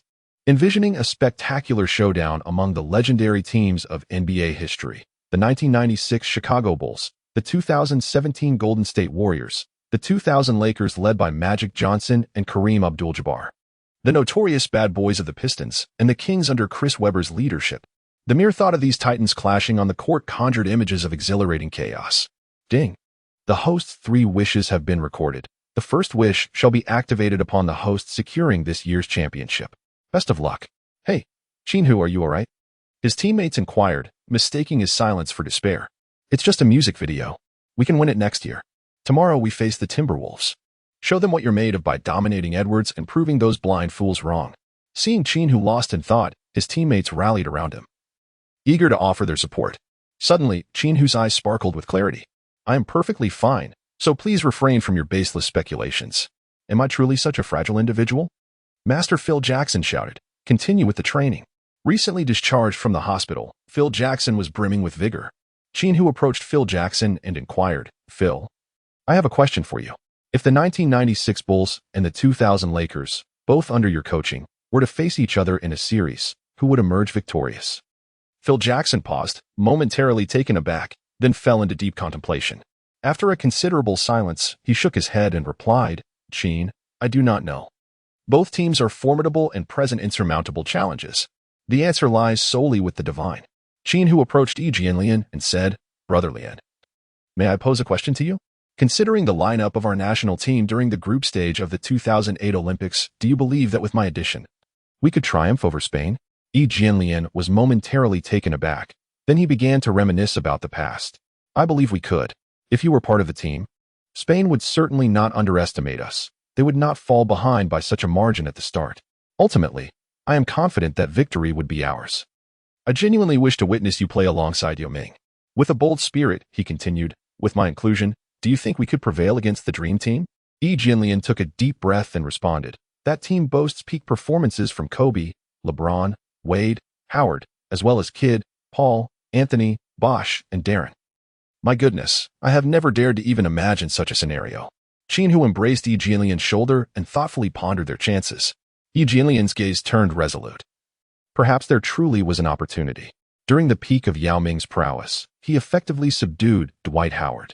At that time, what we lacked were playmakers and individuals with formidable one-on-one skills, and you conveniently fulfill both roles. With you and Yao as the nucleus, along with myself, Sun Yu, Wang Zhizhi, Chen Jianghua, Lu Wei, and our sharpshooters, Li Nan, Zhu Fengyu, Wang Shipeng, Zhang Qingpeng, and Du Feng, we genuinely have a chance. Indeed, one day, we shall face off against Team USA's Dream Team. Outside the Minnesota Timberwolves home arena, a celebratory press conference was underway to honor Edwards for winning the MVP. Local fans encircled the venue in layers.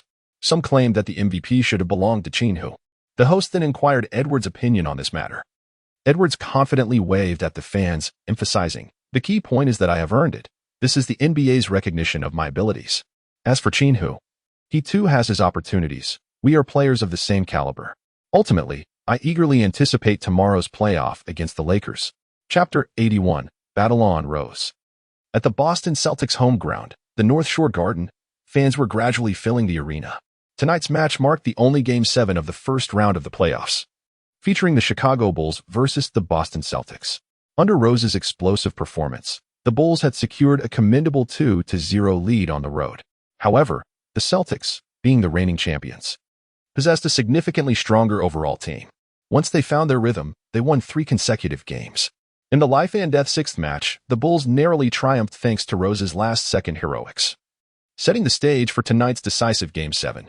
The overall standings of the first round of the playoffs are as follows. Western Conference, Warriors 4, 1 Pelicans. Timberwolves 4, 2 Nuggets. Lakers 4 o'clock Suns. Mavericks 4, 2 Thunder. Eastern Conference, Celtics 3, 3 Bulls. 76ers 4, 1 Heat. Bucks 4, 2 Cavaliers. Knicks 4, 1 Pacers. With all other first-round matches concluded, tonight's Game 7 has garnered significant attention. The TNT commentary team, featuring Jeff Van Gundy and Mark Jackson, welcomed special guest Jimmy Butler, Rose's former teammate. As players warmed up on the court, Jeff Van Gundy conducted a pre-game interview, stating, "Jimmy, it's a pleasure to have you join us in commenting on tonight's game." "Likewise," replied Butler. "Jimmy, before we commence, I wish to pose a question to you. Everyone is aware of your rookie days when you faced off against the Heat's formidable trio alongside Derrick Rose. You have witnessed his glorious ascent as well as his subsequent decline, and now he seems to be enjoying a renaissance. In your opinion, how does this resurgence differ from his initial peak?" Jimmy Butler replied, "I hold deep admiration for him. In those days, he was like the wind, unmatched in speed and explosiveness. I relished every one of his offensive plays, brimming with vitality. However, back then, his mid-range shooting lacked consistency. Now, while his speed may only be at 90% of his prime, he has grown stronger, and his shooting has become remarkably precise. More importantly, he has developed an acute sense of timing in his passing. Despite the weakness of his current teammates, he has led them to a Game 7 against the Celtics. And I believe he is even stronger now." Mark Jackson concurred, "I share your sentiments, Jimmy. Who do you predict will emerge victorious tonight?" "The Bulls rose," Jimmy declared. "The Celtics players are the epitome of softness. They cannot contend with Rose." The conversation among the three resonated through the broadcast, clearly audible to the Celtics fans in attendance. Initially, a chorus of boos erupted from the Celtics supporters, expressing their disdain for their old adversary, Jimmy Butler. Gradually, a faction of fans initiated a chant, and soon the entire crowd joined in, shouting, "F Jimmy! F Jimmy! F Jimmy!" Jimmy Butler stood up, shedding his T-shirt to reveal a Bulls jersey bearing Rose's name underneath. The cacophony of insults intensified. "F Jimmy! F Jimmy! F Jimmy!" As the opening whistle blew, both teams took to the court. The Celtics, playing at home, fielded their familiar starting lineup. Center Kristaps Porzingis, power forward Jason Tatum, small forward Jaylen Brown, shooting guard Drew Holiday, and point guard Derek White. In contrast, the visiting Bulls featured center Nikola Vucevic, power forward Josh Giddey, small forward Kobe White, shooting guard Zach LaVine, and point guard Derrick Rose. Porzingis secured the tip-off, initiating the Celtics' first offensive play through Jaylen Brown. He executed a one-on-one against LaVine, sinking a mid-range jumper. The Bulls promptly initiated a fast break. The moment Rose acquired the ball, he surged forward, catching most Celtics players and his own teammates off guard. In the span of 3 seconds, Rose sprinted the entire length of the court, executing a dazzling layup to score. The resounding cheers from the Celtics' home crowd were abruptly interrupted by a spectacular play. After scoring, Rose maintained an air of tranquility, yet his gaze was imbued with an intense determination. With his inaugural offensive maneuver of the evening, he proclaimed his unwavering resolve to triumph.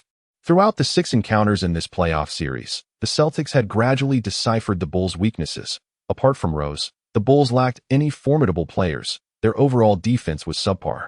Their shooting accuracy was wanting, and their athleticism was merely average. Consequently, as the game progressed, the Celtics rallied with increasing fervor, their offensive strategy becoming ever more fluid. In a subsequent play, Tatum deftly maneuvered past Josh Giddey, soaring to the basket for a thunderous dunk over Vucevic, bringing the score to 4-2. Before the Celtics could fully establish their footing, Rose, like a whirlwind, surged down the court, executing a layup to equalize the score at 4-4. As the Celtics advanced, Porzingis faced Vucevic and successfully sank a three-pointer. The Bulls quickly responded. With Rose seemingly fixated solely on the hoop, he charged towards the basket yet again, scoring while being fouled by Derek White, achieving a three-point play. The score was tied at 7-7. Goodness, if Rose continues to play like this, how long can he sustain such intensity? The other players struggled to contribute, placing the Bulls in a precarious position. Mark Jackson exclaimed, "No, the Bulls cannot afford to fall behind right from the start. Rose must exhibit a fierce competitive spirit and keep the score close from the outset." As we've seen in previous games, if the teammates are tasked with scoring, the Bulls could easily find themselves trailing by 10 points in the first quarter. Jeff Van Gundy added, "Let me share a secret. Rose possesses boundless stamina. You all know I can play 48 minutes without resting. He can too. F Jimmy, F Jimmy, F Jimmy," echoed through the arena. As the first quarter approached its midpoint, an official timeout was called with the score tied at 19-19. Rose had astonishingly amassed 19 points in just half a quarter. "Gentlemen, we need to give Rose a 2-minute breather. You must hold the fort," Donovan instructed, substituting Chris Duarte for Rose. In prior games, Rose had played the entirety of the first quarter, but his aggressive play in this match had drained his energy significantly, prompting Donovan to allow him a brief respite. Upon resuming play, the Celtics' Holiday executed a low-post move against LaVine to score. The Bulls then attempted to respond. LaVine, confronted by Holiday's staunch defense, attempted a contested three-pointer, which failed to find its mark. The Celtics countered swiftly, with White sinking a three-pointer. In this encounter, the Chicago Bulls initiated their offense through Coby White, who executed a pick-and-roll with Vucevic. The Celtics switched their defense, allowing Coby White to exploit his speed and surge toward the basket, only to be thwarted by a resounding block from Porzingis. The Celtics counterattacked and scored 2 points, quickly extending their lead to 7 points, while Rose sat out for a mere minute. Chapter 82, Rose vs. the Celtics 5 Warriors. The score stood at 19-26, prompting Donovan to substitute Rose for LaVine. Rose took control of the ball, and Vucevic set a deceptive screen. Rose delivered a timely pass, allowing Vucevic to execute a dunk, bringing the score to 21-26. The Bulls needed Rose on the court to contend with the Celtics. Jeff Van Gundy remarked, "If I were Rose, I would tell the coach not to take me out." Jimmy Butler chimed in, "Damn Jimmy, damn Jimmy, damn Jimmy." The Celtics had grown accustomed to Rose's performance, as he averaged an astonishing 48 points per game in this series. With Holiday controlling the ball and Porzingis setting a screen, Vucevic found himself in a precarious situation. Switching would leave him vulnerable to Holiday's attack, while not switching would allow Porzingis to launch a three-pointer at will. In the midst of his indecision, Holiday executed a bounce pass to Porzingis, who bent down to receive the ball. Suddenly, a shadow emerged, none other than the Windy City's own Rose. A spectacular steal, a perfect blend of speed and awareness. Rose seized the ball and effortlessly drove to the basket, scoring and narrowing the deficit to 23-26. The Bulls remained steadfast in their pursuit. This match epitomized the showdown between Rose and the Celtics' formidable 5. As long as Rose was present, hope lingered for the Bulls. However, a shared concern loomed among fans, players, and coaches alike regarding Rose's stamina. After all, he was not invincible. With the Celtics employing a formidable defensive strategy while also attending to his own team's defense, Rose had previously suffered from cramps in the second game of the series. In this seventh game, Rose's contributions in the first three quarters even surpassed those of the second game. By the end of the third quarter, he had amassed 60 points, 5 assists, 8 rebounds, and 4 steals, with the score at 96-98, the Bulls trailing by 2 points. During the intermission, Rose, wrapped in a towel and gasping for breath, was drenched in sweat. Donovan repeatedly inquired about Rose's physical condition, urging him, "Rose, if you cannot continue, please do not hesitate to inform me at any moment." Ross suddenly broke into a smile. "Coach, do you have any regrets?" Donovan was taken aback by the question. "Regrets? There are plenty. In 2016, my Thunder, under the leadership of the formidable duo, had a 3-1 lead over the Warriors, only to be overturned in the end. The following year, Durant joined the Warriors, and the team that once aspired for the championship crumbled in an instant. During the sixth game against the Warriors in 2016, Klay Thompson made 11 three-pointers. I should have assigned someone to shadow him, even if it meant leaving others open," Donovan lamented, wiping his face with a towel. Ross spoke solemnly. "My entire career has been riddled with regrets, and now I have the opportunity to rectify them. Please believe me, do not ask whether I am tired. I intend to leave everything on the court, even if it means that I perish immediately after this game." Donovan swallowed hard but found no words, his eyes glistening with emotion as he patted Ross on the back. He turned to the team and shouted, "Hey, guys, let's ignite the fire. Today we are destined to achieve something great." As the fourth quarter commenced, Ross opened with a mid-range jumper that leveled the score at 98-98. The Celtics launched their offense with Jaylen Brown charging directly at LaVine. In this match, Brown had already scored 33 points over LaVine, who was now burdened with 5 fouls. A player with weak defensive capabilities often becomes a target in the playoffs, and LaVine felt both frustrated and despondent, unsure how to defend against Brown. He remained frozen, arms raised, as Brown barreled through, scoring effortlessly over him. On the Bulls' subsequent possession, Ross accelerated past Holiday and, confronted by the Celtics' defensive double team, passed the ball to LaVine, who raised his hand and sank a three-pointer. The Bulls led by 101-100. Despite his defensive shortcomings, LaVine's open three-point shot was still reliable. The Celtics retaliated, with Brown once again attacking LaVine. Fearing a foul, LaVine could only watch as Brown scored, bringing the score to 101-102 in favor of the Celtics. The back-and-forth continued, with the score oscillating between the two teams. Before long, the clock dwindled to the final 2 minutes, with both teams tied at 120-120. During the timeout, Mazzulla shouted at the Celtics players, "Hold strong, brothers. For every play to come, we will target Ross. His stamina is on the brink of collapse."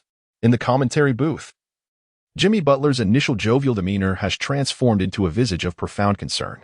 "Jimmy, relax. They are at least tied. The Bulls have not yet lost," Jeff Van Gundy remarked.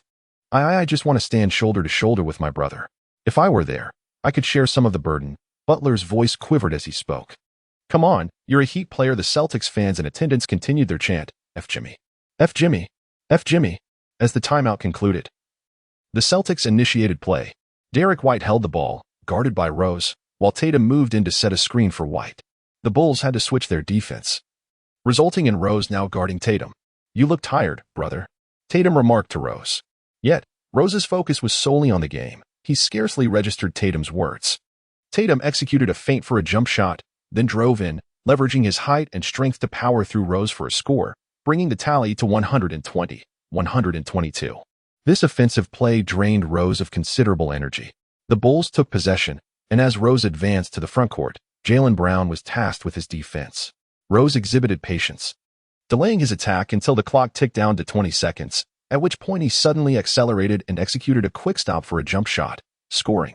The score leveled at 122-122. "Did you see that? Rose is deliberately consuming time," Jeff Van Gundy observed. "No, he is utilizing the dribbling time to recover his stamina," Mark Jackson countered. "F Jimmy. F Jimmy. F Jimmy." Butler rose, turning toward the stands, exclaiming, "Damn it. I didn't say anything this time." With only 31 seconds remaining, the Celtics launched their offense. Following another switch, Tatum found himself once more isolated against Rose. Tatum executed a pull-up jumper over Rose, successfully scoring, thus putting the Celtics ahead 122-124.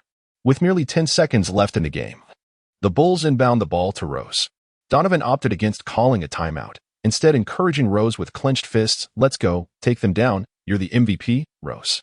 Chapter 83. The second round of the playoffs commences upon the silent hospital bed. Rose gazed vacantly at the thick bandages encircling his knee. The television displayed the exhilarating scenes of an NBA game, with each bounce of the ball, the friction of sneakers against the court, and the jubilant roars of the crowd piercing through his thoughts. On November 1st, 2018, the Timberwolves triumphed over the Jazz with a score of 128-125. Rose played for 41 minutes, scoring 50 points, alongside 6 assists for rebounds, 2 steals, and 1 block. Overwhelmed by the thunderous applause, he wept uncontrollably. With a swift motion, Rose struck his forehead with his left hand, questioning why such memories invaded his mind while the game was still in progress. The timer continued its relentless countdown. 9 seconds. 8 seconds. 7 seconds. 6 seconds. I once ran tirelessly, striving to catch up with the version of myself that existed in the past. 5 seconds. 4 seconds. 3 seconds. His teammates instinctively created space, and Jaylen Brown's eyes glimmered like a leopard spotting its prey, poised to pounce. 2 seconds. 1 second. In a sudden burst of determination, Rose leapt and released a three-point shot. In that fleeting moment, time seemed to freeze. The cacophony of the arena faded into silence, and the vibrant colors of the court drained into monochrome, save for a singularly vivid hoop. My entire career has been a struggle against fate, and this shot is my defiance against it.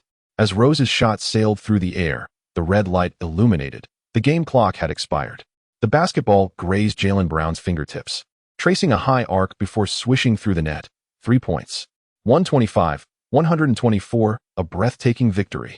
Rose raised his arms in triumph, gazing impassively at the sky. His teammates rushed to him, celebrating fervently, while Jimmy Butler in the commentary booth exuberantly leapt onto the table, raising his arms in jubilance. The fans, previously irate with Butler, were now overwhelmed with emotion, many shedding tears. Jaylen Brown sat despondently on the floor, his expression one of bitter disbelief, while Tatum obscured his face with a towel. This year's playoffs bore witness to a monumental upset, as the Chicago Bulls achieved the miraculous Black Eight, eliminating the defending champions, the Celtics, in the first round. Jimmy Butler tweeted, "Witness the miracle." Rose. Dwayne Wade echoed, "The Windy City's prodigal son has returned." Curry tweeted, "That man is utterly terrifying." LeBron James remarked, "Celtics, without the king, you are nothing. My brother Rose is invincible." The matchups for the second round of the 2025 NBA playoffs have been officially announced. Western Conference: Warriors vs. Mavericks, Timberwolves vs. Lakers. Eastern Conference: Knicks vs. Bulls, 76ers vs. Bucks. The game between the Minnesota Timberwolves and the Los Angeles Lakers is about to commence at the Timberwolves' home arena. Tencent has once again dispatched a professional commentary team to accompany the Lakers. Qin Hu eloquently discusses the series, while the two analysts share their insights. Yang Yi speculates Timberwolves will win 4-3 against the Lakers. Overall, the Timberwolves possess greater strength with their towering trio in the paint: Gobert, Towns, and Reed. On the wings, they have McDaniels, Edwards, and Alexander Walker, while the backcourt features James Harden and veteran Conley. In contrast, the Lakers' interior presence with their own trio Jianlian, Valanciunas, and Odin struggles to match the Timberwolves. On the wings, Vanderbilt and LeBron lack defensive prowess, and Prince and Choi Young-hee bring shooting but no defense. In the backcourt, Seth Curry, Vincent, and Westbrook are not particularly strong defensively. The sole advantage lies in Qin Hu's unmatched personal ability, making this series highly competitive. Zhang Weiping chuckled, "As a fan of Zen Master, I support the Lakers to take down the Timberwolves 4-2. Leading up to this game, debates surrounding the MVP have persisted, with the majority of voices online claiming the NBA has slighted Qin Hu's MVP candidacy, asserting that Edwards is unworthy. Qin Hu concurs, stating, "Indeed, while Edwards possesses formidable skills and may contend for the MVP, there is an old saying, comparisons can be fatal. When matched against Qin Hu, Edwards is thoroughly outclassed. This year, Silver is nothing short of a joke." Yang Yi remarked that Edwards was still unconvinced. Prior to the match, he had made numerous remarks, and everyone was eagerly anticipating the showdown, confident that Qin Hu would undoubtedly prevail over him, as Zhang Weiping stated. At that moment, the whistle signaling the commencement of the game echoed, and the starting players from both teams made their entrance onto the court. The Los Angeles Lakers maintained their starting lineup from the previous game. Center, Greg Oden; power forward, Lee Kyer; small forward, Chui Yangshi; shooting guard, Qin Hu; point guard, Russell Westbrook. The Minnesota Timberwolves starting lineup was as follows: center, Rudy Gobert; power forward, Karl Anthony Towns; small forward, Jaden McDaniels; shooting guard, Anthony Edwards; point guard, James Harden. Oden and Gobert engaged in the jump ball, granting the Timberwolves the opportunity for the first offensive play. Gobert advanced to set a screen for Harden, who then executed an over-the-top pass, leading to Gobert's successful alley-oop dunk, placing the score at 2-0 as the Timberwolves took the lead. The Lakers initiated their offensive response. Qin Hu possesses the ball, while his defender is McDaniels. Qin Hu executed a dazzling series of 4 between-the-legs dribbles, culminating in a bold step-back three-pointer that swished through the net. The score is now 2-3. Did you see that? Historically, the first offensive play for the Lakers has often been initiated by other players, but today, Qin Hu took charge right from the start. This is a significant signal. Qin Hu exclaimed with excitement. I have a strong feeling that tonight we are about to witness a new scoring record in playoff history. Yongi remarked. The Timberwolves mounted an offensive, with Edwards facing Qin Hu's defense, and he made a direct drive for the basket. In an effort to evade the block, he executed a layup, but unfortunately, the shot did not find its mark. Qin Hu secured the rebound and swiftly advanced, with Edwards closely defending him, meticulously matching Qin Hu's pace as they approached the three-point line. Qin Hu executed another jump shot from beyond the arc, while Edwards attempted to block the shot. Just as the ball swished through the net, the whistle blew, signaling a three-point play. Qin Hu's free throw is successful. The score is 2-7. The Timberwolves are on the offensive. Harden drives halfway, passing the ball to Towns on the perimeter. With a feint, Towns evades Lee Kyer and swiftly drives to the basket, scoring with a layup. The score is now 4-7. The Lakers, once again, initiate their attack through Qin Hu, who stands just a step away from the three-point line. He takes another jump shot, and it goes in. The score is now 4-10, less than 2 minutes into the game. Qin Hu has already scored in double digits. Chapter 84. James Harden versus Qin Hu. The Minnesota Timberwolves launch an offensive play. Edwards receives a pass from Harden and chooses to challenge Qin Hu once more. He executes a forward pivot followed by a backward pivot, launching a heavily arched jump shot. This highly challenging maneuver requires extraordinary physical prowess to execute effectively. Yet Edwards manages to maintain control and achieve a commendable shooting percentage. However, he is met with the league's finest defensive athlete. Qin Hu leapt high, swatting away Edwards' shot, then soared again to seize possession of the ball. Swiftly advancing on the counterattack, he faced McDaniels' defense and unleashed another shot from beyond the arc. The ball swished through the net. Simultaneously, he drew a foul from McDaniels, earning yet another opportunity for a three-point play. The score stood at 4-13, prompting the Timberwolves to call for a timeout. Coach David Finch retrieved his tactical board, instructing the team to implement Plan B. Upon returning from the timeout, the Timberwolves substituted Reed for Gobert. With the score standing at 4-14, Qin Hu successfully executed a penalty shot. As Harden advanced the ball into the front court, Edwards stepped forward to provide him with a screen. The Lakers switched their defensive assignments, resulting in a one-on-one situation between Harden and Qin Hu.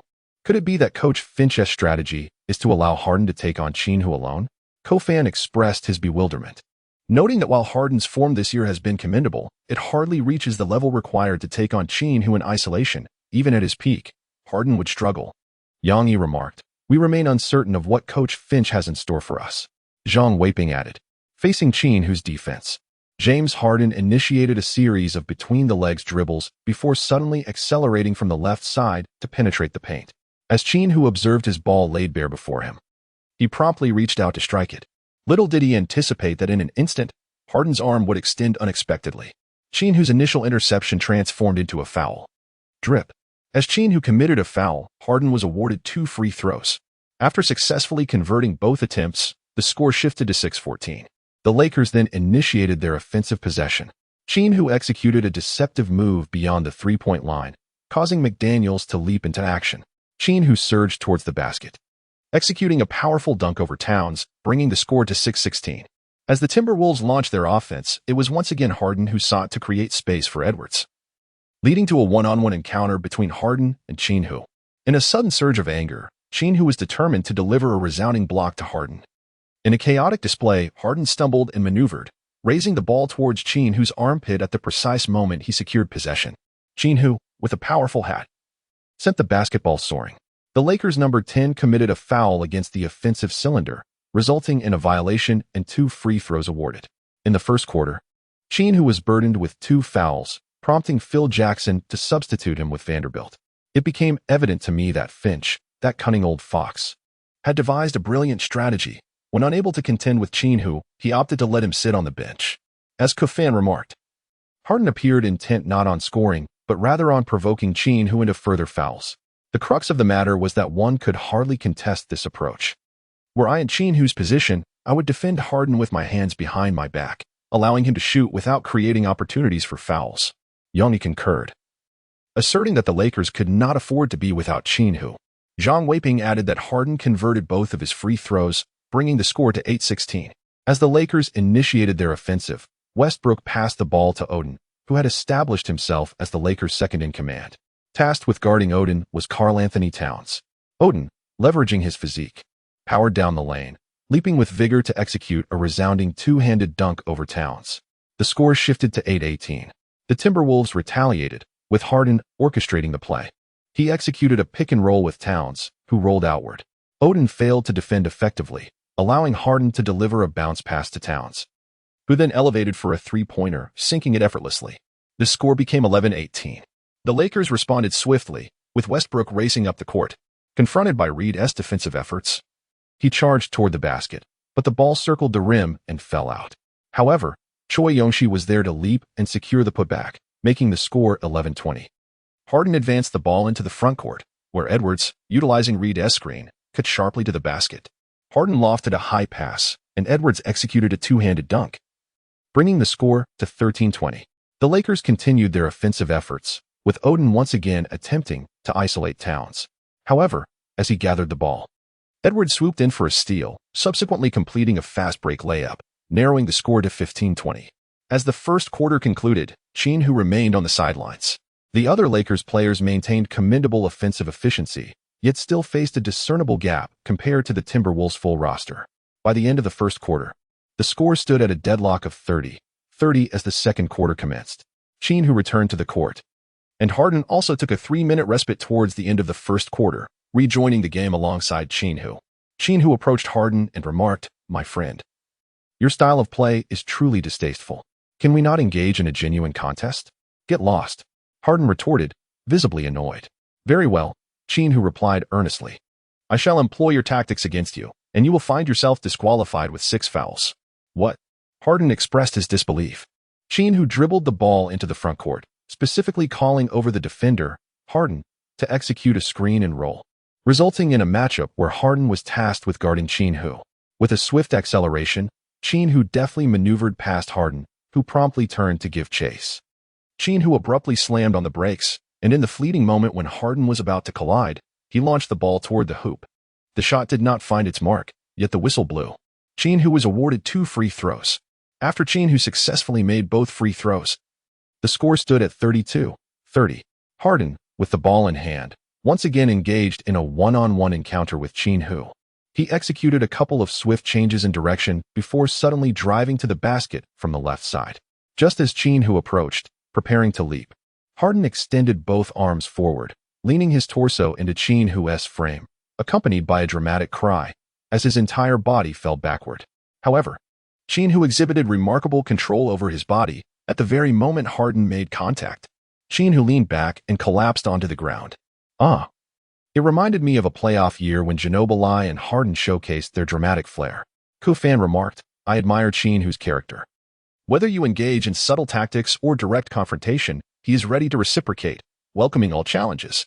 Yanni added, "It seems the referees will need to review the footage to make a decision." Indeed, after a consultation, the 3 referees opted to examine the replay. Upon reviewing it several times, they rendered their verdict.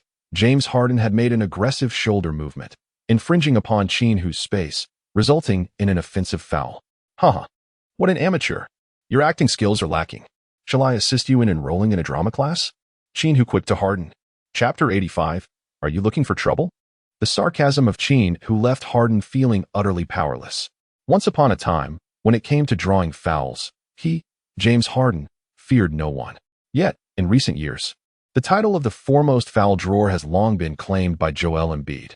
Harden now experiences a poignant sense of melancholy, akin to the saying, "Seeing the new rejoice while the old lament." The Timberwolves substituted Harden, who had accrued 2 fouls, with the score on the court standing at 32-30, with the Lakers leading by 2 points. As Qin Hu advanced with the ball, Edwards approached with an aggressive full-court press, attempting to pressure Qin Hu. However, Qin Hu deftly countered, leaving Edwards at a disadvantage, which was quite embarrassing for the newly crowned MVP.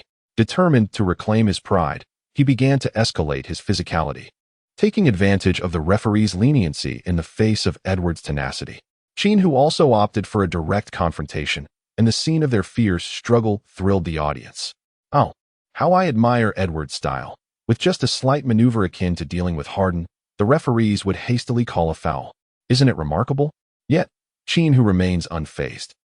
Fan remarked, "I believe this encapsulates Qin Hu's philosophy. An eye for an eye. We are unafraid of theatrics and can engage in physicality as well." Yang commented, "Indeed, the intensity is palpable, reminiscent of the first game of the 2010 finals, where Paul Pierce and Ron Artest grappled. Such exhilaration." Zhang Weiping exclaimed, "Exactly. This is what the playoffs are all about." Fan added, "Under the staunch defense of Edwards, Qin Hu still managed to advance beyond the 3-point line. Qin Hu executed a classic post move reminiscent of Jordan, feinting with his back to the basket before releasing a remarkably arched jump shot. Edwards leapt into the air to contest the shot with a formidable block. Qin Hu showcased his core strength. Hovering in the air as Edwards landed and swiftly took his shot, the ball soared through the net. The score now stood at 34-30. Edwards summoned Towns for a screen, and in the fleeting moment when Towns obstructed Qin Hu, Edwards unleashed a direct three-pointer, which finally found its mark. The score was now 34-33. Both teams exchanged leads, and as the first half concluded, the score read 61-63, with the Lakers trailing by 2 points. The match revealed a striking parity in strength between the teams, neither able to swiftly widen the gap, suggesting that this series would be a lengthy contest, as Fan observed. "Indeed, I believe we are headed for a decisive Game 7, Yang remarked. As the second half commenced, both teams retained their starting lineups from the onset. The Timberwolves shifted their primary offensive focus from Harden and Edwards to Towns, who, exhibiting rare tenacity, executed consecutive one-on-one plays against LeBron, racking up 8 points and drawing 2 fouls from LeBron. With a wave of his hand, Zen Master signaled for Jianlian to enter the game, indicating his intent for Jianlian to guard Towns, Fan noted. "In terms of matchups, that seems accurate. In fact, Jianlian and Towns share similarities, both being agile big men with the capability for mid-range shooting," Yang commented.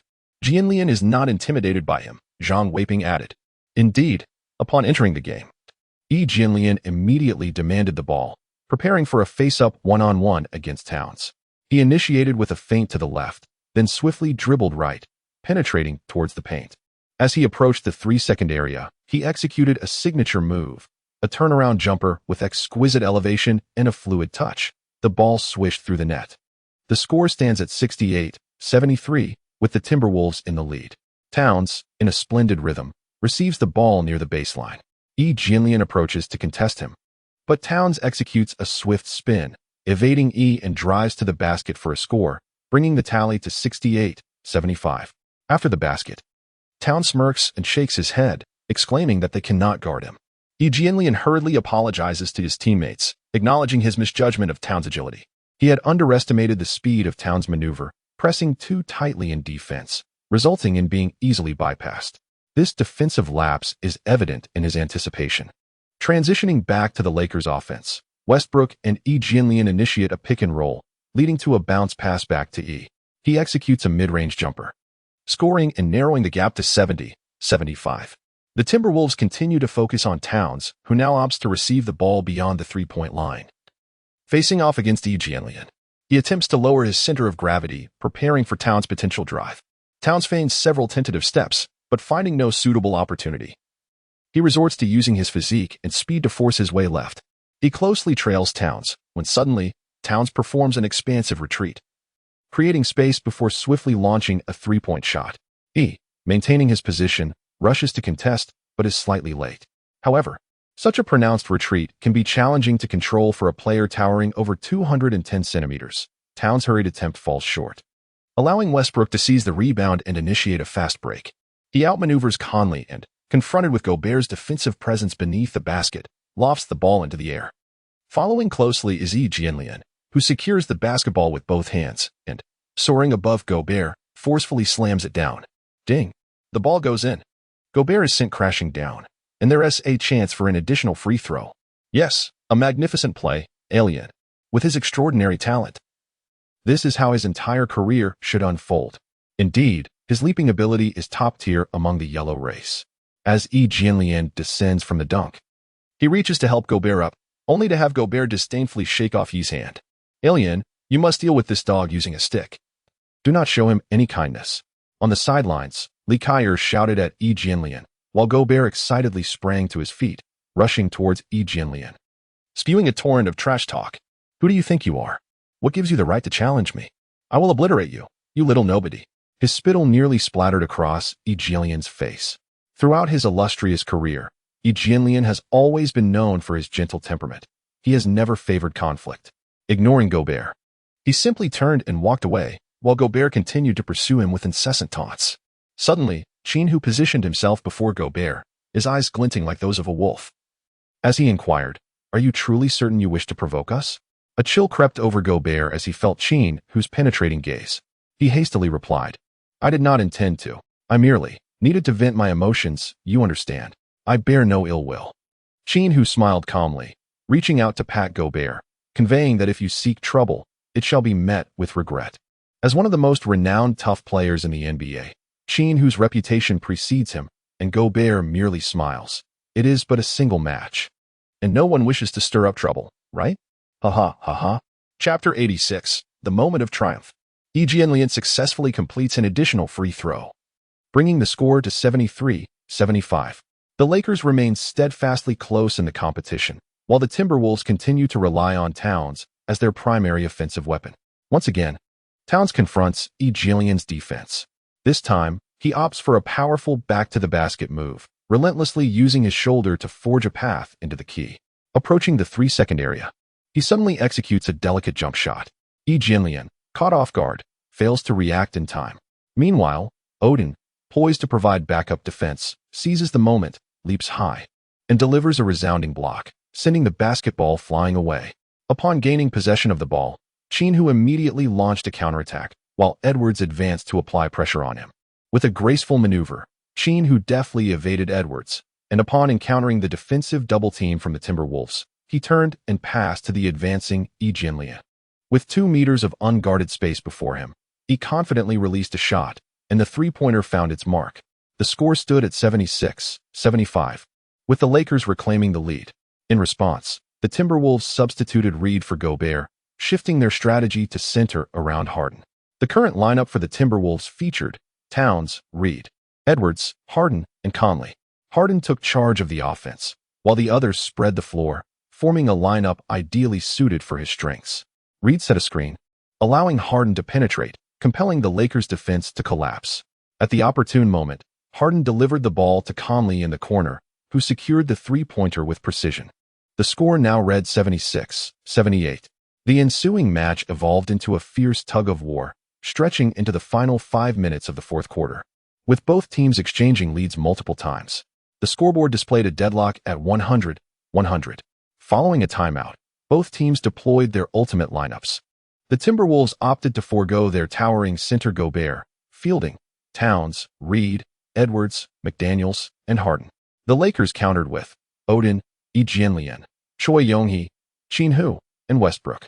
As the Timberwolves initiated their offense, Harden took the helm once more. After executing a pick-and-roll with Towns, he faced Odin and successfully scored with a floater, bringing the score to 100-102. Throughout the game, the Lakers struggled to devise an effective solution for Harden's pick-and-roll plays, with Harden amassing an impressive tally of 20 points, 5 rebounds, and 13 assists. Fortunately for the Timberwolves, they too faced challenges in containing the Lakers' offensive prowess. Qin Hu dribbled the ball into the front court and, confronting McDaniels, unleashed an audacious three-pointer. The ball swished through the net. The score now stands at 103-102. Qin Hu achieved a remarkable triple-double, scoring 40 points, securing 11 rebounds, and providing 10 assists. In the Timberwolves' offensive play, Edwards executed a stunning alley-oop dunk after receiving a pass from Harden while gliding along the baseline. The Lakers then initiated their offensive strategy. Qin Hu executed a mid-range jump shot against Edwards, while the Timberwolves launched their offensive. Harden skillfully stepped back to sink a three-pointer, followed by the Lakers' offensive play. As Qin Hu assisted Cui Yongxi in scoring a three-pointer, the tension of the match persisted until the final minute. The score stood at 118-118, with only 55 seconds remaining. "Oh my goodness, my heart can hardly take it. This game is incredibly exhilarating," exclaimed Kufan. Such contests are a true test of will, the prowess of star players, and tactical acumen. Both teams are evenly matched, making this game exceptionally captivating, Yang Yi remarked with enthusiasm. "I have a feeling we are about to witness a last-second shot," Zhang Weiping predicted. "Teachers, who do you think will deliver the game winner?" Kufan inquired. "It has to be Qin Hu clinches victory against the Timberwolves. I must say, despite Harden's impressive performance, he has faltered in crucial moments throughout his career.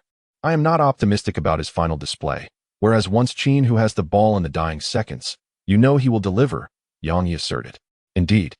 It evokes that same sensation," Zhang Weiping agreed, recalling the feeling Kobe once instilled in him. As the game resumed, the Timberwolves initiated an offensive play. Harden and Towns executed a pick-and-roll, but this time, the Lakers opted for a defensive switch. Odin confronted Harden, who, after a series of deceptive maneuvers, performed his signature three-step retreat before attempting a three-pointer. Odin advanced to contest the shot, but as Harden released the ball, he kicked forward, inadvertently colliding with Odin's leg and collapsing to the floor. The referee decisively called an offensive foul. "No," Harden shouted in fury as he rose from the ground, questioning the referee. "Why? I clearly saw you kick out." Odin maintained excellent body control, and the referee insisted, "No more arguing." Harden turned to the bench, contemplating a challenge. The assistant coach responsible for video analysis stood up to inform Coach Finch, challenging would be futile. The likelihood of success is minimal. Finch shrugged at Harden, who was visibly frustrated, as he had already accumulated 5 fouls. The Lakers took possession for their offensive play. Qin Hu engages in a one-on-one confrontation with McDaniels on the left side, while the others shift to the right. Qin Hu's offensive choices are unpretentious yet effective, characterized by his lethal mid-range jump shot.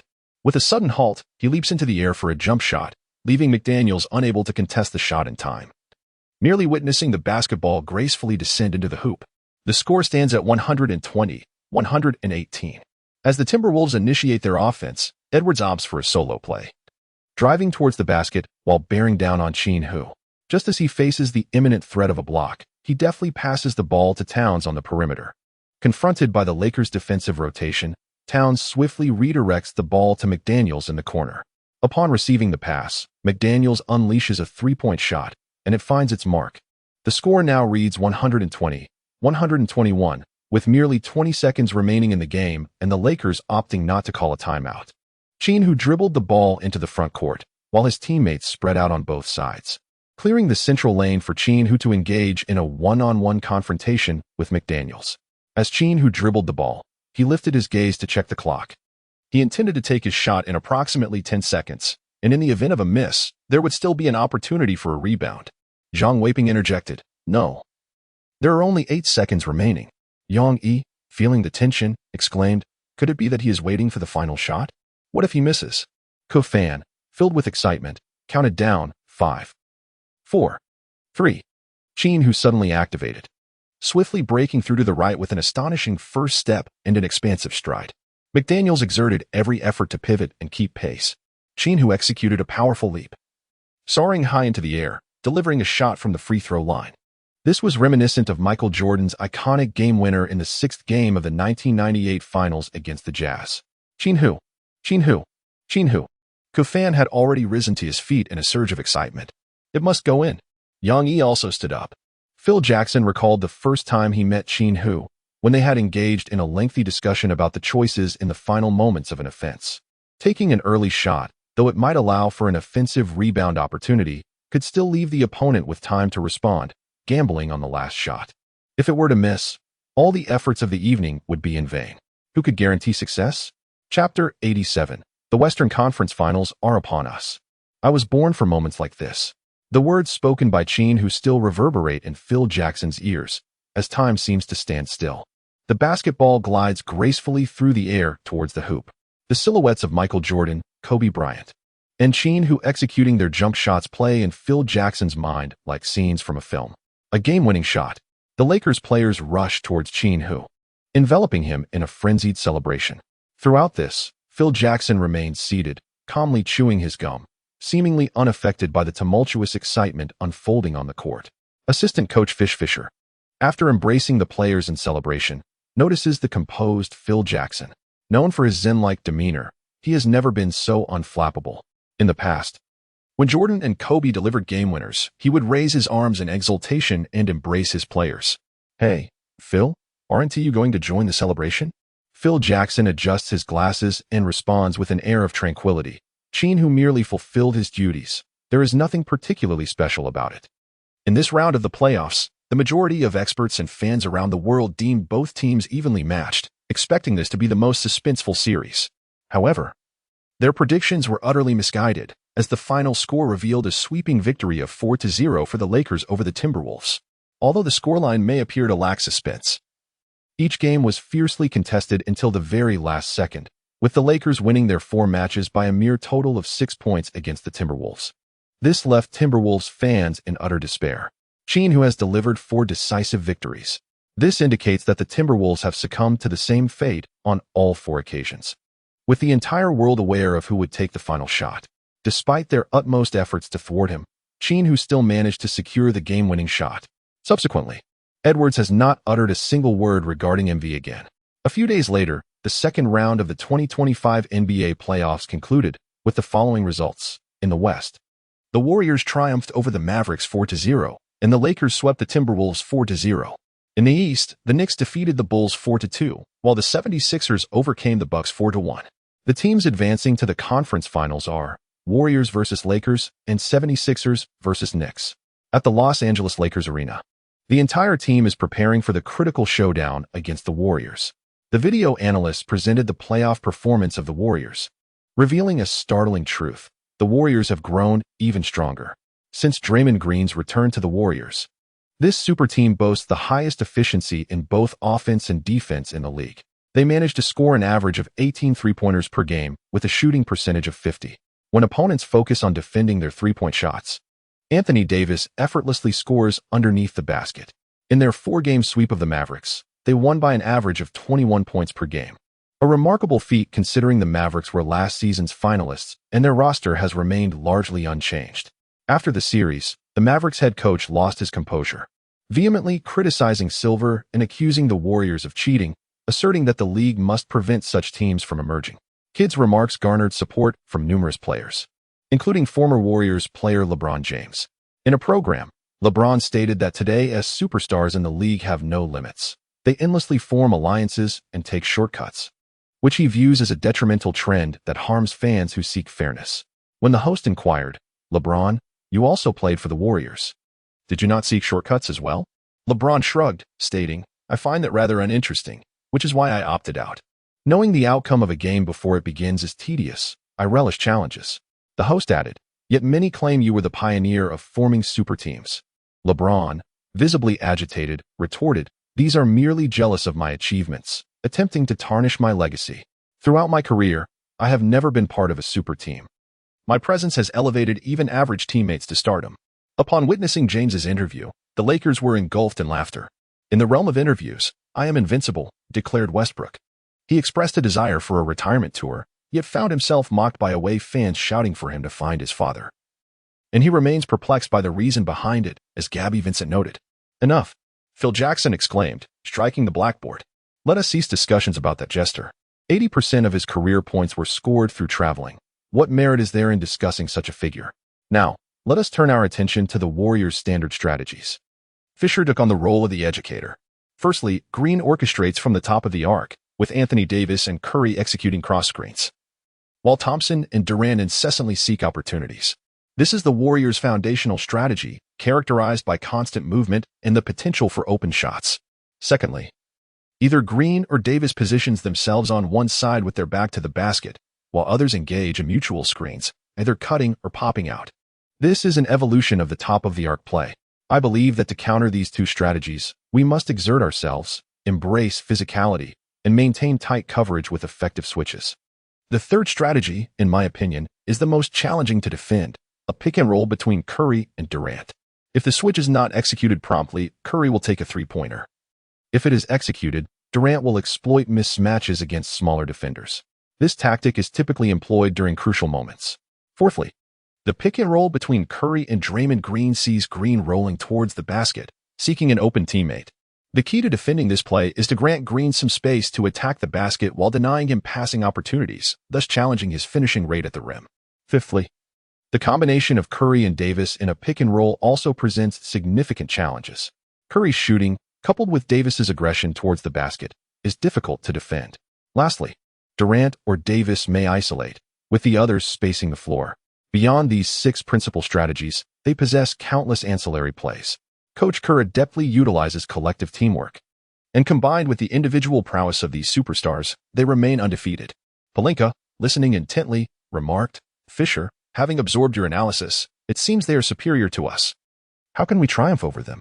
Fisher smiled slightly. "No, I did not claim they are stronger. We are the only team in this year's playoffs to maintain an unblemished record." "What then?"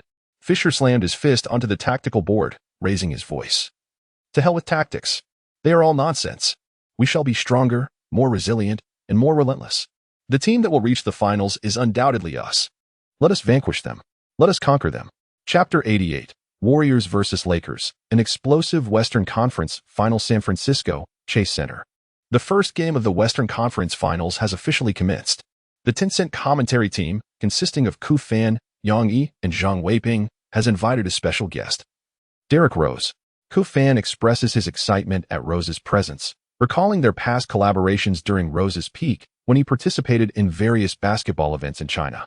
He has frequently praised Rose for his decorum while openly criticizing James for his lack of it, which nearly cost him his position at Tencent. "It's a pleasure to commentate with you, Rose," Ku Fan states. "Thank you, I am honored.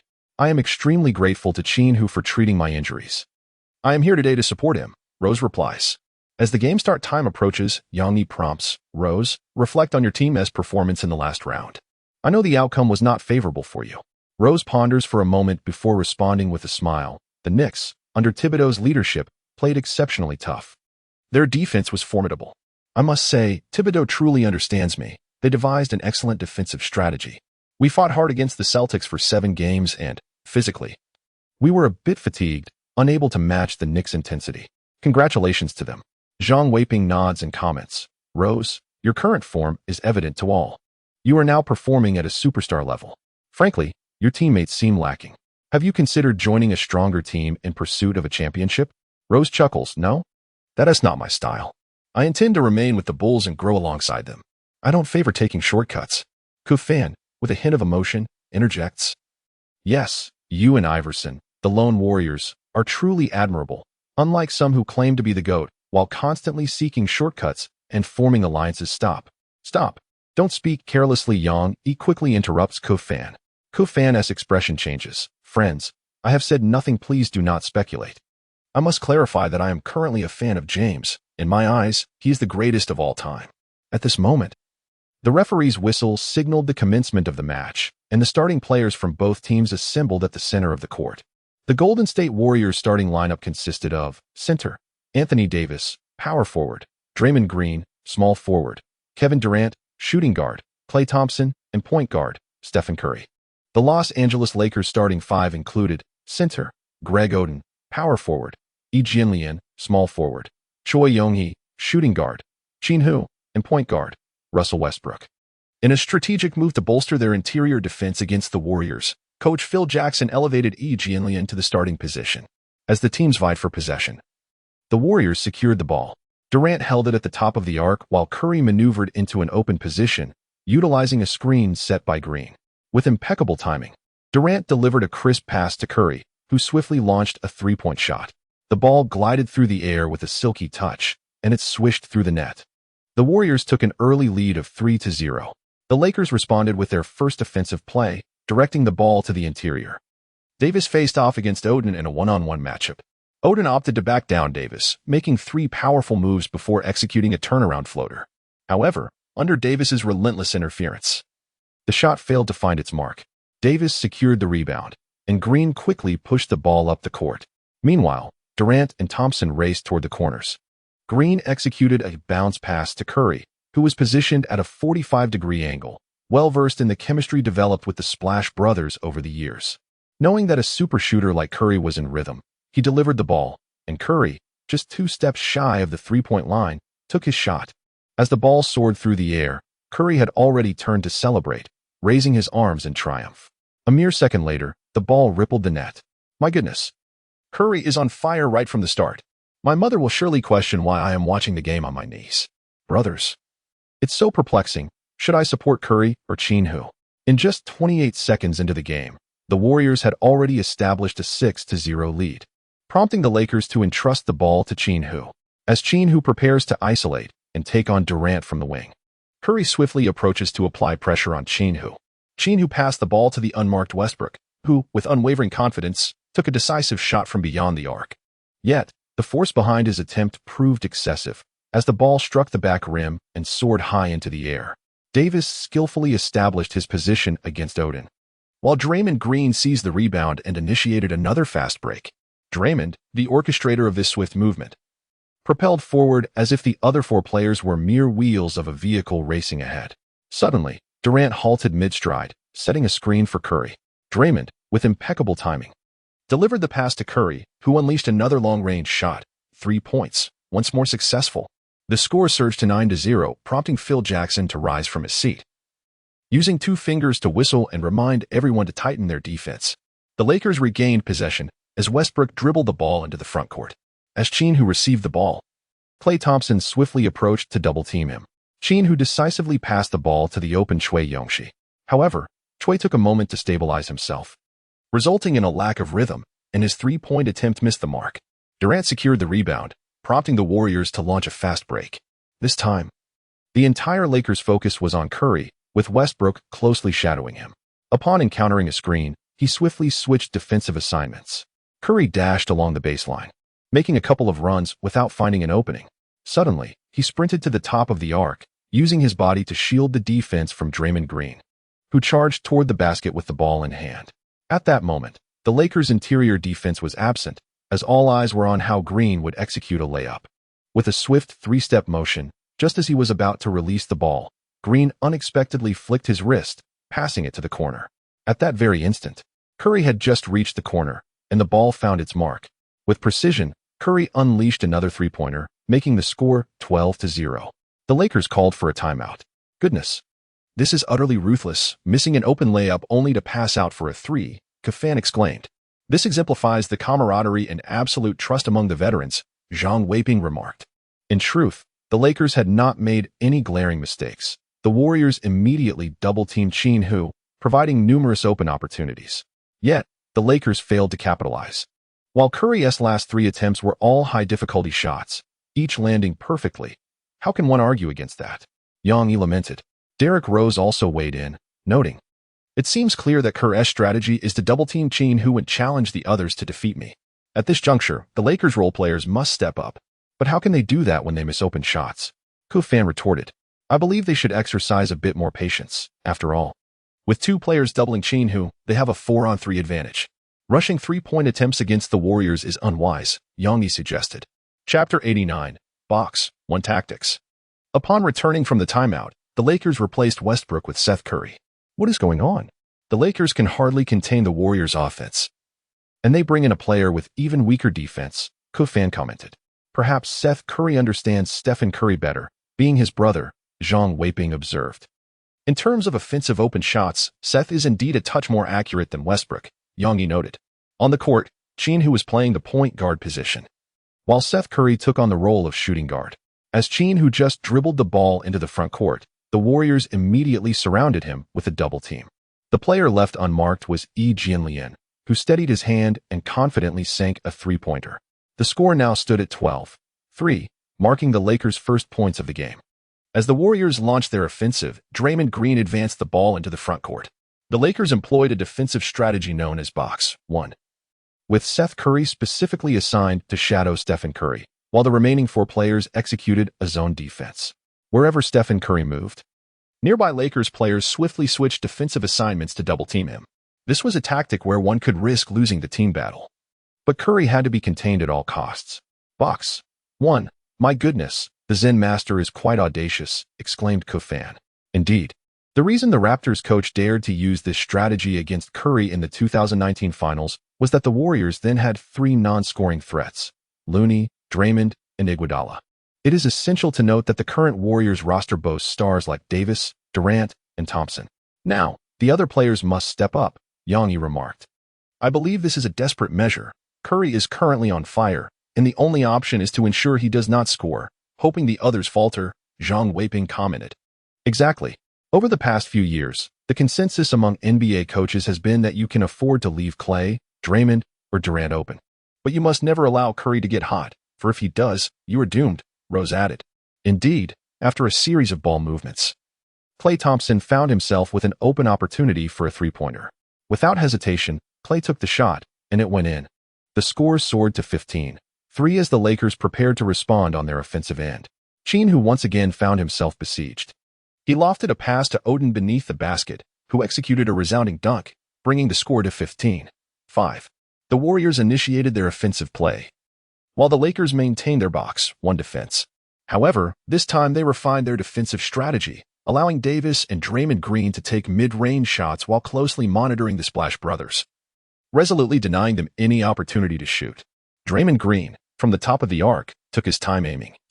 But with no teammates creating open opportunities and no defenders approaching him, he found himself pressed for time.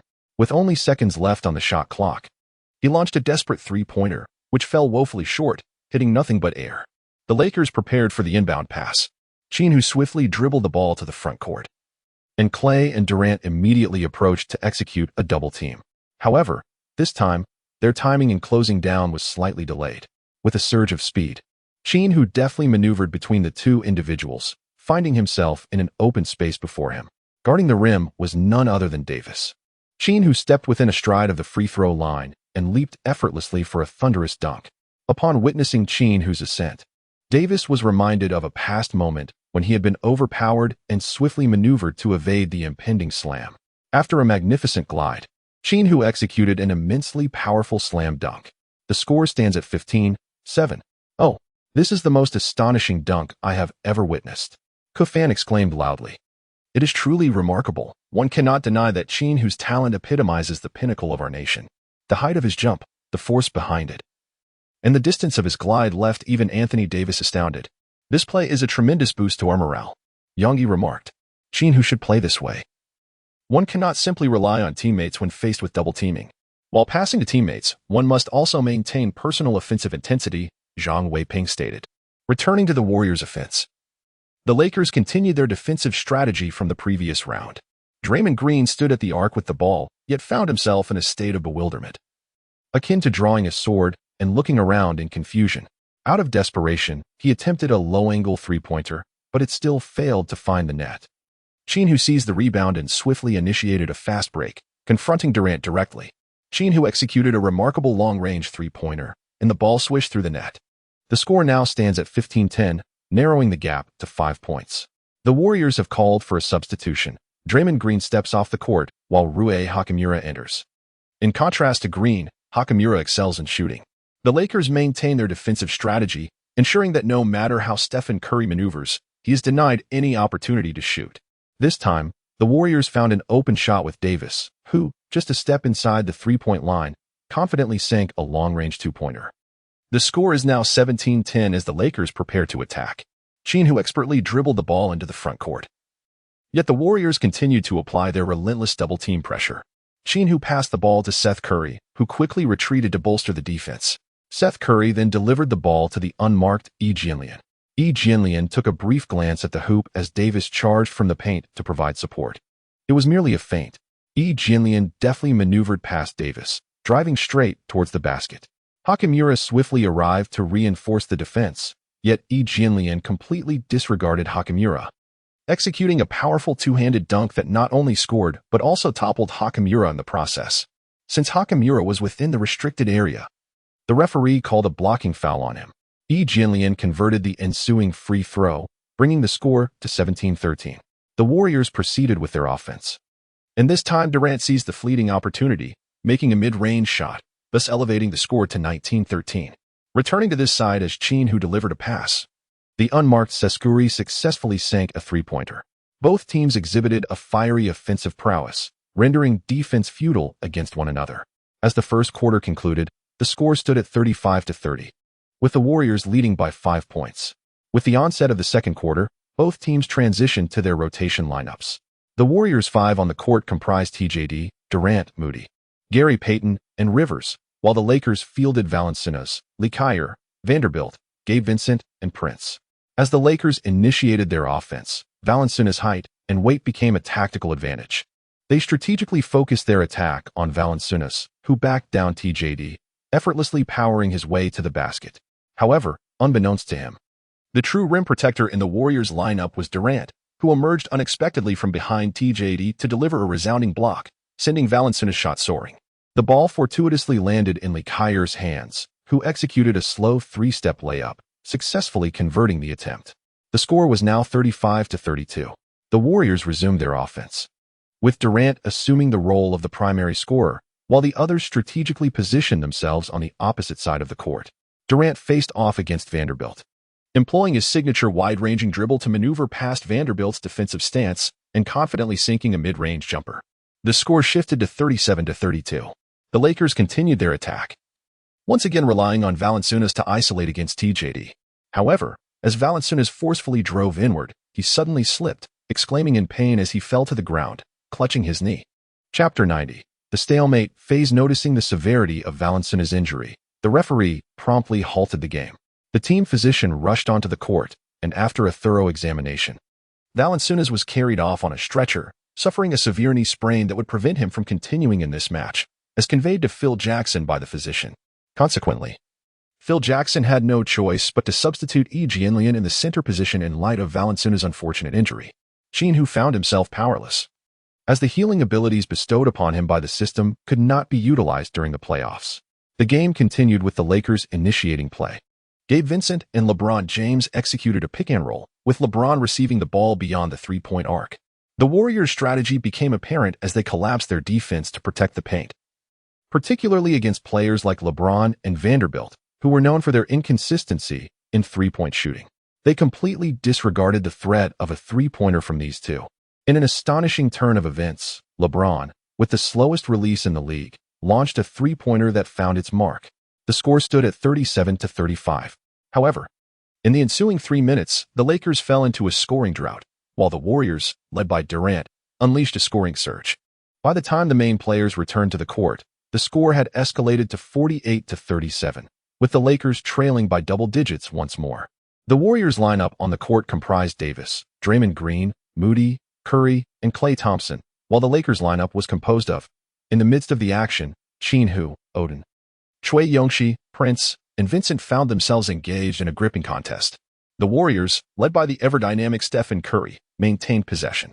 The Lakers, steadfast in their defensive strategy, employed a 1-on-4 formation. Davis positioned himself at the three-point line to set a screen for Curry. As the Lakers executed a double team on Curry, he deftly passed the ball to Davis. Although Davis found himself unmarked beyond the arc, he opted against a shot, instead driving directly towards the basket. At this moment, Odin, having been pulled from the paint to assist in the defense against Curry, was caught in the whirlwind of the play. Qin Hu approached from the opposite side to bolster the defense beneath the basket. In the face of Qin Hu's formidable defense, Davis executed a bounce pass to the swiftly advancing Draymond Green on the other side. As Qin Hu pivoted to defend against Draymond Green, the moment Green received the ball, he launched it into the air, intending to set up an alley-oop for Davis. However, Qin Hu had already discerned his intentions. Draymond Green would never take the initiative to attack unless absolutely necessary. Qin Hu, like a bamboo shoot springing forth from the earth, intercepted Draymond Green's pass with one hand. Observing this, Odin swiftly dashed towards his own basket from beyond the three-point line. Qin Hu, the quarterback, launched a long pass that traversed the entire field.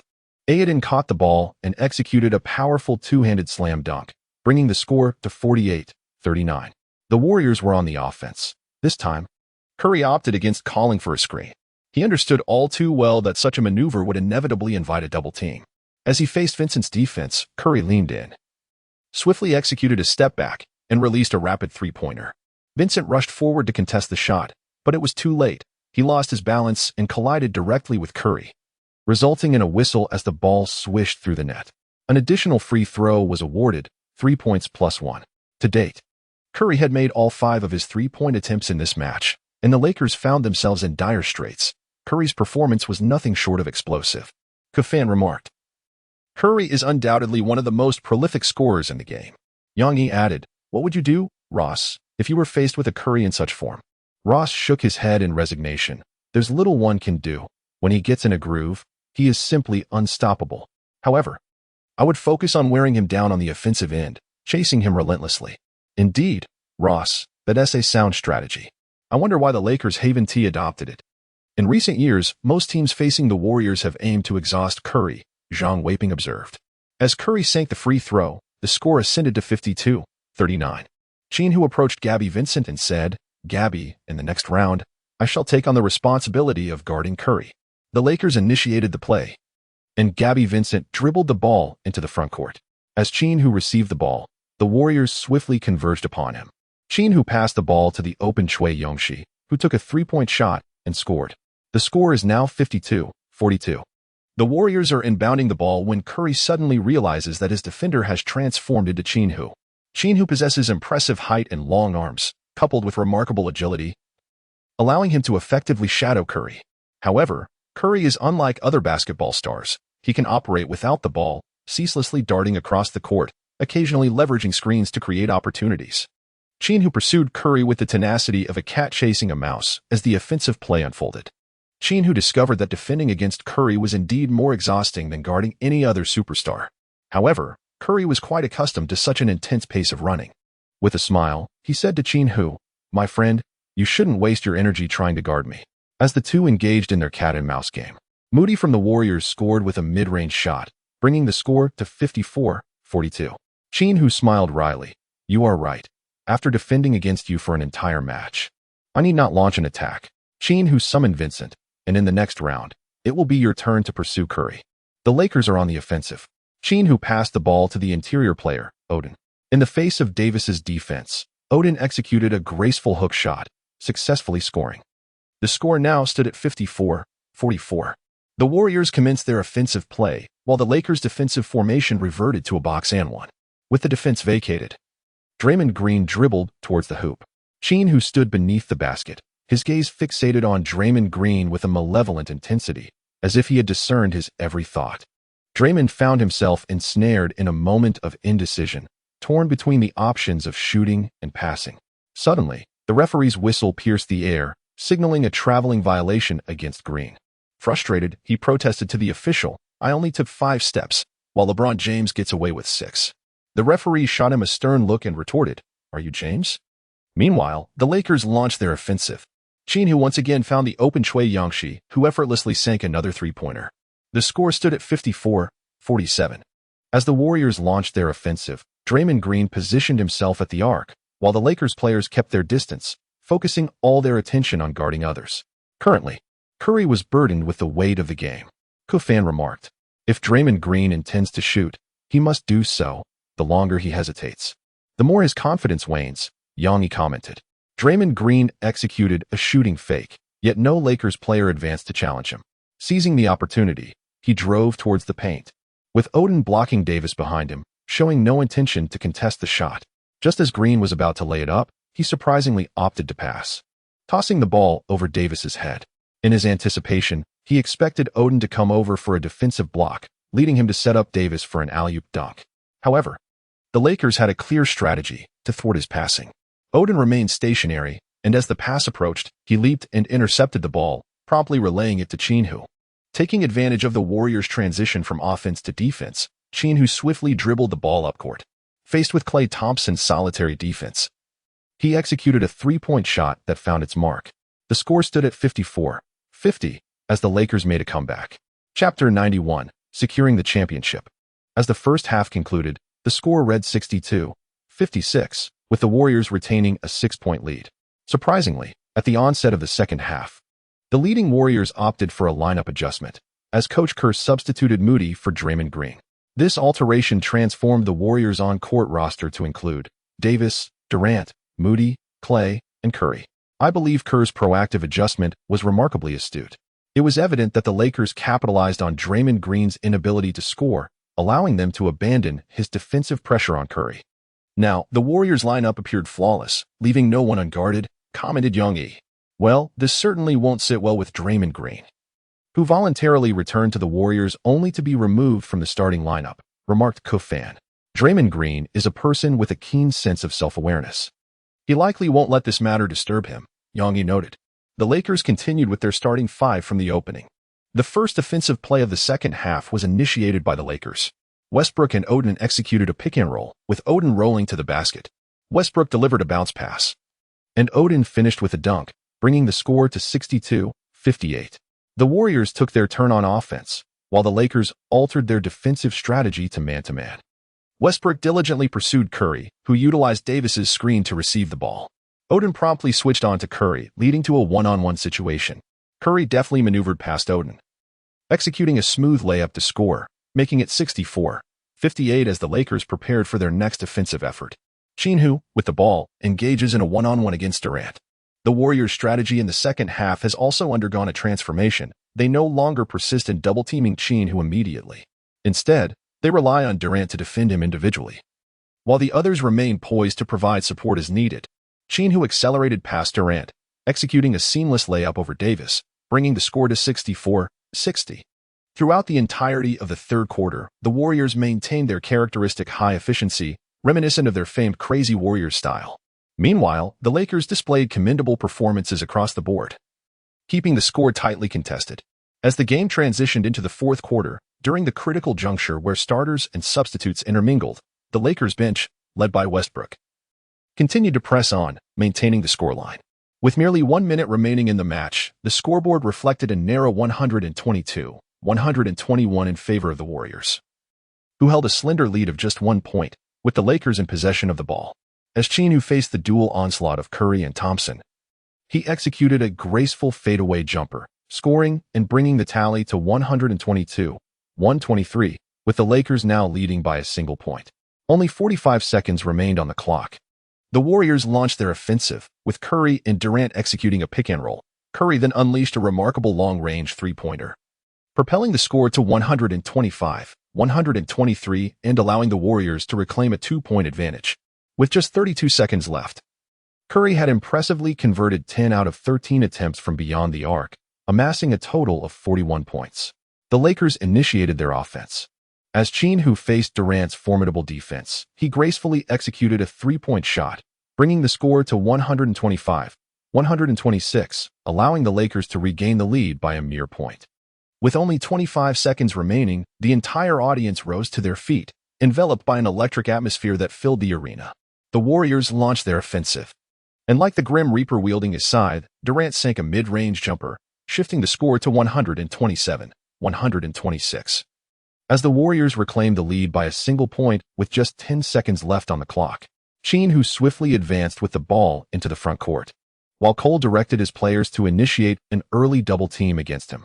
In a timely manner, Qin Hu passed the ball to the cutting Westbrook, who executed a two-handed slam dunk, bringing the score to 127-128, with the Lakers regaining a 1-point lead.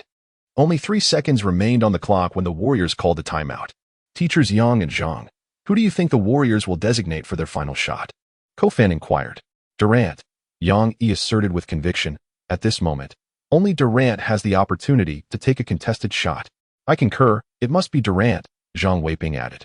With just 3 seconds left, the player receiving the ball can only dribble once before shooting. At this juncture, Curry appears somewhat undersized. However, if he can find an open spot, I believe the Warriors would decisively allow Curry to take the shot.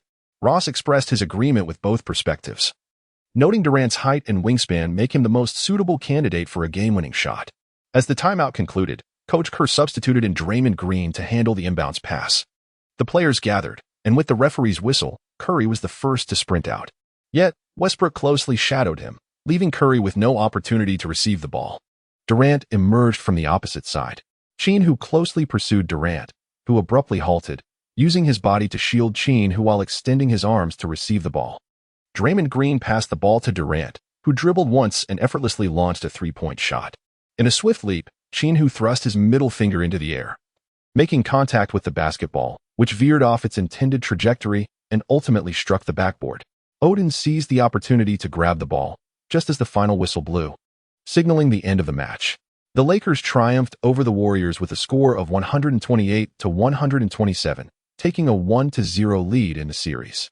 In the following second game, the Warriors, propelled by the prowess of the Splash Brothers, secured a victory with a score of 133-116, leveling the series at 1-1. As the third game unfolded in Los Angeles, it became a defensive struggle, with both teams struggling to score. Ultimately, thanks to another last-second shot by Qin Hu, the Lakers emerged victorious with a narrow 99-97 win. In the fourth game, Curry erupted with a stunning performance, sinking 15 three-pointers and leading his team to victory on the road. In the fifth game, the Lakers' Choi Yongshi hit a crucial basket, clinching the pivotal matchup. However, in the sixth game, the Warriors' Davis unleashed a phenomenal display, amassing 48 points and 25 rebounds, allowing the Warriors to win 119-115, leveling the series at 3-3. In the decisive Game 7 of the Western Conference Finals, the contest extended into double overtime, and once again, Qin Hu delivered a breathtaking final shot, leading the Lakers to a 155-154 victory and securing their place in the NBA Finals. Qin Hu's remarkable individual score of 90 points in a single game has established a new record for personal scoring in NBA playoff history. The team that ultimately advanced to the finals from the Eastern Conference was the 76ers, marking Joel Embiid's inaugural journey to the championship series. However, the finals concluded swiftly, as the Lakers swept the 76ers with a decisive 4-0 victory, securing the championship title. Qin Hu secured the FMV with an astonishing average of 60 points per game. As colorful ribbons cascaded down from above the court, the fans erupted into a fervent celebration. Qin Hu embraced his teammates one by one. At that moment, the long-awaited voice resonated in his mind. "Congratulations, host, on securing the NBA championship. Your next wish is to traverse back to the 2008 Olympic Games. Are you prepared, esteemed host? The journey can commence at any moment." Qin Hu cast a glance at those around him. Sam and Ginny Bass were entwined in a passionate kiss, while Pelinka and Phil Jackson engaged in conversation. Mina, Zhang Minyuan, and the others waved to him from afar. "Farewell, my friends. I am off to claim a gold medal for my country." Chapter 92, Traversing the 2008 Olympics. A flash of white light enveloped the scene. When Qin Hu opened his eyes once more, the scenery before him had entirely transformed. He found himself standing at a crossroads, with bustling traffic and a throng of people around him. Indeed, this was his homeland, as the pedestrians on the street were all compatriots. "Excuse me. Could you kindly tell me what the date is today?" Qin Hu intercepted a middle school student carrying a backpack and inquired, "What date is it?" The student scrutinized Qin Hu from head to toe and replied, "Big brother, you don't know the date? Are you joking with me? Please don't tell me you've traveled through time." The student spoke in a distinctly authentic Beijing accent. Qin Hu nodded. "You guessed correctly. I have indeed just traversed here. TCH, playing with a child." The middle school student, dissatisfied, swiftly dashed away from Qin Hu. Upon reflection, Qin Hu realized that it was rather presumptuous to inquire of a passerby for directions. In this day and age, everyone possesses a mobile phone, granting them constant access to the internet. Thus, if someone were to claim ignorance of the current date, they would undoubtedly be regarded as peculiar. Qin Hu examined himself and found that he was clad solely in a sweat-soaked Lakers jersey and a pair of sneakers. He possessed neither a wallet nor a phone. Goodness, this journey through time is exceedingly rudimentary. If I fail to locate the national basketball team, I may very well perish on the streets from hunger. Qin Hu resolved to ascertain his whereabouts. He proceeded along the street, where he encountered a newsstand by the roadside.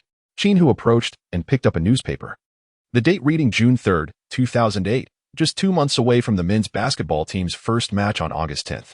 The pressing matter at hand was to locate the team and secure a spot in the competition. Qin Hu gazed at the newspaper vendor and inquired, "Good sir, may I ask where I am?" The vendor scrutinized Qin Hu from head to toe and exclaimed, Young brother, you must be a basketball player." "Indeed," Qin Hu replied. "I seem to have lost my way while running." "You are in the Olympic Village," the vendor explained. "Look, the bird's nest is over there." Qin Hu followed the direction indicated by the old man's finger and, indeed, beheld the iconic Olympic structure, the bird's nest. Bidding farewell to the newspaper vendor, Qin Hu hurriedly made his way to the bird's nest, still feeling the lingering fatigue from having just completed an NBA Finals match. As Qin Hu hurried a few steps before transitioning to a leisurely walk, the vicinity of the bird's nest was already bustling with tourists. Despite the fact that the Olympics were still 2 months away, the closer one got to the bird's nest, the denser the crowd became. Qin Hu inquired about the national men's basketball team, yet no one could provide any information. A wave of hunger washed over him. Alas, he had not a single penny to his name. Qin Hu decided to stroll through the nearby food street, hoping to find an opportunity to indulge in some culinary delights. After walking for approximately 4 blocks, upon arriving at the Beijing Times building, Qin Hu found an abundance of food options available. Could it be that I must resort to begging for sustenance? How absurd. Having traversed back to this realm to serve my country, must I truly begin by seeking alms? Qin Hu found himself amused. At that moment, a cleaning lady suddenly called out, "Who understands English? Who understands English?" Qin Hu promptly approached the cleaning lady and inquired, "What is it?" She replied, "I understand." The young man is truly handsome. Grabbing Qin Hu's arm, the cleaning lady urged, "Come with me." She led him into the building, arriving at an office where a tall, blonde-haired, blue-eyed beauty stood before Qin Hu. "Wow, Taylor Swift." Qin Hu was astounded. The stunning beauty in the office was none other than the sensational star Taylor Swift. Born in 1989, she was now in the year 2008. Astonishingly, she had just turned 20. Qin Hu calculated with his fingers, and indeed, Swift was in the prime of his youth.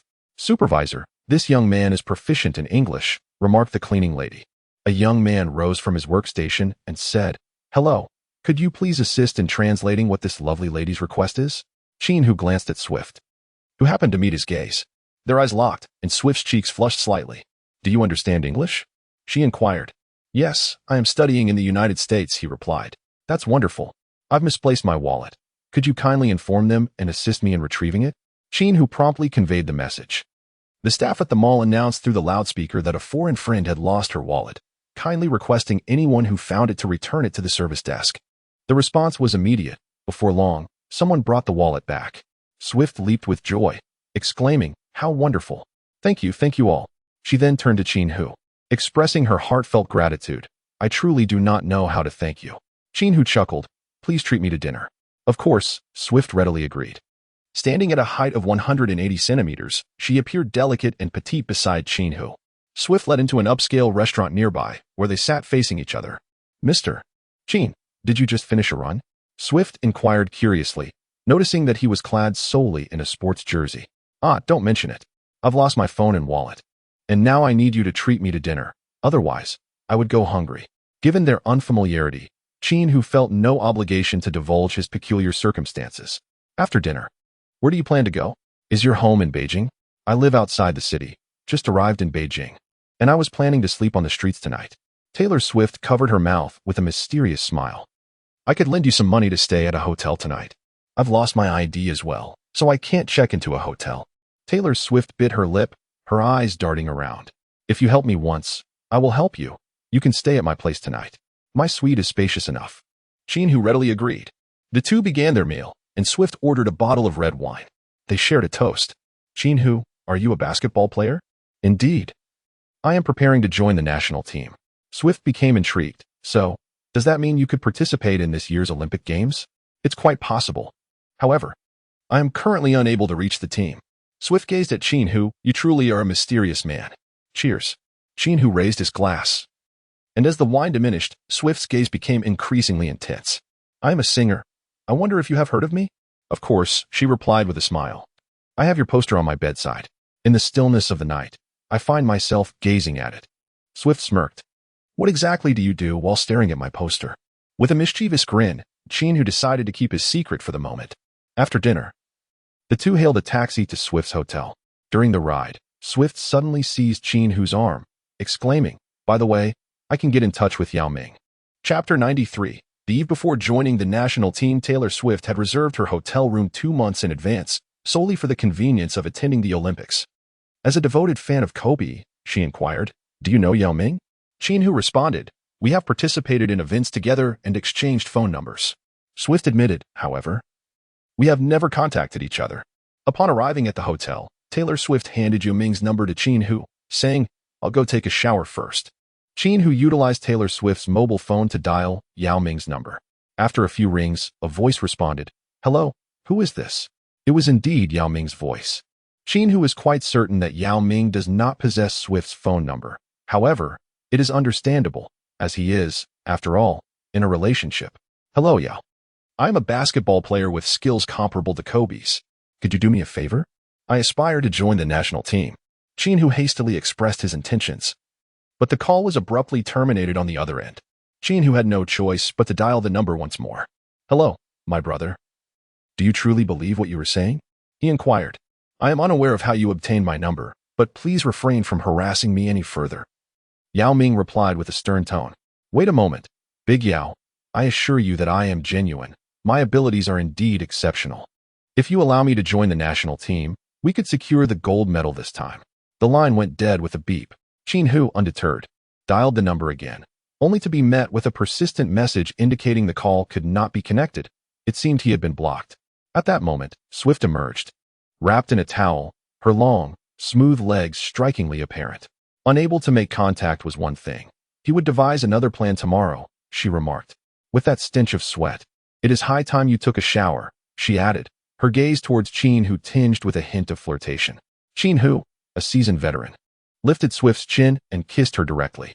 "Wait for me." Swift responded more assertively, "I will wash with you." Yet again, the night was tumultuous.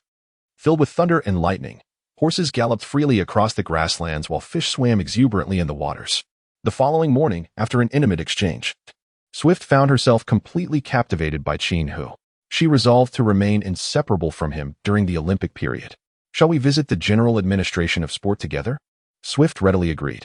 The two took a taxi to the administration, where Qin Hu inquired, "Do you know her?" "She is an international superstar." Qin Hu inquired of the security guard at the gate, "Strawberry?" The guard's eyes sparkled with excitement. "I know you well. I am your fan." Qin Hu addressed the security guard, stating, "I am Mei Mei's bodyguard. She has come to our country to pay a visit to our national basketball team."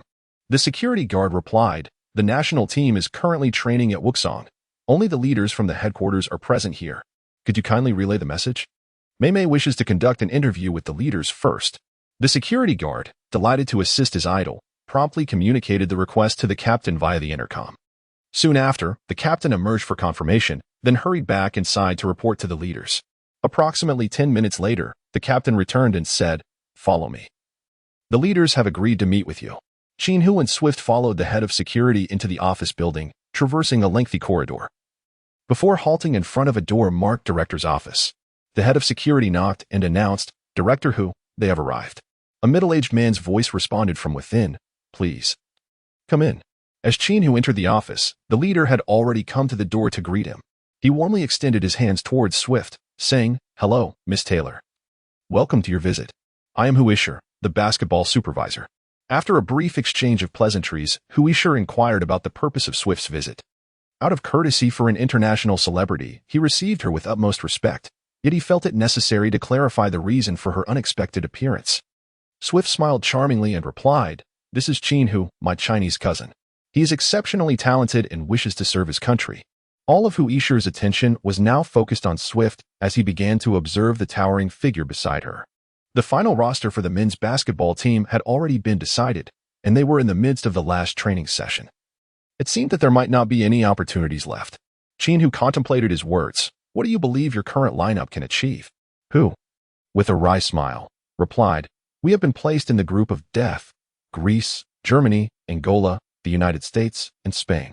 We are striving for qualification, aiming for the top 8. If I were to join, we could potentially seize the gold medal." Qin Hu responded earnestly. Hu once again scrutinized Qin Hu from head to toe, remarking, "Young man, you appear to possess commendable physical attributes, yet I have never heard of you. Professional sports are not to be taken lightly." Swift then interjected, "Do not underestimate my cousin. His abilities are comparable to those of Kobe." Qin Hu nodded, expressing his confidence in defeating Kobe in a one-on-one match. "Come on, stop joking around," he chuckled, but Hu Isher remained skeptical. "How about this, Director Hu? Please take me to your training camp and grant me an opportunity to showcase my skills. If I fail to meet the standards, I shall leave without any loss to you. However, should I succeed, You will have unearthed a talent for the national team, which would be a credit to you. Qin Hu proposed. Hu sure shook his head, stating, "Everyone is quite busy. I neither have the time nor the obligation to escort you." Swift then interjected. "Help my cousin with this favor, and I will donate $2 million to your bureau." "That seems inappropriate," Hu sure replied. "I am serious. The funds can be transferred immediately." "Oh, what does money matter? It is our duty to discover talent for our country. Come on, I will take you there right now." At the Wuxong Sports Center, head coach Jonas was leading the national team in training, the atmosphere buzzing with fervor. Hu sure guided Qin Hu and Swift into the venue, where staff and players alike came over to greet them, most of whom were familiar with Swift and displayed palpable excitement. Was it that the leadership wished to alleviate the burden of our arduous training by inviting a celebrity for a performance? Hu sure whispered a few words to Jonas, who then turned his gaze towards Qin Hu and inquired, "What competition experience do you possess?" Qin Hu understood that he could not speak candidly. He deliberately raised his voice, stating, "I must keep certain aspects confidential, but I can assure you of one thing. Every player present here is rather weak, and I could defeat any one of them in a one-on-one match." "What?" The players cast hostile glances in his direction. Chapter 94. The trial for joining the national team. Eunice chuckled as he approached Qin Hu, patting him on the back. "Young man, I admire your audacity. I shall present you with an opportunity, and I hope you are not merely boasting." "Coach, allow me to challenge him." Wang Shipeng stepped forward, prompting the others to cease their activities and gather to witness the impending duel between the two. As Qin Hu and Wang Shipeng approached the basketball court, Qin Hu inquired about the rules. Wang Shipeng, wearing a nonchalant expression, replied, "You set the rules. I am amenable to anything. I will swiftly deal with you, for we still have training ahead, and we must not waste anyone's time. Let us play to 10 points, then. The first to reach 10 wins." With possession switching upon each basket, Qin Hu proposed. "No problem." Wang Shipeng insisted that Qin Hu serve first, dismissing him entirely. In his view, any capable player was surely known to him, and this unfamiliar individual, seemingly brought in by a superior, was likely a product of connections attempting to forcefully integrate into the team. Wang Shipeng harbored a deep disdain for such practices and was determined to teach this connected newcomer a lesson. Qin Hu passed the ball to Wang Shipeng, who deftly controlled it before returning it to Qin Hu. The one-on-one duel officially commenced. Qin Hu raised his hand and executed a flawless three-point shot, sending the ball on a silky arc into the net. "Wow, absolutely marvelous," Swift exclaimed from the sidelines. Wang Shipeng retrieved the basketball and remarked, "Not bad. Your aim is quite accurate. I underestimated you. Now it's my turn to attack." Observing the half-step distance between himself and Qin Hu, Wang Shipeng launched a direct pull-up three-pointer. However, to his astonishment, Qin Hu suddenly leaped, his long arms stretching gracefully, effortlessly snatching Wang Shipeng's shot from midair. The watching Jonas immediately rose from his seat, while the other national team players were equally astonished. "The speed and height of that leap are somewhat terrifying," Li Nan commented. "How does he compare to you, Sun Yu?" Zhu Fangyu inquired, glancing at Sun Yu. Sun Yu shook his head. "It's about the same." "Who is he?" Yao Ming turned his gaze toward Hu Isher. Qin Hu's offensive and defensive maneuvers captured Wang Shipeng's attention. He lowered his center of gravity and advanced towards Qin Hu, determined to deny him any opportunity to take a direct three-point shot. The playing style of Qin Hu is exquisitely simple. With a single, decisive step, he bypassed Wang Shipeng and, upon reaching the basket, executed a magnificent windmill dunk. "Wow, impressive. Be careful, Depeng. This young man possesses remarkable skills. I fear that Depeng may be on the verge of defeat." Indeed, the disparity in talent is apparent. Just observe his initial burst of speed. No one on our team can match it. Shin Jianghua might have the capability. Now it's your turn. Qin Hu passes the ball to Wang Shipeng. Despite his utmost effort in defense moments ago, he was effortlessly surpassed in a single stride. This stark contrast has ignited a sense of indignation within Wang Shipeng. He is determined to reclaim his pride with this play. Wang Shipeng initiated a series of threat moves. Qin Hu remained utterly still, prompting Wang Shipeng to resort to a drive towards the basket. Qin Hu pressed closely, and Wang Shipeng realized that under Qin Hu's defensive pressure, dribbling became an exceedingly arduous task for him. Ball control was not inherently his forte. With a swift motion, Qin Hu seized the ball, executing a seamless transition from defense to offense. This time, he showcased his impressive physical prowess, backing Wang Shipeng down the court with relentless force. He effortlessly maneuvered to the basket, utilizing the backboard to score, leaving Wang Shipong with no opportunity to contest the shot. Qin Hu passed the ball to Wang Shipong, who tossed it away, declaring his defeat. I concede. Wang Shipong approached Qin Hu with a smile, saying, "Impressive, my brother. Why haven't I heard of you before?" His joy was genuine. The addition of a formidable player to the national team increased their chances of securing honors. What's the feeling, Doping? You can't possibly be waterproof. The ease of their defeat was almost too much to bear. Teammates from the national team surrounded Wang Shipong, urging him, "If you're so confident, why don't you take a turn?" Wang Shipong responded with enthusiasm, "Absolutely. Who's next?" The group turned their attention to Sun Yu, recognized as the strongest one-on-one player in the national team. With his exceptional offensive and defensive skills and remarkable physical talent, Sun Yu was intrigued by Qin Hu's display of skill. Nearly of the same height, he was eager for a challenge. As he stepped into the center of the court, the crowd cheered, "Go for it, Sun Yu. Just don't let us down. Losing to an unknown would be quite embarrassing." However, one shouldn't dismiss the young man's aspiration to join the national team. On the sidelines, Jonas conversed with Yao Ming. "Yao, regardless of the outcome of the one-on-one between him and Sun Yu, I am determined to have him on our roster." Yao Ming nodded in agreement, acknowledging, "This guy is our future." Sun Yu did not yield the serve. They decided by a game of rock, paper, scissors, resulting in Qin Hu's victory. As Qin Hu launched his attack, Sun Yu spread his arms wide, his full concentration fixated on Qin Hu. It is worth noting that on the international stage, it is often Sun Yu who is tasked with guarding the opposing team's key player. His individual defensive prowess is unmatched within the team. Now, as he commits himself wholeheartedly, everyone is eager to witness whether this young man can overcome Sun Yu's formidable defense. Qin Hu initially executed a feint for a shot, while Sun Yu reached out to disrupt, yet his body remained grounded without leaping. Qin Hu executed a remarkable breakthrough move, yet Sun Yu remained unfazed. The two athletes maintained an appropriate distance from one another. Just when the crowd anticipated Qin Hu to dribble, he unexpectedly opted for a direct jump shot. Sun Yu swiftly leaped to contest the shot, but Qin Hu's explosive speed and remarkable vertical leap took him by surprise. His full vertical leap failed to obstruct the ball, merely striking Qin Hu's wrist heavily, while the basketball soared straight toward the hoop, and it went in. What an extraordinary talent. This individual is incredibly formidable.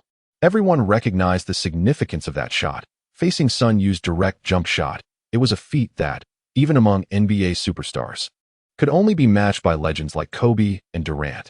Yet, this seemingly ordinary young man managed to achieve a three-point play. Sun Yu applauded Qin Hu, acknowledging his prowess. "Impressive work, my friend." Sun Yu then initiated his own offensive play. Qin Hu boldly approached, as Sun Yu skillfully maneuvered the ball. In comparison to Wang Shipong, Sun Yu's dribbling was remarkably superior. Although he could not completely bypass Qin Hu, after a series of deft movements, he found himself near the 3-second area. Sun Yu executed a jump stop, faked a shot, and then swiftly turned to unleash a left-handed layup. This was his signature move in one-on-one confrontations, leveraging his height to dominate many forwards and most guards. However, on this occasion, he miscalculated. Qin Hu's physical prowess surpassed all others, and with a resounding slam, the basketball was sent soaring out of bounds. Chapter 95. This rookie is quite impressive.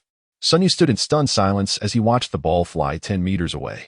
He felt a bit disoriented. Since his debut, he had never encountered anyone who could instill such a sense of pressure in him. What a play! The teammates on the sidelines erupted in applause and cheers.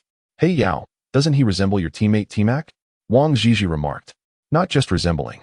He is essentially an upgraded version of McGrady." Yao Ming could hardly contain his beaming smile.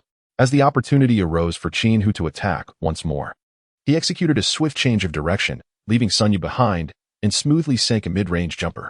Sun Yu, in exasperation, threw his hands to his head and shouted skyward, "Enough already. I concede." Laughter echoed around as the players enthusiastically welcomed Qin Hu into their ranks. However, Jonas approached with a serious demeanor. "Qin Hu, your one-on-one skills are commendable, but basketball is a team sport, and I need to assess your suitability for the full-court game." Qin Hu nodded in agreement. Today, the national team was set to engage in a scrimmage, and Coach Yunus had made a last-minute decision to include Qin Hu in the substitute lineup. They were to compete against the starting team in a 48-minute match. The starting lineup comprised center, Yao Ming, power forward, Yi Jianlian, small forward, Zhu Fengyu, shooting guard, Wang Shipong, point guard, Sun Yu, with Coach Yunus at the helm. The substitutes featured center, Wang Zhizhi, power forward, Du Feng, small forward, Zhou Peng. Shooting guard, Qin Jianghua, point guard, Lu Wei, under the guidance of Coach Guo Shiqiang. Qin Hu serves as the substitute for the substitute team. As the match commences, Yao Ming and Wang Zhizhi engage in a jump ball, with the starting team seizing possession. Sun Yu skillfully maneuvers the ball into the front court, where Yao Ming positions himself in the paint, embodying the core strategy of the national team. Centered around Yao Ming as both the focal point and tactical initiator, he withstands Wang Zhizhi's defense, dribbling a step forward before executing a graceful half-turn with a delicate hook shot, effortlessly scoring. At this moment, Yao Ming is in his prime. There are few centers in the NBA capable of matching his prowess, and naturally, Wang Zhizhi cannot contain him. The substitute team initiates play, with Lu Wei passing to Qin Jianghua, who then accelerates wildly from the backcourt, skillfully evading Wang Shipeng and subsequently bypassing Zhu Fangyu. Yao Ming and Yi Jianlian have yet to retreat, and before long, Qin Jianghua finishes with a layup, bringing the score to 2-2. This was Qin Hu's first experience witnessing the national team play live, and he was profoundly impressed by Qin Jianghua's remarkable speed, truly astonishing. Such swiftness would hold its own even in the NBA. Unfortunately, Qin Jianghua's progression was hindered by injuries. On the sidelines, Yunus shouted urgently, "You must return swiftly." "What are you doing?" Sun Yu brought the ball into the front court and passed it once again to the towering Yao Ming. This time, the opposing team opted for a double team. As Yao Ming began to dribble, Du Feng rushed towards him. Instantly, Yao Ming distributed the ball to the perimeter, finding Yi Jianlian. The substitute team as Zhou Peng hurriedly moved to defend. Yi Jianlian then passed to Zhu Fangyu, who found himself completely unguarded. With a swift motion, he released the ball, and it swished through the net for a three-pointer. The score now stood at 5-2.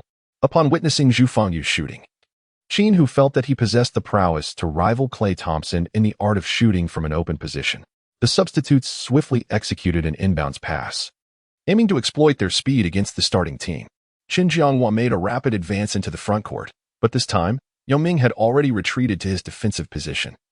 Standing tall in the paint with his arms raised, Qin Jianghua could barely see the basket and was compelled to pass to the perimeter, where Lu Wei awaited. Lu Wei then relayed the ball to Wang Zhizhi beyond the three-point line. Observing Wang Zhizhi preparing to shoot, Yao Ming hastily lunged outward, only to discover it was a feint. Wang Zhizhi deftly maneuvered past Yao Ming, dribbling towards the basket as Yi Jianlian rushed to provide assistance. With a skillful Eurostep, Wang Zhizhi executed a layup, scoring against Yi Jianlian. The score was now 5-4, an impressive play indeed. Applause erupted from the sidelines, for this moment was truly spectacular. Qin Hu couldn't help but feel a surge of emotion. If only Wang Zhizhi had entered the NBA for training a few years earlier, what marvels might have unfolded. As the main team embarked on their offensive, they executed a pick-and-roll strategy. Yi Jianlian and Sun Yu set the screen, with Sun Yu capitalizing on the opportunity to drive to the basket and score, bringing the score to 7-4. On the other end, the substitute team launched their attack as Qin Jianghua swiftly penetrated the paint, attempting to execute an airborne pass.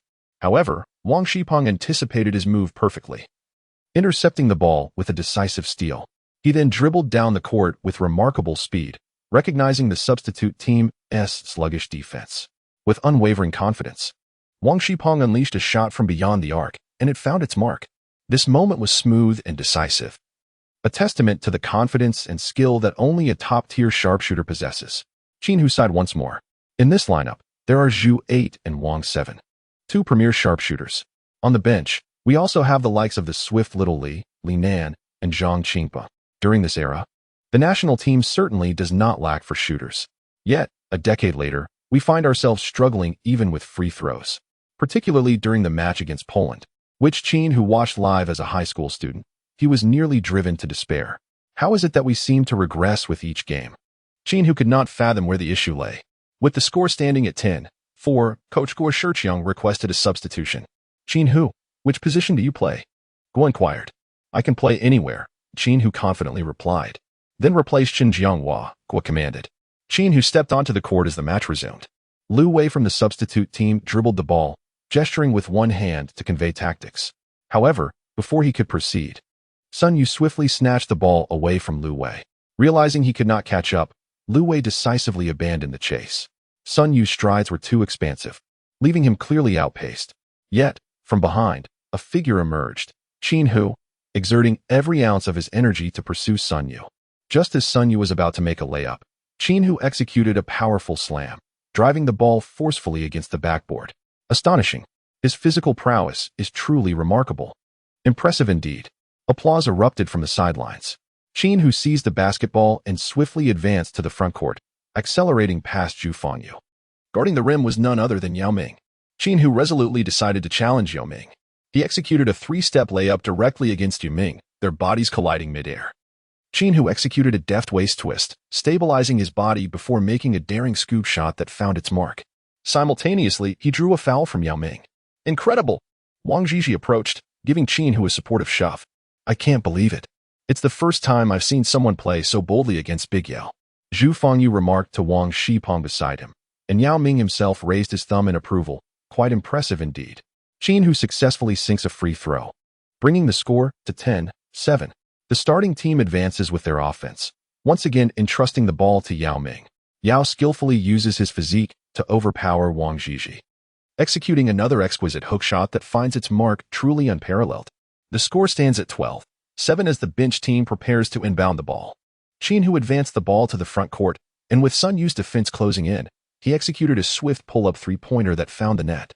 The score stood at 12-10.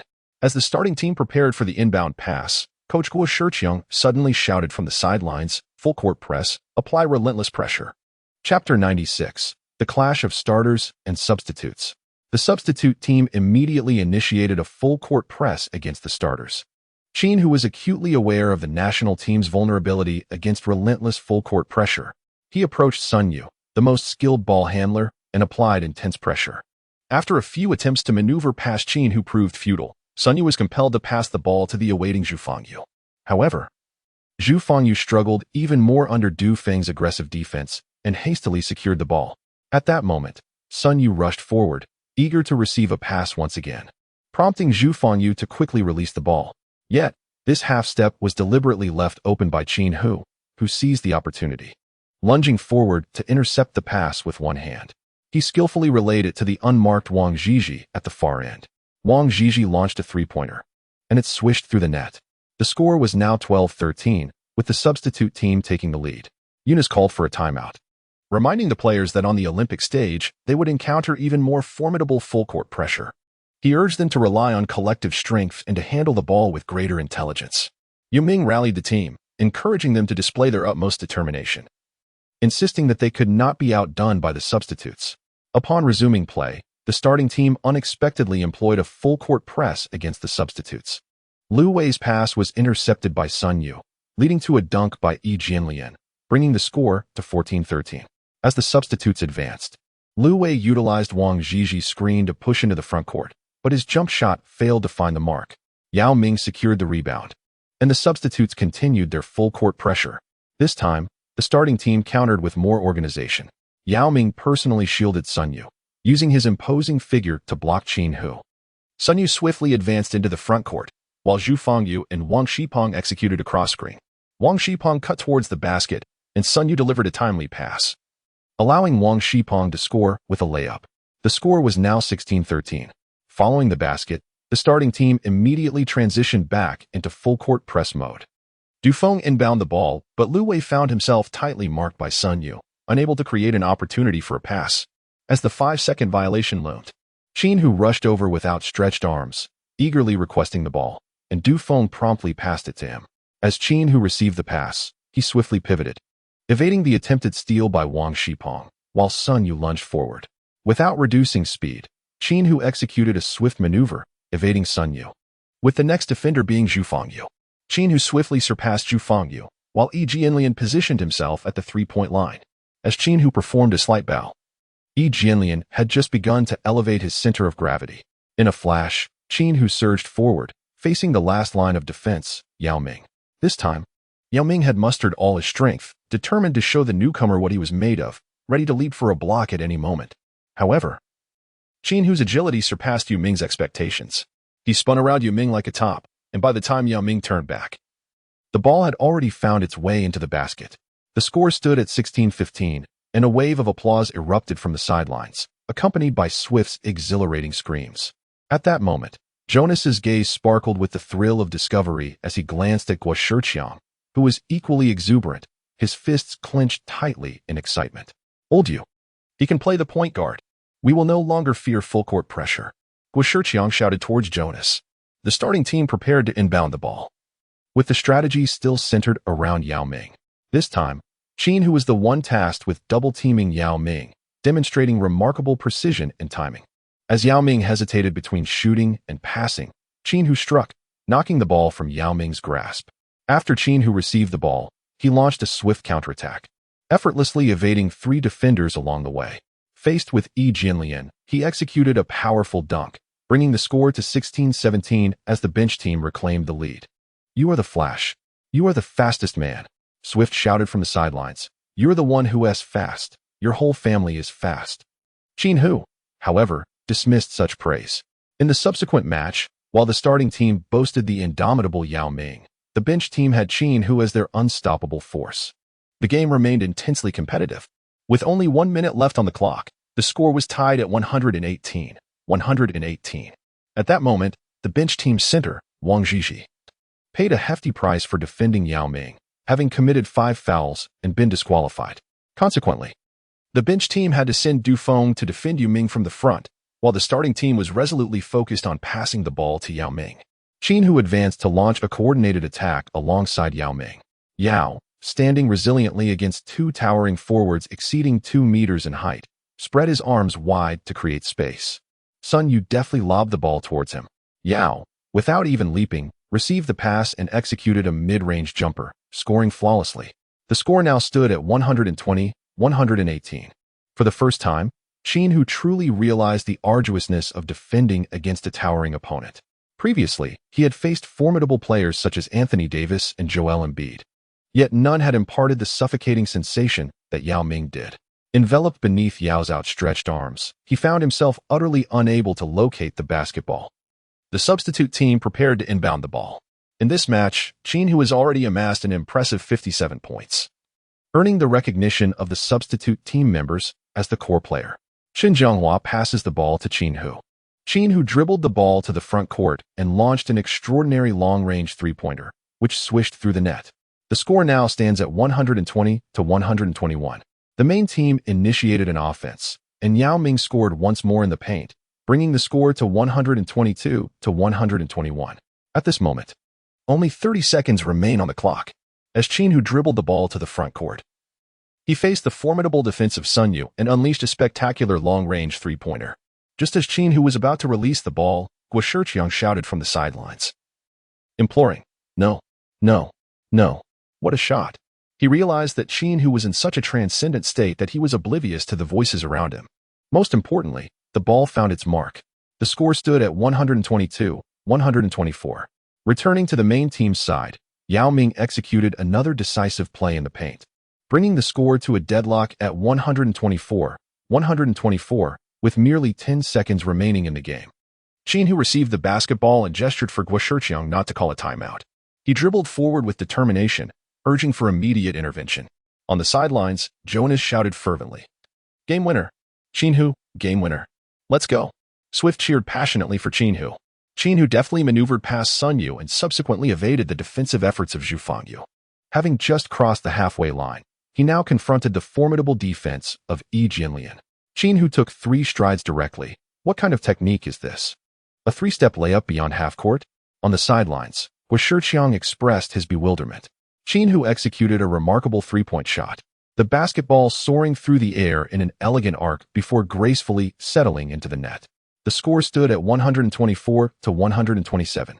With merely 2 seconds left on the clock, Coach Jonas called for a timeout, as their final offensive play required a 3-pointer. The quintet chosen for this critical moment comprised Yao Ming, Zhu Fangyu, Wang Shipeng, Sun Yu, and Li Nan, each possessing the ability to shoot from beyond the arc. Sun Yu was entrusted with the inbound pass, and the team's strategy unfolded successfully. Yao Ming set a screen for Li Nan, who found himself in a vacant position at the 45-degree angle of the 3-point line. In haste, Sun Yu executed an overhead pass aimed at Li Nan, but suddenly, a figure surged forward, Qin Hu. He intercepted Sun Yu's pass, swiftly advancing to the front court. Although time expired as he crossed the midline, he pressed on relentlessly, reaching the free throw line, leaping into the air for a thunderous dunk from the foul line. Chapter 97, Dream Teammate, I Have Arrived. On July 8, 2008, the national men's basketball team held a press conference. Earlier, the final roster of 12 players for the Olympic Games had been announced. Frontcourt: Yao Ming, Wang Zhizhi, Yi Jianlian. Wings: Zhu Fangyu, Li Nan, Du Feng, Qin Hu. Guards: Wang Shipeng, Chen Jianghua, Lu Wei, Sun Yu, Zhang Qiping. A wave of discontent among fans erupted online regarding Qin Hu's selection, with many questioning the origins of this seemingly out-of-nowhere player. Present at the press conference were head coach Jonas, team captain Yao Ming, vice captain Wang Zhizhi, and Qin Hu himself. The team's intention was to alleviate the negative sentiments circulating about the men's basketball team. A journalist was the first to speak. Posing a question to Coach Jonas, what exactly qualified Qin Hu for the national team? As far as I know, he has no experience in professional basketball. Jonas responded with composure, many have inquired about this recently. I want to emphasize that experience should not be the sole measure. Qin Hu is the most talented basketball player I have ever seen, and alongside Yao Ming, he will serve as our dual core. A chorus of boos erupted from the audience. Another journalist, clearly agitated, stood up, his face flushed with emotion, fixing his intense gaze on Qin Hu. He introduced himself as Lei Tong from Sports Weekly and continued, I wish to ask you directly, Qin Hu, which influential figure has facilitated your position? This is the Olympic Games, a matter of national honor. Do you not feel any shame? Well said. Away with the nepotism. The majority of voices at the scene resonate with support for uniformity. Qin Hu appeared remarkably composed, a smile gracing his face as he gazed at Lei Tong. Brother, I appreciate your directness. What I wish to convey is that I can lead the national team to victory and claim the gold medal. That is all. Are those with connections so brazenly boastful? A thorough investigation into the men's basketball team is advisable. Clearly, Qin Hu's response did not satisfy the audience. Yao Ming took the microphone from Qin Hu. May I kindly request everyone to quiet down? Indeed, Yao Ming's words carried great weight. And silence fell upon the crowd. Do you all trust me? Yao Ming regarded the reporters with a serious expression. We believe in you, Big Yao. Absolutely speak. Big Yao Ming averted his gaze. Please trust in my character. I vouch for Qin Hu with my integrity. He is a once-in-a-century basketball prodigy. Give him some time. And when the Olympic Games commence, you shall witness his prowess. The reporters exchanged glances, with Big Yao endorsing him. Further skepticism seemed rather dull. Suddenly, Lei Tong sprang to his feet. Big Yao, tell the truth. Do you have some leverage over Qin Hu? Qin Hu took the microphone, stating that the men's basketball team's first match would be against the formidable dream team of the United States. I hope you will witness my prowess in person, he declared. Lei Tong shook his head in disdain, remarking, I have encountered boastfulness before, but never to this extent. Very well, I shall attend the event. And then we shall see what face you have to confront me. Yunus rose to announce the conclusion of the press conference, expressing a desire for continued support from the public, assuring that this time the men's basketball team would undoubtedly make history. However, the press conference failed to quell the online controversies. A segment of the audience chose to place their faith in Yao Ming, while a considerable number believed he was being manipulated by some unseen force. Amidst the cacophony of criticism, the national men's basketball team engaged in a series of closed training sessions. Time swiftly passed, bringing them to the Olympic opening ceremony, where Yao Ming was designated as the flag bearer for the day. Qin Hu, following the procession, witnessed the awe-inspiring spectacle of the opening ceremony as the American team made their entrance. Qin Hu also witnessed the immense popularity of Kobe.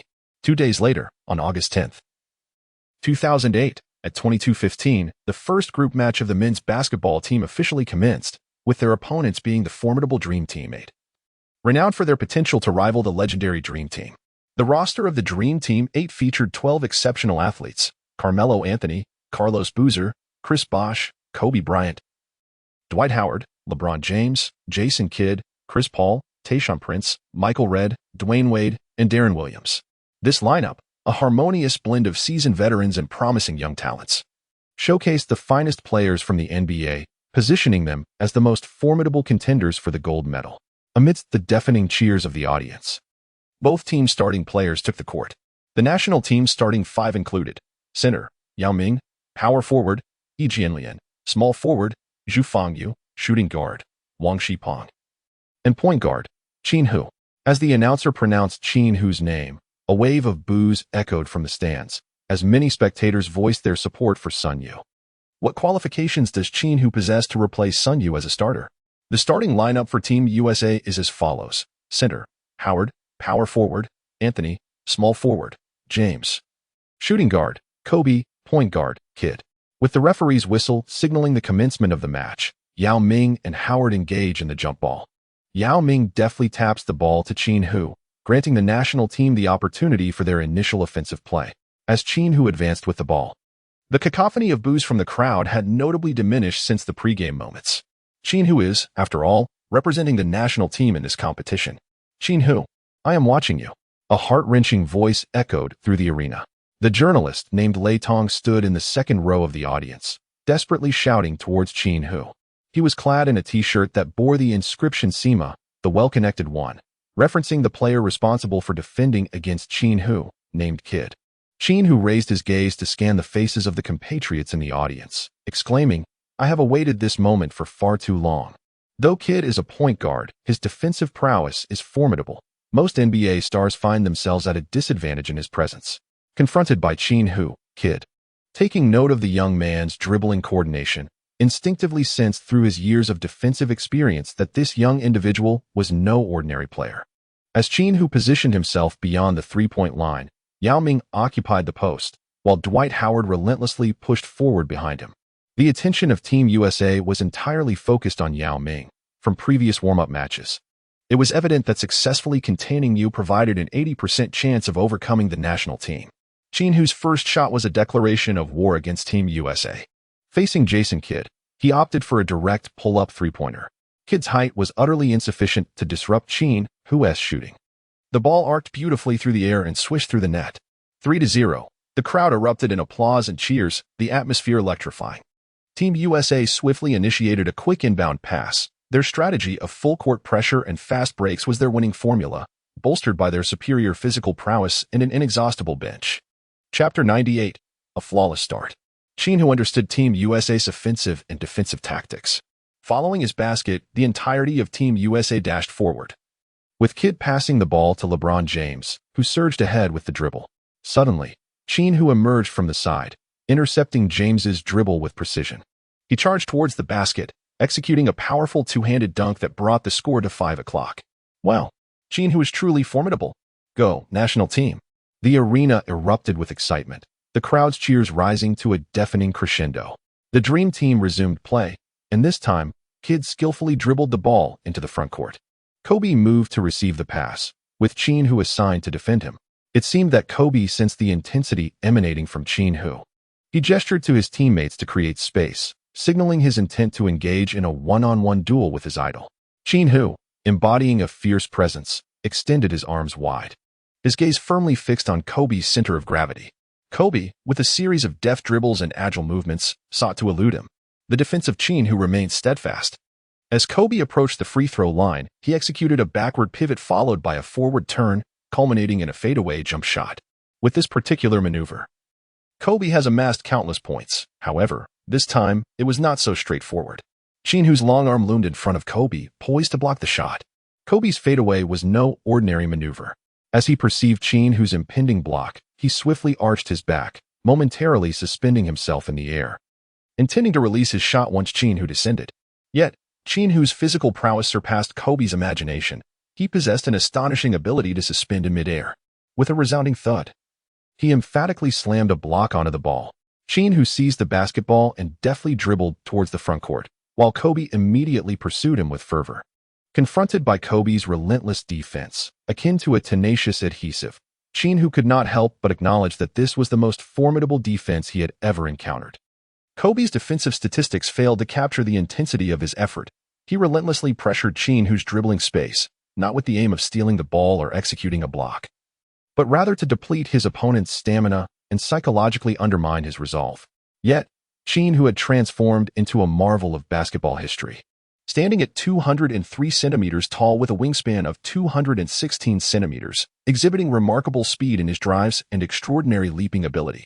Through the trials of the past season, his physique had become even more robust, and he had developed a shooting range that rivaled that of Curry.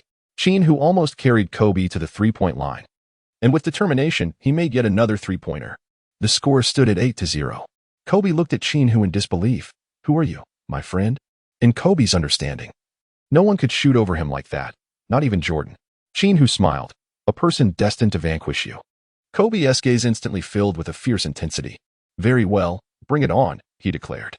This time, Kobe eagerly demanded the ball.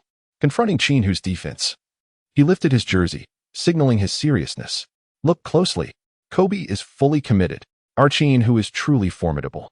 If Qin Hu manages to defeat Kobe, shall we not have yet another superstar among us?" Qin Hu bent low in defense, while Kobe cast a fleeting glance at the timer before suddenly accelerating to make his breakthrough. Qin Hu executed a lateral slide to keep pace, reaching the mid-range area, when suddenly, Kobe came to an abrupt halt, raising his hand to take the shot. As Qin Hu leapt into the air, eager to execute a block, it became evident that this was merely a feint. Just as it seemed his body would crash into Kobe, one might expect a star of such caliber to lean into the defender, securing 2 free throw opportunities. However, Kobe was different. He executed a swift pivot, evading Qin Hu's impending collision, and with a twist of his body, he released a mid-range jumper that found its mark. The score stood at 8-2. Following his basket, Kobe displayed no celebratory gestures. Instead, he promptly sought out Qin Hu, initiating a fresh round of tenacious defense. Fortunately, Qin Hu's dribbling skills were refined, allowing him to navigate past Kobe and cross half-court. This scene sent shivers down the spine of Sun Yu on the sidelines, who thought to himself, "If Kobe defended me like that, how would I even dribble past him?" Lu Wei, standing nearby, nodded in agreement, noting that he was not conserving his energy at all. Chen Zhonghua remarked on their team's depth, pointing out that once Kobe grew fatigued, there was still Dwayne Wade, and behind Wade loomed the presence of Reed. Qin Hu had to hold his ground. Qin Hu was well aware that in order to triumph over the Dream Team, he could not engage in a war of attrition with Kobe. Yao Ming, standing at an impressive height of 2.26 meters, could not afford to remain uninvolved, nearly running back and forth. Upon witnessing Yao Ming signaling for the ball in the paint, he decisively passed it to him. Yao Ming's one-on-one against Howard was akin to a father playing against his son, so seamless was his execution. With a deft dribble, he gathered the ball, pivoted, and released a shot in one fluid motion. Swish! The score stood at 10-2. As the Dream Team launched their offense, Kidd entrusted the ball to Kobe. This time, Kobe refrained from forcing a play. Instead, he passed to Carmelo Anthony on the wing. Anthony, facing the defensive prowess of Yi Jianlian, skillfully maneuvered past him and surged toward the basket. However, the formidable presence of Yao Ming guarding the rim posed a significant challenge, especially under FIBA regulations that allowed him to remain in the key without restriction. Anthony's layup was thwarted by Yao Ming's block, but the ball was quickly retrieved by Howard. At that moment, the Beast Howard, a paragon of athleticism, executed a powerful two-handed slam dunk. The entire basketball hoop trembled. The score was now 10-4. As the national team initiated their offense, Qin Hu and Yi Jianlian executed a pick-and-roll maneuver, during which James, tasked with guarding Zhu Fengyu, momentarily lost focus, allowing Zhu Fengyu to break free into an open space. Qin Hu swiftly passed the ball, and Zhu Fengyu, with precise execution, netted a three-pointer. The score stood at 13-4. "LeBron, focus your attention," Kidd exclaimed to James. Off-ball defense had long been a vulnerability for James, who often allocated more energy to rebounding and shot blocking, resulting in impressive defensive statistics. Understanding the situation, Kidd was not lenient with James. The latter felt a twinge of discontent. He had consistently proclaimed himself the leader of Team USA, and a leader could not tolerate the critiques of an aging guard. He was determined to prove himself. James extended his hands towards Kidd for the ball, which Kidd delivered. He then called for Howard to set a screen. Howard positioned himself to block Zhu Fengyu. Yet Yao Ming did not follow. Long-range shooting was not James' forte, and after a moment of hesitation, he resolved to drive toward the basket. 1 step, 2 steps, 3 steps, 4 steps. Ding! The referee blew the whistle, signaling a traveling violation against James. With a sense of resignation, he glanced at the referee, while Anthony approached and whispered, "The FIBA is stringent with fundamental movements. Be cautious." At that moment, the national team was already in the process of inbounding the ball. Qin Hu swiftly dribbled the ball forward, just crossing the midcourt logo. Qin Hu launched an astonishingly distant three-point shot, leaving the defending Kobe in utter disbelief. Is his shooting range truly this expansive? Chapter 99. the Dream Team's counterattack. As Qin Hu launched his long-range three-pointer, the basketball arced through the air like a radiant rainbow, flawlessly finding its way into the hoop. The score now stood at 16-4. Coach K of the Dream Team called for a timeout as the national team players approached the bench. Qin Hu, I was wrong. A heart-wrenching voice echoed. As Qin Hu turned his gaze towards the sound, he beheld the journalist Lei Tong, who had persistently questioned him. At that moment, Lei Tong was in tears, continuously offering heartfelt apologies to Qin Hu from afar. Qin Hu smiled and nodded, signifying his acceptance of the apology. Qin Hu, Qin Hu, Qin Hu, Qin Hu. The crowd erupted into a fervent chant of his name, with a portion of the audience joining in. Soon, the resonating sound waves filled every corner of the arena, as 20,000 voices collectively hailed Qin Hu, celebrating the young star's emergence. Congratulations, Xiao Hu. The audience has truly recognized you, Yao Ming remarked with a smile. On the Dream Team bench, Coach K was strategizing, instructing his players to double-team Qin Hu and Yao Ming, while others were to utilize their speed for defensive support. Following a timeout, the Dream Team executed a player rotation, fielding a lineup that included Bosh, James, Kobe, Wade, and Paul. Meanwhile, the national team also made substitutions, presenting a lineup of Yao Ming, Wang Zhizhi, Qin Hu, Li Nan, and Sun Yu. This configuration afforded the national team a distinct height advantage, while the Dream Team's strength lay in their speed. Kobe initiated the play, passing to Paul, who brought the ball up the court. Wade received the ball, defended by Li Nan. With a sudden burst of speed, Wade bypassed Li Nan and executed a jumper over the towering Yao Ming, scoring and bringing the tally to 16-6. Following this score, the Dream Team immediately implemented full-court pressing defense. Qin Hu sought to receive the ball, but was swiftly encircled by the formidable duo of Kobe and LeBron. Yao Ming, in a moment of clarity, passed the ball to Sun Yu. As Paul pressed aggressively towards Sun Yu, he realized the imminent threat of an 8-second violation. In a desperate leap, he sent the ball soaring towards the distant Li Nan. Suddenly, like a bolt of lightning, Dwayne Wade surged forth, intercepting Sun Yu's pass with remarkable agility. He rapidly advanced into the front court, deftly maneuvering past the defensive Qin Hu before executing a thunderous dunk. The score now stood at 16-8. Qin Hu was taken aback. He knew that Wade was swift, but only in the heat of competition did he realize that Wade was even faster than he had anticipated. Such an exquisite agility in changing direction was a skill possessed only by the likes of Wade and Rose. As Yao Ming initiated the play, Qin Hu was quick to seize the ball, but Kobe and LeBron swiftly converged to apply pressure.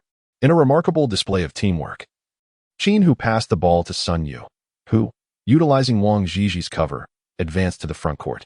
With his towering height, he securely protected the ball while awaiting his teammates' positioning.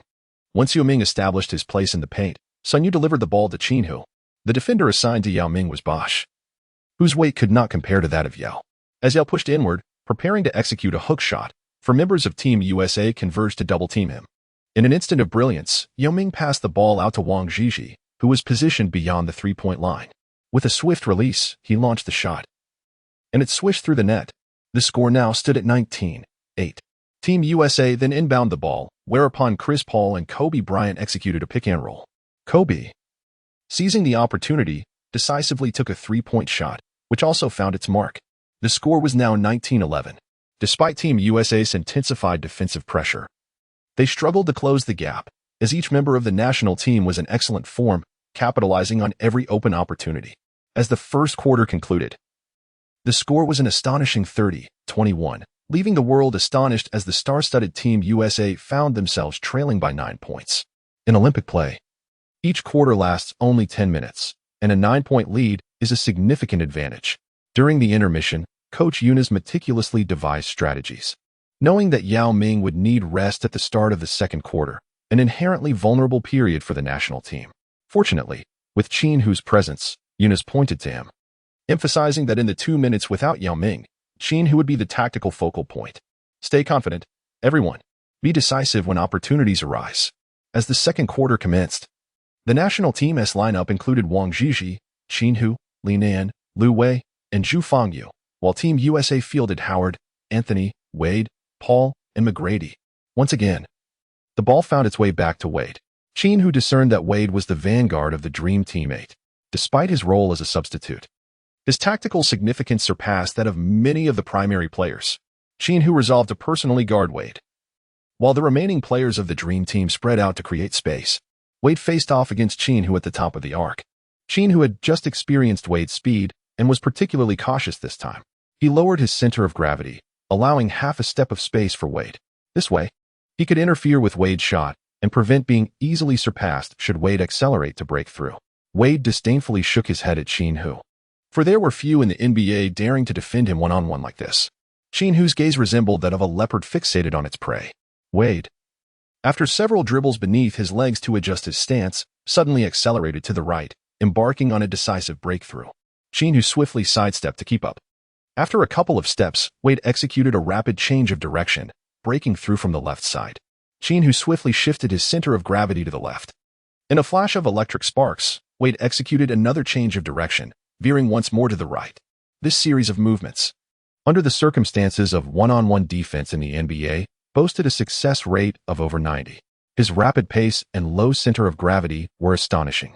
What Wade did not anticipate was, Qin Hu remarkably possesses exceptional body control and top-tier defensive skills as he steadfastly maintains his position before Wade. Wade executes a jump step to gather the ball. Qin Hu raised his hands high, shielding Wade. At this moment, his movements were already sluggish. Confronted with Qin Hu, who towered over him by half a head, Wade recognized that there was no opportunity for an offensive play. He passed the ball to Paul on the perimeter. With only 5 seconds remaining on the shot clock, Lu Wei was tasked with defending Paul. Paul accelerated forward and then executed a swift step back, creating space for his shot. He leaped high into the air to take a three-point shot. But wait, in midair, Paul suddenly transformed his shooting motion into a pass, having spotted the cutting Howard. The two executed an aerial connection, and Howard completed the play with a thunderous dunk. The score stood at 30-23, with the national team maintaining a 7-point lead. Lu Wei dribbled into the front court and handed the ball to Qin Hu. Qin Hu, positioned beyond the left side of the three-point arc, held the ball as Wade and Reed swiftly executed a double team. Meanwhile, Li Nan remained unguarded at the far end. As Qin Hu passed the ball, the moment it left his hands, Anthony lunged towards Li Nan to provide support. However, he overlooked the defense of Zhu Fangyu. Li Nan swiftly passed the ball to Zhu Fangyu, who unleashed a stunning three-pointer. The ball swished through the net. Chapter 100, Is Team Dream 8 in dire straits? With Zhu Fangyu's successful three-pointer, the score stood at 33-23, with the national team still leading by 10 points. Team Dream 8 prepared for the inbound. Paul passed the ball to Carmelo Anthony on the wing. Under Zhu Fangyu's defensive pressure, Anthony executed a triple threat stance. After a brief hesitation, he suddenly launched a three-point shot. And it was good. The score tightened to 33-26. On the international stage, Carmelo Anthony is undeniably a formidable weapon, renowned for his kaleidoscopic offensive skills. With indiscriminate one-on-one play as his hallmark, the national team prepared for the inbound. As Qin Hu dribbles the ball, previous attempts to double-team him have proven ineffective, with both Li Nan and Zhu Fangyu successfully sinking open three-pointers. This time, the Dream Team chose not to employ a double team. Instead, they assigned the league's most formidable defender, Dwayne Wade, to guard Qin Hu one-on-one. Although Wade stands at a modest 193 centimeters, he reigns as the shot-blocking king among guards in the NBA, utilizing his exceptional leaping ability and wingspan to bolster his defensive prowess. Yet, he faces a formidable opponent in Qin Hu. Qin Hu swiftly maneuvered past Wade, executing a sudden stop to score with a mid-range jump shot just before Howard could provide defensive support, bringing the score to 35-26. The Dream Team quickly initiated their offense following the inbound pass. Carmelo Anthony, upon receiving the ball, showcased his agile footwork and formidable physique to effortlessly breach Zhu Fangyu's defense. He then soared into the air, skillfully contending with the approaching Wang Zhizhi before confidently sinking the shot. This spectacular display ignited the fervor of the entire audience. The national team prepared for the inbound pass. Upon receiving the pass from his teammate, Qin Hu swiftly accelerated towards the basket, undeterred by Wade's height. Qin Hu maneuvered adeptly beneath the basket, skillfully deceiving the defending Howard. He executed a bounce pass to the advancing Wang Zhizhi, who, upon receiving the ball, delivered a powerful two-handed dunk, bringing the score to 37-28. The referee's whistle pierced the air, signaling a substitution for both teams. The national team opted to allow Qin Hu a moment of respite, altering their lineup to include Yao Ming, Yi Jianlian, Zhu Fangyu, Sun Yu, and Lu Wei. In contrast, Team Dream's on-court configuration featured Howard, James, Kobe, Wade, and Kid. As Team Dream prepared to inbound the ball, Kid executed a brilliant pass to a cutting Kobe, who, in midair, redirected the ball to the trailing James. James soared for a two-handed dunk, reducing the score to 37-30. The national team prepared to inbound the ball. Facing an intense full-court press, Coach Lau K shouted from the sidelines, prompting Team Dream 8 to immediately apply pressure. Zhu Fengyu passed the ball to Lu Wei, who was closely guarded by Kid. Lu Wei found himself unable to penetrate, forced to the vicinity of the sideline, with nearby players effectively marked. He had no choice but to leap and pass to the distant Yi Jianlian. In the air, Howard and Yi Jianlian battled for possession, with Howard possessing a more robust physique, gaining the upper hand. He intercepted the pass and quickly ascended again, securing the ball and passing it to James. Like a raging bull, James charged toward the basket, while Yuming stood resolutely beneath, prepared for defense. Aware that a forceful layup was futile, James passed to Wade in the corner. Although Wade was not particularly adept at three-point shooting, the international three-point line is slightly shorter than that of the NBA, rendering it a comfortable two-point range for him. He confidently sank the three-pointer, bringing the score to 37-33. Following the basket, Team Dream 8 prepared to apply full-court pressure once more. The referee's whistle pierced the air as Jonas brought in Qin Hua, a fresh-faced young player replacing Lu Wei. Yi Jianlian was responsible for the inbound pass, receiving the ball himself. As James and Wade approached to intercept, Sun Yu passed to the awaiting Qin Hua. Qin Hua, tasked with a mission, was regarded by Jonas as a secret weapon against full-court pressure. Though his skills were average, he possessed astonishing speed. Indeed, Qin Hua swiftly outmaneuvered Kid. "I'll take him," Kobe shouted to his teammates, lowering his stance to guard Qin Hua. Qin Hua approached Kobe like a gust of wind, executing a sudden stop.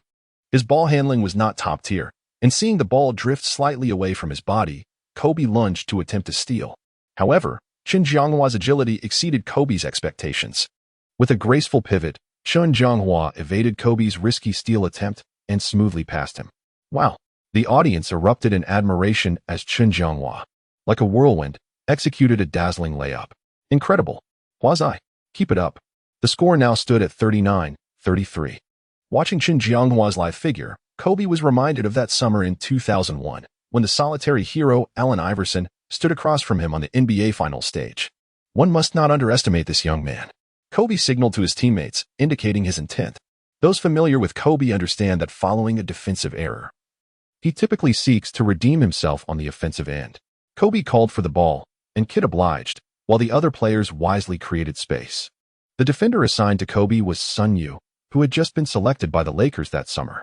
Faced with a future teammate, Kobe's competitive spirit soared. He dribbled from the right side, penetrating towards the mid-range, and with a graceful spin, left Sun Yu behind. His beautiful fadeaway jumper found its mark. The score was 39-35, and the crowd erupted with applause for Kobe's remarkable shot. The Dream Team maintained their full-court press, and Qin Hua received the ball once more. This time, Kobe intentionally kept a step's distance, yet he was still outpaced by the sprinting Qin Hua. LeBron James rushed to provide support, but Qin accelerated again, effortlessly surpassing James. In less than 4 seconds, Qin traversed the entire court, deftly bypassing two NBA superstars. As he charged towards the basket, Howard swiftly positioned himself for a block, leaping high in anticipation.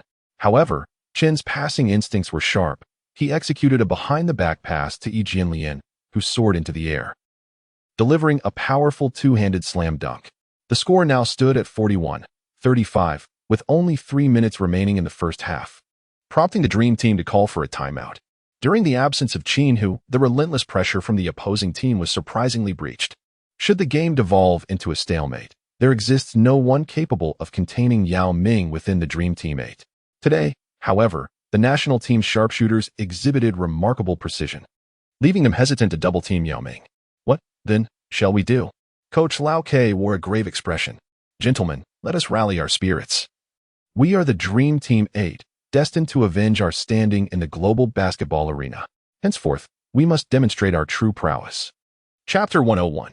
Yao Ming's nemesis. With merely 3 minutes remaining in the first half, the score stood at 41-35, with the national team maintaining a 6-point lead over Dream Team 8. Following a timeout, Dream Team 8 executed a sweeping substitution, their on-court lineup now comprised of Chris Bosh, Carlos Boozer, Deron Williams, Kobe Bryant, and Carmelo Anthony. In contrast, the national team featured Yao Ming, Yi Jianlian, Qin Hu, Li Nan, and Wang Shipong. Upon observing the opposing lineup, an unsettling feeling gripped Yao Ming's heart. It became evident that Dream Team 8 intended to employ the Jazz's strategy against the Rockets to counter Yao Ming. Who, then, could Yao Ming defend? Bosh, perpetually stationed beyond the three-point arc, would render Yao Ming unable to venture out, while Carlos Boozer epitomized the type of player Yao Ming found most challenging to guard. Yi Jianlian was tasked with defending Bosh.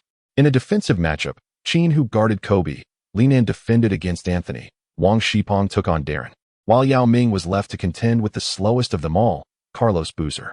Indeed, the Dream Team employed a strategy reminiscent of the Jazz, utilizing the pick-and-roll orchestrated by Deron Williams and Carlos Boozer. Following the screen, Boozer moved outward, and Deron delivered a pass to him.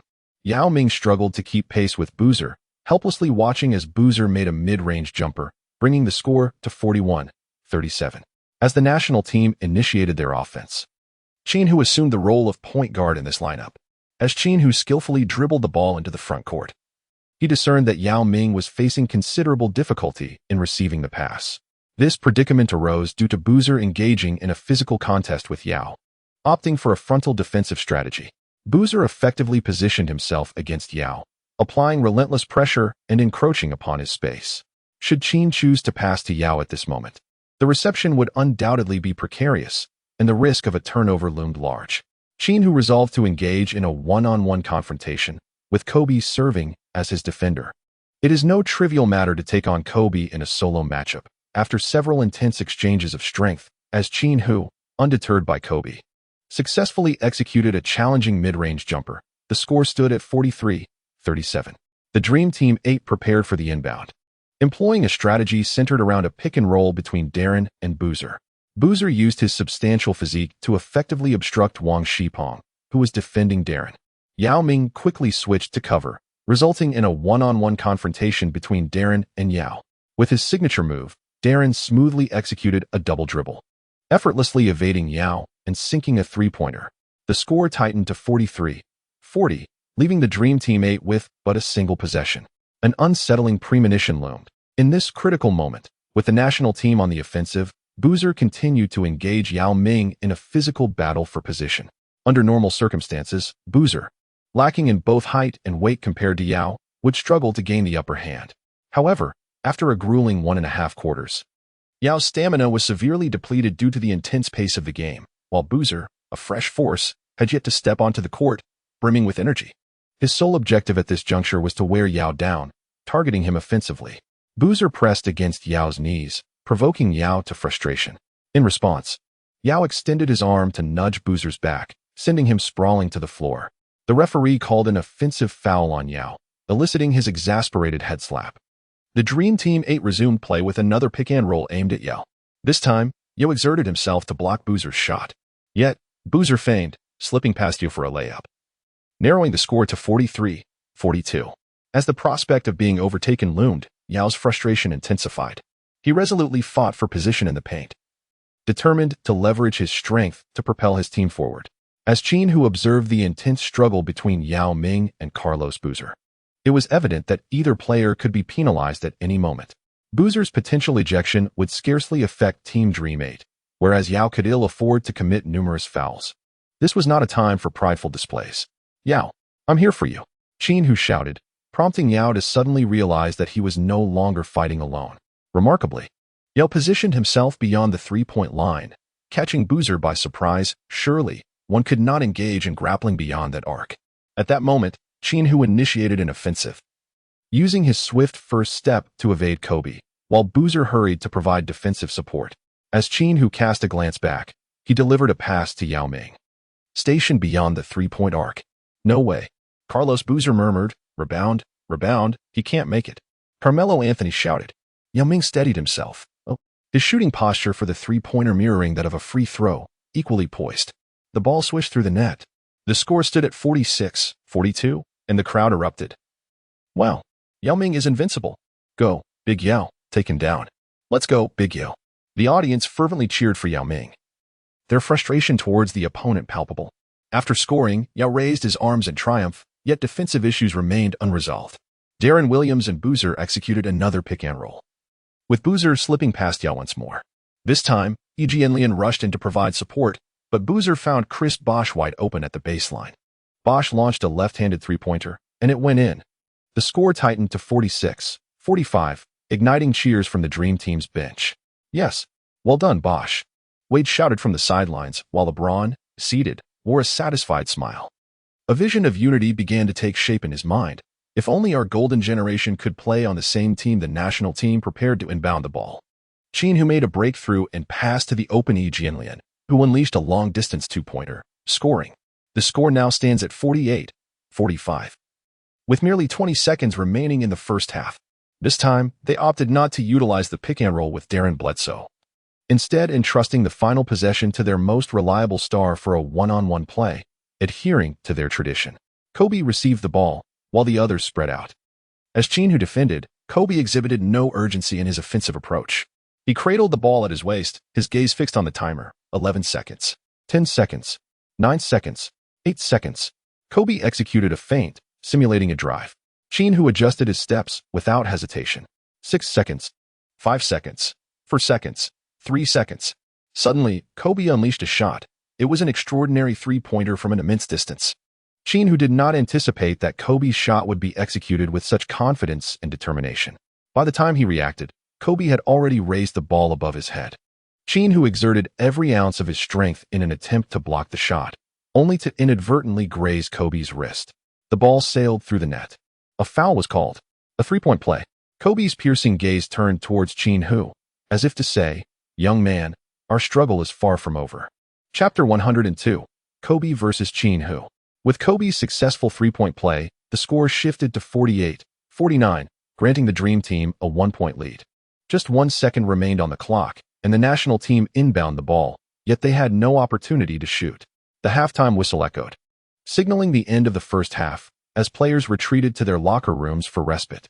At that moment, online forums and blogs were inundated with discussions about basketball, unlike anything witnessed before. Many feared it would be yet another crushing defeat for the nation, yet the halftime score was utterly unexpected. For much of the game, the Dream Team had been the ones trailing. Friends, can we truly overcome the Dream Team? Perhaps they underestimated us at the start, and we might falter in the second half. Such pessimism from above. I have resolved that victory is within our grasp.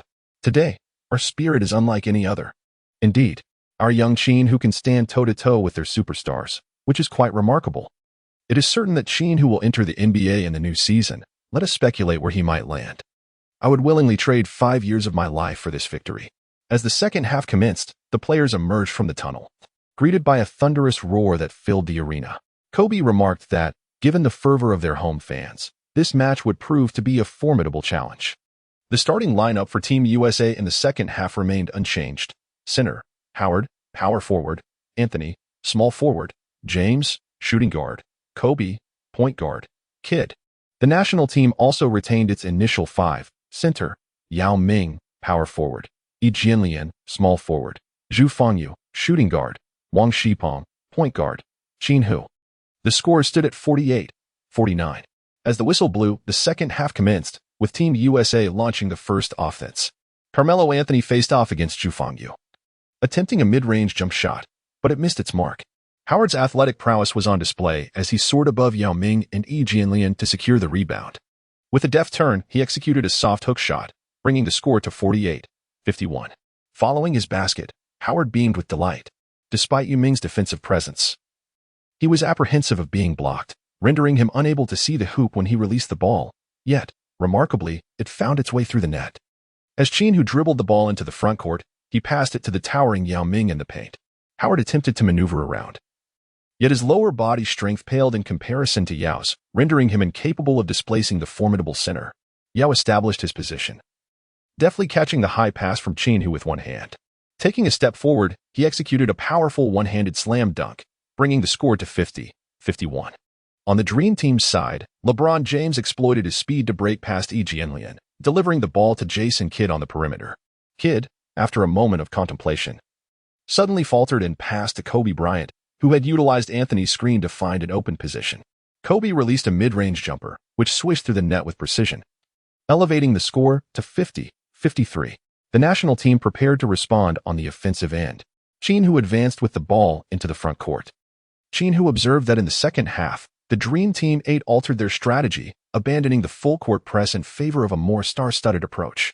Qin Hu still recalled the moment when Kobe executed a three-point play over him at the end of the first half. Confronted by Kobe's defense, he launched a direct, elevated three-pointer. Kobe, seasoned in his approach, realized he could not block the shot. So he instinctively reached out to obstruct Qin Hu's line of sight, a tactic frequently employed by Battier when defending against him, one that he had also learned. However, this maneuver proved ineffective against Qin Hu, who successfully made the three-pointer. The score stood at a tie, 53-53. Qin Hu shouted at the Dream Team, "What gives you the audacity? Are you really not going to double-team me? Isn't this simply handing me points?" The illustrious stars of the Dream Team could hardly tolerate such provocation. Kobe was the first to respond. "Young man, I will take care of you. Trust me, I will." Howard yelled at his teammates, "Guys, let's demolish them. What gives them the right to be so arrogant?" LeBron joined in the rallying cry, "USA, victory is ours." Kid dribbled the ball up the court, passing it to Kobe, who sought to challenge Qin Hu in a one-on-one duel to reclaim their pride. This was precisely the scenario Qin Hu had anticipated. He was confident in his ability to triumph over any opponent. Conversely, Kobe, facing Qin Hu, harbored the same determination. Qin Hu's defense against Kobe was remarkably tenacious, as he consistently intensified the physicality of their encounter, perpetually disrupting Kobe's dribbling. After a series of somewhat arduous maneuvers, Kobe executed a jump stop to secure the ball. In such circumstances, he would either attempt a direct fadeaway shot or first employ a deceptive feint before taking his shot. Qin Hu was fully aware of Kobe's forthcoming maneuvers, having watched his videos countless times. Since he began his journey into the realm of basketball, he has been diligently studying Kobe's techniques, discerning the optimal moves to employ at each pivotal moment. Qin Hu possesses an even deeper understanding of himself than Kobe does. Kobe executed 2 consecutive feints before shooting. Without a moment's hesitation, Qin Hu firmly restricted Kobe's shooting space. Realizing that his offensive opportunities were dwindling, Kobe took a step forward and unexpectedly tossed the ball towards the backboard. Swiftly, he lunged for the rebound, and before Yao Ming